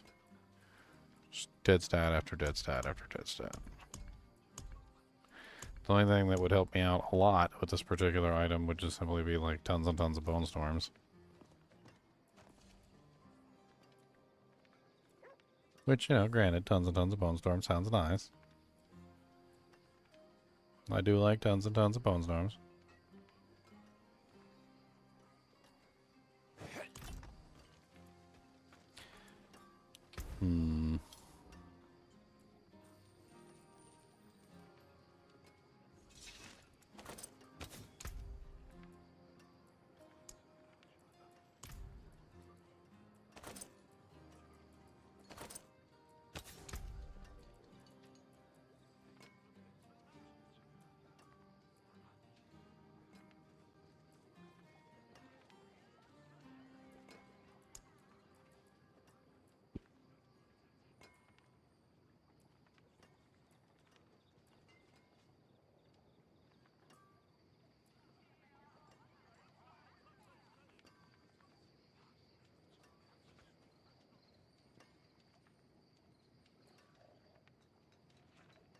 What's up, Obi-Wan Shinobi?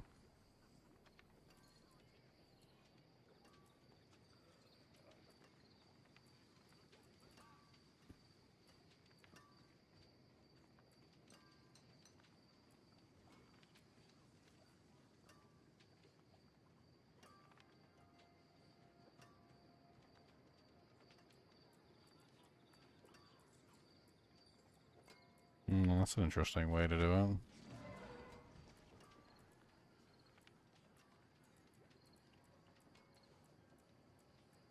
Iron Maiden is now a darkness skill.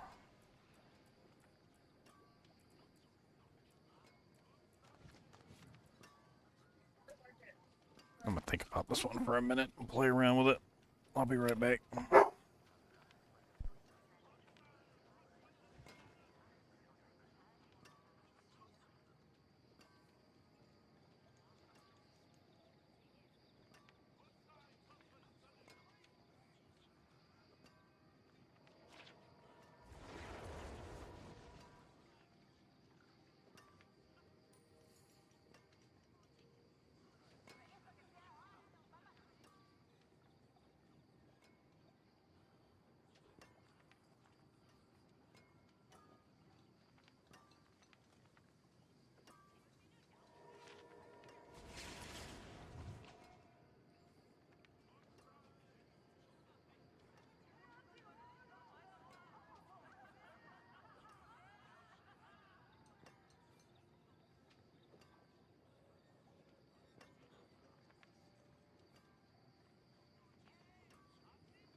Got really quiet. Because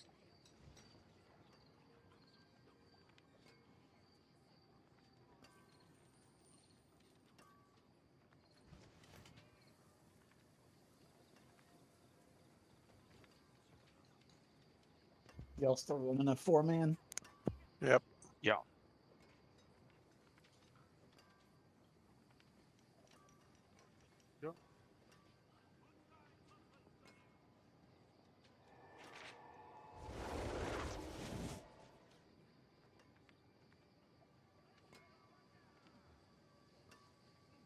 Where does the glyph go?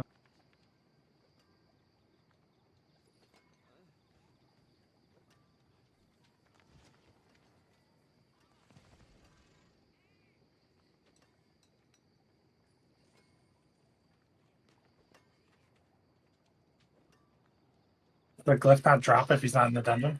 I forget what happens. For Ginger? The leader, yeah. Oh. Hey, it just pops on the next guy down. We're gonna find out. Okay.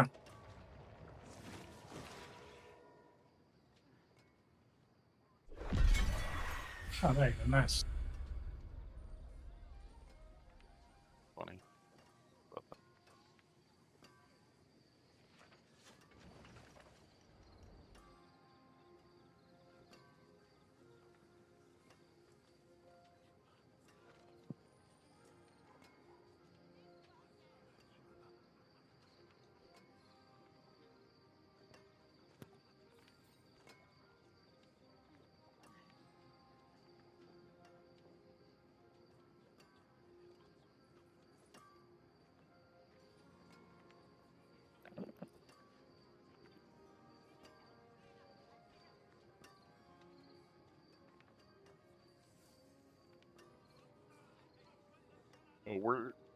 We're down to a 3-man.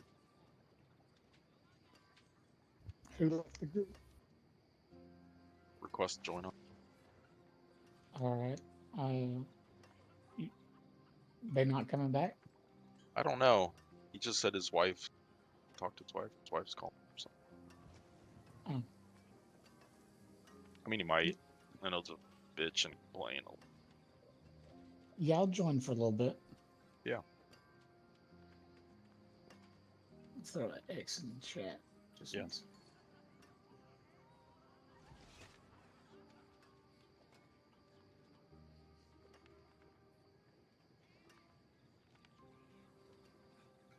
Leonard, what was the matter with your AC? Did you get it fixed?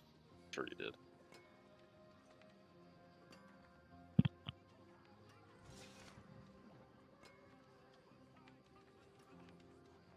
The blower wouldn't start. Oh, it was the blower. It was the motor blower. It was probably the board inside the motor. Yeah, yeah. The guy that says that they get power surges all the time. Oh, and it knocked it out. Yeah, because the motor's only 2 years old. Like, it's a brand new house, so I don't think the motor died within 2 years. But I guess it could be. It's either the motor died or the board within the motor got fried. But the blower wouldn't start at all. But he had one on the truck, so that night he swapped it. Oh, nice. He swapped the motor. And then I also told him, I was like, do you have a surge protector? He's like, yeah, I got one of those. I'm like, can you put it there?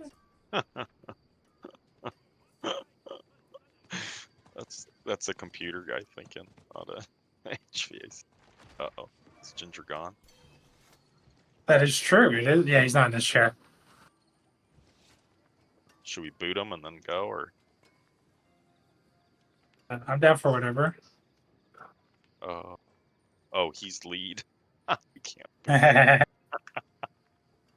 Well played, Ginger.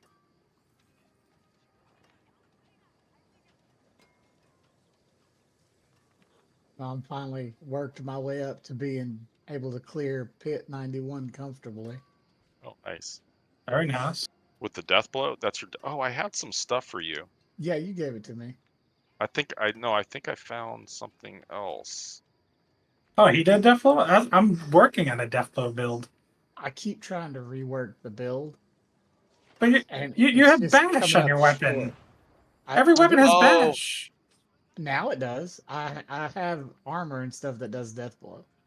Let's see what I got. What? Yeah, I have. Everything is bash. Yeah. Your pants are bash. Let's see. In my chest, I got a +4 death blow to the helmet. Listen, it was night. Am I inspecting the wrong person here? No, you're inspecting the right person. I'm running bash at the moment, but I'm trying to thresh out, I guess, the death blow build. No, I gave you, I think, every Yeah, you did. Can necros use daggers? Oh yeah, they can. Dagger.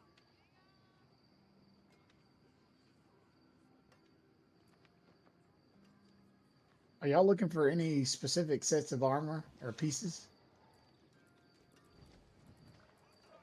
Or y'all pretty much geared out? Oh, I just started this character, so. Just have to hit 80 and then I can start messing around with gear. You gonna mess around with some dudes? I still don't understand why 80 is a requirement, especially when the Uber needs for 35.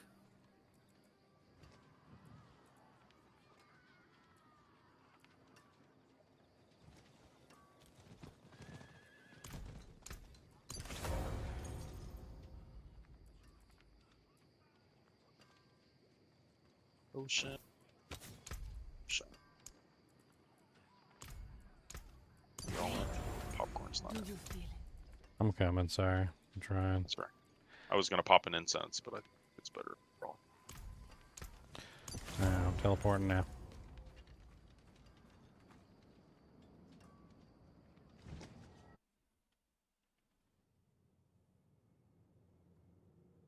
We probably could push a little higher too with death blowing. Death blow. I mean, really high dungeons doesn't really do anything. Other Oh than... yeah, it doesn't. Glyph XP. I mean, just for Glyphy XP, yeah.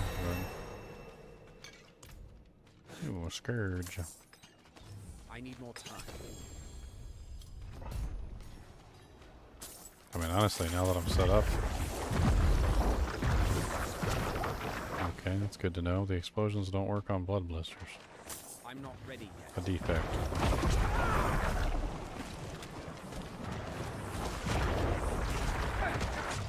Crowd cleared pretty quick.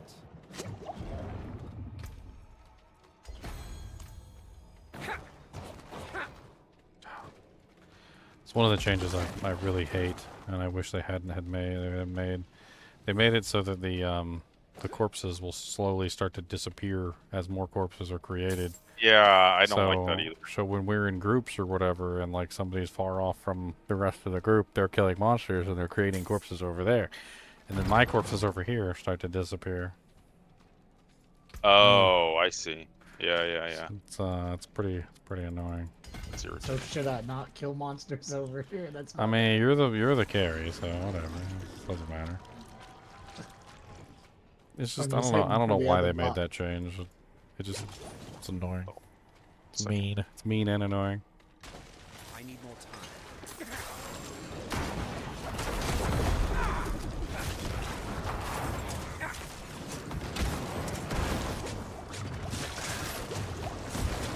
Oh, too many blisters. It's like 3 blisters over here. Good luck, Leon.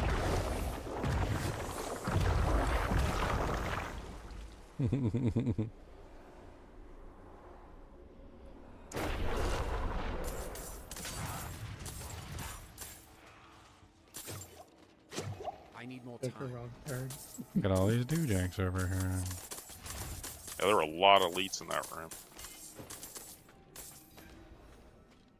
I need more time.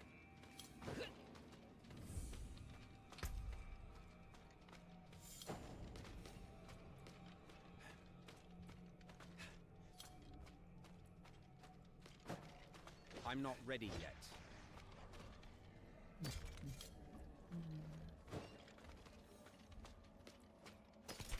Did they ever fix the Bone Storm consumes corpses to increase its duration thing, or is it still like a bug?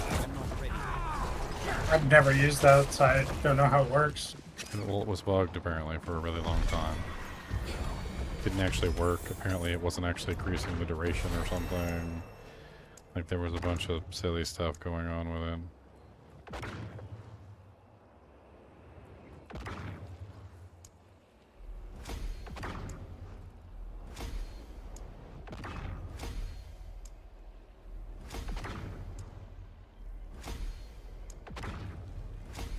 I really don't know if they ever fixed it.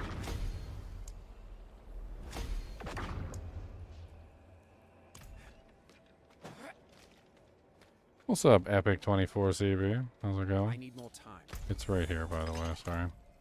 It's okay. I'll pin it on the map. Found it.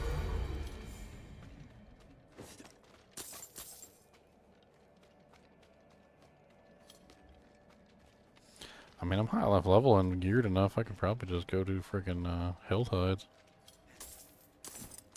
I don't know. It's hard to tell what your damage is like when you're in here. Just the monsters are way too high level. And I'm just a little baby.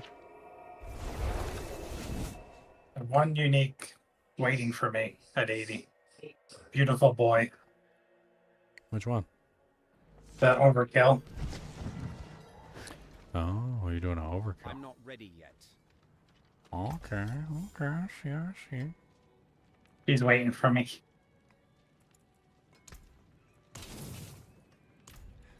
You're close too. Oh wow. Death blow. Is that mass? Is that a has the little star by it? Death blow. You can get that.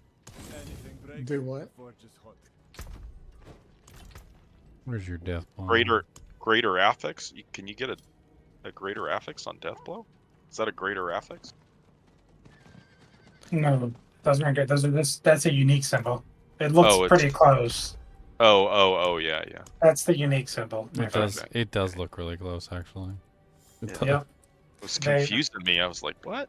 They didn't look that through when they designed the symbols. I did not think that through at all.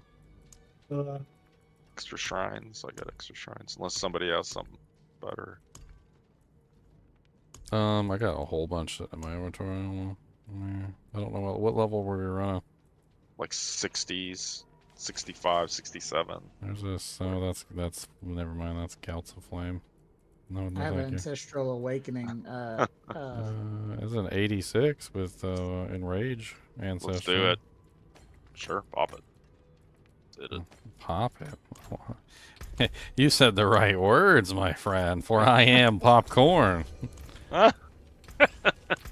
I am a poppet. Just pop it. Pop, pop, pop, poppy, pop, pop, poppy, poppy, pop, pop, pop, poppy, pop, pop, poppy, poppy, pop, pop, pop.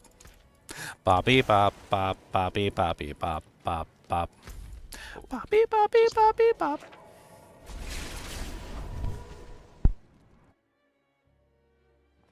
Would you like some Torment boss kills?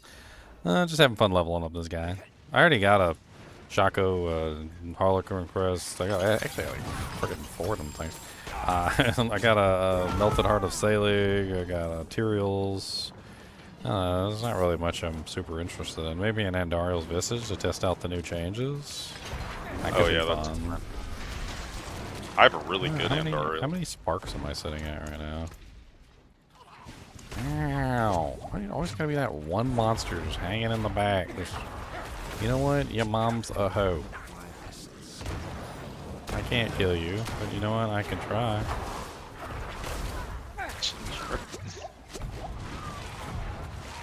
And I need movement speed boots on this guy. He's molasses.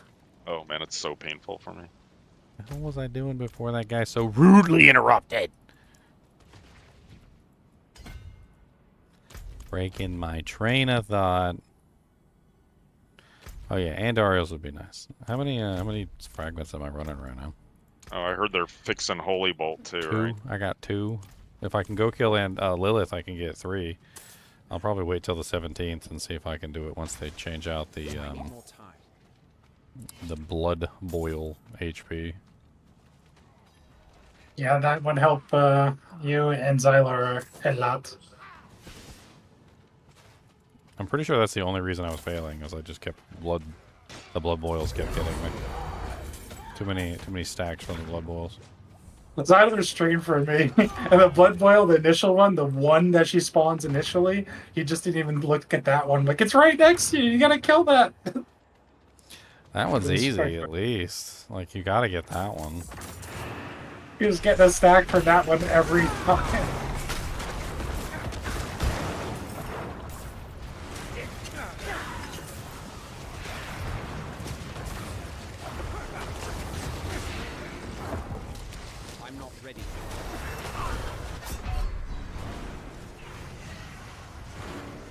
I level up and die. Leveled up and then die. That's the way to do it. That's the D2 way to do it. Don't get your booty cheeks away from me. I need more essence. Dear Lord Jesus. I don't even know what hit me. I'm gonna go hide in the corner. Go hide over here in the corner. On my It's hide. a tougher dungeon. Oh yeah. It's 86 is pretty rough. For a little L70 that's under geared and no master working and I don't even got tempering. I need some tempering.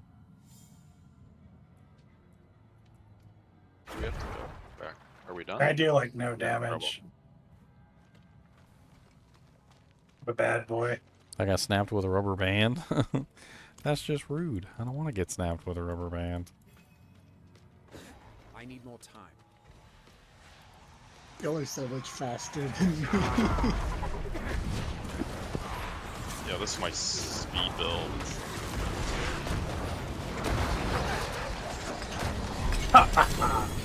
That was all me, by the way. Yep, it was all you. It wasn't me. I sure it was me. It wasn't me. That was death blow. Did the death blow to Why you letting a death blow? Why you taking my thunder? That was me. That was me. Dude, that fool is named Deathblow, and he has bash all over his character. I keep doing. I keep trying to figure out how to do a proper death blow build, but it's Well, I'm just building one, so I'll let you know once I have it solved. Let me know. It's getting buffed on Monday as well. Oh, that's gonna.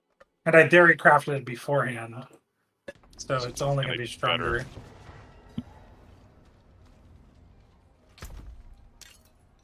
Ode to popcorn. You want to see this dagger I got for my necro? Sure. Jealous. What dagger?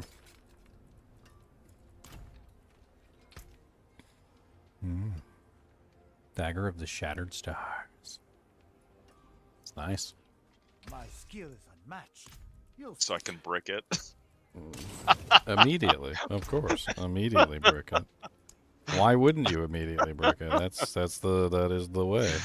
This is the way. The way, the truth, and the light. Brick it. Just brick it. That's right. All you gotta do is brick it. Don't you worry about it. Put it in the bank. You just gotta brick it. Put it in the tank. Just brick it. I got blind burrows 87. It's good for XP. Just brick it. The poison is horrendous. Oh no. I'm not even resist capped on this guy. Let's go. Drink one of those potions. I'm a poor bard. Which potion do I need? The one you can, the quest potion. I think The gives you life. anti-venom. Yeah. Oh yeah. I have anti-venom on. The on a full potion, cap. Corbin. The potion. You need the potion, Corbin. If you do not have the potion, Corbin, you need the potion. A newbie barbarian with no resist. Okay, it's a rough life.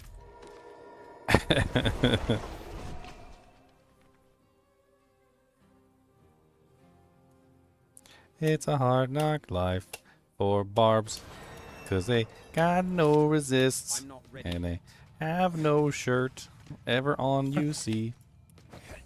They're Unique They like it from. naked with the nipples out. That's why you got no resistances, buddy. You might want to put on a shirt.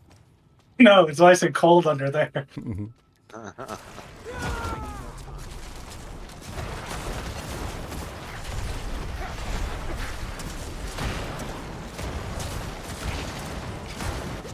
Come on, I can do it. These are just little baby spiders. I can do it. I can do it. I can do it. I can do it. I can do it. I can do it. Popcorn. Don't come back and kill my spidums. Ah, don't bring your spidums over here either. I got enough of my You own. think I can kill spidums? That's a funny one. I can kill him, just suck him in and make him sit still. Hold on. There you go. Pop, pop. Pop, pop. Glue my popcorn. See my little popcorns going off? Look at that. Look at those popcorn. Excellent. This is going to be high quality corns. The highest of quality corns. Ow. Every time I go back to town, I forget to put my potions up. I'm still using, like, the level 1 baby potions.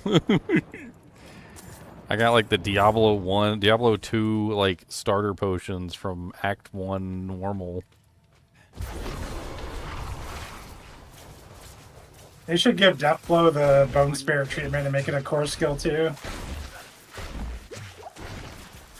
That would be such a good change. Be interesting.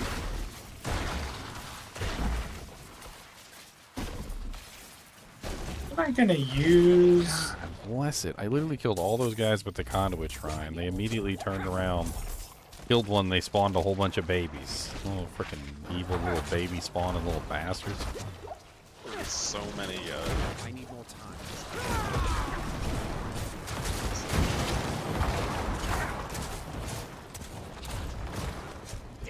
I'm actually killing stuff, though. Like, what is this? I'm actually killing some of these little baby spiders. I'm impressed with myself. I'm out of potions, though. Where is it? And I have no HP left. I got no hit. Dead punch. I lost all of them. I don't got none of the hit points.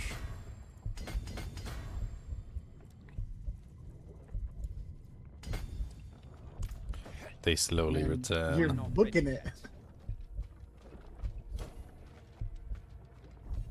I ain't doing nothing. I'm just walking along. I need more time.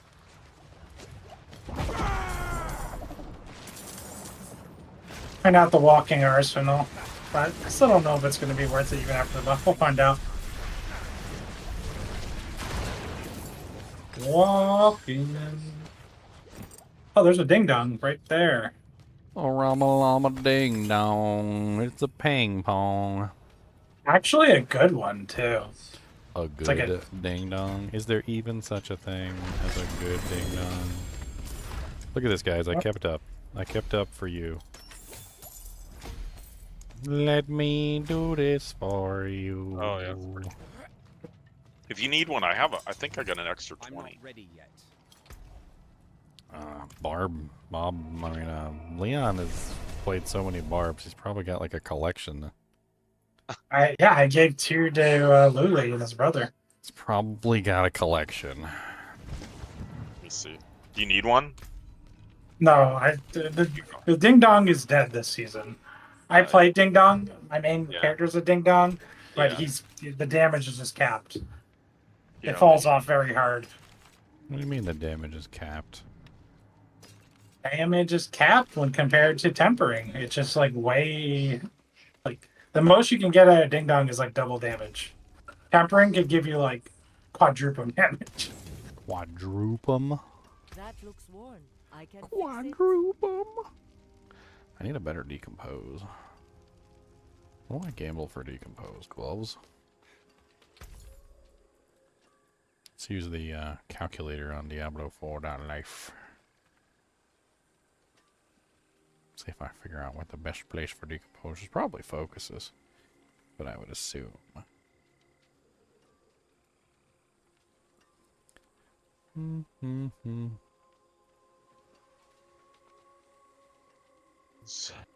Wait, what is it called? I don't even know what it's called. It's called, rotting.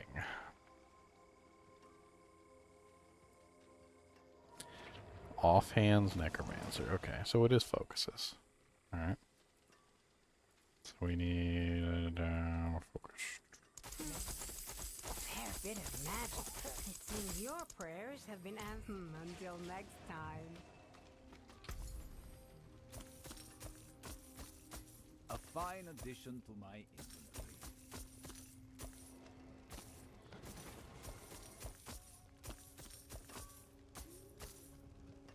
inventory.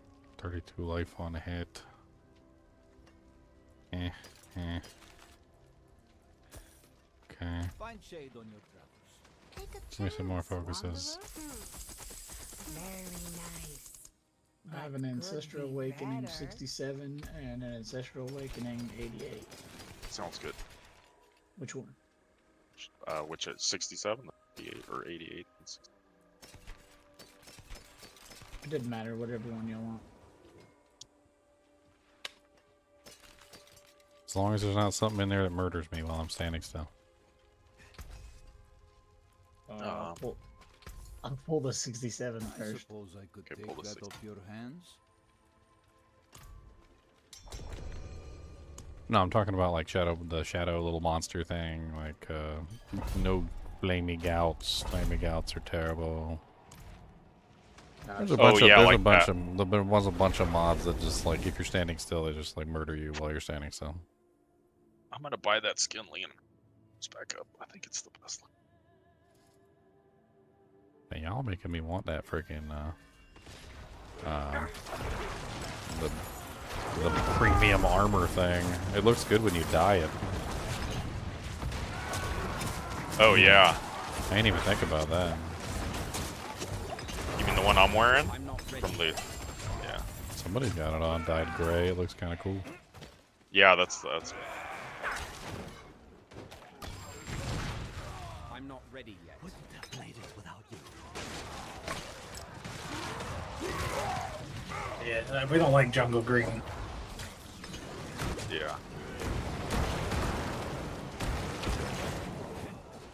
Oh, ding-a-ling. Oh, ding-a-ling. Oh, ding-a-ling. Happy day. I don't want you to play with my ding-a-ling. Said no guy ever. No, I said I don't. I said I don't want you to play with him. I don't want you to play with him. No, yeah, not me. There are other people who I could be persuaded.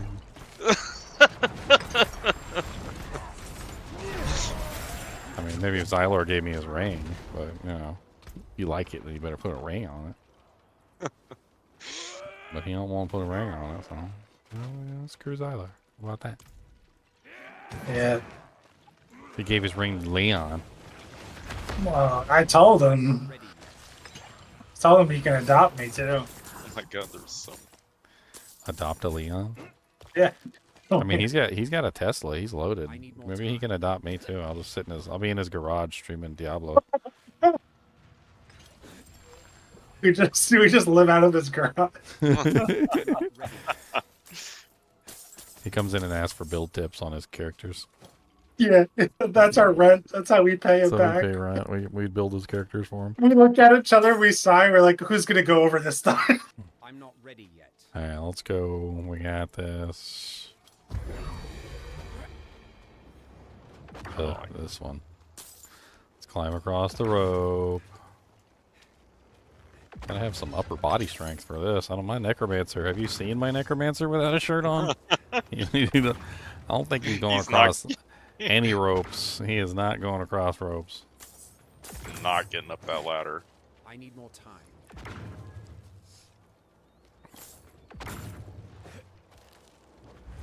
I'm surprised he's walking. Like, honestly, I think he might have a heart attack.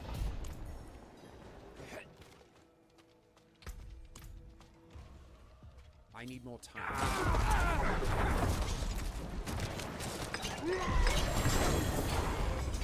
Kill something? Finished? Yeah, it was all popcorn. He's dead. It was all me. I'm really powerful. I'm sorry. I'm sorry. Okay, I'm sorry. Oh, there you guys are. Oh, you are. Cannot Was one of contain. these... Oh, this one gives shadow damage over time. Okay, Scourge.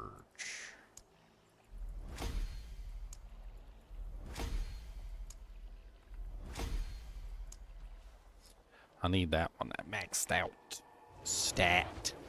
Pronto. What is my highest pit clear, Ash? I haven't really tried to push it. I just hit like 74 or something like that and just kind of moved on. I've been having a lot of fun creating a bunch of new characters. That's my focus. I don't really see much point in pushing the pit. I'm a YouTuber. I probably should push the pit. It's probably something I should do, but I'm not. So there's too many. There was way too many fun builds. Like here, let me demonstrate for you how many fun builds there are. Oh, Khan, how many Just barbarians do you have, Khan? 6. He has 6 barbarians, Ash. If that doesn't tell you how many fun builds there are this season, I don't know what will. Okay, I've got like 6 characters myself. They're not all barbs. Okay, I got 2 necromancers. Okay, that's it. And one of them is a meme necromancer. All right, he's a meme. He's a meme romancer. Oh, you have that other 80-something ancestral. Pyro Coyote said he's working on his 15th character this season. It's impressive. It's a lot of fun You builds. get to delete right? 3 characters this season. Yeah. A lot of fun builds. I mean, honestly, all the characters are trash anyway this season, so it's not like it really matters. All your old characters. No, but if you did 15 within the season, there's only 12 spaces. He had to delete 3 of them. So he deleted a bunch of characters? Or maybe he's just redid the characters so that he has... Maybe he just completely respec them or something. I don't know. I mean, I'd count that as almost like a new character, too. You, like, I know. Just delete it and, like, completely respec it. I know Rax has been just constantly leveling characters. He's trying to do all 5 classes to level 100 in one sitting, like one day. Oh my god. That's crazy. Eh. I mean, it's very doable. You deleted this season. 5? Pyro said he's deleted 5 this season. Yep. They didn't make the cut. You little bastards. You didn't pay rent this week. Well, you know what? You gone. Okay? You gone. Cut. Get out of here. You bother me, kid. I mean, for all I know, this necromancer might be a meme, and probably no. I don't even know if how this thing scales. Like, I'm gonna have to sit at the training dummy for a little while, and I'm gonna have to figure out what scales the explosion, if anything scales the explosion at all. Like, Does Moonrise work with it? Have you noticed? I mean, it seems like it's activating, but I don't know if it's working with the explosion, which was the whole idea, was to scale the explosion. So if it's not scaling the explosion, I might be better off not using Moonrise and going with other things. I don't know.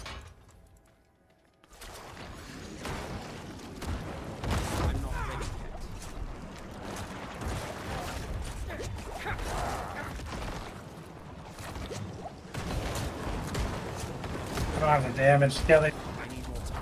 No, I don't have any potions. I'm thinking maybe I might need a Ring of the Sacrilegious with this build.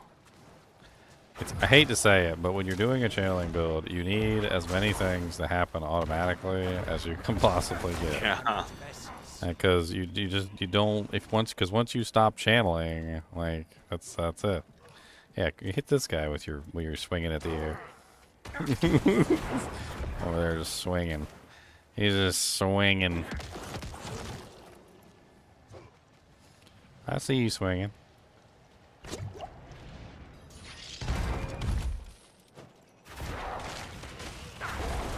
Yeah, I think Ring of the Sacrilegious might actually be a good play for this build, just so that I can hold down the button. I don't have to give up an aspect slot for it, but I mean, I think it'll be worth it. I think that the automatedness of the Ring of the Sacrilegious will be good. Free corpse tendrils, free, like minions if I need it, free corpse explosions. Probably do corpse explosion and tendrils, unless I think the minions are worth it. I'm not sure. I still need to decide on whether I'm gonna go minions or not. I was just walked through the door. He just charged through the door. I didn't even see him before I walked through the door. That was rude. Supposed to announce yourself. How am I dying? I'm in a tier 88 as a baby. I mean, I could go into HellTide right now and I would do just fine. I walked outside for a second while we were doing one of the dungeons and like absolutely wrecked whatever monsters were out there. So I guess at the very least I should be able to dish out enough damage for like HellTide. my meme character might actually be capable of doing meme level content. There's a Yeah, I was being chased by one of the vampire guys with the DR mod, so he's rude. And like, I need the shadow damage over time maxed out. That's what I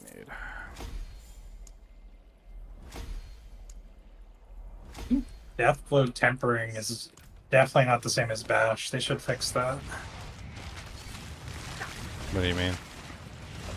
This doesn't seem to be adding like any kind of damage, like any kind of meaningful damage. What does it do? It says it adds damage, but it's not multiplicative. It's probably just like additional damage, which is just like nothing in this game.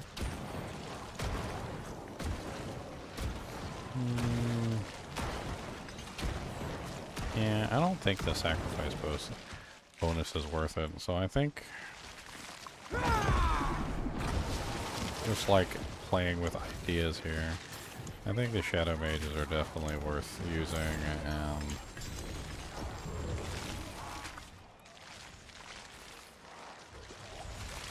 I'm actually kind of thinking maybe I go with the defenders, so I just don't have to worry about them ever dying. Sounds like a good plan. I need more time. 'Cause I'm so sad that we.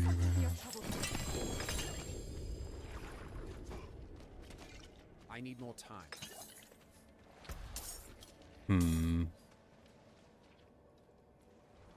I'd probably use Tyraels on this character. Honestly, he needs the defenses. yeah, Tyrael is a tank. He really needs the tankiness, so I think Tyraels on this guy would be a great option. Honestly, Shaco too. Like, I feel like Shaco would be a really good option for this guy as well. Anybody need that? I mean, it's not. Well, I don't know. I need to work out what scales this damage and what doesn't. Like, that's one thing. Causes a small explosion, dealing 10,778 damage when creating a corpse or when an enemy dies. So it also causes an explosion when an enemy dies. It's interesting. So multiple explosions there. I mean, I got permanent uptime for vulnerable from decompose, so there's that. I ran tier 100s around level 70. I assume this isn't your main. No, my main is a flay barbarian that I designed myself back when, I don't know, like season 2 or something like that. And I've been working on it for a while, and then when I saw the flay duration, I was like, well, that's gonna be OP, and yeah, it was OP. It's probably the hardest hitting character I've got so far. I haven't really tried to scale him up either yet. I did a flay barbarian. I did a wind shear druid. I did a flame weaver, firebolt sorceress. I did what was the other one? I'm playing around with a puncture basic skill rogue. That's fun. A bone spirit spamming necromancer, which has been very powerful. And then this was just a meme idea that I had where I wanted to try and scale decompose. And well, you can already tell if you've never played around with decompose, well, you might not know, but if you've ever used it before, you already know that this character may not go very well. Do you want that overkill? I'll link. What's my favorite so far? I think the Bone Spirit Necromancer, Ash. I think it has the most potential out of all of them. The Bone Spirit Necromancer has the potential of hitting for massive, ridiculous damage and doing it in a chain gun style that's AoE at the same time as high physical or single target damage. It's kind of insane. As I'm refining it, he just keeps getting more and more damage, and it just keeps getting more and more insane. It's a little tricky to build though, because you've got to balance the cooldown reduction with the essence regeneration so that you can refill your essence pool before the next shot, and the next shot is literally immediately. So you've got to have like enough essence regeneration so that you can fill up your entire pool and fire it off. And using the Banished Lords, you spend 275, which gives you an overpower. So you have to also meet the threshold for the overpower at 275, which causes every shot to basically be an overpower. It's a very fun build to play around with technically, and like doing all the math and everything. And then once you get everything down, it literally is summed up by just holding down the button, and your character just goes pew pew pew pew pew pew pew pew pew. It's one of those characters where literally you do so much technical work behind the scenes to figure everything out, and then it's all summed up by holding down a button. Like, watch this.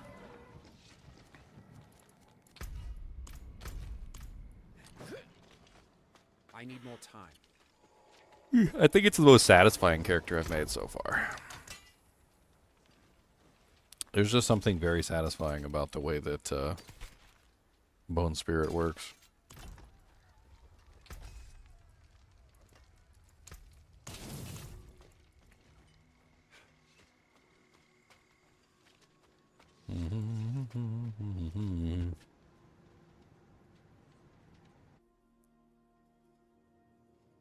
I need to actually spend some time in theory craft this character, give it an honest try. But I don't think I can accurately theory craft the character until I know what scales what, so I need to go to the training dummy and figure out what scales the explosion damage. Yeah, I think you just gotta get to level 80, then you can equip any item. Yeah. Then you're good to go from there. I'm not ready yet. Enhanced HP.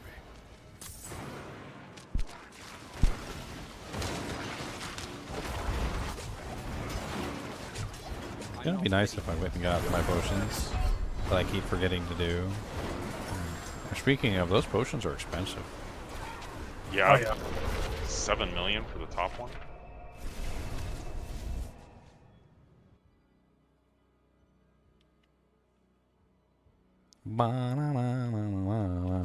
But also, on the other hand, Ash, and that's something that some people don't understand, is that I don't really use any build guides or anything. I just have fun building these characters myself. So, I mean, I'm absolutely sure that if I hopped onto some, like website and pulled up like the most overpowered build on the website at the particular moment and just ran whatever they were running, I'm sure it would be great. But I'm just having lots of fun theory crafting builds and just, doing it myself, basically. It's half the fun for me. The fun part for me is the designing and the building and figuring things out. Like, I like to do that, so I don't want to have the answer given to me. The answer's always changing. No one's figured this stuff out yet. Does the Bone Spirit build work against Super Lilith? It's not finished yet. I imagine it would probably work pretty well against Lilith once it's done. Sure, Yeah. Probably would be very effective. Especially when you get to the stupid blood boils. You could fire one Bone Spirit and probably take out all the boils. The Bone Spirit damage scale is really high, so it will not be a problem to kill tormented bosses with Bone Spirit. That's an interesting ring. A Ring of Mendeln with 21% minion attack speed. That seems very powerful.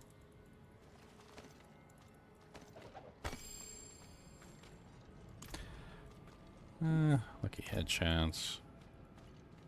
That's a nice ring. I mean, if anybody wants it, I'm not running minion builds this season, so. Oh, 100. I'll take it if you don't need it. My other new character's at 60, and he's a necro minion build. It's all yours if you want to grab it. You in here with us? Yeah. Yeah. Yeah, well, I'll drop it here at the doorway to the boss room. All right. Appreciate it. At the doorway to the boss room. Go all the way over here. Well, I had found one early on, but that one's a whole lot better than the one I currently have. Rabies does not work. I tried to scale it. It doesn't work. I don't know what's wrong with that skill. I've tried it like 3 separate times. 3 separate times I've tried it. It just doesn't scale damage. Like, I was running like every poison multiplier and thing that you could possibly get, and werewolf multipliers and all sorts of other things, and I would like bite something and it would do like 6K or something. 40k damage like max. What the Like, hell? and I'm like, why is it ticking for 40k with all these multipliers? It just doesn't make any sense. Yeah, there's just such a large discrepancy in this game about like what does damage and what doesn't. A video on my Flay Barbarian so that I can help you with the attack and what skills to use and what order. Do you have Flay duration on all your weapons, John? Because Flay duration is like the main thing. That's the first thing that you need. If you're not running Flay duration, then the build's not going to work. You need to roll Flay duration on all of your weapons that you're running. If you're running Ramalodnes, then you can, obviously you don't have to worry about that one. But you can run the build without Ramalodnes, according to what some people are saying. It goes both ways. But you need Flay duration on everything. Without Flay duration, you're not going to get good damage output. That's just how it works. You've got to masterwork it now. You got to. Tempering and then masterworking up, yeah. And then gushing wound scaling is the second most important thing. Yeah, gushing wounds is insane. So you need decent crit chance so that your gushing wounds is actually triggering, and then you're going to build critical strike damage to get your gushing wounds multiplier up. You're also going to need to build vulnerable damage to get your vulnerable hemorrhage multiplier up. And then finally, berserking is what you're going to want for like your blood rage. But the thing about the blood rage is you can get that easily by just masterworking your equipment. So if you go if you just throw berserking on like your amulets and rings and stuff, or in your weapons, like you can throw berserking on like a bunch of stuff, and you can pretty much get your 30 times multiplier from the blood rage for free. The finest quality. Doesn't really take a whole lot for that one.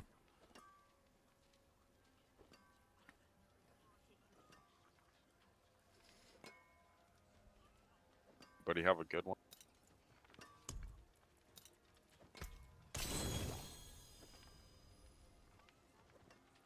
No, I don't. But basically, once you're actually using the character, once you get everything set up properly, it's pretty much just maintaining Berserk, attacking with Flay as many times as you possibly can, using whatever multipliers that you have active, maintaining those multipliers, using Wrath of the Berserker. You use Kick to spend all your resource, which allows you to get the full multiplier from Wrath of the Berserker, and you continue to attack with Flay. Once you build your Flay up to a high enough point, then you attack with your Rupture to dish out the damage to the target.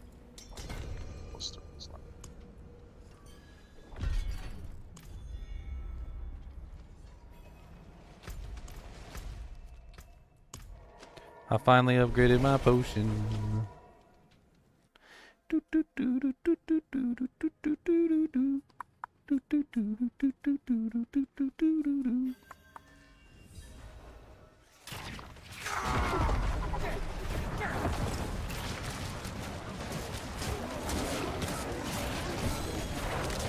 Yeah, armor looks so much better now that it's not green. Yeah.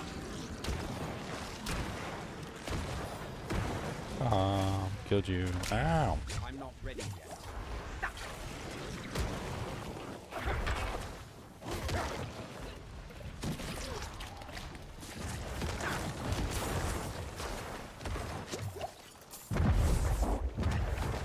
I'm not ready yet.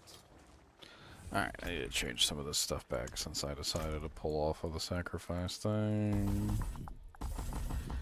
Boop, boop, boop. Oh yeah, you can hang out in the middle here and get all the XP.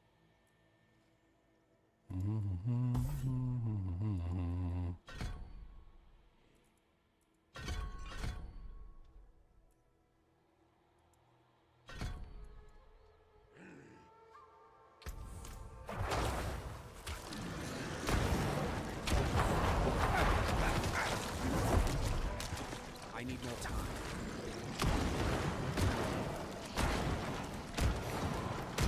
I mean, those are kind of impressive once I get things running. It's not bad. For like crappy scaling and me not getting everything done right. The explosions are already starting to hit for like 50k.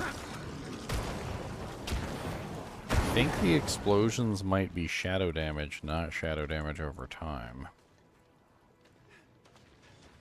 Not sure if that really matters. How would you test that? Pretty good at figuring that stuff out. Well, it looked like it crit, so. Hmm. Crit, shadow damage over time can't crit, but shadow damage can. So. It's like, because they're two different things. One is a dot and one is not a dot. Oh, you're waiting on. Is it worth buying the Ultimate Edition of Diablo 4 over the base game, the DLC, Vessel of Hatred? All the premium versions of the expansions seem to just include a bunch of like cosmetics and stuff. I don't think you necessarily need access to those. It doesn't look like getting the higher versions is really worth doing unless you want some of those cosmetics. There's like a little mount and there's like some pets and stuff, and I think they give you like a battle pass that you can use for the season. I mean, I wouldn't say that it's like a waste of money or anything. Like, if you want the cosmetics, you want the cosmetics, but I don't think you need it, I guess. I think you can get away with the base game if you just want to save money. There's nothing in there that seems to be particularly necessary.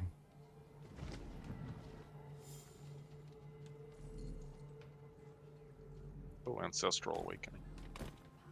It's kind of a good way for me to farm equipment. I was totally wasn't even thinking about this, but like I'm on a Necromancer, so I'm farming gear for my other Necromancer.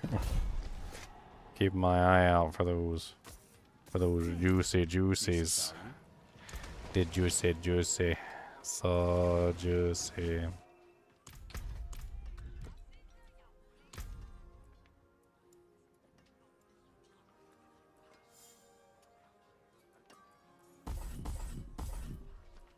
And start the fire.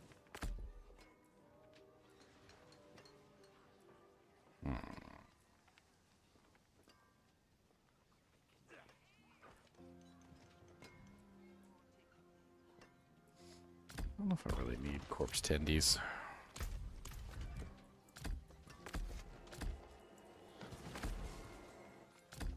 I think I'd rather have corpse tendrils than... I don't know.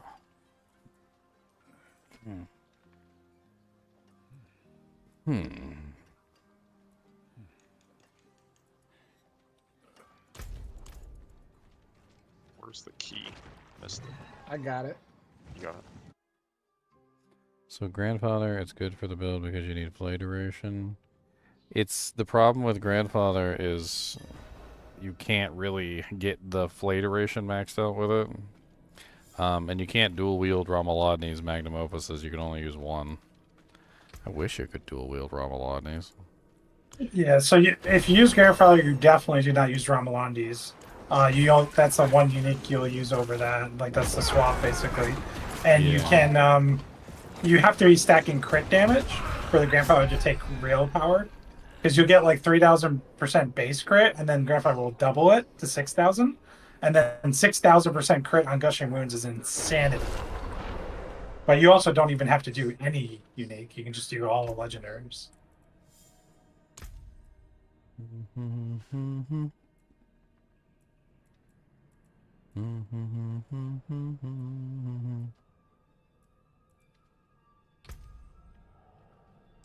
That full armor's nice.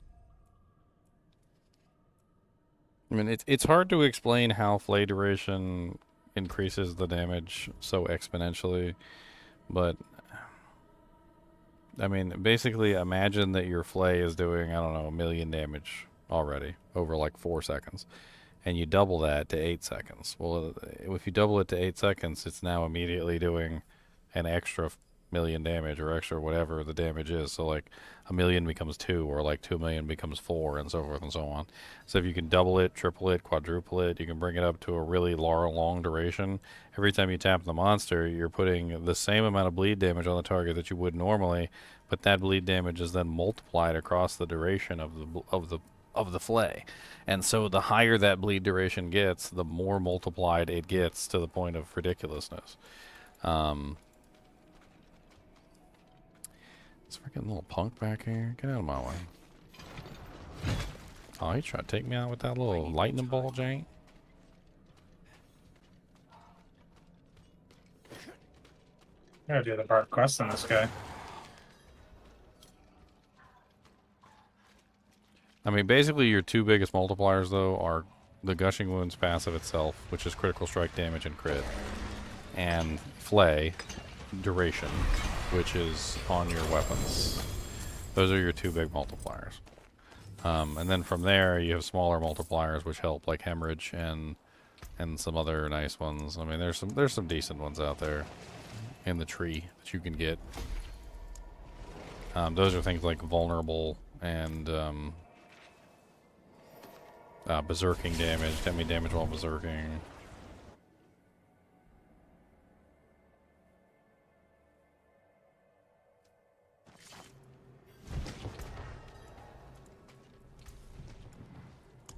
Volcanic Ginger? Hmm? You okay with volcanic? I'm gonna be AFK dead on the floor. Skip it. That's where I'll be. Dead. Dead's dead. But if Buds is dead's dead. Dead's dead. Deedly doo, deedly dee, deedly doo, doo dee. Deedly doddly doodly doodly dee.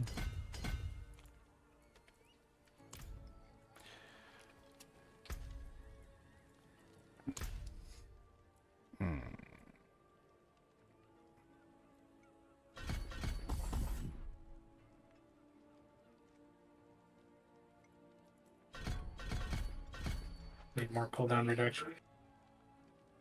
More cooldown reduction, please. I guess I don't need Skeleton Warrior Mastery if I go with the unkillable Skeleton Warriors, now do I? Because they be unkillable.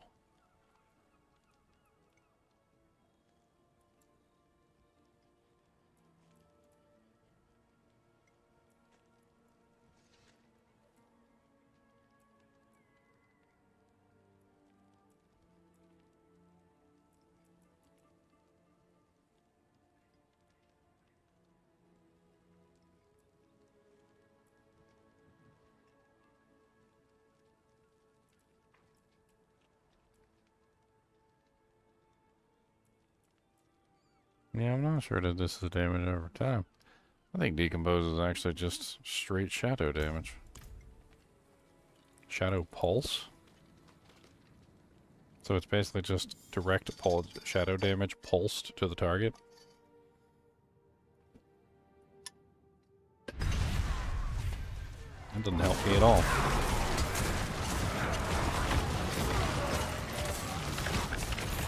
I'm not ready yet.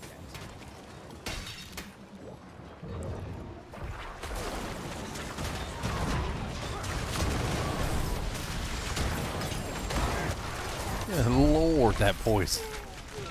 I was fully fortified, I had everything running, and I still got wrecked. I watched my HP draining, and I was fighting against it by healing myself, and it just wouldn't go up fast enough. I need more time. Run away, run away. When you're underleveled, it's the poison.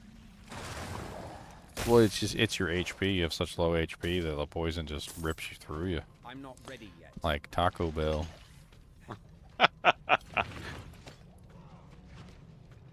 Rips through you like Taco Schmel. I guess let me figure out where I'm putting these last 2 points. I mean, Blight's an okay idea, but I don't really know if Blight is really all that amazing.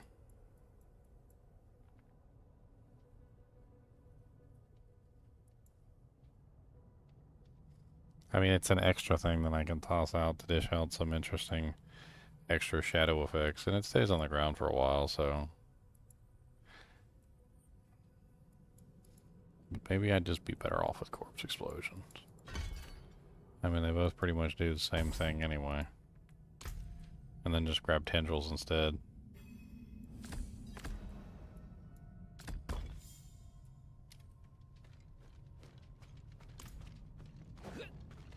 I'm not ready yet.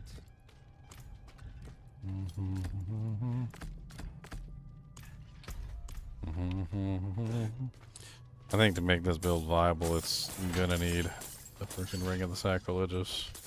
There's no way I can maintain everything while I'm standing there trying to like channel this ability. I can't maintain like all the multipliers and everything that I need. At least the Ring of the Sacrilegious will like pop the corpse tendrils for me, will pop the corpses for me, help keep my minions revived. And I think I run all three with this build. I run Corpse Explosion, I run the skeletons, and I also run the corpse tendrils. Just all of them together. That way, I have one ginger that's a 1.0. Maybe I can give it to you. You got a Ring of the Sacrilege? Yeah. Well, One I second. shall. I'll take it. 111. That's way better than I think the one I got, which is like a 1.2 or something. It's not good. I remember it's not good.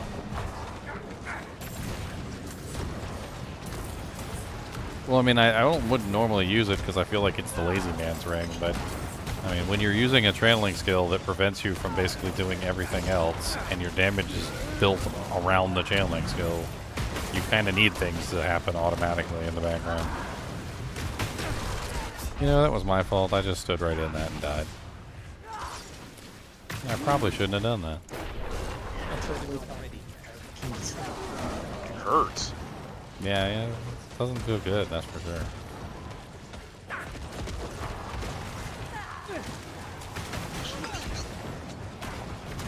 I need more time. I mean, I need to ascertain whether or not that this explosion, like, can decompose crits. Like, there's a lot of questions I need to answer. I mean, if it can crit and if it can overpower, then that's like... Actually, channeling skills can't overpower, right? That's like a guaranteed thing. Yeah, that's correct. But can the explosion from the channeling skill overpower? You mean? I don't even know how you would force it. There's a whole nother question.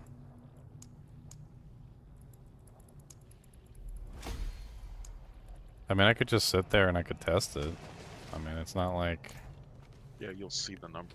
I mean, I'll see it hit overpower eventually if I hold down the button long enough. So yellow is crit, right? Blue is overpower, and orange is overpower plus crit. Right. Let's go take a look in Cobra Shell. I'll just hold down the button and we'll see what happens. If I see an orange number or a blue number, then I'll know that something hinky's going on, and this is obviously not a normal situation. And that could help me figure out how to build this into a beast.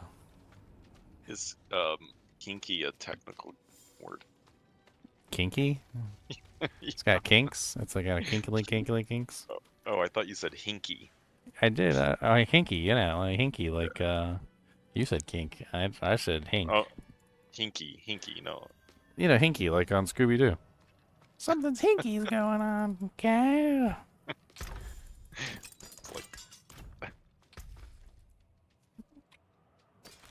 Like, I'm just a mess of pop culture references. I don't know what you want from me.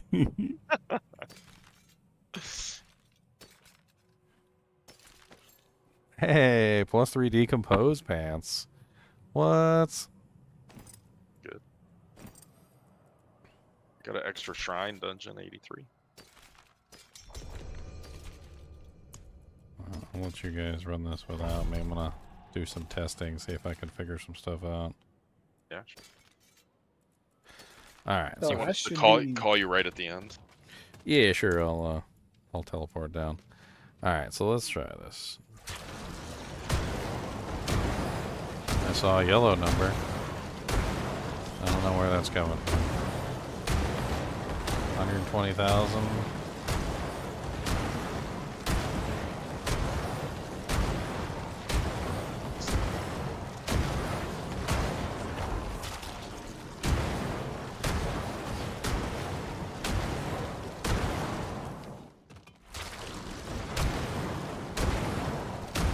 Why should he stacking critical strike damage?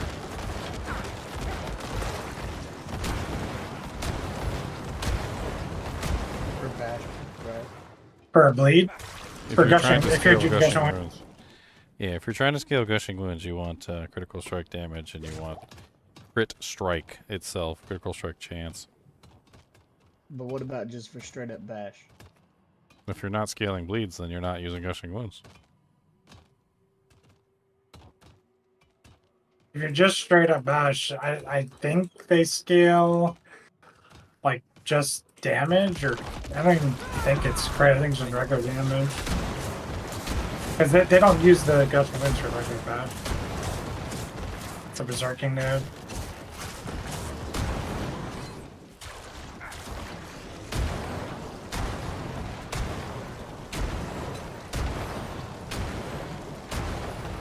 Is adaptability scaling this skill? I need to check that. So let's take off adaptability.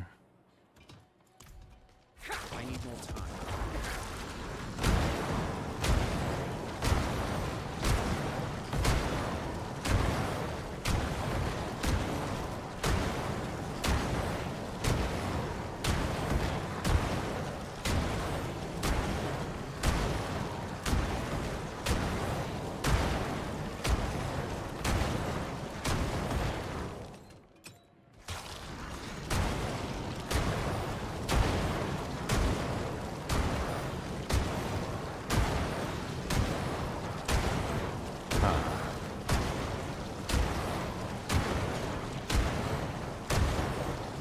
So I'm able to activate the Shadow Blight key path pretty quickly.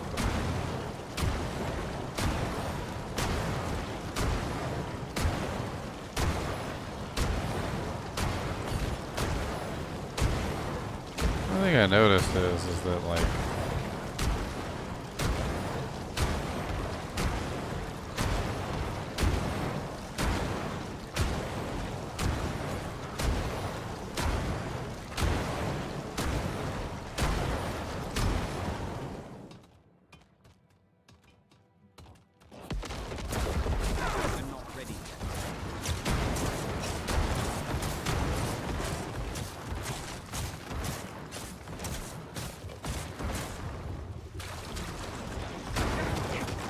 man, it's gonna take so much freaking testing to figure this out.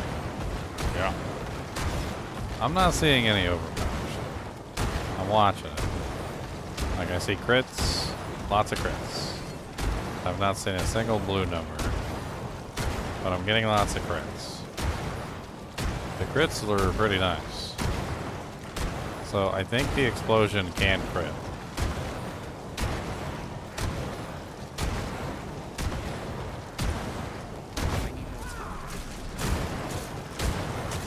And the damage that I'm getting from the crit explosions are pretty nice.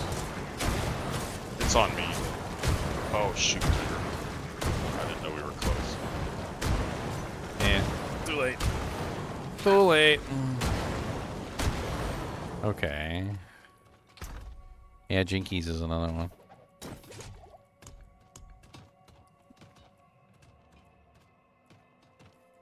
Alright, well, if it crits, then... If it bleeds, then it can die.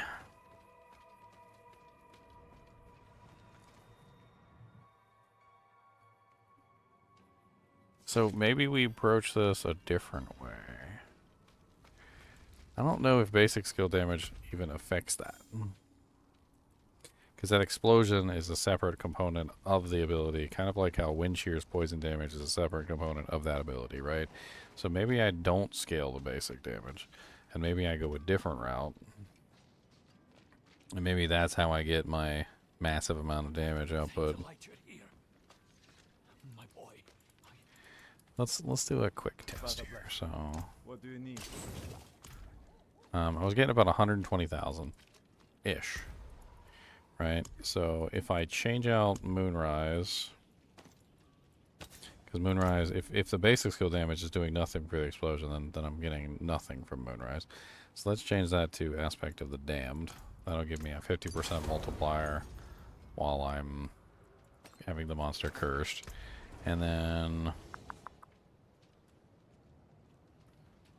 what else can I throw on here? Inner. We can do like inner calm. Let's do inner calm.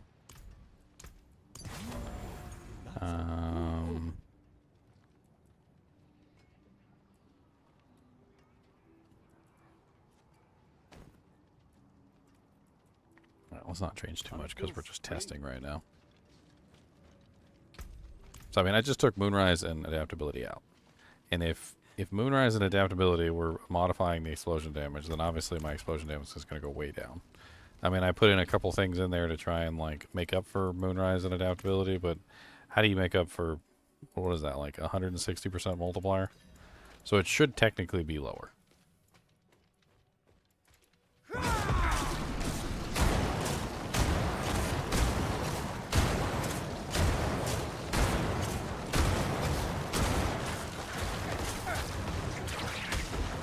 Pair of pants. Do I need a pair of pants? What'd you find? Something snazzy? Oh, a greater affix roll to basic skills. I'm using these right now that literally just fell with +3 to decompose on them. But now I'm not even sure if I'm rolling decompose, so I don't know. Those are nice. This might be a different...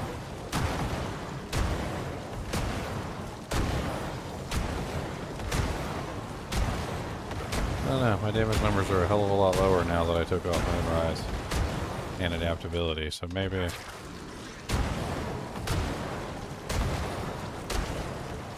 have any good books? Alright. I just have an extra shrine. Sure.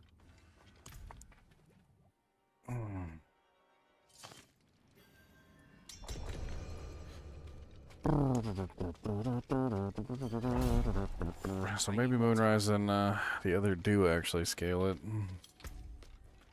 Oh, I know how I can test this to see if basic damage scales it. I just need to put some freaking royal topazes in, or topazes in my weapon and shield. Just grab some topazes. Just say 2 topazes. I'll take them with me into the training room.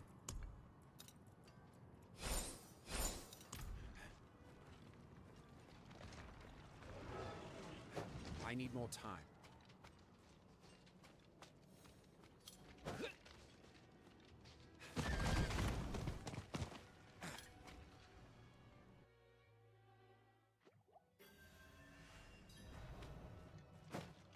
I'm not ready yet.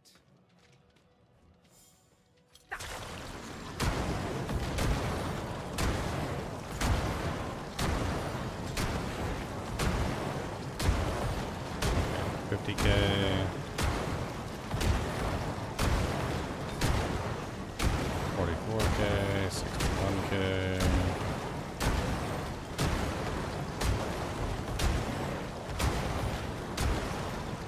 Alright, so the highest I see here is about 60K. Let's put basic gems in the equipment.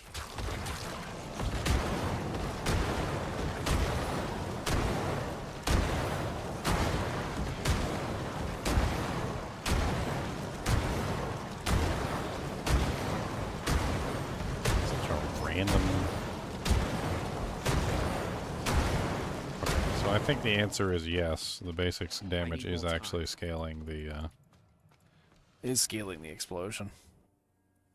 Because with the gems, I'm going up a pretty considerable amount just for putting the slot in the gems into the weapon and the focus. So that's an immediate notice.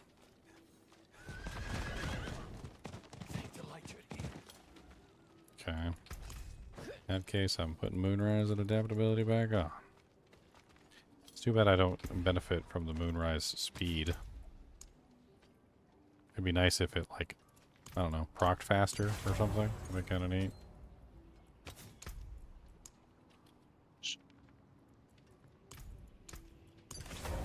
Father bless. I'm teleporting onto you guys. I still got more stuff I want to test, but I'm missing out on EXPs.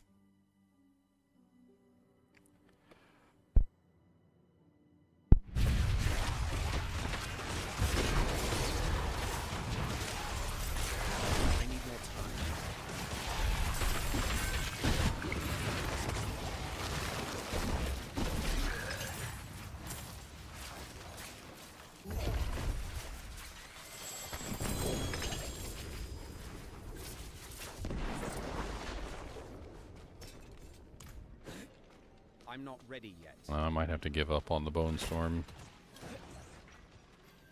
Just don't think I can got enough aspect slots.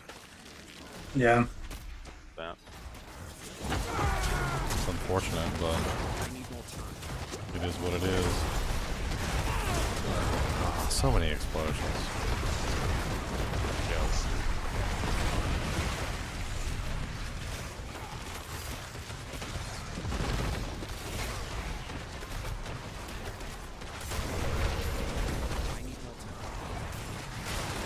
The tankiness that I've got to reach to be able to just stand here and do what I need to do is insane. I'm not ready yet.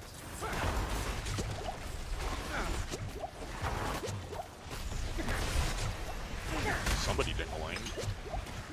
I need more time. I'm just trying to avoid the fire.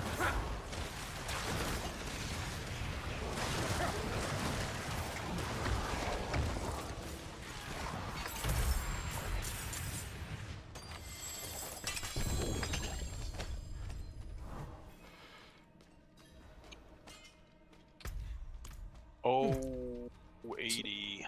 Made it. So was your Ring of the Sacrilegious bound? I need more time. No, no, no. I need to come to you or.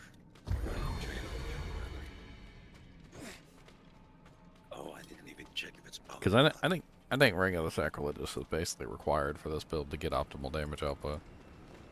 I don't think you can do it without it. Because you got to be able to hold down that button, pop the corpses. You got to be able to use your corpse tendrils. You got to be able to like corpse explode, keep your army active, all while you're literally holding down a channeling button. It's just too much.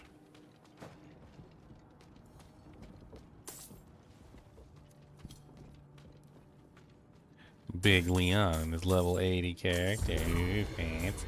I'm not ready. Fancy. Fancy, fancy.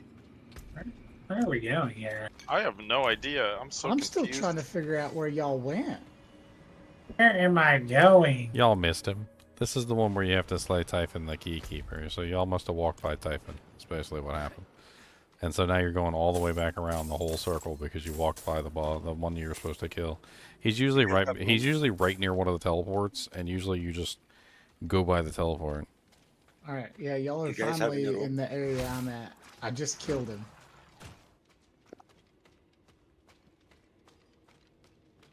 Like I went through a portal and y'all just wasn't there. I'm not ready yet. Why can't I mount my horse inside the dungeon? Yeah, I know. I always think that too. I'm always trying. I know Lord of the Rings Online was pretty cool because there was a it was an area where mounts weren't allowed, and it's because it was like really rocky and the terrain was really bad, and then like they made a new mount, the mountain goat, and like that was the mount that you could ride in the really rocky terrain, and it was a specialized mount specifically for the area. Ow, freaking Inferno. I'm not playing Diablo 2 today, Infector of Souls.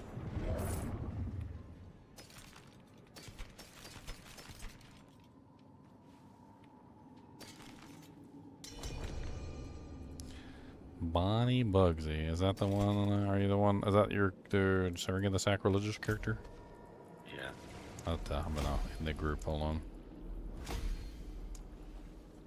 Let me let me teleport out. Y'all said critical And I strikes. will leave the group because we are full. Alright, invite me now. Y'all say critical strikes are yellow or blue? Yellow. Blue is overpower only, so that's overpower and no crit.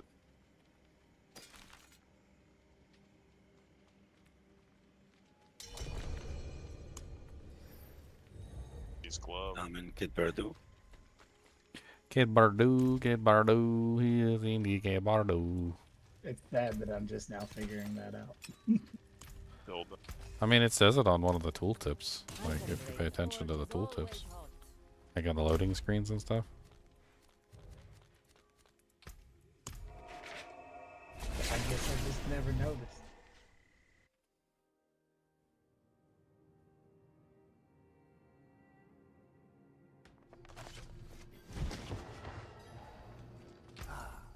Be wary of bandits. They are.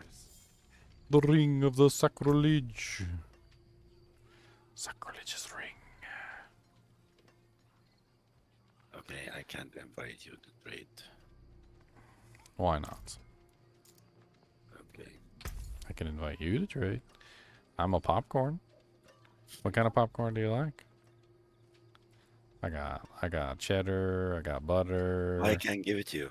If that's why I asked if it was account bound, silly. It's not account bound. We'll just drop it on the ground then. Let's see if that works. Oh my god, I can't even drop it. Make sure you don't have it. Yeah, you have it favored. Oh yeah, I have it favored. I'm sorry. You big old silly goose. Okay, but can you see You it? silly goose. We got a silly goose here. Everybody is a silly goose. That's why. Oh my god, I have it favored. That's why. All right. Well, it's a 118, which is way better than anything I got. Way better. I think I got one sitting in there that's like garbage compared to that one.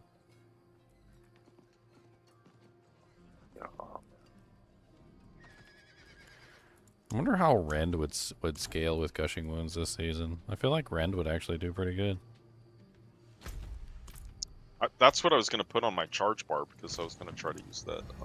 The Ring of the Ravenous. Yeah. Yeah. I figure the way Gushing Wounds is scaling, it wouldn't necessarily be a bad thing. Yeah, I was going to try to do a bleed version of build. But it's just going to be a brawling build, and I want to.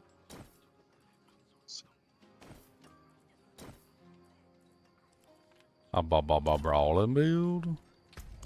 Yeah. Leap and charge, and maybe throw kick in it. Sure.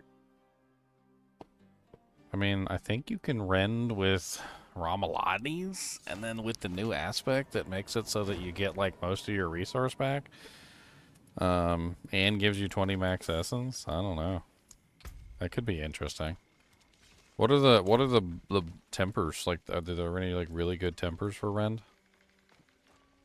Oh, that's a good question. Sure. Yeah, let me take a look at the tempers.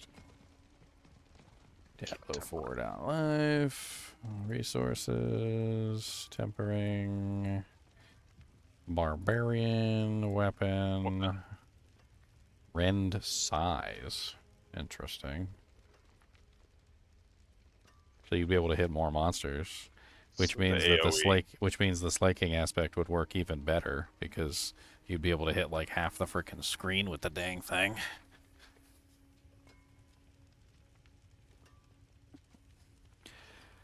That's certainly not, like, terrible.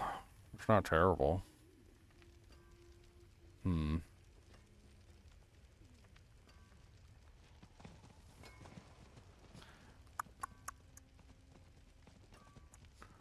at some of the other ones.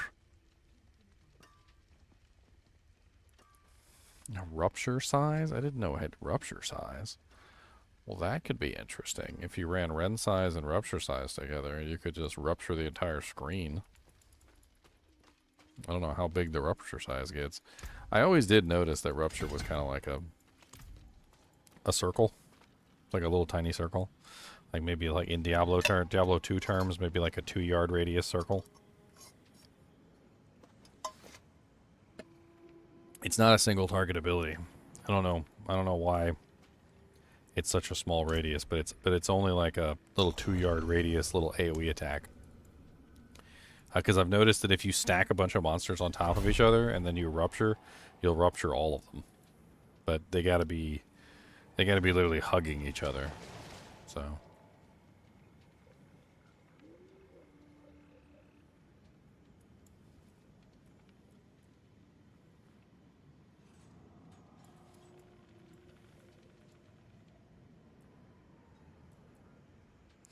If only the Ring of the Sacrilege is also auto-cursed, then I would be in the money.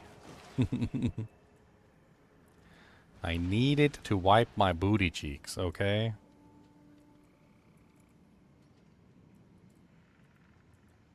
Needed to wipe my butts, needed to brush my teeth, needed to, preferably not in that order.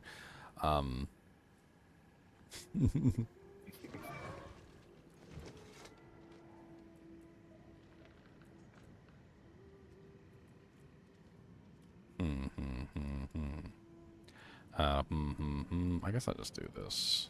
Why not? That'll work just fine. Alright, I put my Tyraels on, so maybe I'll stop dying. Oh, the buff on Tyraels is free attacks. Oh, it loaded in, did. I said maybe I'll stop dying. Loaded in, did.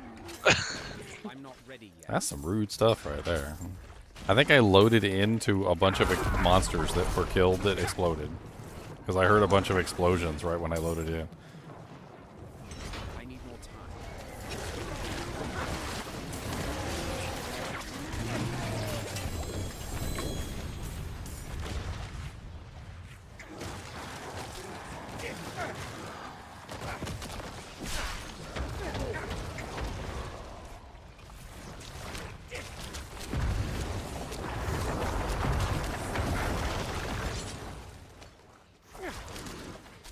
Man, you think my play barbarian can't kill some blood boils? This boy can't kill no blood boils. He can't do nothing to these blood boils. Popcorn gets popcorned. Hey, do my class quest.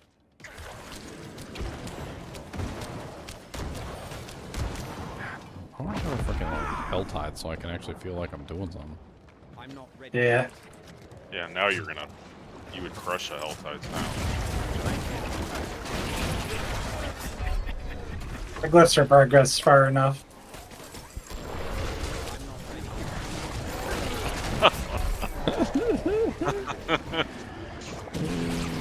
I'm just a little baby. Leave me alone. I'm just a little baby. I'm just a little baby. Why you be so mean? I only built this character today and he lost his spleen.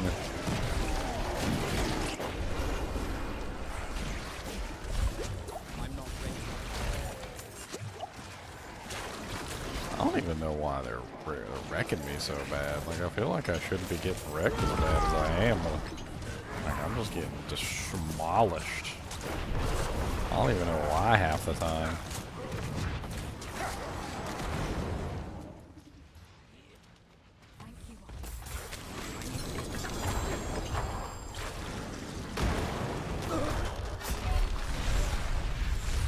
I don't even know what killed me. I was full HP and then I was dead. I was alive and then I'm dead. I'm alive, dead. Alive and then I was dead. I'm not Alive, ready dead. yet.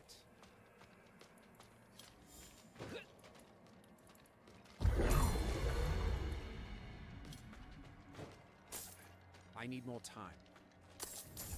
What's my experience with Uber drops this season? It seems like the tormented versions seem to have a much higher drop rate. Or actually, it's kind of a misnomer. Like I think the drop rate's the same, but they drop like what was it, like five times the loot or something. So they basically have like 5 chances to drop you a Uber unique. So it's technically like 5 times the drop chance of the original, because the original only had like the 2 drops. And most of the time you just end up with a bunch of duplicates. The original's only 1 unique and 2 if you're lucky. And sometimes when you got the 2, you're like, oh, maybe I got an Uber because I got 2. Mm-hmm. Is anybody doing a frenzy build? Nah, I did one a couple seasons ago. I just got battle trance with the greater affix of +9 to frenzy. 9. I have one, yeah.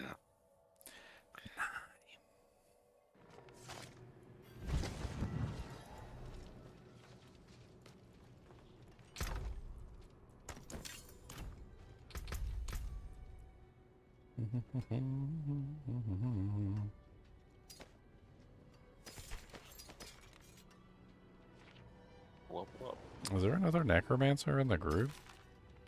Yeah, I have a necro. I mean, in the Oh, group not right in now. No, no. Because a 925 amulet dropped on the ground, but it's level 80. Why would it be level 80? That's weird. That's so weird.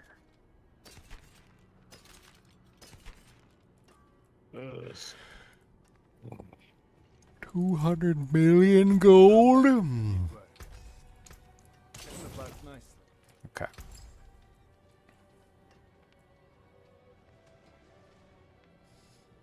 It's terrible. Come back and see us.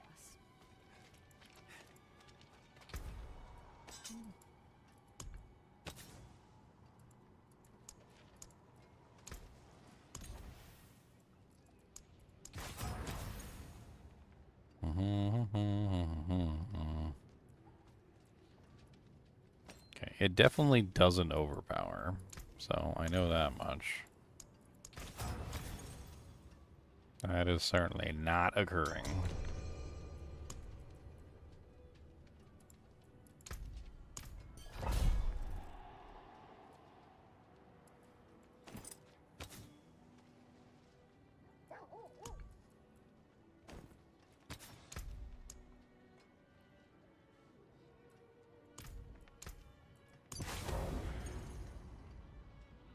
I wonder if attack speed helps it too.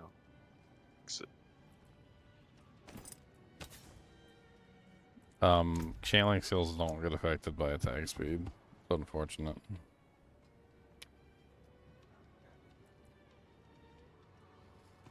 I mean, if I have a choice between Hardened Bones and Might, I pretty much just do Hardened Bones, right? Because Hardened Bones gives more. It's 25% versus 20. That's a good omen. Maybe I should go get my Shaco too, so I stop dying. 20% damage reduction, go! What's the one change and improvement that I'd like to see in the game? If I had to choose one thing above all others, it's... Stop one-shotting me, please.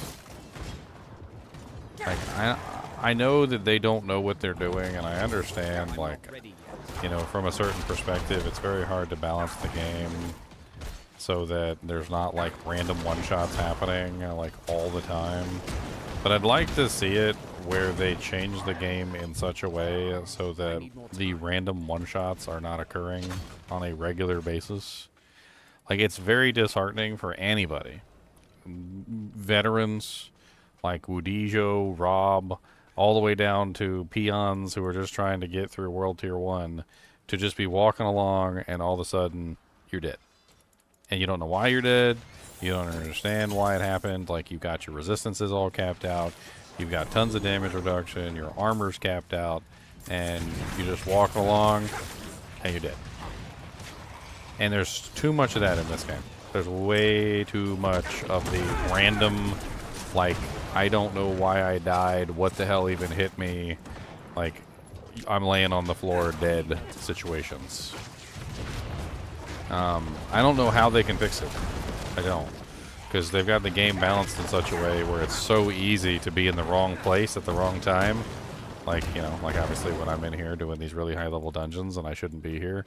But the monsters just glance at me the wrong way and my HP falls to 0 and I fall down. Right? Like, what I want to see is I want to see them implement some sort of feature that prevents any single attack from dishing out more than, I don't know, like 40% of your HP bar. Like, I don't want to see any attack, not a single one in the entire game, like, just completely annihilate you from existence. And the problem is that some attacks are supposed to do massive amounts of damage, and I understand that. Oh, like, butcher on me. Like I understand that some attacks are designed to do massive amounts of damage, and those attacks are designed to be dodged. And so I would even be okay with leaving those in as one-shots. But the thing is that there's also a lot of things in the game that are not designed to be one-shots. That are, like, meant to be, like, mediocre damage. Like, little tiny things that are supposed to be an annoyance to you. But depending on how things scale, what kind of effects a monster has, how much things are going on in that particular dungeon, whether or not all your buffs are running, whether or not your buffs, you know, have fallen down because you got, you know, stunned or whatever. Like, sometimes even minor annoyances in these highly scaled dungeons can still equal a one-shot. I mean, we're talking about, like, an attack that if it normally hits you would be, you know, the equivalent of a fart in the wind. but because your buff went down at the wrong time and the attack hits you, now a attack that's nothing more than a fart in the wind has become a one-shot to you. And the game is full of it. It's full of improper and very wonky scaling that usually results in your character just falling down dead for no reason. And honestly, as a YouTuber, I have a very unique situation where a lot of the times I'll be able to go back and replay my stream and be like, I don't even know what killed me, and then I go back and play it and do it on like a frame by frame to figure out what it was that actually killed me, and then like I'm like, that's what killed me? Like some random tiny attack from like the trash mob is what got me. I'm not ready yet. And it's a problem with this game. It's been a problem with this game since the beginning. It hasn't ceased. I think season 3 was the only season where we actually felt tanky in any way, shape, or form. It was the first season where you went into a dungeon and you weren't worried about getting one-shot by everything. And then season 4, they're like, let's take away all their damage reduction. So I understand they want us to feel like we're in danger. They want us to feel like things are, you know, difficult, but they got to find a way to do it without making it so that even the tiniest little fruit fly in a high-level dungeon can just walk up to you and go boop, and then you just explode in like a mass of blood and guts like Half-Life 1. I know you old-timers got that reference, because in Half-Life 1, when you like attacked a corpse after it was dead, it would like explode and the bones would go everywhere. Who did the bubble pop up on? On me. I'm doing a event. Okay. I can't kill this one guy. He keeps...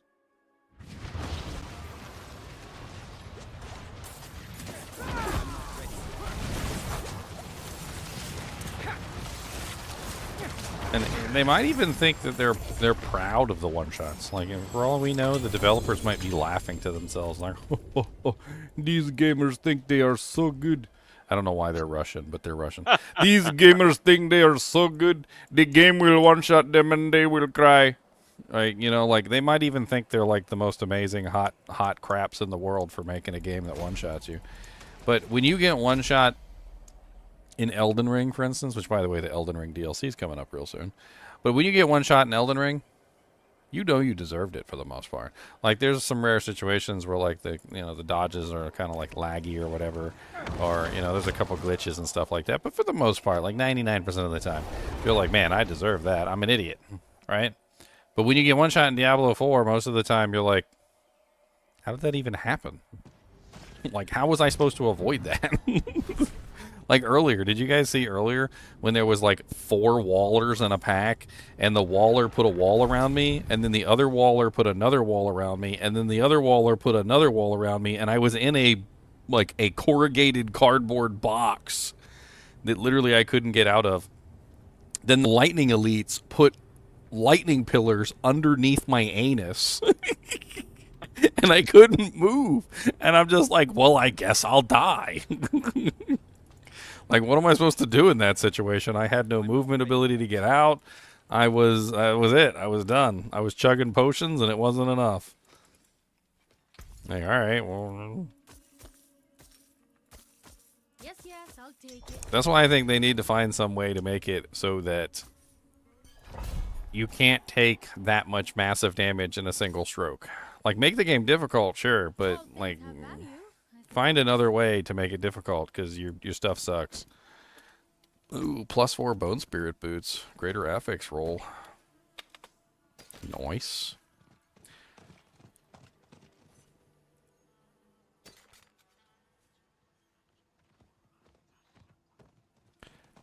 I mean, that's one of the main complaints that we've had about Lilith for the longest time.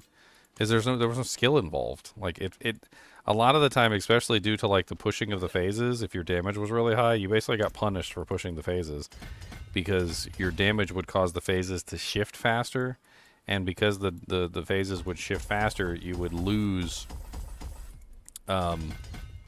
cohesiveness in the way that the fight was designed. So the fight would start to have problems where like certain phases would overlap with other phases, and within a short period of time, you would end up with like overlapping phases in such a way that there was no way you could dodge the one-shots. And your only choice was just to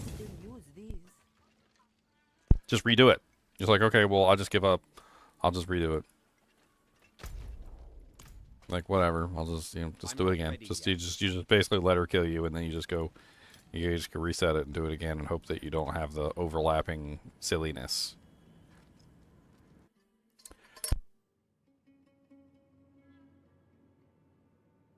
What was that one guy?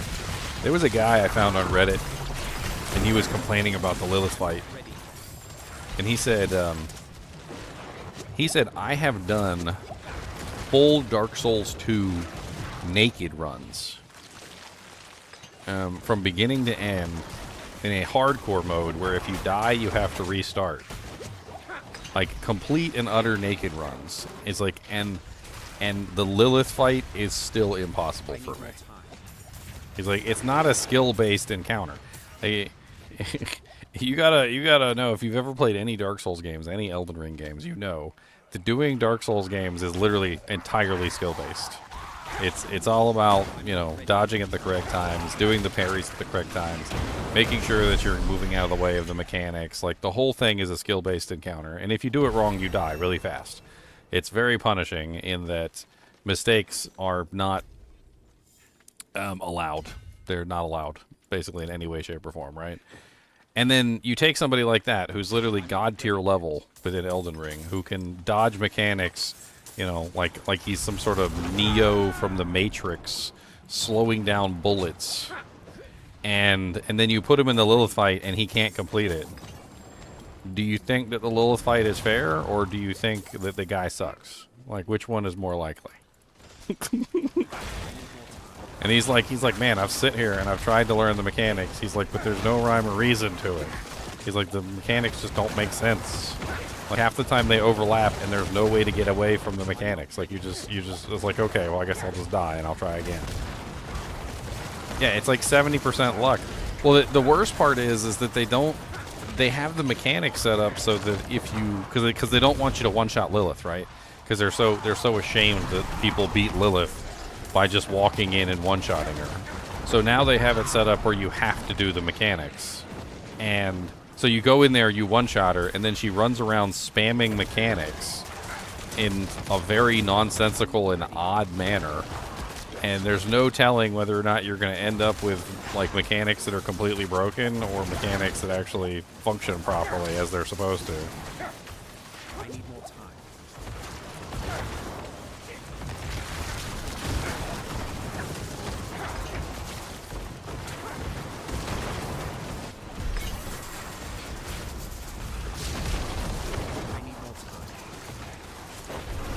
I mean, I think the stacks is a better thing than the one-shots. Like, I will say that much. I do like the stacks. I like the stacks. I think the stacks is a good play. It still tries to get you to do the mechanics. I don't think the mechanics are very good. But at least then you don't have to be 100% perfect with the broken mechanics that, don't work very well. Like, before, it was difficult to run the mechanics perfectly. I think most people had issues running the mechanics perfectly.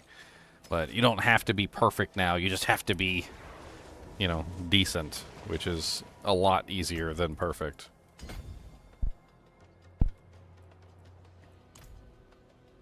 Whirlwind 5% buff. Let's go. That's right. And Goers. And Goers got a buff too, Nika Nuts.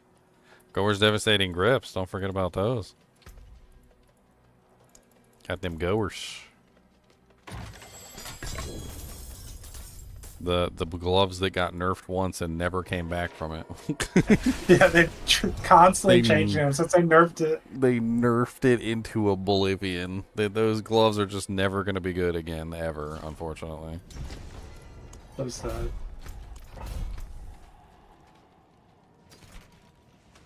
It's just another example in a long list of examples of them just not understanding the game mechanics.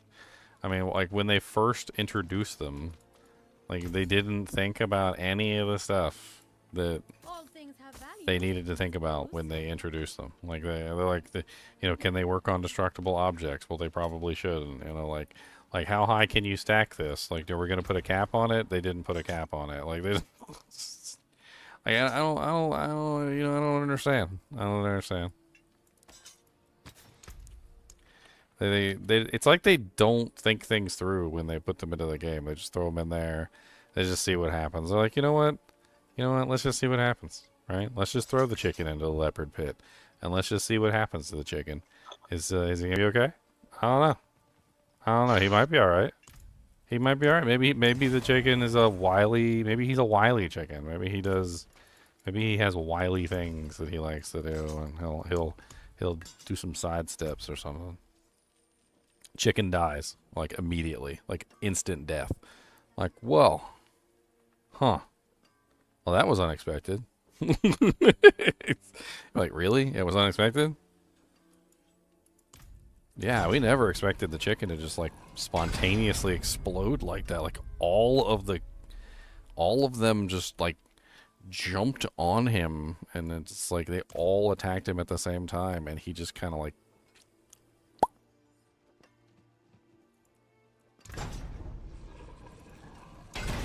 It's crazy. I don't want corpse explosion damage. Shadow damage over time. There we go. Shadow damage. Shadow damage. All right, let me actually try and get some damage output for this build. I'm trying holding off, trying to make sure I can get the items that I need, but I've been slacking. Okay, that needs to be replaced ASAP.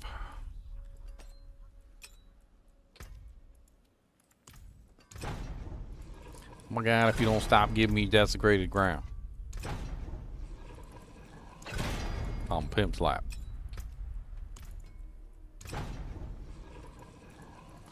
And corpse explosion damage. I don't want corpse explosion damage either. Here we go. Shadow damage over time. That's what I'm looking for.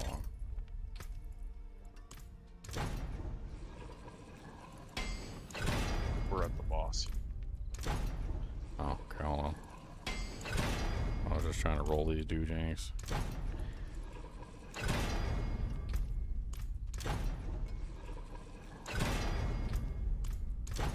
Hey, where?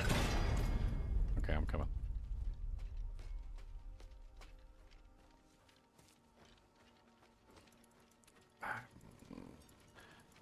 Ash, my thinking on your statement of I don't think they should nerf the pit, I think it should be hard, is basically this. I think that the developer's idea of what is hard is stupid. That's what I think. I don't think they understand how to actually create hard content.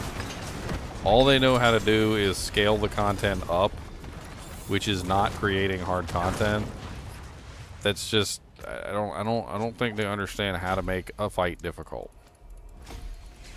I mean, if they understood how to make a fight difficult, I don't think we'd be in this situation where some people are rolling through the pit easy and some people aren't. Some people have trouble even reaching tier 60, apparently, and some people are hitting tier 60 with ease, right? Like you said earlier, like you were doing like some really high level pits on your level 70 character. But there's other people who can't even clear like tier 10 on the pits because they don't have their characters built properly. It creates a massive scaling system that's completely out of whack. You don't need 200 pit levels to make a game difficult, or to like, you don't need 200 scaling levels to make a game interesting. I mean, the problem boils down to this. They have no target goal for power output, right? And because they have no target goal for power output, they have to have this like scaling dungeon to absorb all of the people that are capable of crazy outputs, right? So instead of having a target balance, like output that they're balancing all the content around, they're just like throwing spaghetti at the wall, trying to figure out what the hell they're doing. And in the meantime, they've got the pit to absorb all these people that are like ridiculously overpowered. But that's their fault because they keep adding in all this crap all the time, and they don't have any kind of balance system in place. I mean,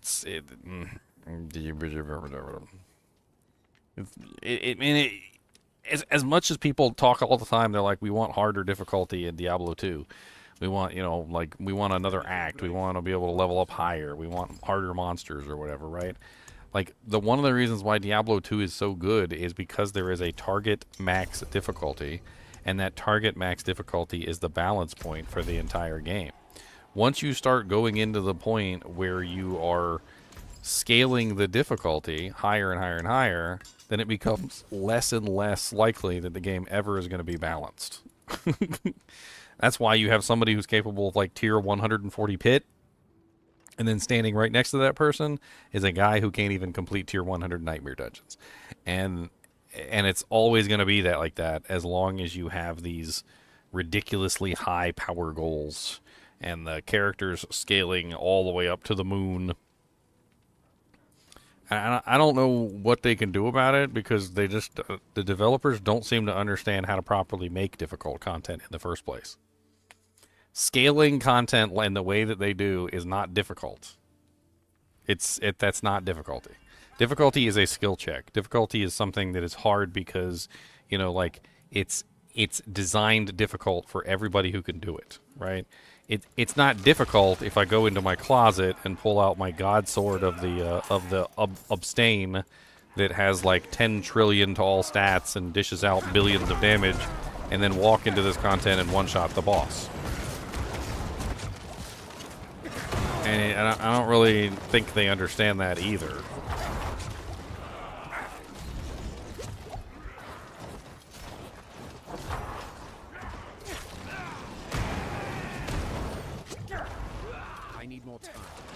I think what I need for this guy to really push things over the top is the tempers. I need to get all the tempers in order. I'm not ready. I need to go give myself some crit chances. Oh, I'm actually killing stuff here, which is impressive. Especially considering this guy's like still broken and I don't really have anything running. Oh yeah, I could put a glyph here.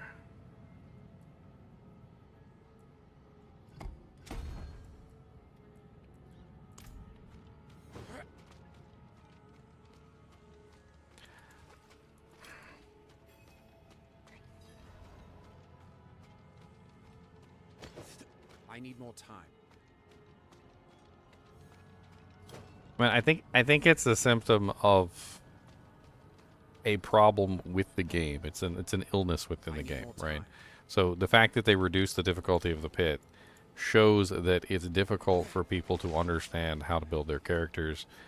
It's difficult to get to the point where your power is strong enough. I think them tying the masterworking system into the endgame content was a bad idea, because they've made it so that the majority of the power of your character is coming from the masterworking system. And so the characters are losing out on the majority of their power before they hit the end game. So then once they actually do hit the end game and they're working toward the pit to try and clear the pit, most of the power that they need to clear the pit is hiding in the pit. And I think that's what they were trying to say when they're saying, they're like, we need to reduce the levels of the pit so it's easier. And it makes sense, because your character becomes so much more powerful through masterworking. So it's a good idea to reduce the earlier levels and then leave the later levels more difficult. But I mean, that's their fault for tying the masterworking system into the endgame content anyway. Like, they did that. That was kind of like a stupid mistake on their part, is to tie in all the power into the place that you have to grind to get all the power. It was like, alright, do you want the power of He-Man? Okay, well, you need to go fight Skeletor without the He-Man sword, so that you can get the He-Man sword. I was like, wait a minute, but I need the He-Man sword to kill Skeletor. I was like, well, that's your problem.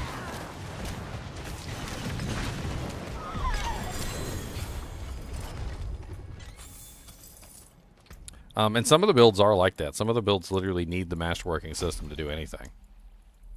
Which is unfortunate. It's kind of like how in Diablo 2, there were some builds that literally only get enabled later on in the game. Like, you can't do a Dream Paladin until you get access to your dreams. So you're not a Dream Paladin until you get access to that.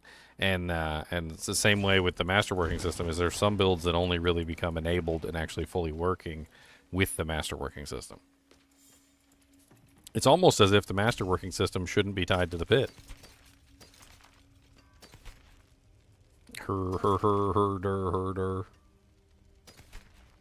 I mean, I can understand why they did tie the masterworking system into the pit, because they wanted to make an endgame grind.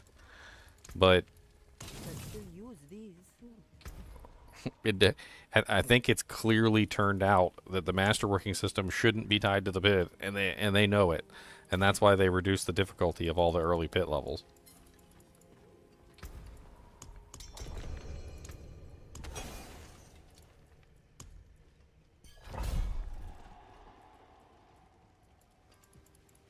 A good business and fortune to you.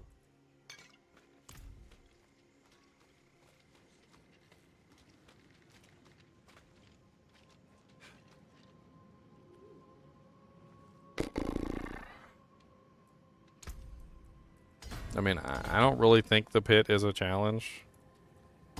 Like, I'm on the other side, I think.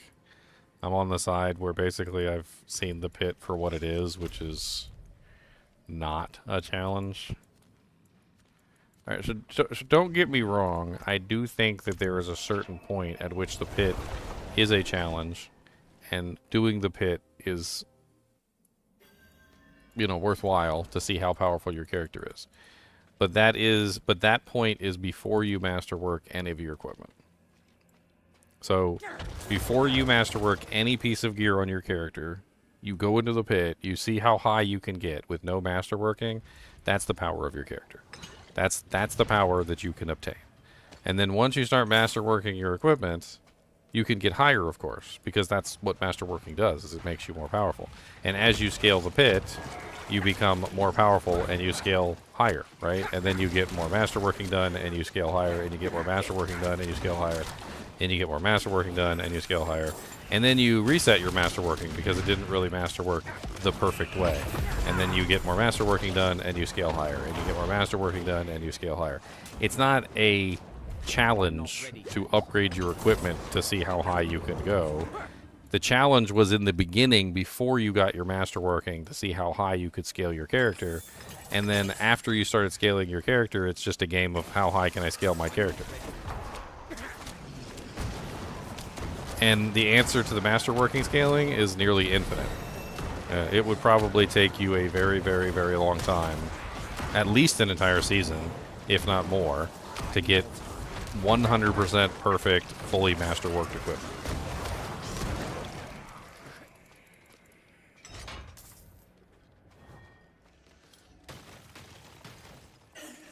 Yes, that's why the max pit clear is around 140, because there's no more masterworking available. Or people haven't really gotten, like, the perfect masterwork yet. But I guarantee you the guy who clears the highest on the pit is probably also going to have almost absolutely perfectly masterworked gear.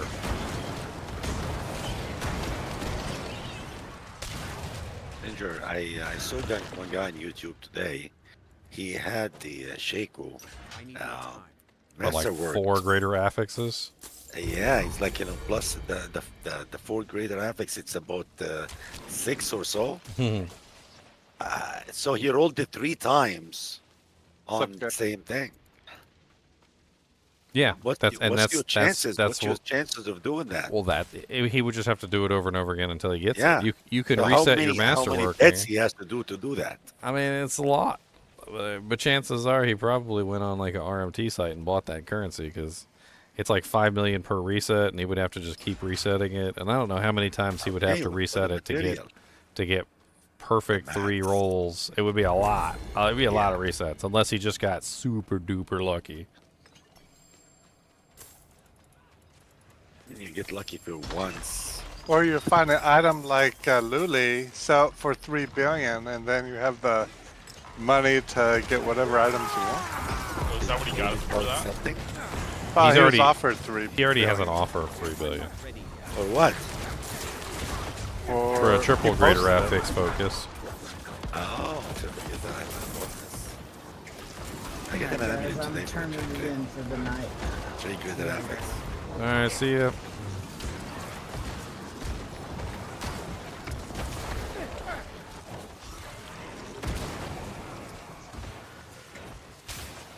Well, I can actually kill stuff in this 140 level monster dungeon, so. What level are you now? 78. Nice. Yeah, well, you guys are all the way down there.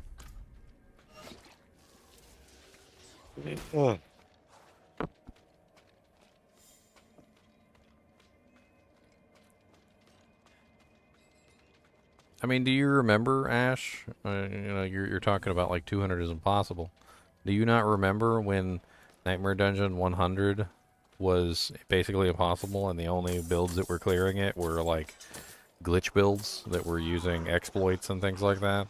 And the developers straight up came out and said that they had no intention for anyone to ever clear Tier 100 Nightmare Dungeons. That the Tier 100 Nightmare Dungeons were supposed to be like an impossible goal that no one could achieve. And we all kind of laughed because nobody actually beat any of them. It was only like glitch builds. It was like the builds that just had absolutely ridiculous glitches. Like I think it was like the feedback loop. Poison Wolf, I think, was one of them that could do it. There was like a couple specific builds that could do it because of the glitches that were going on at that particular time period. But then when the devs just like straight out came out and said that, you know, it was impossible, and we realized it was impossible, and then they were like, we scaled it down so you could actually complete Tier 100s now, and then everybody could complete Tier 100s. You know, like, you're most likely 100% correct. Tier 200 is probably not achievable. Deliberately. It's deliberately not achievable, which is a whole nother ball of wax. Hey, thanks for the $10, Ash. I appreciate it. I will do my part and kill this one monster over here, guys. I'm doing it. I'm doing it and doing it and doing it now. I'm doing it and doing it and doing it. I'm doing it and doing it and doing it.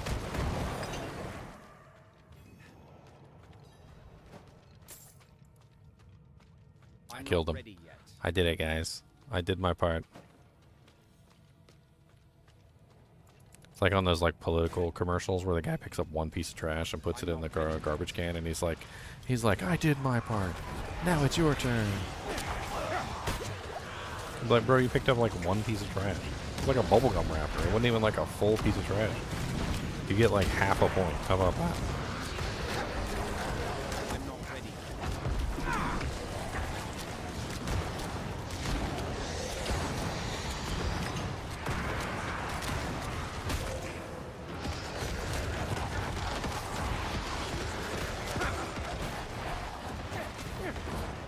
I feel like this decompose build could almost be a corpse explosion build with the amount of corpses that I'm generating. Like, it's kind of insane. There's so many corpses underneath of the, like, everywhere. Every time it explodes, it generates a corpse, and there's just, like, corpses all over.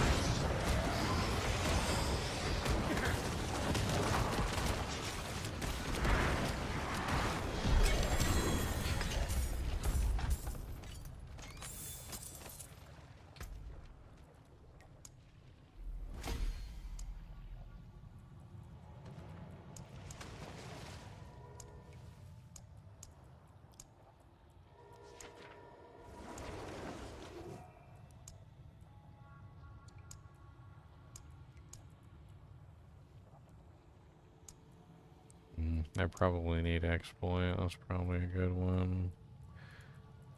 This might be a glyph build. That might be what I have to do with this build, is just like get as many glyphs as I can. Like exploit with the multiplier for vulnerable damage. Probably grab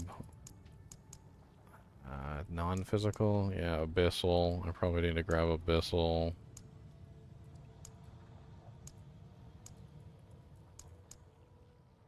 I wonder if that essence glyph would work too. The 22% times increased damage to enemies that are not healthy.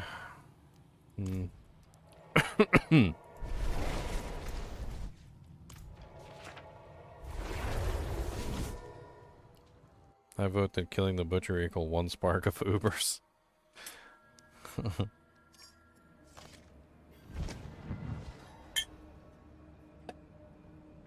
I think they should just give up and actually make, you know, like Uber Uniques tradable. and stop trying to like gatekeep them. It's the weird thing because, like, they don't understand. They think they created the D2 system where you do like 1,000 Mephisto runs or 1,000 Trav runs, right? And that's originally what their philosophy was about D2. Like, that's how you farm an item. And I've never done that. There's people in D2 that do that. But I play D2, especially with the terror zones. I just go all over the maps and I just play the game and I find items like that. Well, the crazy thing is that like, if you've been following my work with like the PRNG system, right? Like in Diablo 2, like where I manipulate the PRNG system to drop me items. Yes. Like, because of the way that Diablo 2 is coded, like that stuff is bullcrap. Like there is no like 1 in 10,000 runs. There is no like 1 in 20,000 runs. It's absolute BS. The items are programmed to fall at specific intervals. It's not a chance that something will fall. It's a guarantee if you're in the right game at the right time and you did the right things. Like it's literally a guarantee. So when they first made the game and it was like impossible to find the Shaco because they had set the percentage so ridiculously high, they did something wrong there in that they thought that like it was like 1 in like X number of 1,000 runs that you get an item, but it's actually a guaranteed drop that happens every, certain number of runs because you've fulfilled the right conditions. And there's a big difference between a guaranteed run, a drop every certain number of runs, and a % chance for something to fall in a certain number of runs. Like if you say it's a 1 in 10,000, runs that it's going to happen, like you're going to get like one. If you do 10,000 runs, you've got like a 1 in 10,000 chance. It's not a 1 in 10,000 chance. It's a 1 will fall in 10,000 runs guaranteed because you're going to hit the variable at some particular point and it is going to fall on the ground. But the way that they had it set up was 1 in 10,000 chance. And so you literally would do like 10,000 runs and not even get it because a 1 in 10,000 chance is like infinitesimal. And you're just over here trying to win the lottery, basically. But in Diablo 2, that's the really cool thing is that you do actually win the lottery because eventually you come across the right set of variables that forces the item to fall. It's a guaranteed drop at that particular moment. And that's what I think they don't understand that, and they think that there's like some sort of like ridiculously difficult time finding items in Diablo 2, when it's just not the case. Like, you'll have these hot streaks in D2 where I don't know what it is, but like you're just lining up all the variables. Bob had one the other day. He found like a death's web, a freaking what was all the items he found that one day? It was freaking crazy. Like he was posting item after item after item all of a sudden. And it was like he found like a Sur rune, and then he found like a friggin' see if I can find it. Because it was crazy. It was like back to back to back. Every single time I turned around, there was like another item popping out of somebody's butthole.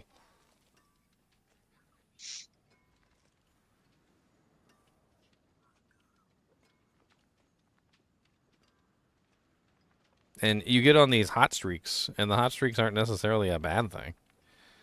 I mean, that's kind of like why we get addicted to the game.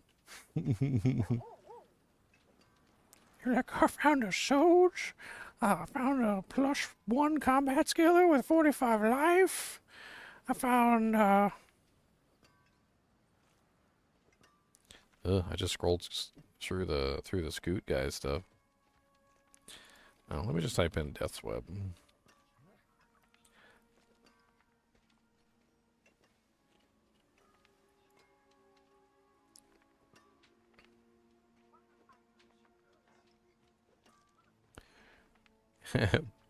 Bob is hacking. It says Bob is hacking. Yeah, he got a Soge. Alright, so here it is. Look. This is freaking ridiculous drop chain. Alright. He got a jewel and a ring from Andariel. It was a 5/5 cold facet. And then he also got a Soge. Then he got a Death's Web. And it was a pretty decent Death's Web, too. Then he gets another ring. Then he gets a Talzami. Then all in a row. Just all in a row. Like back to back to back. Frickin' Soch, Death's Web, Talzami, 5/5 cold facet. Just bam, bam, bam, bam, bam. I mean, that's the beauty of Diablo 2. You think that ever happened? Like when they had the thing set up supposedly like Diablo 2, did anyone ever find like a Shaco and then a grandfather and then a freaking, you know, like Doombringer, and then on top of that they dropped a freaking Severion Irons? No, it never happened, not even once. Like, so you were lucky to find even one of those items ever. Didn't the first guy who found a Shaco sell his account for like 20 grand or some bullcrap? I don't know, probably. I don't think there's like a single unique item in Diablo 2 that would ever be worth 20 grand. There are some rare items that are exceedingly hard to find, with rolls that are like within the infinitesimal range of actually you obtaining them. And everything has to line up, like the planets and stars and moons got to align for those items. And those can potentially, I think, be worth like 10 grand or like 20 grand or something. But but those items are so ridiculously hard to find, so ridiculously rare, and so ridiculously not needed. But oh my god, I'd love to have one in my hands. But still, like, they're just, everybody looks for them, nobody finds them, and when somebody actually does find one, like a Fool's Cruels of the Quickness with like ethereal mod and repairs durability, with, you know, like Life and Mana Leech on it or something, and it's like a dimensional sword that you upgrade into a phase blade, and it becomes like the most god tier freaking doojank you've ever seen. Like, that's the kind of craziness that happens in Diablo 2 that's super duper rare. I mean, hey, tomorrow, guys. All right. Yeah, I'm gonna head to bed. I'm gonna go to the HellTide real quick, and I'm gonna see how I do. I gotta test this character in a real. Wait, no, I think some of my aspects are still wrong. Hold on. Minions, decompose. Okay. Got Yep. Oh yeah, I can bring. Yeah, I got the ring with me. All right. Thank you for the boost con. Yes, thank you, sir. Yeah, no problem. Spank you. Spank you very much.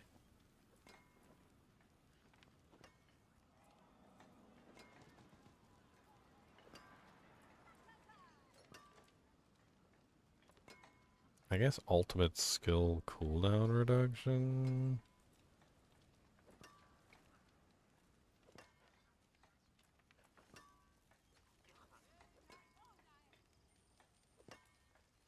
I hate that all the rings are tied to for resource, like, and I don't really feel like the resource one is always useful, to be honest, on the tempering.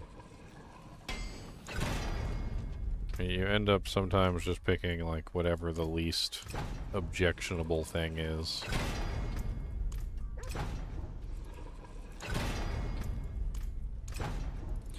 I'm pretty sure that ring's about to get bricked. Yep, that ring is bricked. That ring's a brick. Ouch. He's a mighty brick house.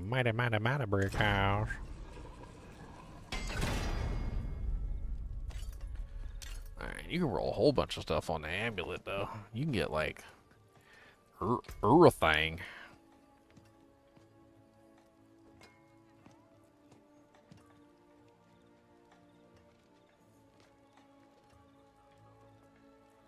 Oh yeah, what am I thinking?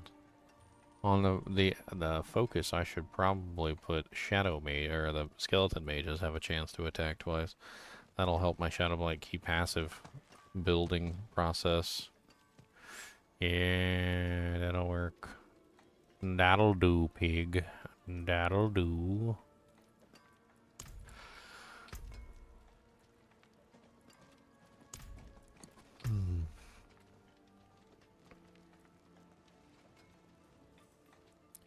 What is Corpse Tendril's duration? The hell does that do? Crippling Darkness? What is Crippling Darkness? I tell you, they keep adding so much stuff to this game. And I feel like I know a lot about this freaking game, but apparently I don't know enough. I need more. Maybe it's Crippling Darkness that is critting. Maybe that's what's actually doing the crit.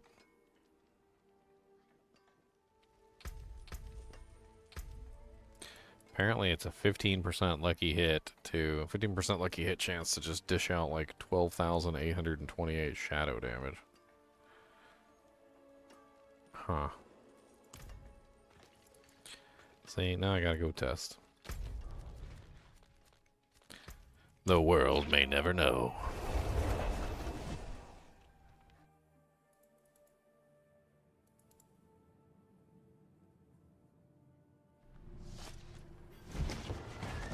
I need time to do that.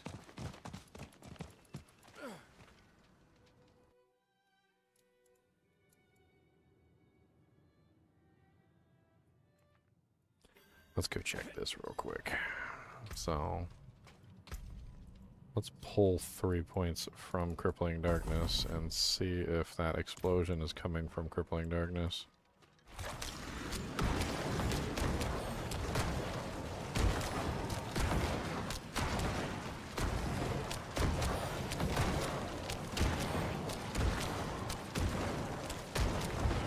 Okay, it doesn't seem bad. I just want to make sure that that wasn't what was scaling instead of the explosion coming from the actual ability.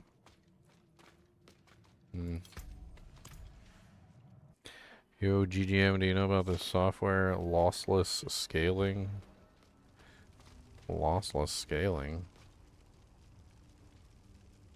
I mean, lossless scaling is usually something referring to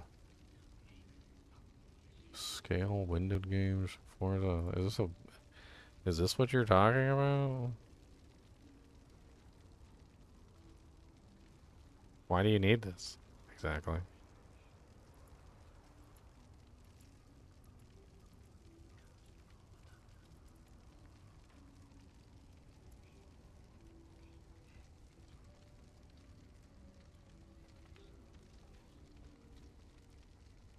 I see. So you're trying to get better performance out of your older PC?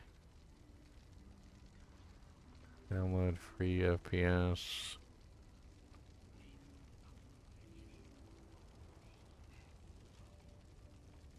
Okay, well, I mean, it's got decent reviews.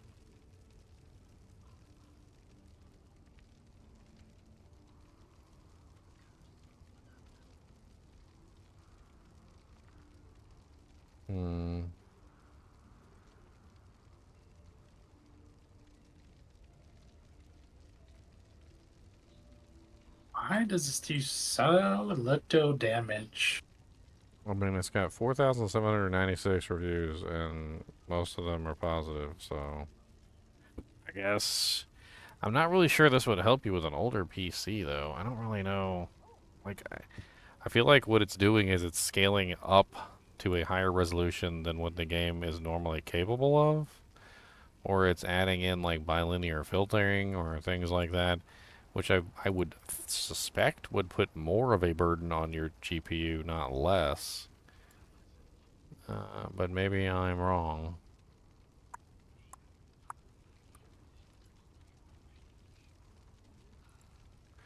I mean, if it works for you, it works for you. What is it, like $6 + $7? Let's say it's worth a try. It's $7. Give it a try. It's got good reviews. I mean, if it was a crock of crap and it didn't work, it probably wouldn't have any good reviews on it, so.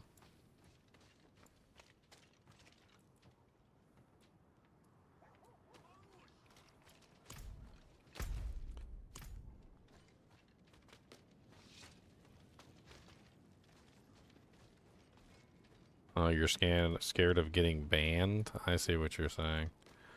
I mean, third-party software is usually okay as long as it doesn't manipulate the game in any way. I can't really tell you one way or the other whether whether it would manipulate the game. Some things like that are relatively benign, and they don't really have any kind of game manipulation in them. They might just be like retaking the, whatever the game is putting out and just kind of like retranslating it or whatever. Some of them might. I don't really know, to be perfectly honest. Full battle. Fair bit of magic in that one. Honestly, I don't think that I can give you that answer. If you want to be cautious, you probably, I wouldn't use it. I mean, I don't. I would comb through the reviews and see if anybody mentioned anything like getting banned for using the software. Anything else? There's 4,000 some odd reviews on there. I mean, you could probably do a Google search through them. I already closed it, but I mean, you could probably search the frickin' $20. Holy crap, Ash! Thank you, buddy. I appreciate you hanging out on the stream and chatting. I think you can search the reviews. Can't you search the reviews? And dropping the big donos on me, too. I could have sworn there was a search function. Is there really no search function?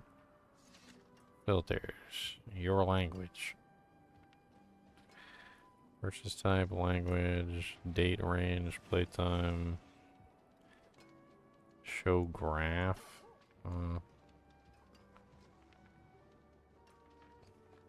I don't know. It's probably a search function, just not on, like, the website version. GG sauce. What kind of sauce we get? I like sauce. Sauce. I like sauce.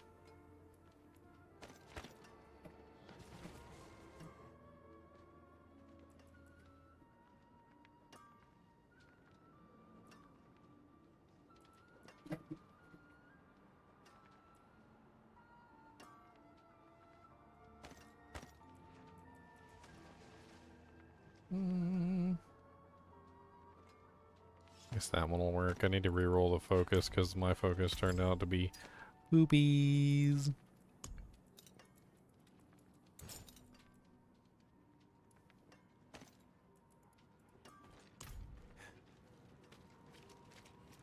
That's no problem. I know exactly what you're thinking of, and so to give you an example of something similar and with a similar company, let's talk about a third-party tool that was banned. So in the case of Diablo 2, I have heard that people got banned for using the map hack program. The map hack program also happens to have a loot filter on it, and apparently some people use the map hack program specifically for the loot filter program, which, that's going to get you in trouble, to be honest. But, they're like, they don't think anything of it because they're not actually using the map hack program. They're like, I'm not breaking the law, but they are breaking the law. And then eventually they get banned for using the aforementioned map hack program. And then they're surprised when they get banned for using the aforementioned map hack program, right? And, I don't know why they're surprised. They shouldn't be surprised. I just realized that thing is only 884. It's garbage. Got good stats, but it didn't roll 925. It's unfortunate. I mean, I've seen bans for all sorts of crazy stuff, and none of it had anything to do with third-party programs, so... I've seen people get banned for entering into bot games too often. Oh, thank you for the Prime sub, man. Appreciate it. How do you say your name? Interactive? Interactive? Hang on, let's go see how this does it in HellTide.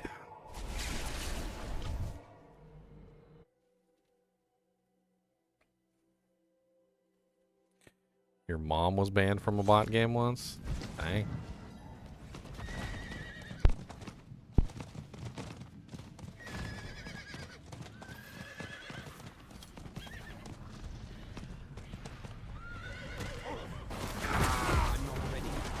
I mean, temp bans are something else entirely.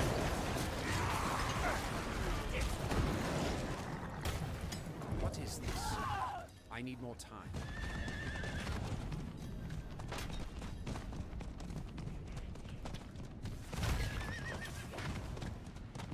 I need time to do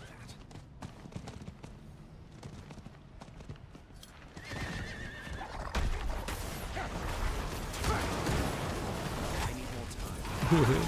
I cheated once. Oh, on Lord of the Rings Online. It was great. So, when Lord of the Rings Online started to slowly fail, because they kept changing things, they tried to come up with methods to allow people to progress content, like raid content and stuff like that, that was required for quests, by giving people bonuses, like huge bonuses to their abilities, and they, basically you were kind of like a god, essentially, once they gave you these bonuses. And as silly as it sounds, it worked, right? You could basically solo the raid with the buffs that they gave you. Well, one time when I left the raid, the buff didn't go away. And I was rolling around like a god in the regular game. And, you know what I did? I went to the PvP zone. And I was like the PvP raid boss over here, and like all the whole like area was like coming down on me, trying to kill me, and I'm just over here just like tanking everything because I'm literally like with all the buffs that they give you is like nearly unkillable. And one of the mods showed up and like, you know, they like took away my power and temp banned me. It was worth it, okay? It was worth it. I don't care what nobody says.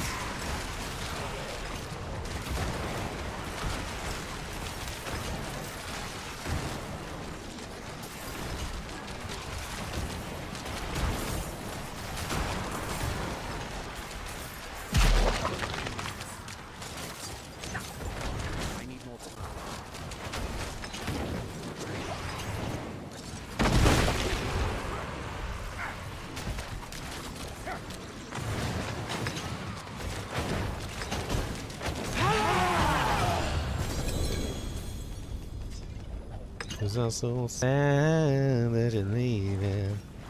Wow, if anything made me want to swap over to a DOT or two-handed weapon. Holy crap, look, oh, it's at 880. I guess I better put on a profane mind cage if I want anything that's 925. I don't have a profane mind cage, so I'll have to wait for one to drop.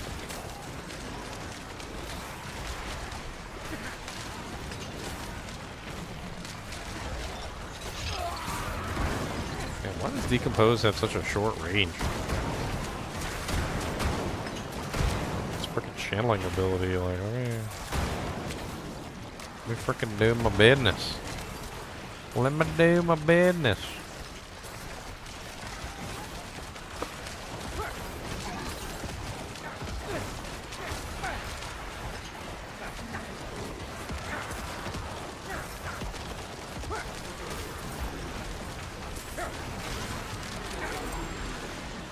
So how does this multiplier work? This multiplier is your shadow damage over time effects have a 5% chance to deal 50% bonus damage. Each time they deal damage, this chance is increased by 1% times, and bonus damage is increased by 4% times for each 60 intelligence you have. Current chance 21%. Current bonus 114. So it scales based on intelligence.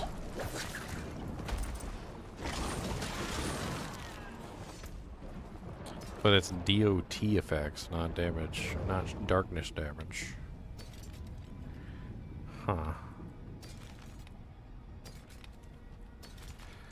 wonder if maybe...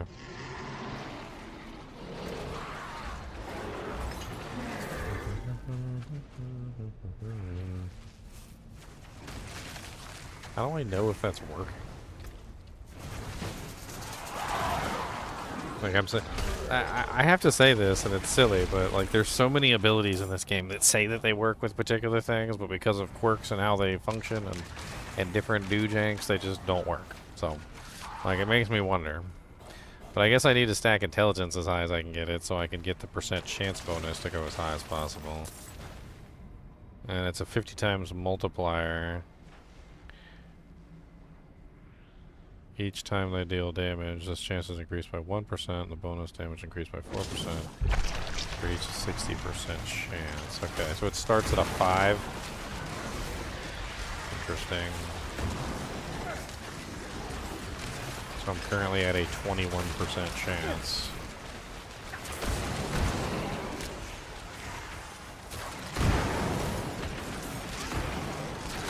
Maybe that's the bonus. Maybe that's what's actually critting.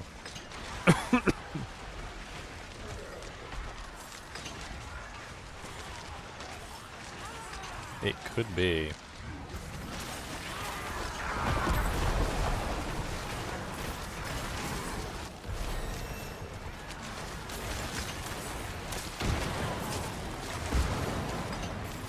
The frickin' Inferno Sork in the center over here, just like wrecking shop.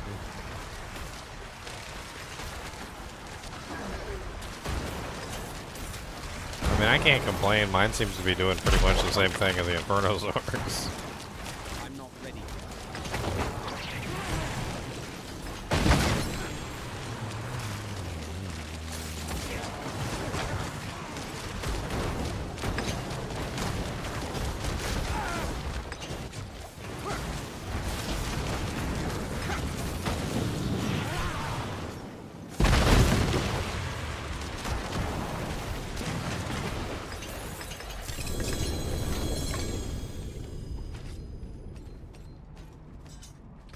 Bunch of non-925 equipment, I'm sure.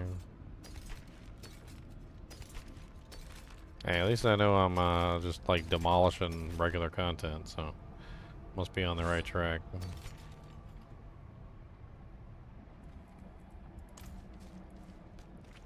I'm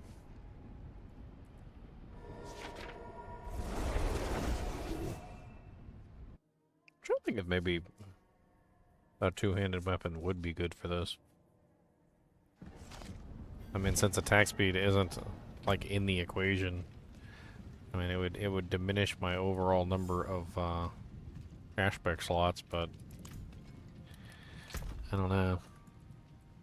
Do I have anything really good in here for two-handed for a necro? 270 strength, that does not help me. Of course, most of the stuff probably came from my barbarian, so... 270 intelligence demon blade with 94% critical strike damage and life. That's interesting. Must have found that on my necromancer.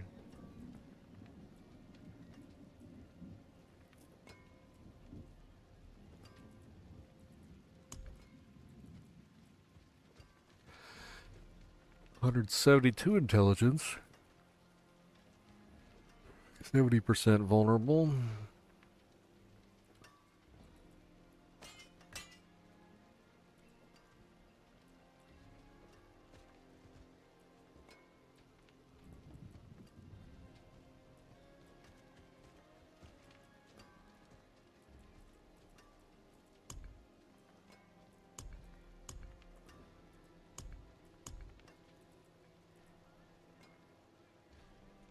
Another 270 intelligence with a 46 damage and a 1,483 maximum life.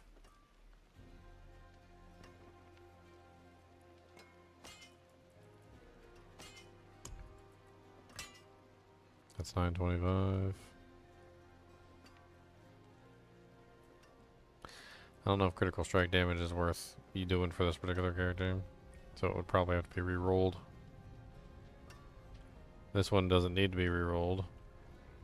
The 46% damage, I mean, I don't know. What are the re-roll options for this? Let me take a look.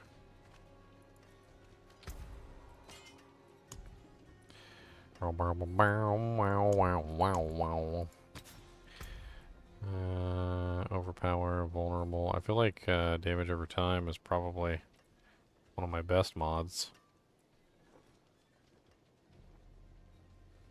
So we could try and reroll critical strike to damage over time. But then if we do that, what are we dropping? I'm assuming we put the blighted aspect, which is the one that has like 240% multiplier. I'm assuming we put that on the two-hander for the massive damage output. We probably take...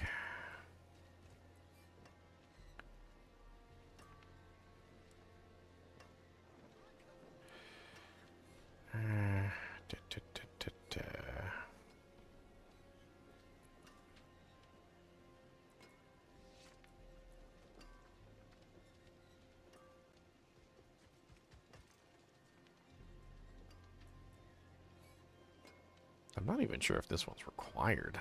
I mean, it's nice, but... in 10 seconds by 45%, stacking up to 5 times. So 45% multiplier times 5. That's actually not bad. I don't need this one. I feel like I can get away with that one. I don't need that one. I need this one. That's the one that gives me the extra explosions.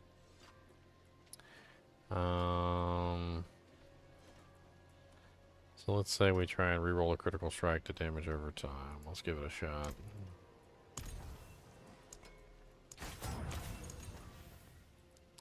I mean, damage is better than damage over time. 60% vulnerable. I feel like that's even better. Because the monsters are always vulnerable. Here we go. 116% damage over time. Alright, let's try and get it tempered.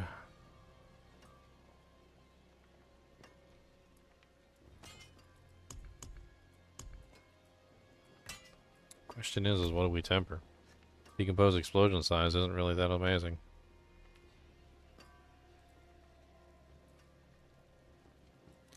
I mean, if we temper skeleton mages attack twice, we might end up with more damage than decompose explosion size. Because then we get more Shadow Blight, key passives going off constantly, and hopefully are able to maintain the 240%.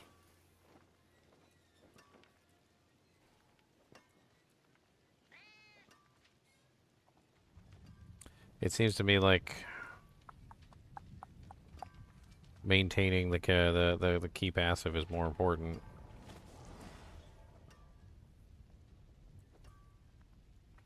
There's really not a whole lot more options though.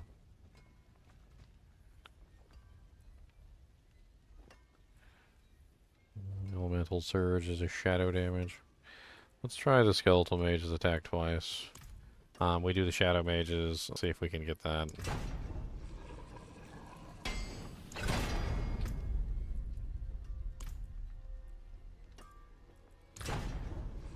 Minion attack speed, that's not what I'm looking for. Skeletal Priest duration effect. It's gonna troll me all the way to the very end, isn't it? Trolly Oli Yatsen free. Coming down LSP. Hey, we got him. Alright, now we need shadow damage over time. 110% darkness damage. It's not terrible, actually.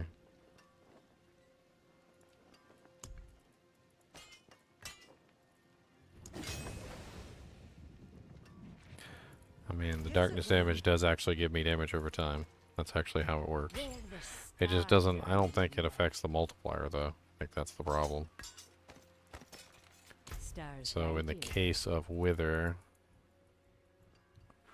it's currently at 102, 18% on 102. And the sword brings it up to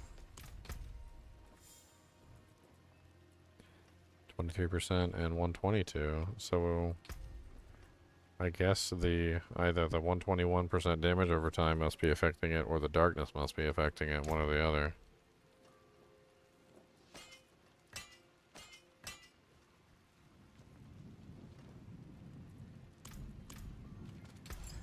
Alright.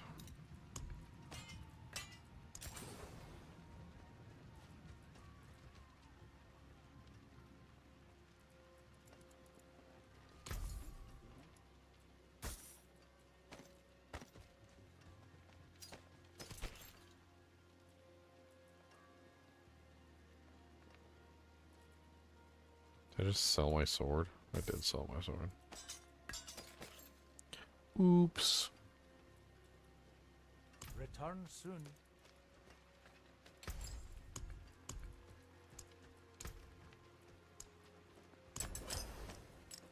Oh yeah, I needed to test something with this. That's right, I forgot. Hold on. I need to see if I need to see if the emeralds, or is it the amethyst? Yeah, I need to see if the amethysts affect the multiplier. That's what I need to say. Okay, so I'm currently at 122.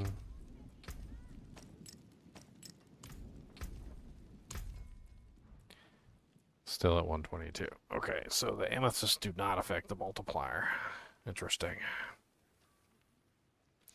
In which case, the topazes are probably going to be better. I don't know. There is power in these stones. Maybe.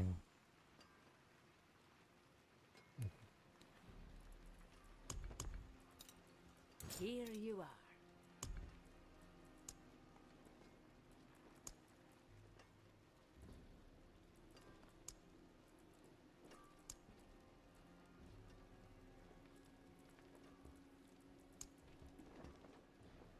Maybe I just go with vulnerable damage.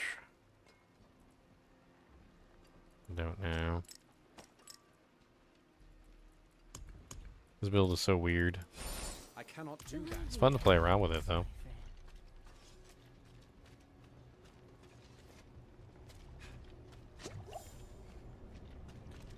Alright, I need to... Because I'm missing one aspect, I need to fix the ring. So I was running Moonrise there. I need to fix the amulet. I need to put the...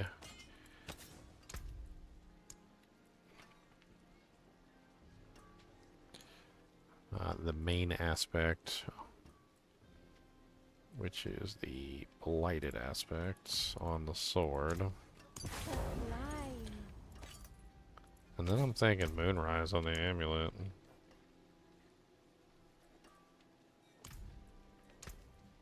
Could be wrong, and this might be a bad play, but... Oops, that's not how you spell shadow. And then put decay on the ring. And maybe that'll give me what I'm looking for. Let's go check it out. Let's go check it out. Check it out. Yeah, put a flesh ripper on an Amazon. That's how you do it.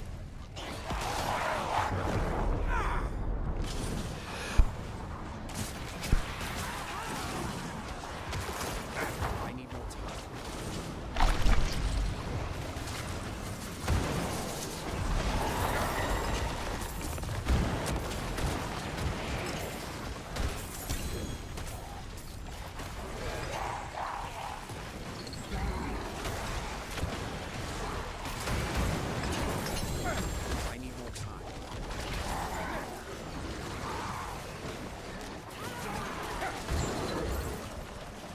He does so much damage. I can't tell whether things are dying from me in like a half a second or whether it's...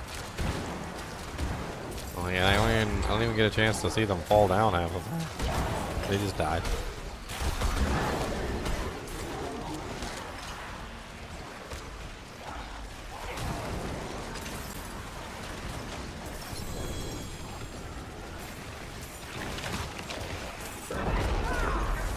I'm not ready.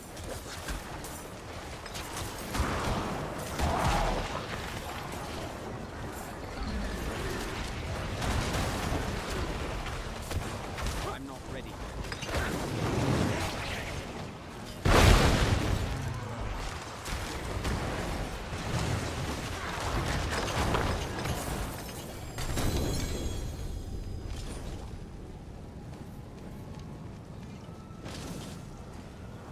Alright, one more level I can actually start putting on some real equipment.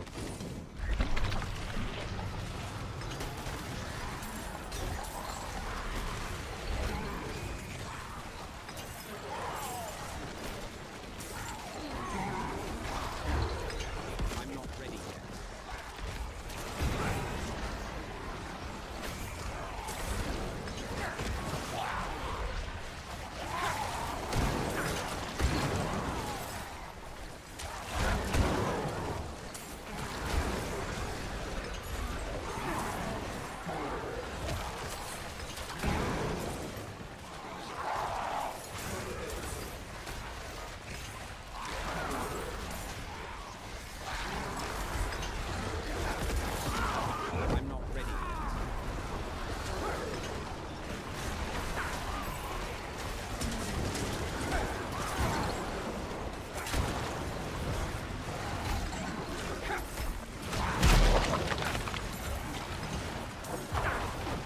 Sometimes it's so hard to just see how much damage you're doing with some of these weird builds.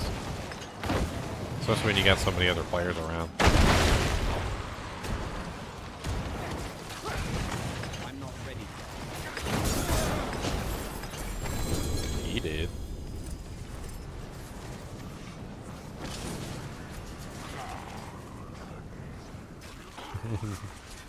Well, he did.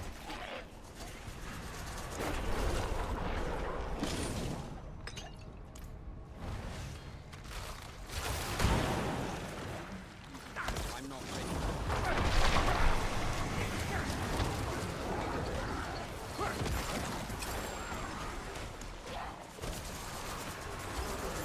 Yeah, I haven't really, like, done the tempering on everything yet.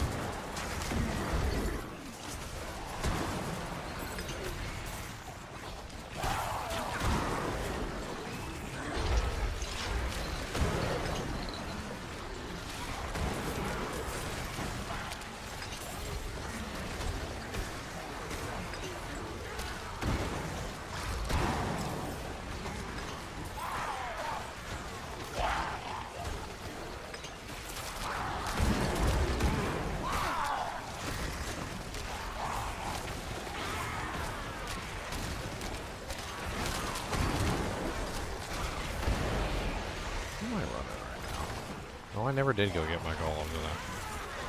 It'd be nice for some damage.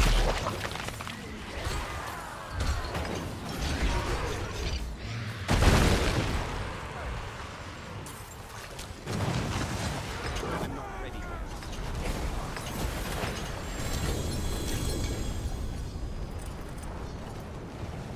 Hey, focus. It's only 8:44 with 20 maximum resource. That's so sad. All this garbage.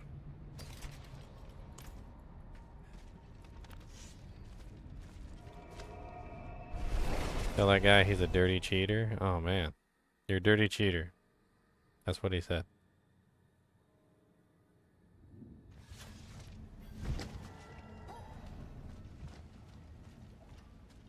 He said it, not me. I forged more than horseshoes and nails. I've been starting from nothing. I'll keep my forge hot. Return soon. I'll keep my food hot. Return soon.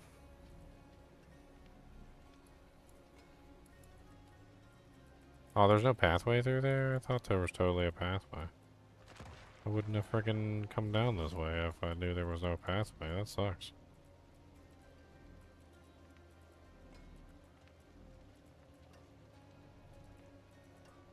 Oh no, you can go this way. Okay. What am I thinking? There we go. I'm blind. Don't mind me. Blind. I have no eyes. Very few eyes. I have limited eyes. My eyes are not. I need more eyes. Many eyes I do not have. There's eyes. One eye, two eye. Not my eye. I find myself leaning forward a lot, looking at the screen. Maybe my eyes are going bad because I'm old. I'm 40 years old and I'm old. I'm an oldie. An oldie but goldie. I need more time.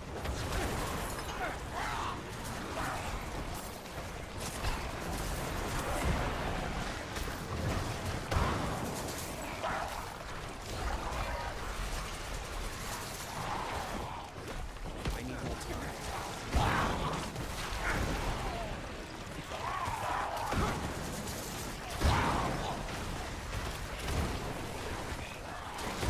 Just standing here.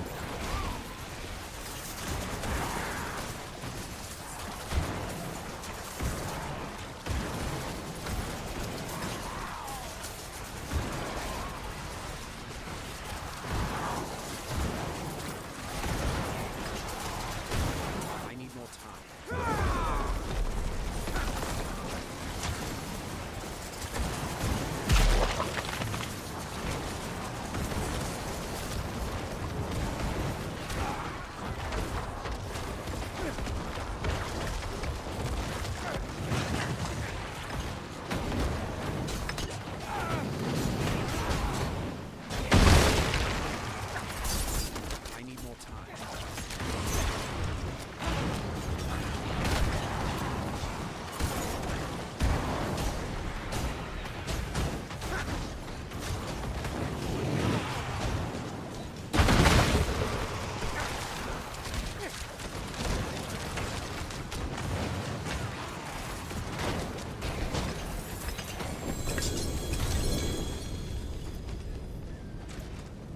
A ring.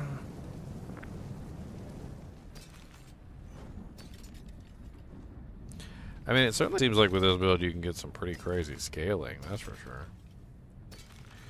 I mean, if damage over time, just regular damage over time, is also affecting the shadow damage over time, then that means you can stack damage over time and shadow damage over time on the same item, and you can potentially get some absolutely crazy effects.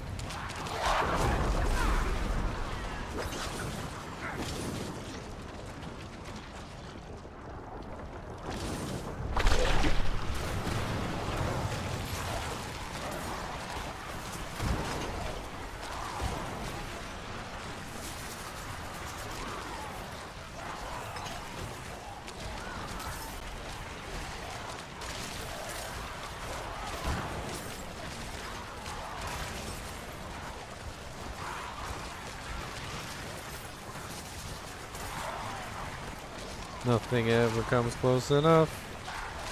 Everything is always dead. Might as well just sit here and let my minions do the work.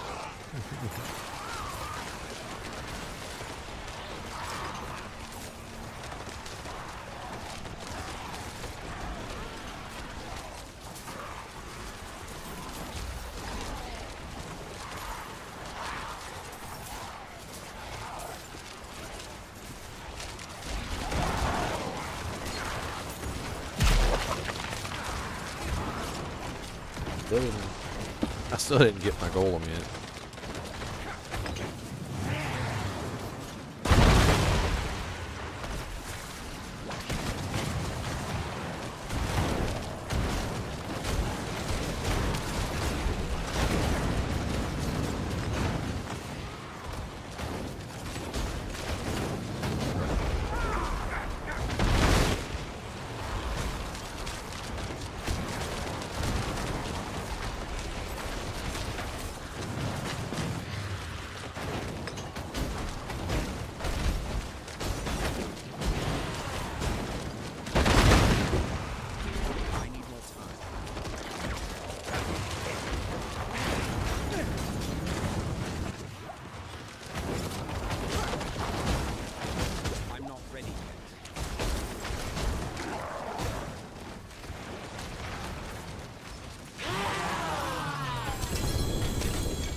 $8.19.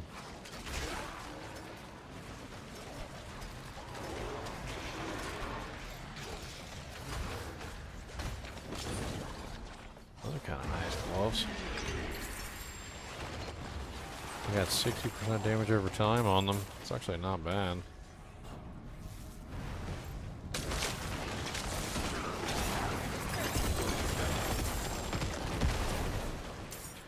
I think we might do a little swapsies there.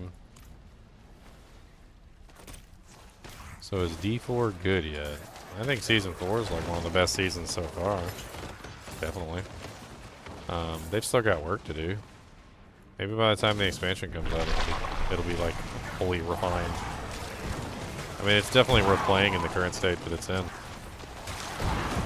The tempering has opened up a lot of fun avenues for building characters that definitely does make it really interesting.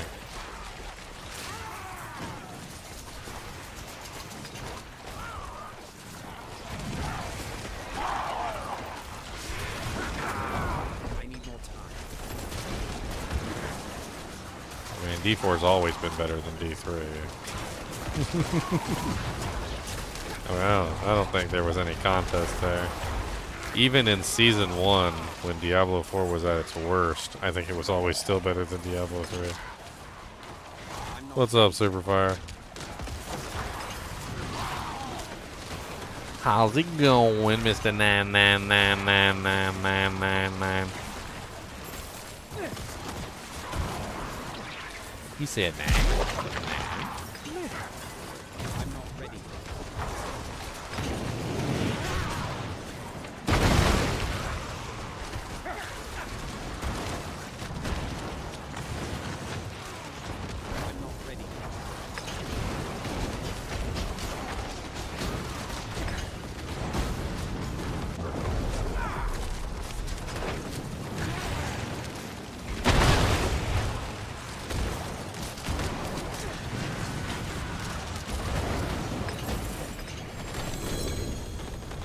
almost ate him. Let's get one more in here. Actually, I need to go back to town and sell. Okay.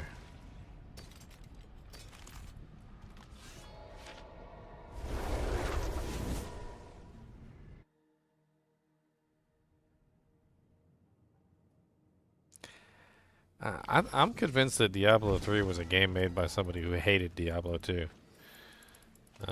I even heard rumors that the guy who made Diablo 3 got into a fight with David Brevik and made fun of Diablo 2 to David Brevik or something like that. I can't remember the exact details. I'll have to look it up, but it sounds to me like the guy that made Diablo 3 just didn't like the Diablo franchise, and just decided to make whatever the hell he wanted. I think he killed off Cain deliberately because he was like, you know what, Cain's a beloved member of the Diablo franchise. Let's just go ahead and have him get killed by a butterfly just to really drive it home to the evil Diablo 2 fans. I mean, who kills off Cain? Who does that? Who kills off Cain? Apparently somebody who's evil. That's who. Evil Cain killer. Evil Cain killer supreme.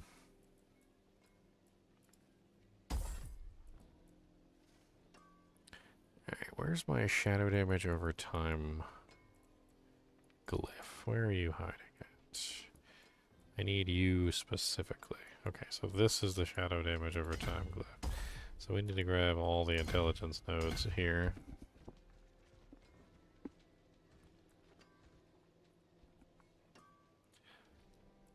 I mean, there was a lot of ways that Cain could have died. And, I mean, if they really wanted to kill him off, that's fine. But they need to kill him off with a butterfly.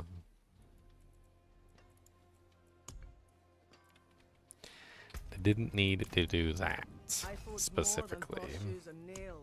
What do you need?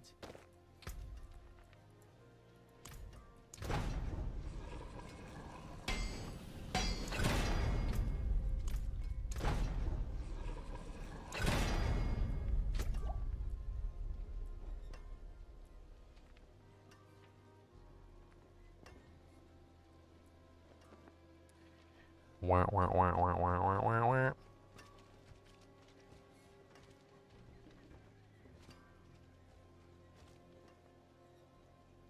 That's right, always greeting you. I mean, some of the things that the design decisions they did in Diablo 3 just like had me shaking my head, and I don't even know why.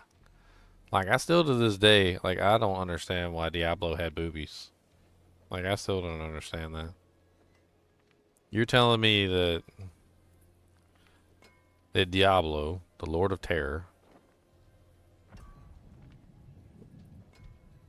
combines together with all the other prime and lesser evils, the most powerful creatures in the entire world, and just because he's in a female body, he's got some tits? I don't. I think Diablo could have been whatever the hell he wanted. He was powerful enough to do whatever the hell he wanted to do, and I don't think he needed boobies.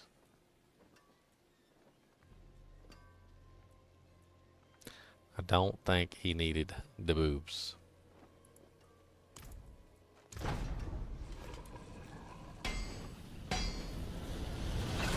Actually, I want to try and roll these too. I like these better. Let's try and roll these. See if they actually get the doojanks they need.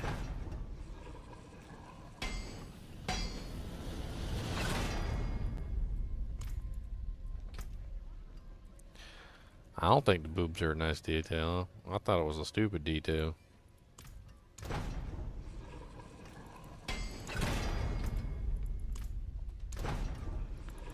I think it's gonna give me the same thing over and over and over again. Can you not? I don't want darkness. I don't really want desecrated ground either. I kind of considered desecrated ground, and I'm not really sure about that one.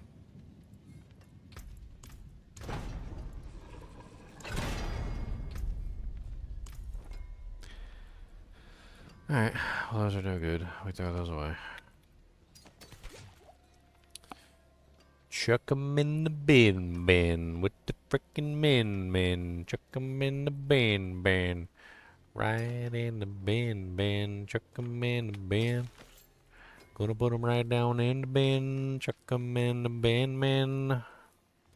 Gotta put 'em in the bin. Gotta chuck 'em in the bin. Bin.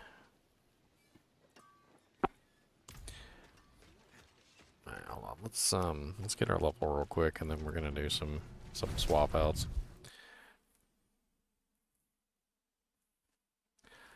Oh, I mean, I understand. Like, some people like talk to me like I'm Taylor. They're like, "He has boobies." Well, obviously she had boobies because he was in a female house. And I'm like, that's why he had boobies. He didn't know why there was the boobies. That's why I got the boobies. Like, I understand that. But I also understand that Diablo is one of the most powerful creatures in the existence of everything that ever existed, and he was also literally combined together with not only a human, but he was also combined together with Belial, Asmodan, Duriel, and Endariel. I think the only one he was missing was Mephisto or something. I don't remember who he didn't have and who he did have. I can't remember what Prime Diablo was made out of.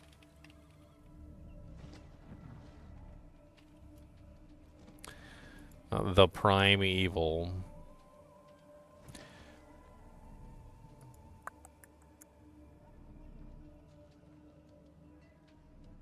Looking into the story just makes me laugh. Wah. Wasn't he called the Prime, Diablo Prime? That was his name, right?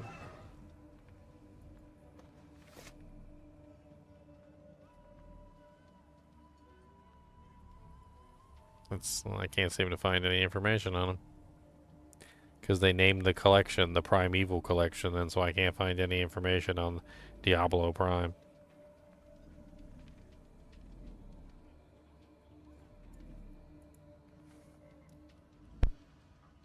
Yeah, but I don't think you guys get my point. What I'm trying to say is that I think that the creator of Diablo 3 did everything he could to destroy the franchise. I think he was deliberately trying to destroy the franchise.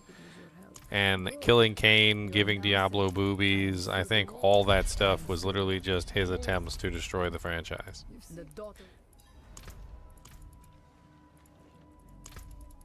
If you look at it from a certain perspective and you look at some of the choices that he made, you can start to see it from a perspective of he didn't really respect the franchise and he was just doing whatever the hell he wanted to do to like make up stuff to deliberately cause the franchise harm.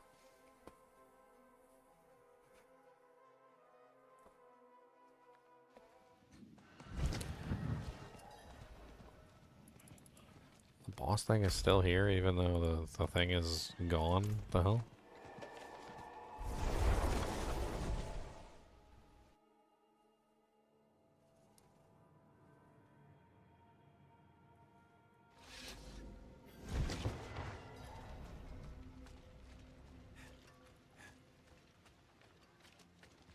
I forge more than horseshoes and nails. What you need. Use it well. Where'd the HellTide move to? Because it doesn't really matter. We just do the Legion event, we can level up in that.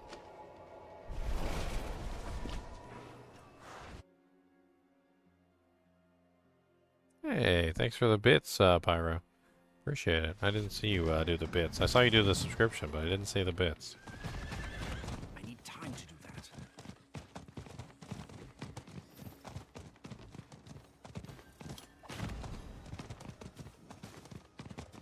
I need more time.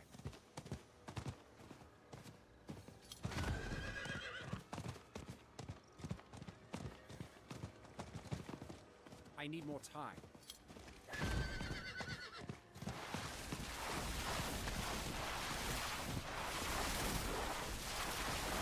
There you go, world boss. I don't know if that's going to give me enough EXP, but we'll give it a try. Maybe it'll give me the Whisper, and the Whisper will give me the XP. Yeah, probably. That'll work just fine.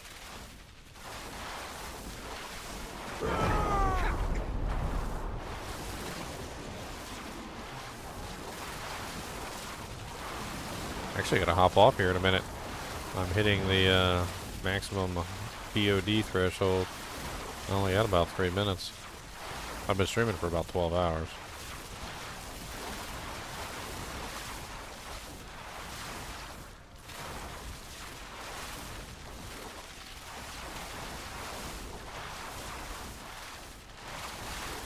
I don't even think Kane was a Haradrim.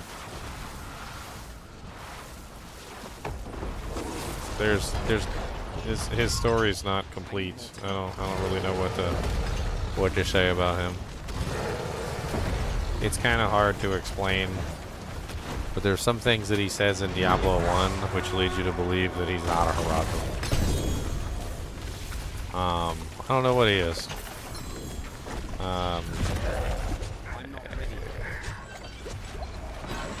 Like, I'm not really quite sure how to put exactly what he is into perspective. Let me see if I can explain this.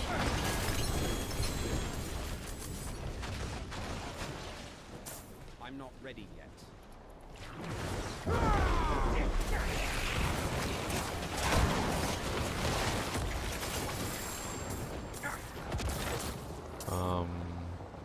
What? How do I have a threat meter?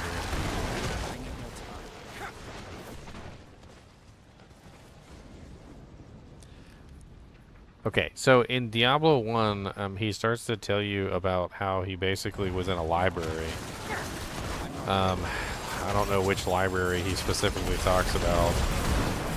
Maybe I can pull up his dialogue from Diablo 1.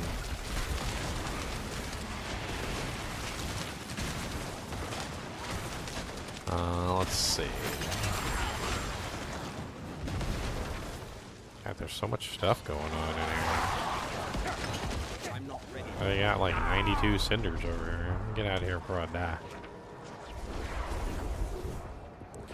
Alright, here's all of his dialogue from D1.